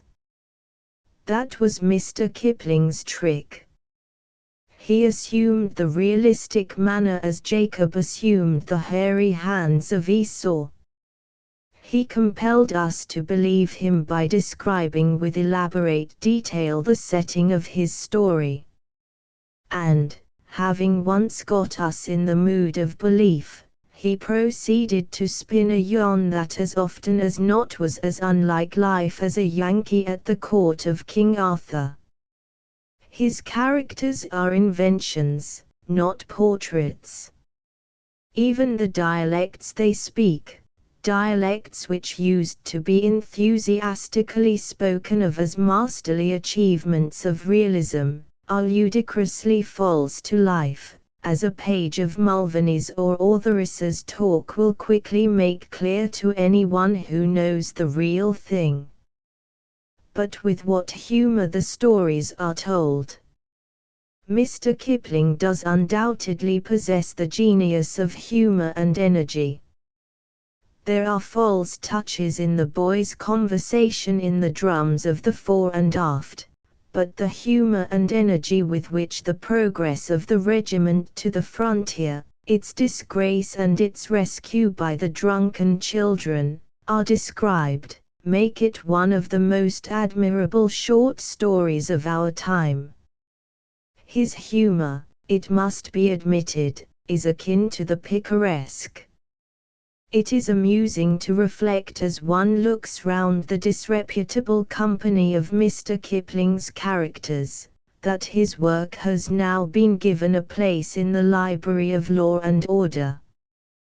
When Storky and Company was published, parents and schoolmasters protested in alarm, and it seemed doubtful for a time whether Mr. Kipling was to be reckoned among the enemies of society. If I am not mistaken, the Spectator came down on the side of Mr. Kipling, and his reputation as a respectable author was saved. But the parents and the schoolmasters were not nervous without cause. Mr. Kipling is an anarchist in his preferences to a degree that no bench of bishops could approve. He is, within limits, on the side of the Ishmaelites, the bad boys of the school, the rips of the regiment. His books are the praise of the Ishmaelitish life in a world of law and order. They are seldom the praise of a law and order life in a world of law and order. Mr. Kipling demands only one loyalty, beyond mutual loyalty, from his characters. His schoolboys may break every rule in the place, provided that somewhere deep down in their hearts they are loyal to the head. His pet soldiers may steal dogs or get drunk, or behave brutally to their heart's content, on condition that they cherish a sentimental affection for the colonel. Critics used to explain this aspect of Mr. Kipling's work by saying that he likes to show the heart of good in things evil. But that is not really a characteristic of his work. What he is most interested in is neither good nor evil but simply roguery. As an artist, he is a born rebel and lover of mischief. As a politician he is on the side of the judges and the lawyers. It was his politics and not his art that ultimately made him the idol of the genteel world. To the poet of life with a capital Hell, everybody who is older than a schoolboy remembers how Mr. Rudyard Kipling was once a modern. He might, indeed, have been described at the time as a post-imperialist. Raucous and young, he had left behind him the ornate imperialism of Disraeli, on the one hand, and the cultured imperialism of Tennyson, on the other. He sang of imperialism as it was, or was about to be, vulgar and canting and bloody, and a world that was preparing itself for an imperialism that would be vulgar and canting and bloody bade him welcome. In one breath he would give you an invocation to Jehovah. In the next, with a dig in the ribs, he would be getting round the roguish side of you with the assurance that, If you've ever stole a pheasant egg behind the keeper's back, if you've ever snigged the wash-in from the line, if you've ever crammed a gander in your bloomin' versac, you will understand this little song o' mine. This jumble, which seems so curious nowadays, of delight in piety and delight in tuppence-coloured mischiefs came as a glorious novelty and respite to the oppressed race of Victorians. Hitherto they had been building up an empire decently and in order, no doubt, many reprehensible things were being done, but they were being done quietly, outwardly, so far as was possible. A respectable front was preserved. It was Mr. Kipling's distinction to tear off the mask of imperialism as a needless and irritating encumbrance. He had too much sense of reality, too much humor, indeed, to want to portray empire builders as a company of plaster saints. Like an enfant terrible, he was ready to proclaim aloud a host of things which had, until then, been kept as decorously in the dark as the skeleton in the family cupboard. The 1,001 incidents of lust and loot, of dishonesty and brutality and drunkenness, all of those things to which builders of empire, like many other human beings, are at times prone, he never dreamed of treating as matters to be hushed up, or, apparently, indeed, to be regretted. He accepted them quite frankly as all in the day's work. There was even a suspicion of enthusiasm in the heartiness with which he referred to them. Simple old clergymen, with a sentimental vision of an imperialism that meant a chain of mission stations, painted red, encircling the earth, suddenly found themselves called upon to sing a new psalm, ow, the loot. Bloomin' loot. That's the thing to make the boys git up and shoot. It's the same with dogs and men, if you'd make 'em come again. Clap 'em forward with a loo. Loo. Lulu. Loot. Whoopee. Tear him, puppy. Loo. Loo. Lulu. Loot. Loot. Loot. Frankly, I wish Mr. Kipling had always written in this strain. It might have frightened the clergymen away. Unfortunately, no sooner had the old-fashioned among his readers begun to show signs of nervousness than he would suddenly feel in the mood for a tune on his Old Testament harp, and, taking it down, would twang from its strings a lay of duty. Take up, he would sing, take up the white man's burden, send forth the best ye breed, go, bind your sons to exile, to serve your captives' need, to wait in heavy harness on fluttered folk and wild, your new court, sullen peoples, half devil and half child. Little Willie, in the tracts, scarcely dreamed of a thornier path of self-sacrifice.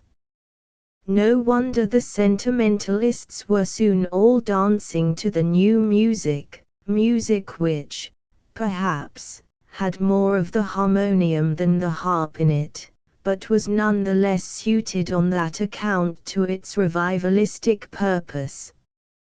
At the same time, much as we may have been attracted to Mr. Kipling in his Sabbath moods, it was with what we may call his Saturday night moods that he first won the enthusiasm of the young men. They loved him for his bad language long before he had ever preached a sermon or written a leading article in verse. His literary adaptation of the unmeasured talk of the barrack room seemed to initiate them into a life at once more real and more adventurous than the quiet 3 meals a day ritual of their homes. He sang of men who defied the laws of man. Still more exciting, he sang of men who defied the laws of God. Every oath he loosed rang heroically in the ear like a challenge to the universe, for his characters talked in a daring, swearing fashion that was new in literature.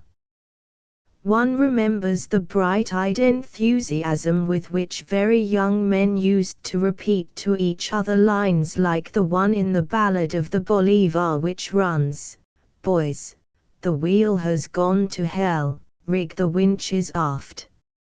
Not that anybody knew, or cared, what rigging the winches aft meant. It was the familiar and fearless commerce with hell that seemed to give literature a new horizon. Similarly, it was the eternal flames in the background that made the tattered figure of Gunga Din, the water carrier, so favorite a theme with virgins and boys. With what delight they would quote the verse, "So I'll meet him later on, at the place where he is gone, where it's always double drill and no canteen, he'll be squattin' on the coals, giving drink to poor damned souls. And I'll get a swig in hell from Gunga Din." Ever since the days of Aucassin, indeed, who praised hell as the place whither were bound the men of fashion and the good scholars and the courteous fair ladies, youth has taken a strange, heretical delight in hell and damnation. Mr. Kipling offered new meats to the old taste. Gentlemen rankers, out on the spree, damned from here to eternity, began to wear halos in the undergraduate imagination. Those 7 men from out of hell who went rolling down the Radcliffe Road, drunk, and raising Cain, were men with whom youth would have rejoiced to shake hands. One even wrote bad verses oneself in those days, in which one loved to picture oneself as cursed with the curse of Reuben, seared with the brand of Cain, though so far one's most desperate adventure into reality had been the consumption of a small claret hot with a slice of lemon in it in a back-street public house. Thus Mr. Kipling brought a new violence and wonder, a sort of debased Byronism, into the imagination of youth. At least, he put a crown upon the violence and wonder which youth had long previously discovered for itself in penny dreadfuls and in its rebellion against conventions and orthodoxies. It may be protested, however, that this is an incomplete account of Mr. Kipling's genius as a poet. He does something more in his verse, it may be urged, than drone on the harmonium of imperialism, and transmute the language of the Radcliffe Road into polite literature. That is quite true. He owes his fame partly also to the brilliance with which he talked adventure and talked shop to a generation that was exceptionally greedy for both. He, more than any other writer of his time, set to banjo music the restlessness of the young man who would not stay at home, the romance of the man who lived and labored at least 1,000 miles away from the home of his fathers. He excited the imagination of youth with deft questions such as, "Do you know the pile-built village, where the sago dealers trade? Do you know the reek of fish and wet bamboo?" If you did not know all about the sago dealers and the fish and the wet bamboo, Mr. Kipling had a way of making you feel unpardonably ignorant, and the moral of your ignorance always was that you must go away from here. hence an immense increase in the number of passages booked to the colonies. Mr. Kipling, in his verse, simply acted as a gorgeous poster artist of empire. And even those who resisted his call to adventure were hypnotized by his easy and lavish manner of talking shop. He could talk the shop of the army, the sea, the engine room, the art school, the charwoman. He was a perfect young Bacon of omniscience. How we thrilled at the unintelligible jingle of the anchor song, with its cunning blend of shop and adventure. He tally on, aft and walk away with her. Handsome to the cathede, now. Oh, tally on the fall. Stop, seize, and fish, and easy on the davit guy. Up, well up, the fluke of her, and in board hall. Well, fare you well, for the channel winds took hold of us, choking down our voices as we snatch the gaskets free, and it's blowing up for night. And she's dropping light on light, and she's snorting and she's snatching for a breath of open sea. The worst of Mr. Kipling is that, in verse like this, he is not only omniscient, he is knowing. He mistakes knowingness for knowledge. He even mistakes it for wisdom at times, as when he writes, not of ships, but of women. His knowing attitude to women makes some of his verse, not very much, to be quite fair, absolutely detestable. The Ladies seems to me the vulgarest poem written by a man of genius in our time. As one reads it, one feels how right Oscar Wilde was when he said that Mr. Kipling had seen many strange things through keyholes. Mr. Kipling's defenders may reply that, in poems like this, he is merely dramatizing the point of view of the barrack room.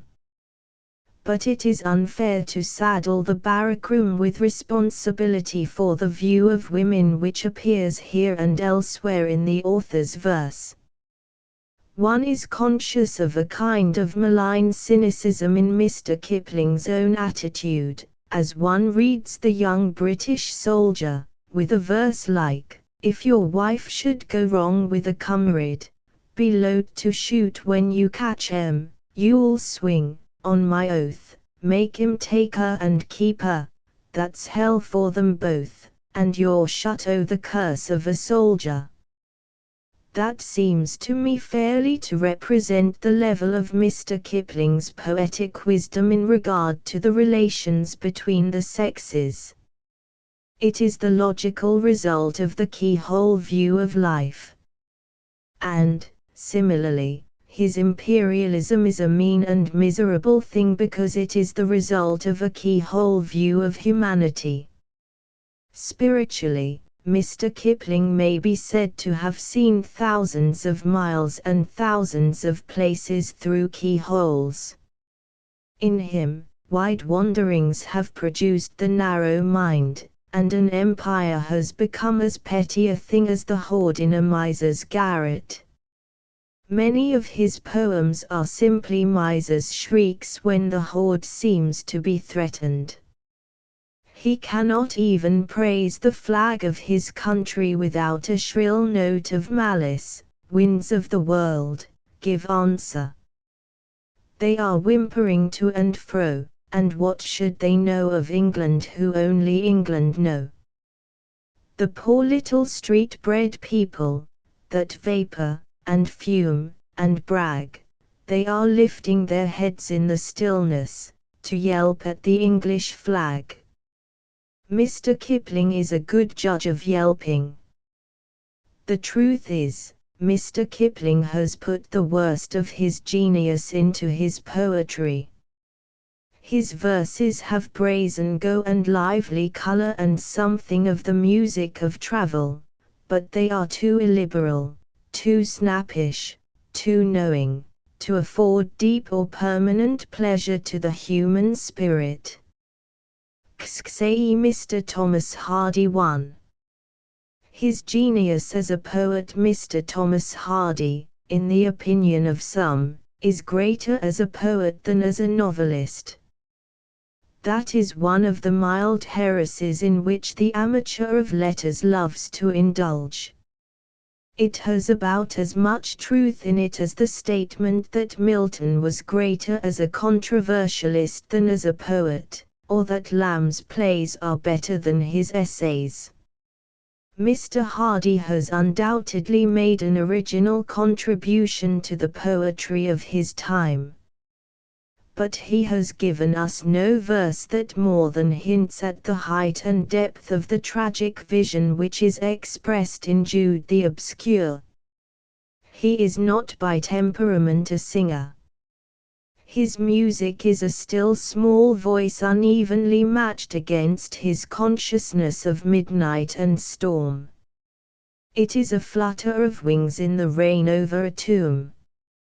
His sense of beauty is frail and midge-like compared with his sense of everlasting frustration.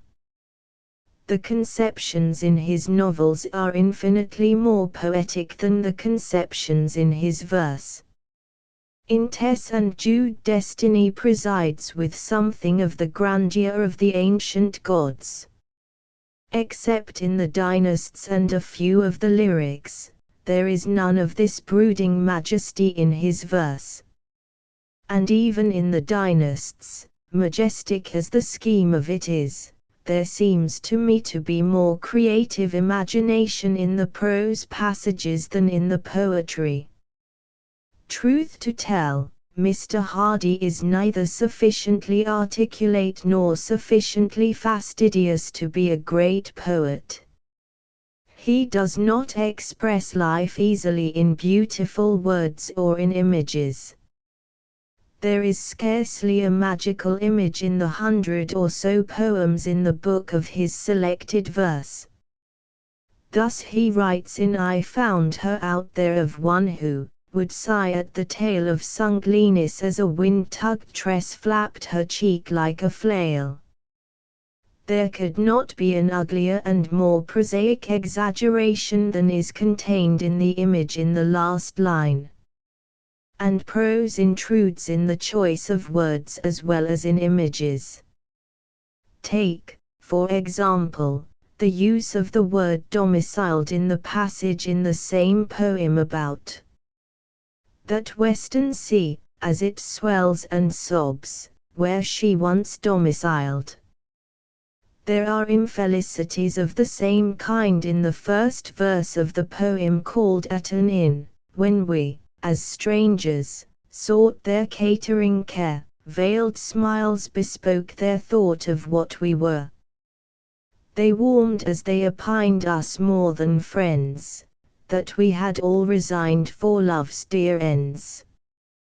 Catering care is an appalling phrase.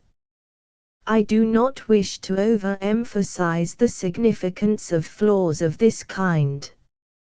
But, at a time when all the world is eager to do honor to Mr. Hardy's poems, it is surely well to refrain from doing equal honor to his faults. We shall not appreciate the splendid interpretation of earth in the return of the native more highly for persuading ourselves that intermissive aim at the thing sufficeth, is a line of good poetry. Similarly the critic, if he is to enjoy the best of Mr. Hardy, must also be resolute not to shut his eyes to the worst in such a verse as that with which a broken appointment begins, You did not come, and marching time drew on, and wore me numb. Yet less for loss of your dear presence there than that I thus found lacking in your make that high compassion which can overbear reluctance for pure loving kindness Sake grieved I, when, as the hope hour stroked its sum, you did not come. There are hints of the grand style of lyric poetry in these lines, but phrases like in your make and as the hope hour stroked its sum are discords that bring it tumbling to the levels of Victorian commonplace. What one does bless Mr. Hardy for, however, both in his verse and in his prose, is his bleak sincerity. He writes out of the reality of his experience. He has a temperament sensitive beyond that of all but a few recent writers to the pain and passion of human beings. Especially is he sensitive to the pain and passion of frustrated lovers. At least half his poems, I fancy, are poems of frustration.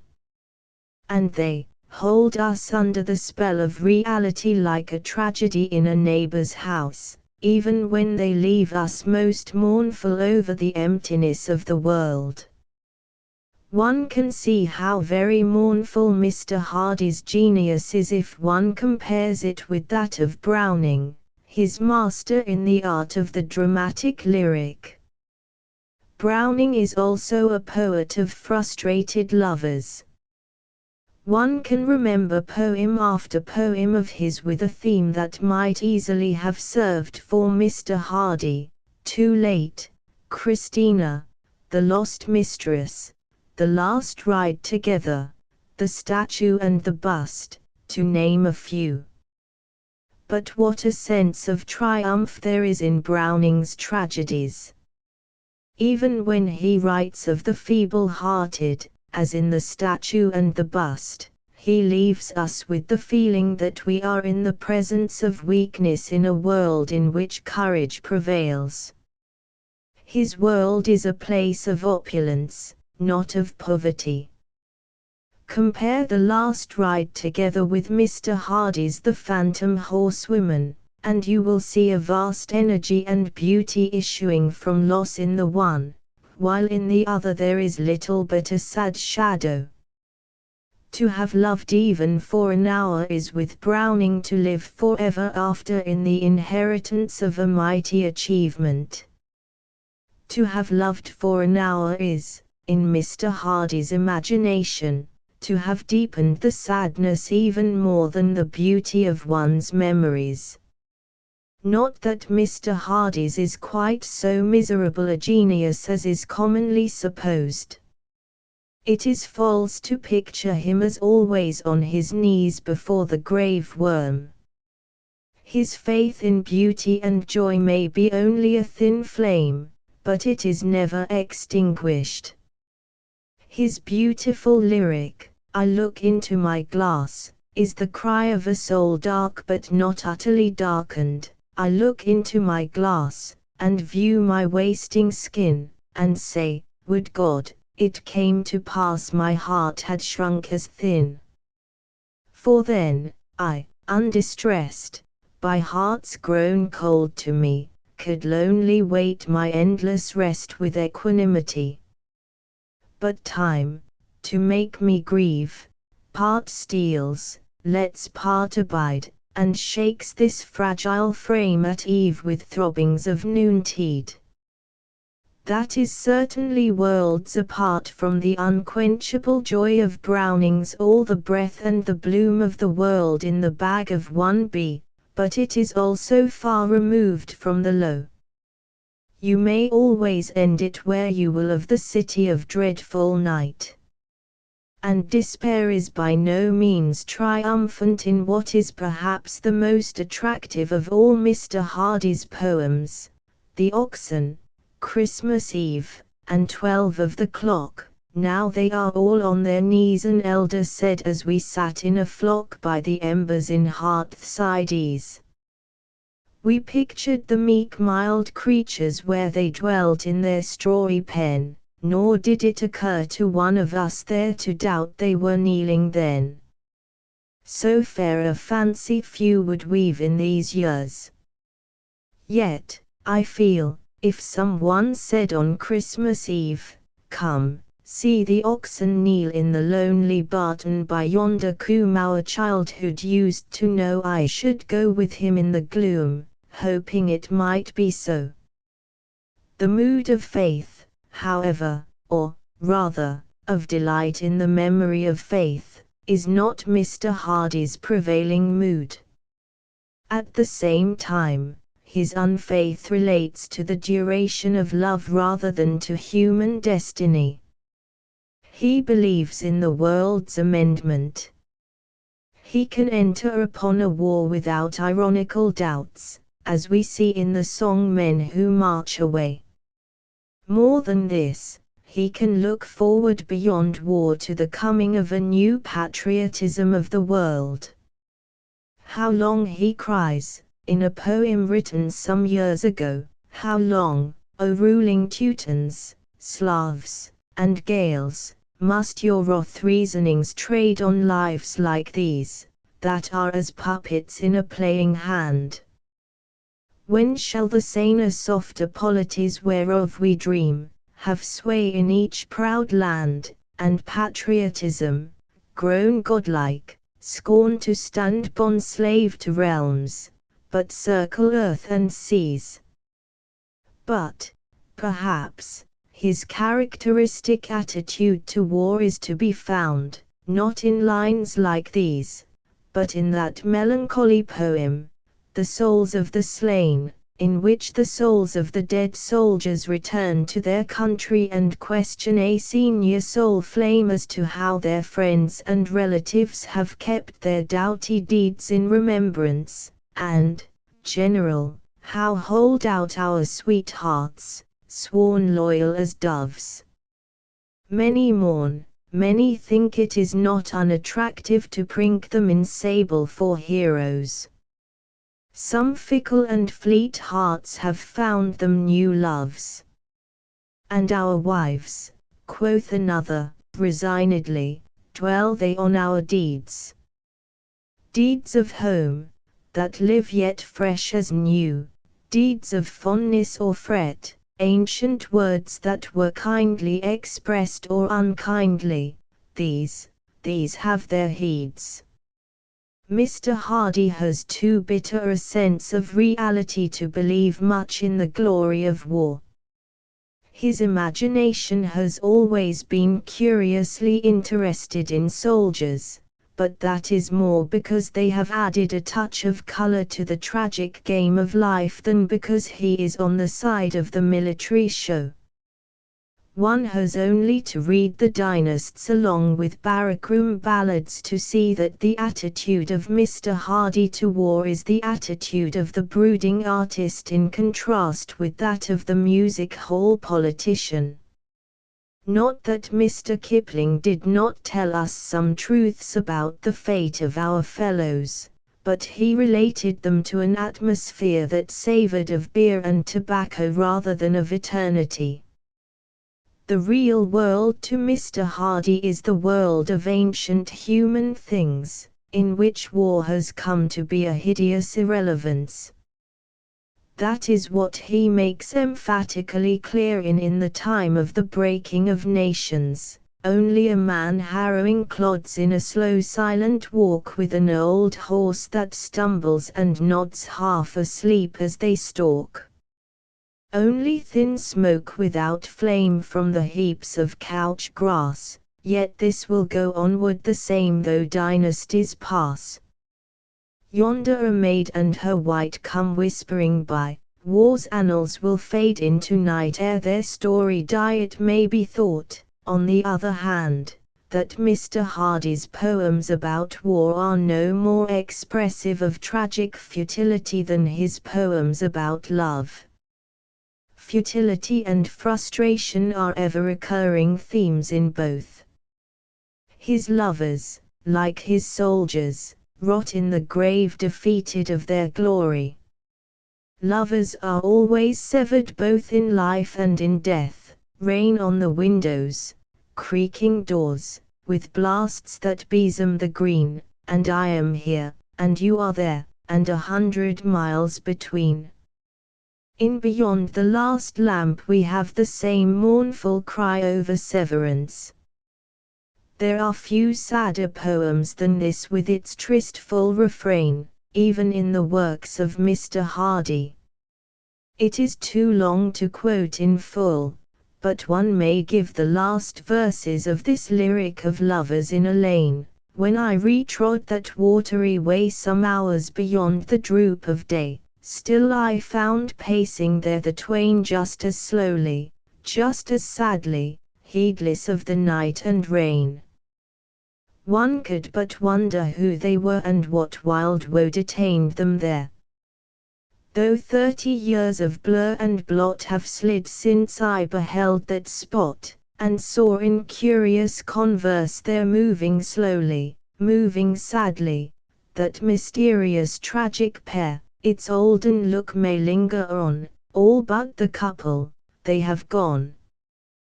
Whither? Who knows, indeed?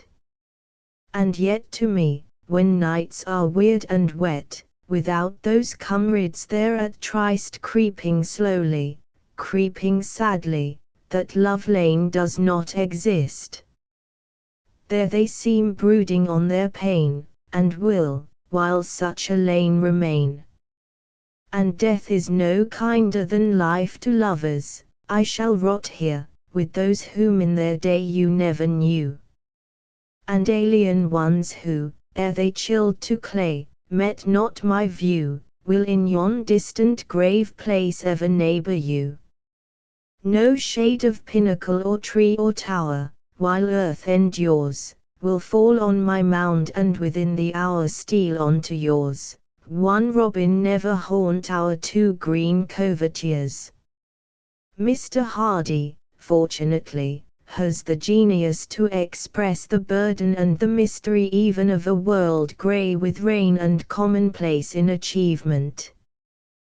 There is a beauty of sorrow in these poems in which life with the sad, seared face mirrors itself without disguise. They bring us face to face with an experience intenser than our own. There is nothing common in the tragic image of dullness in a commonplace day. The day is turning ghost, and scuttles from the calendar in fits and furtively, to join the anonymous host of those that throng oblivion, ceding his place, maybe, to one of like degree. Nothing of tiniest worth have I wrought, pondered, planned, no one thing asking blame or praise, since the pale corpse-like birth of this diurnal unit, bearing blanks in all its rays, dullest of dull-hued days. Wanly upon the panes the rain slides, as have slid since morn my colourless thoughts, and yet here, while day's presence wanes, and over him the sepulchre lid is slowly lowered and set, he wakens my regret. In the poem which contains these verses the emotion of the poet gives words often undistinguished an almost Elizabethan rhythm. Mr. Hardy, indeed, is a poet who often achieves music of verses, though he seldom achieves music of phrase. We must, then, be grateful without niggardliness for the gift of his verse. On the larger canvas of his prose we find a vision more abundant, more varied, more touched with humor. But his poems are the genuine confessions of a soul, the meditations of a man of genius, brooding not without bitterness but with pity on the paths that lead to the grave, and the figures that flit along them so solitarily and so ineffectually. To a poet in winter, in the last poem in his last book, Moments of Vision, Mr. Hardy meditates on his own immortality, as all men of genius probably do at one time or another. Afterwards, the poem in which he does so, is interesting, not only for this reason, but because it contains implicitly a definition and a defense of the author's achievement in literature. The poem is too long to quote in full, but the first 3 verses will be sufficient to illustrate what I have said, when the present has latched its postern behind my tremulous stay, and the May month flaps its glad green leaves like wings, delicate filmed as new-spun silk, will the people say, he was a man who used to notice such things. If it be in the dusk when, like an eyelid's soundless blink, the dewfall hawk comes crossing the shades to alight upon the wind-warped upland thorn, will a gazer think, to him this must have been a familiar sight. If I pass during some nocturnal blackness, mothy and warm, when the hedgehog travels furtively over the lawn, will they say, he strove that such innocent creatures should come to no harm, but he could do little for them, and now he is gone. Even without the two other verses, we have here a remarkable attempt on the part of an artist to paint a portrait, as it were, of his own genius. Mr. Hardy's genius is essentially that of a man who used to notice such things as the fluttering of the green leaves in May, and to whom the swift passage of a nightjar in the twilight has been a familiar sight. He is one of the most sensitive observers of nature who have written English prose. It may even be that he will be remembered longer for his studies of nature than for his studies of human nature. His days are among his greatest characters, as in the wonderful scene on the heath in the opening of The Return of the Native. He would have written well of the world, one can imagine, even if he had found it uninhabited. But his sensitiveness is not merely sensitiveness of the eye, it is also sensitiveness of the heart. He has, indeed, that hypersensitive sort of temperament, as the verse about the hedgehog suggests, which is the victim at once of pity and of a feeling of hopeless helplessness. Never anywhere else has there been such a world of pity put into a quotation as Mr. Hardy has put into that line and a half from The Two Gentlemen of Verona, which he placed on the title page of Tess of the D'Urbervilles. Poor wounded name, my bosom as a bed shall lodge thee. In the use to which he put these words Mr. Hardy may be said to have added to the poetry of Shakespeare. He gave them a new imaginative context, and poured his own heart into them. For the same helpless pity which he feels for dumb creatures he feels for men and women. He strove that such innocent creatures should come to no harm, but he could do little for them. It is the spirit of pity brooding over the landscape in Mr. Hardy's books that makes them an original and beautiful contribution to literature, in spite of his endless errors as an artist. His last book is a reiteration both of his genius and of his errors. As we read the 160 or so poems it contains, we get the impression of genius presiding over a multitude of errors. There are not half a dozen poems in the book the discovery of which, should the author's name be forgotten, would send the critics in quest of other work from the same magician's hand. One feels safe in prophesying immortality for only two, the oxen and In Time of the Breaking of Nations, and these have already appeared in the selection of the author's poems published in the Golden Treasury series.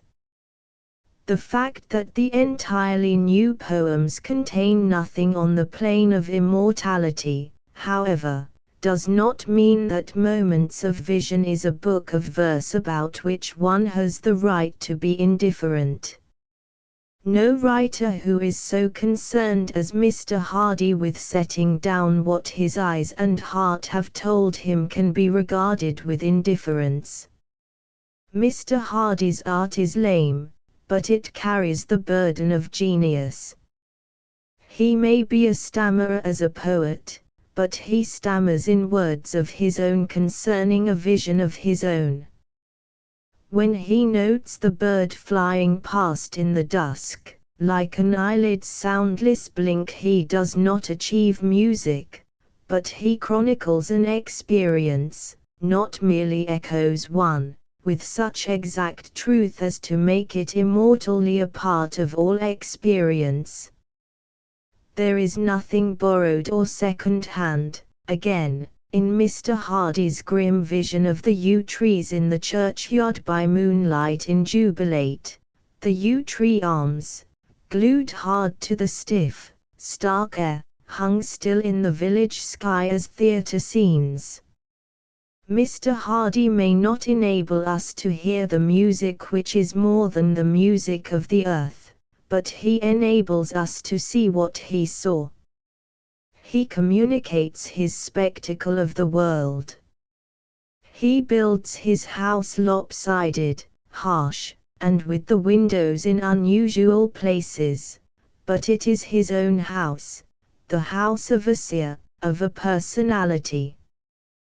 That is what we are aware of in such a poem as On Stminster Footbridge, in which perfect and precise observation of nature is allied to intolerably prosaic utterance. The first verse of this poem runs, "Reticulations creep upon the slack stream's face when the wind skims irritably past. The current clucks smartly into each hollow place that years of flood have scrabbled in the pier's sodden base. The floating lily leaves rot fast." One could make as good music as that out of a milk cart. One would accept such musicless verse only from a man of genius. But even here Mr. Hardy takes us home with him and makes us stand by his side and listen to the clucking stream. He takes us home with him again in the poem called Overlooking the River Stour, which begins, "The swallows flew in the curves of a night above the river gleam in the wet June's last beam, like little crossbows animate, the swallows flew in the curves of a night above the river gleam. Planing up shavings made of spray, a moorhen darted out from the bank thereabout. And through the stream shine ripped her way, planing up shavings made of spray, a moorhen darted out." In this poem we find observation leaping into song in one line and hobbling into a hard-wrought image in another. Both the line in which the first appears, however, like little crossbows animate, and the line in which the second happens, planing up shavings made of spray, equally make us feel how watchful and earnest an observer is Mr. Hardy. He is a man, we realize, to whom bird and river, heath and stone, road and field and tree, mean immensely more than to his fellows. I do not suggest that he observes nature without bias, that he mirrors the procession of visible things with the delight of a child or a lyric poet. He makes nature his mirror as well as himself a mirror of nature. He colors it with all his sadness, his helplessness, his, if one may invent the word and use it without offense, warpedness. If I am not mistaken, he once compared a bleak morning in the woodlanders to the face of a stillborn baby. He loves to dwell on the uncomfortable moods of nature, on such things as the watery light of the moon in its old age, concerning which moon he goes on to describe how green-roomed clouds were hurrying past where mute and cold it globed like a dying dolphin's eye seen through a lapping wave. This, I fear, is a failure, but it is a failure in a common mood of the author's. It is a mood in which nature looks out at us, almost ludicrous in its melancholy.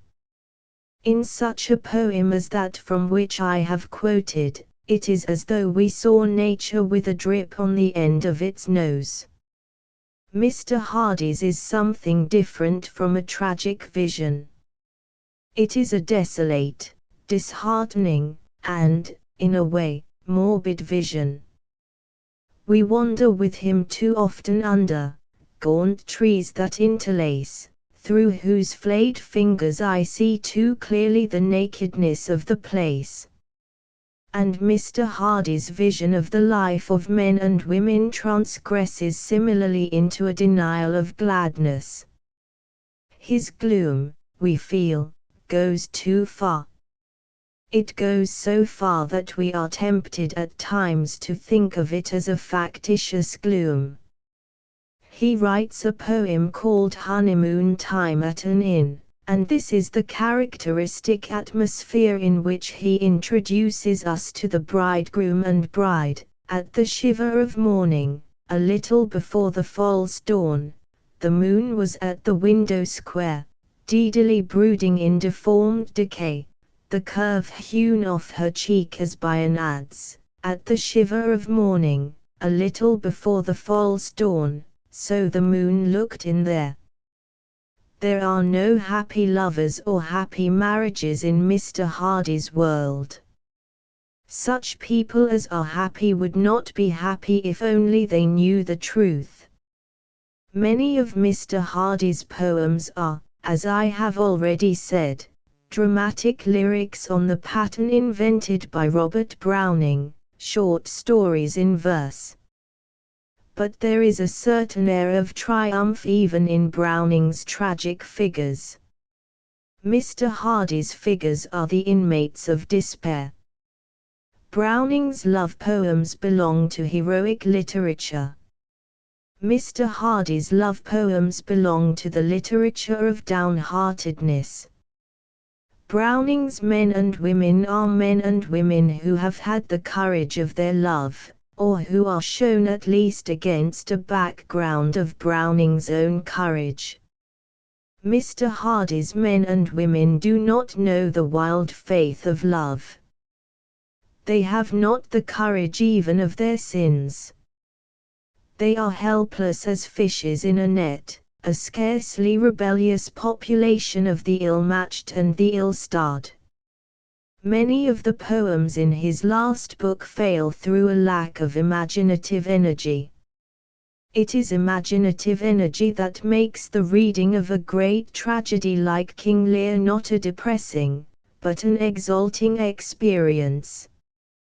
But is there anything save depression to be got from reading such a poem as A Caged Goldfinch? Within a churchyard, on a recent grave, I saw a little cage that jailed a goldfinch.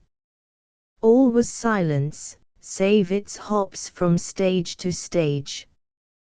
There was inquiry in its wistful eye. And once it tried to sing, of him or her who placed it there, and why, no one knew anything. True, a woman was found drowned the day ensuing, and some at times averred the grave to be her false ones, who when wooing gave her the bird. Apart even from the ludicrous associations which modern slang has given the last phrase, making it look like a queer pun, this poem seems to one to drive sorrow over the edge of the ridiculous. That goldfinch has surely escaped from a Max Beerbohm parody. The ingenuity with which Mr. Hardy plots tragic situations for his characters in some of his other poems is, indeed, in repeated danger of misleading him into parody. One of his poems tells, for instance, how a stranger finds an old man scrubbing a Statue of Liberty in a city square, and, hearing he does it for love, hails him as Liberty's knight divine. The old man confesses that he does not care twopence for liberty, and declares that he keeps the statue clean in memory of his beautiful daughter, who had sat as a model for it, a girl fair in fame as in form.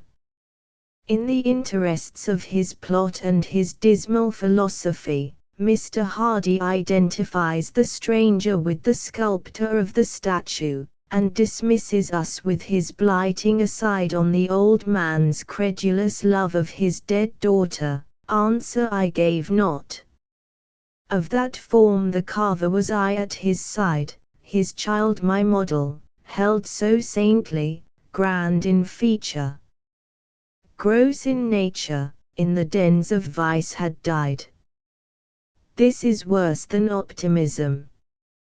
It is only fair to say that, though poem after poem, including the one about the fat young man whom the doctors gave only 6 months to live unless he walked a great deal, and who therefore was compelled to refuse a drive in the poet's phaeton, though night was closing over the heath, dramatizes the meaningless miseries of life.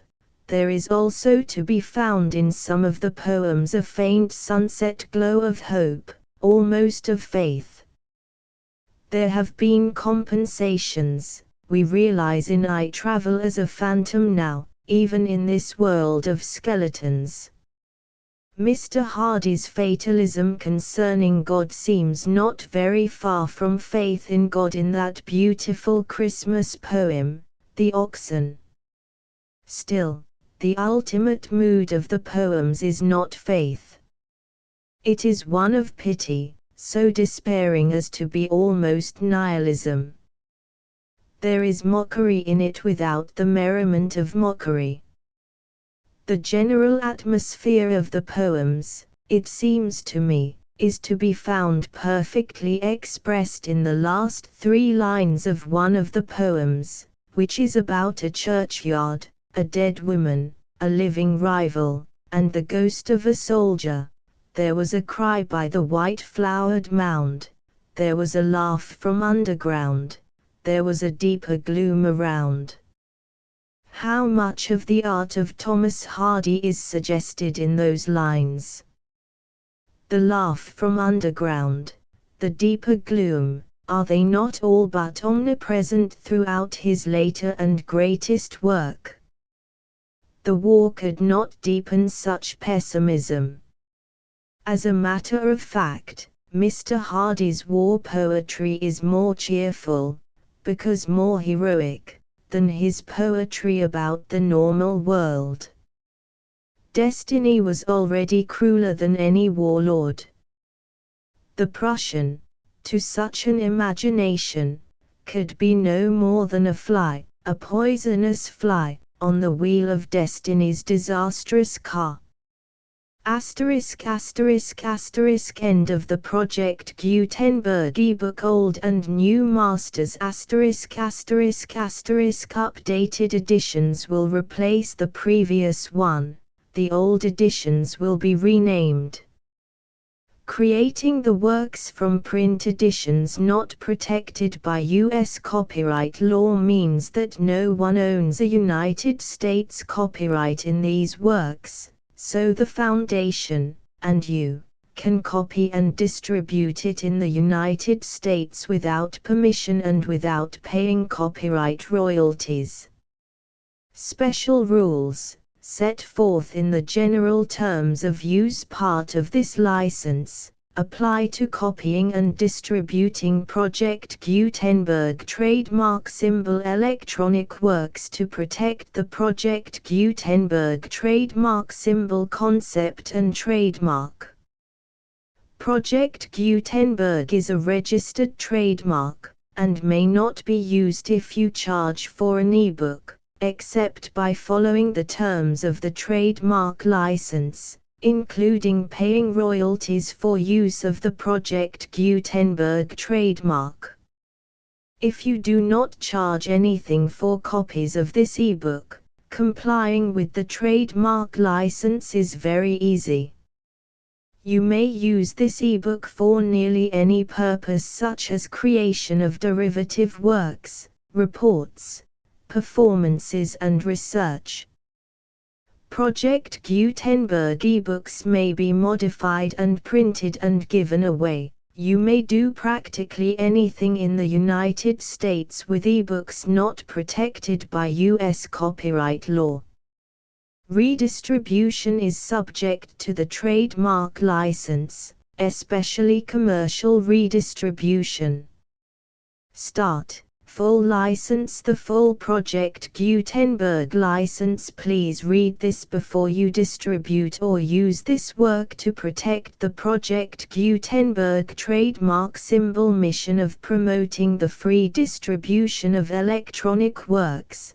By using or distributing this work, or any other work associated in any way with the phrase Project Gutenberg, you agree to comply with all the terms of the full Project Gutenberg trademark symbol license available with this file or online at www.gutenberg.org/license. Section 1. General Terms of Use and Redistributing Project Gutenberg Trademark Symbol Electronic Works 1.0.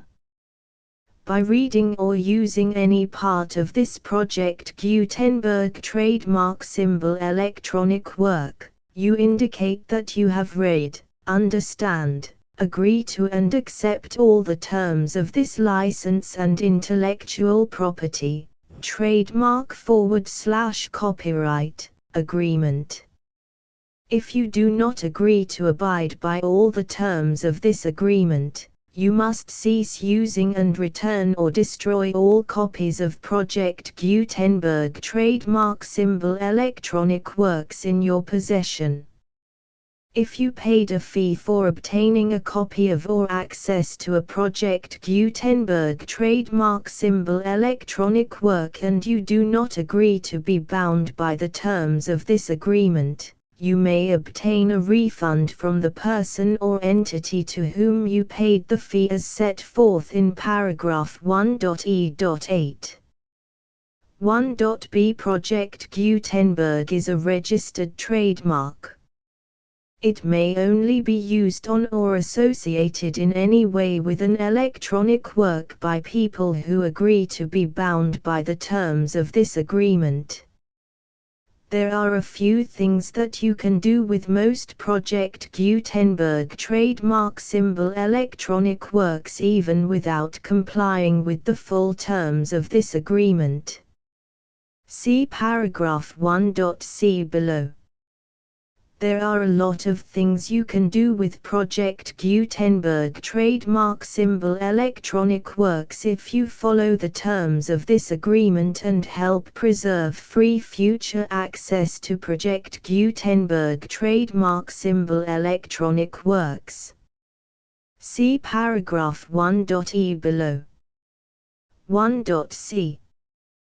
The Project Gutenberg Literary Archive Foundation, the Foundation or PGLAF, owns a compilation copyright in the collection of Project Gutenberg trademark symbol electronic works.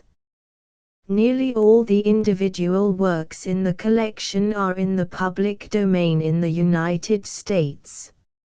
If an individual work is unprotected by copyright law in the United States and you are located in the United States, we do not claim a right to prevent you from copying, distributing, performing, displaying or creating derivative works based on the work as long as all references to Project Gutenberg are removed.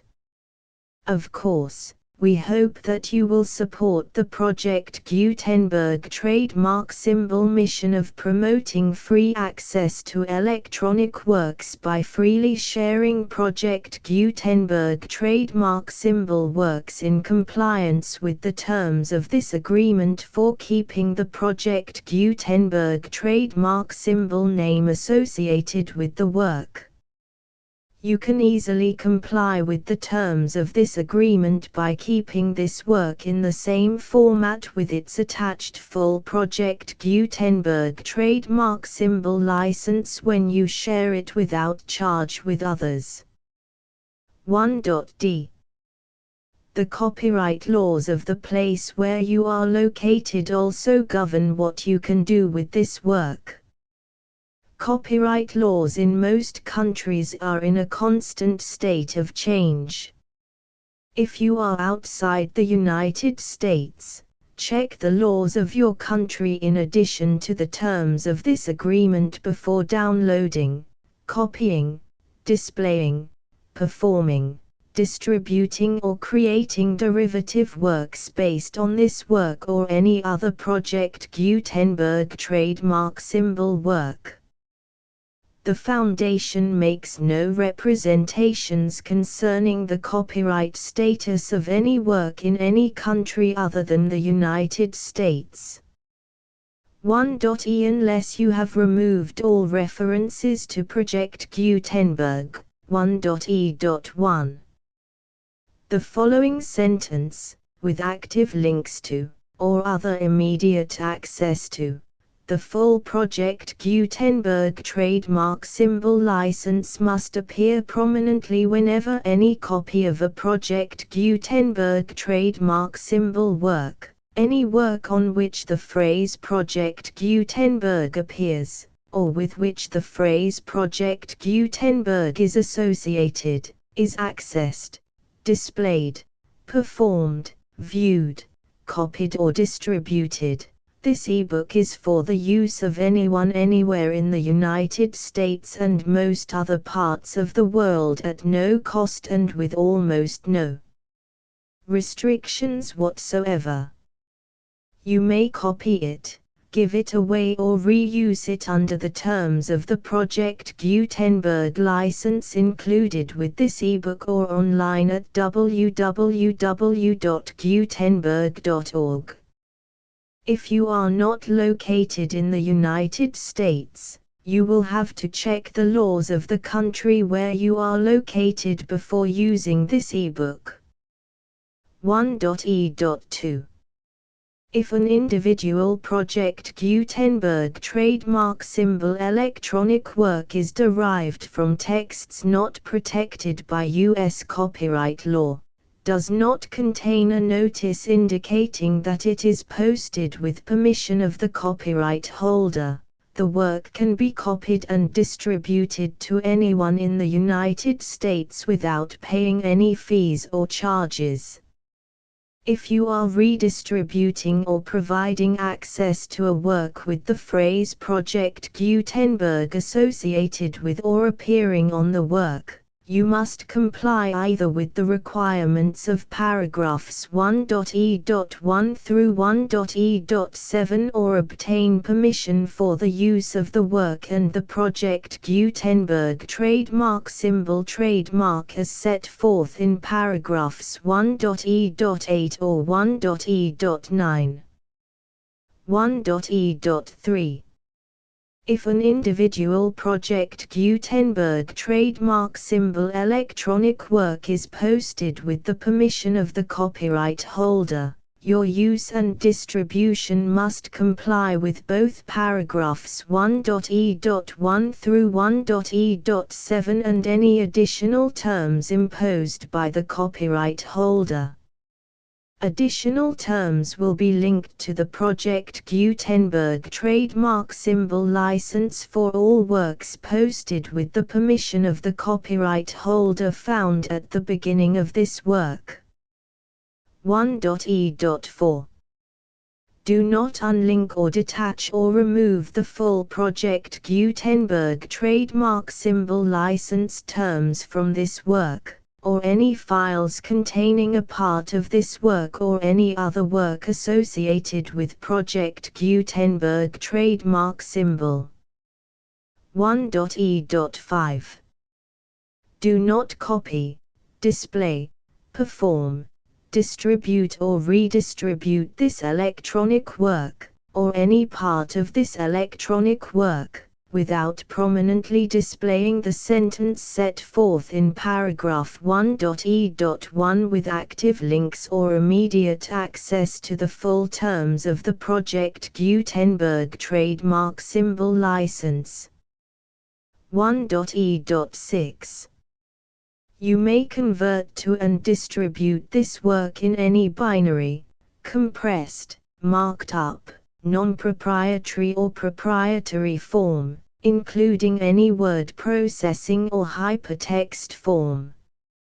However, if you provide access to or distribute copies of a Project Gutenberg trademark symbol work in a format other than plain vanilla ASCII or other format used in the official version posted on the official Project Gutenberg trademark symbol website, www.gutenberg.org, you must, at no additional cost, fee or expense to the user, provide a copy, a means of exporting a copy, or a means of obtaining a copy upon request, of the work in its original plain vanilla ASCII or other form.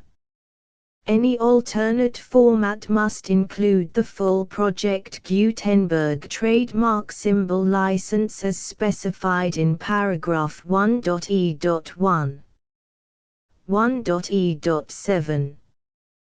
Do not charge a fee for access to, viewing, displaying, performing, copying or distributing any Project Gutenberg trademark symbol works unless you comply with paragraph 1.e.8 or 1.e.9.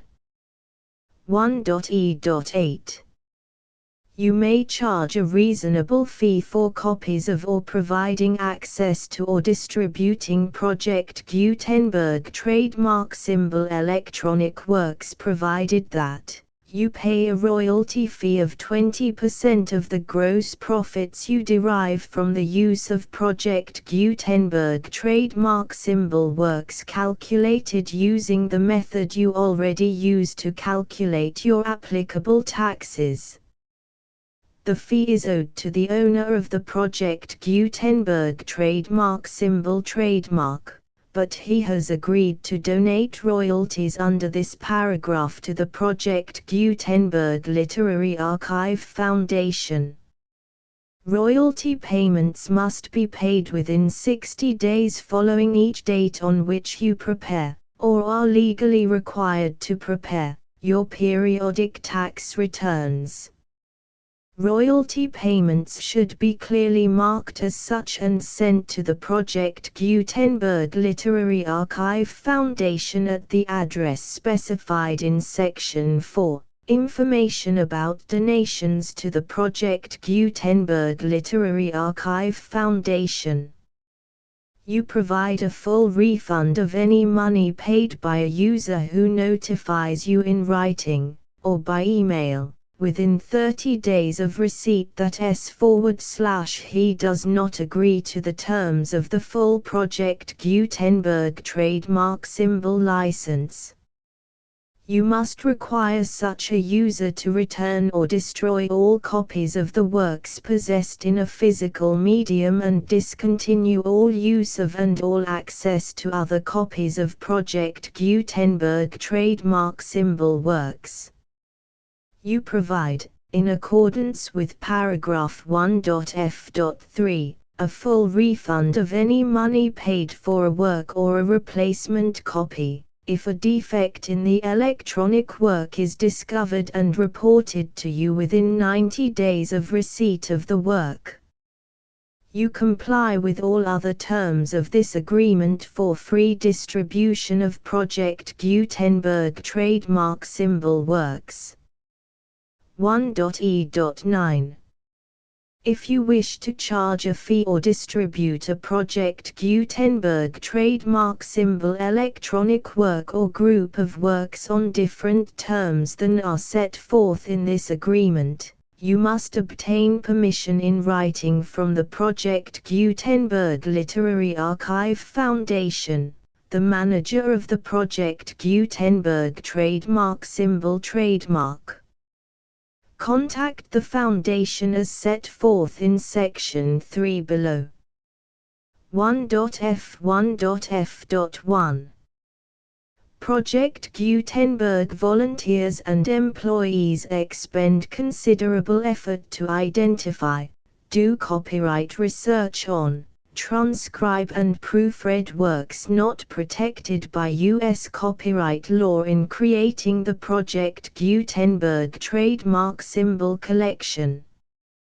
Despite these efforts, Project Gutenberg trademark symbol electronic works, and the medium on which they may be stored, may contain defects such as, but not limited to, incomplete, inaccurate or corrupt data, transcription errors, a copyright or other intellectual property infringement, a defective or damaged disk or other medium, a computer virus, or computer codes that damage or cannot be read by your equipment.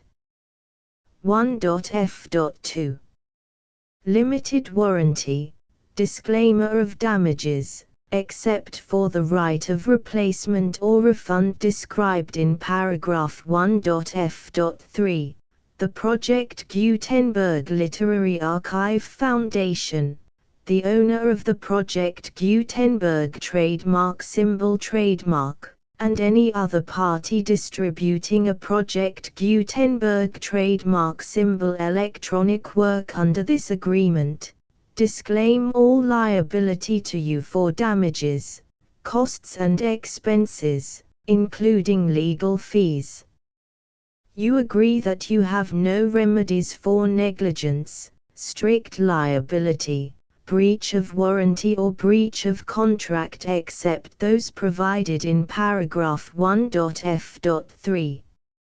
You agree that the Foundation, the trademark owner, and any distributor under this agreement will not be liable to you for actual, direct, indirect, consequential, punitive or incidental damages even if you give notice of the possibility of such damage.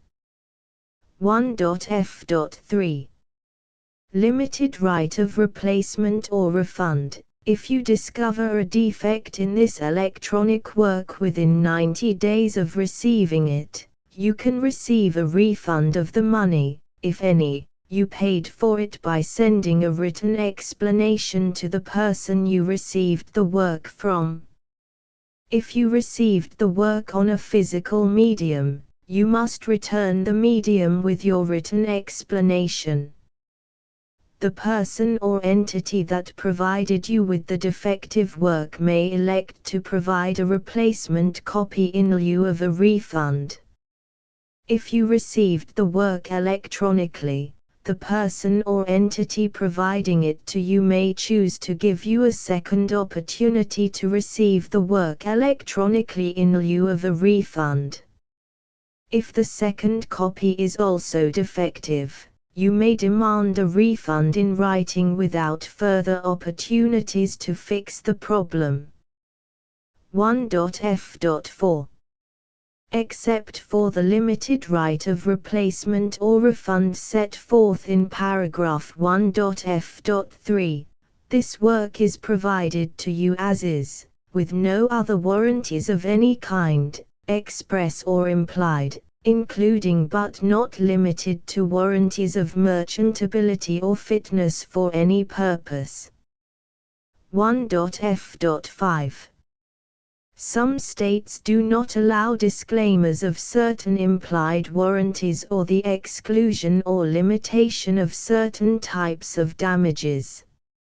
If any disclaimer or limitation set forth in this agreement violates the law of the state applicable to this agreement, the agreement shall be interpreted to make the maximum disclaimer or limitation permitted by the applicable state law. The invalidity or unenforceability of any provision of this agreement shall not void the remaining provisions.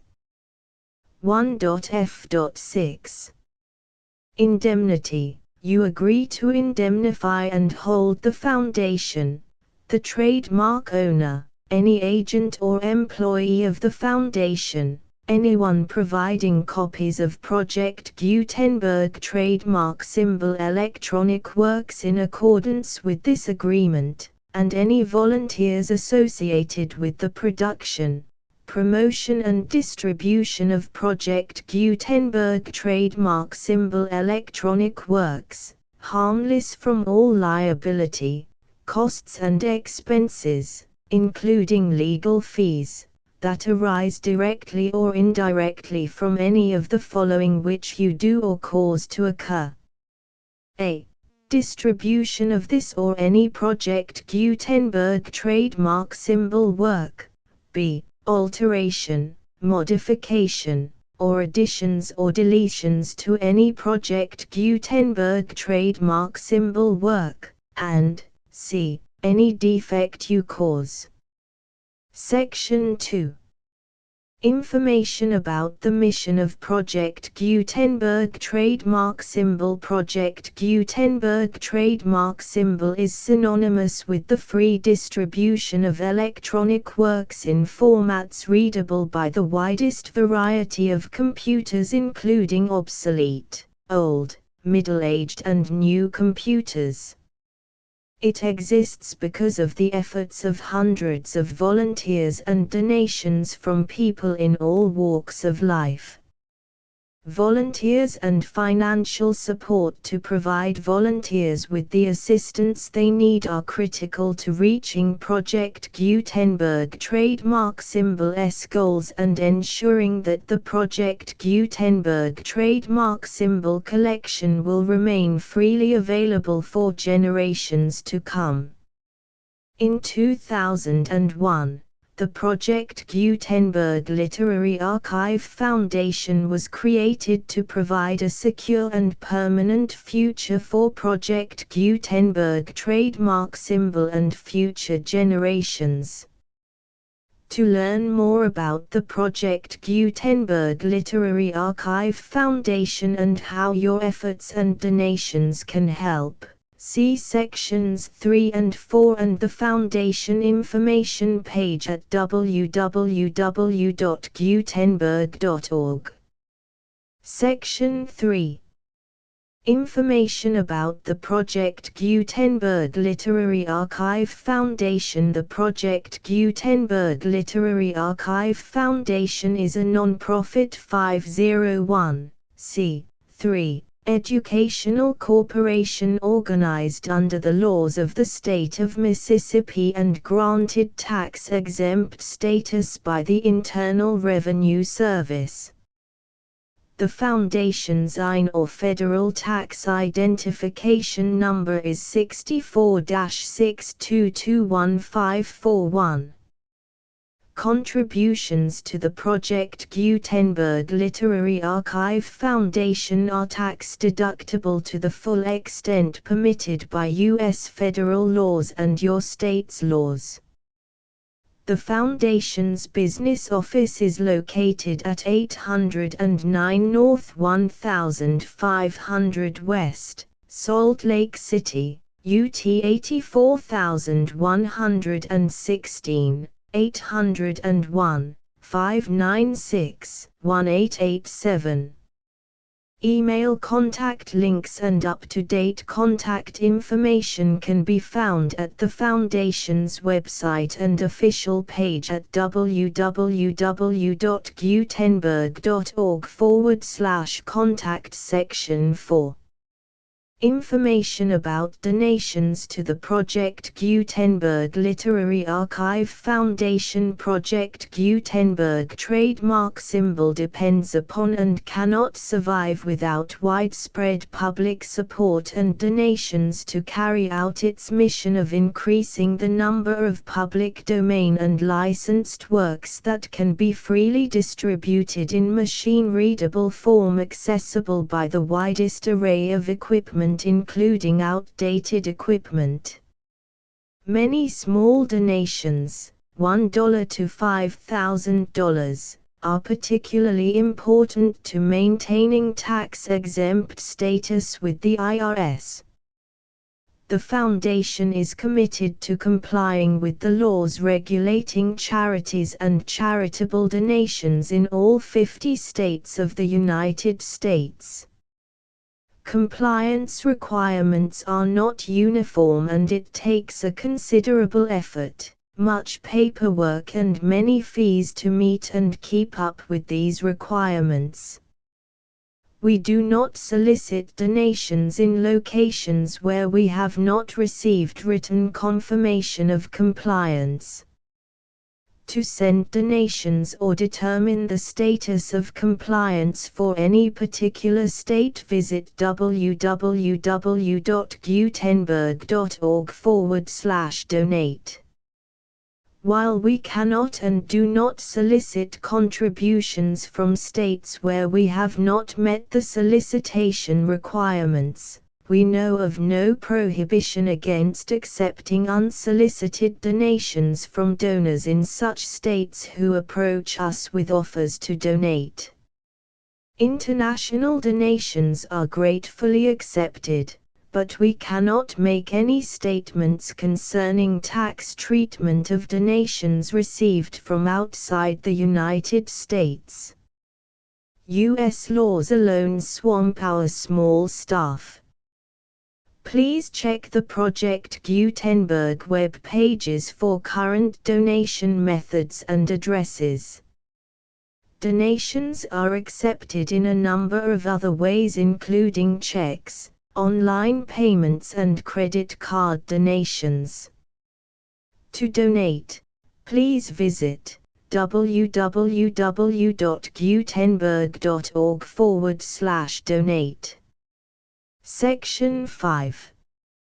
General information about Project Gutenberg Trademark Symbol Electronic Works. Professor Michael S. Hart was the originator of the Project Gutenberg trademark symbol concept of a library of electronic works that could be freely shared with anyone.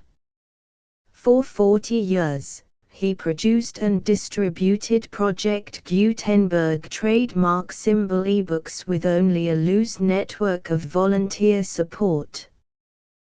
Project Gutenberg trademark symbol ebooks are often created from several printed editions, all of which are confirmed as not protected by copyright in the US unless a copyright notice is included.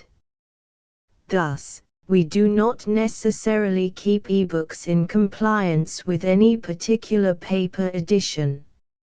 Most people start at our website, which has the main PG search facility, www.gutenberg.org. This website includes information about Project Gutenberg trademark symbol, including how to make donations to the Project Gutenberg Literary Archive Foundation, how to help produce our new ebooks, and how to subscribe to our email newsletter to hear about new ebooks.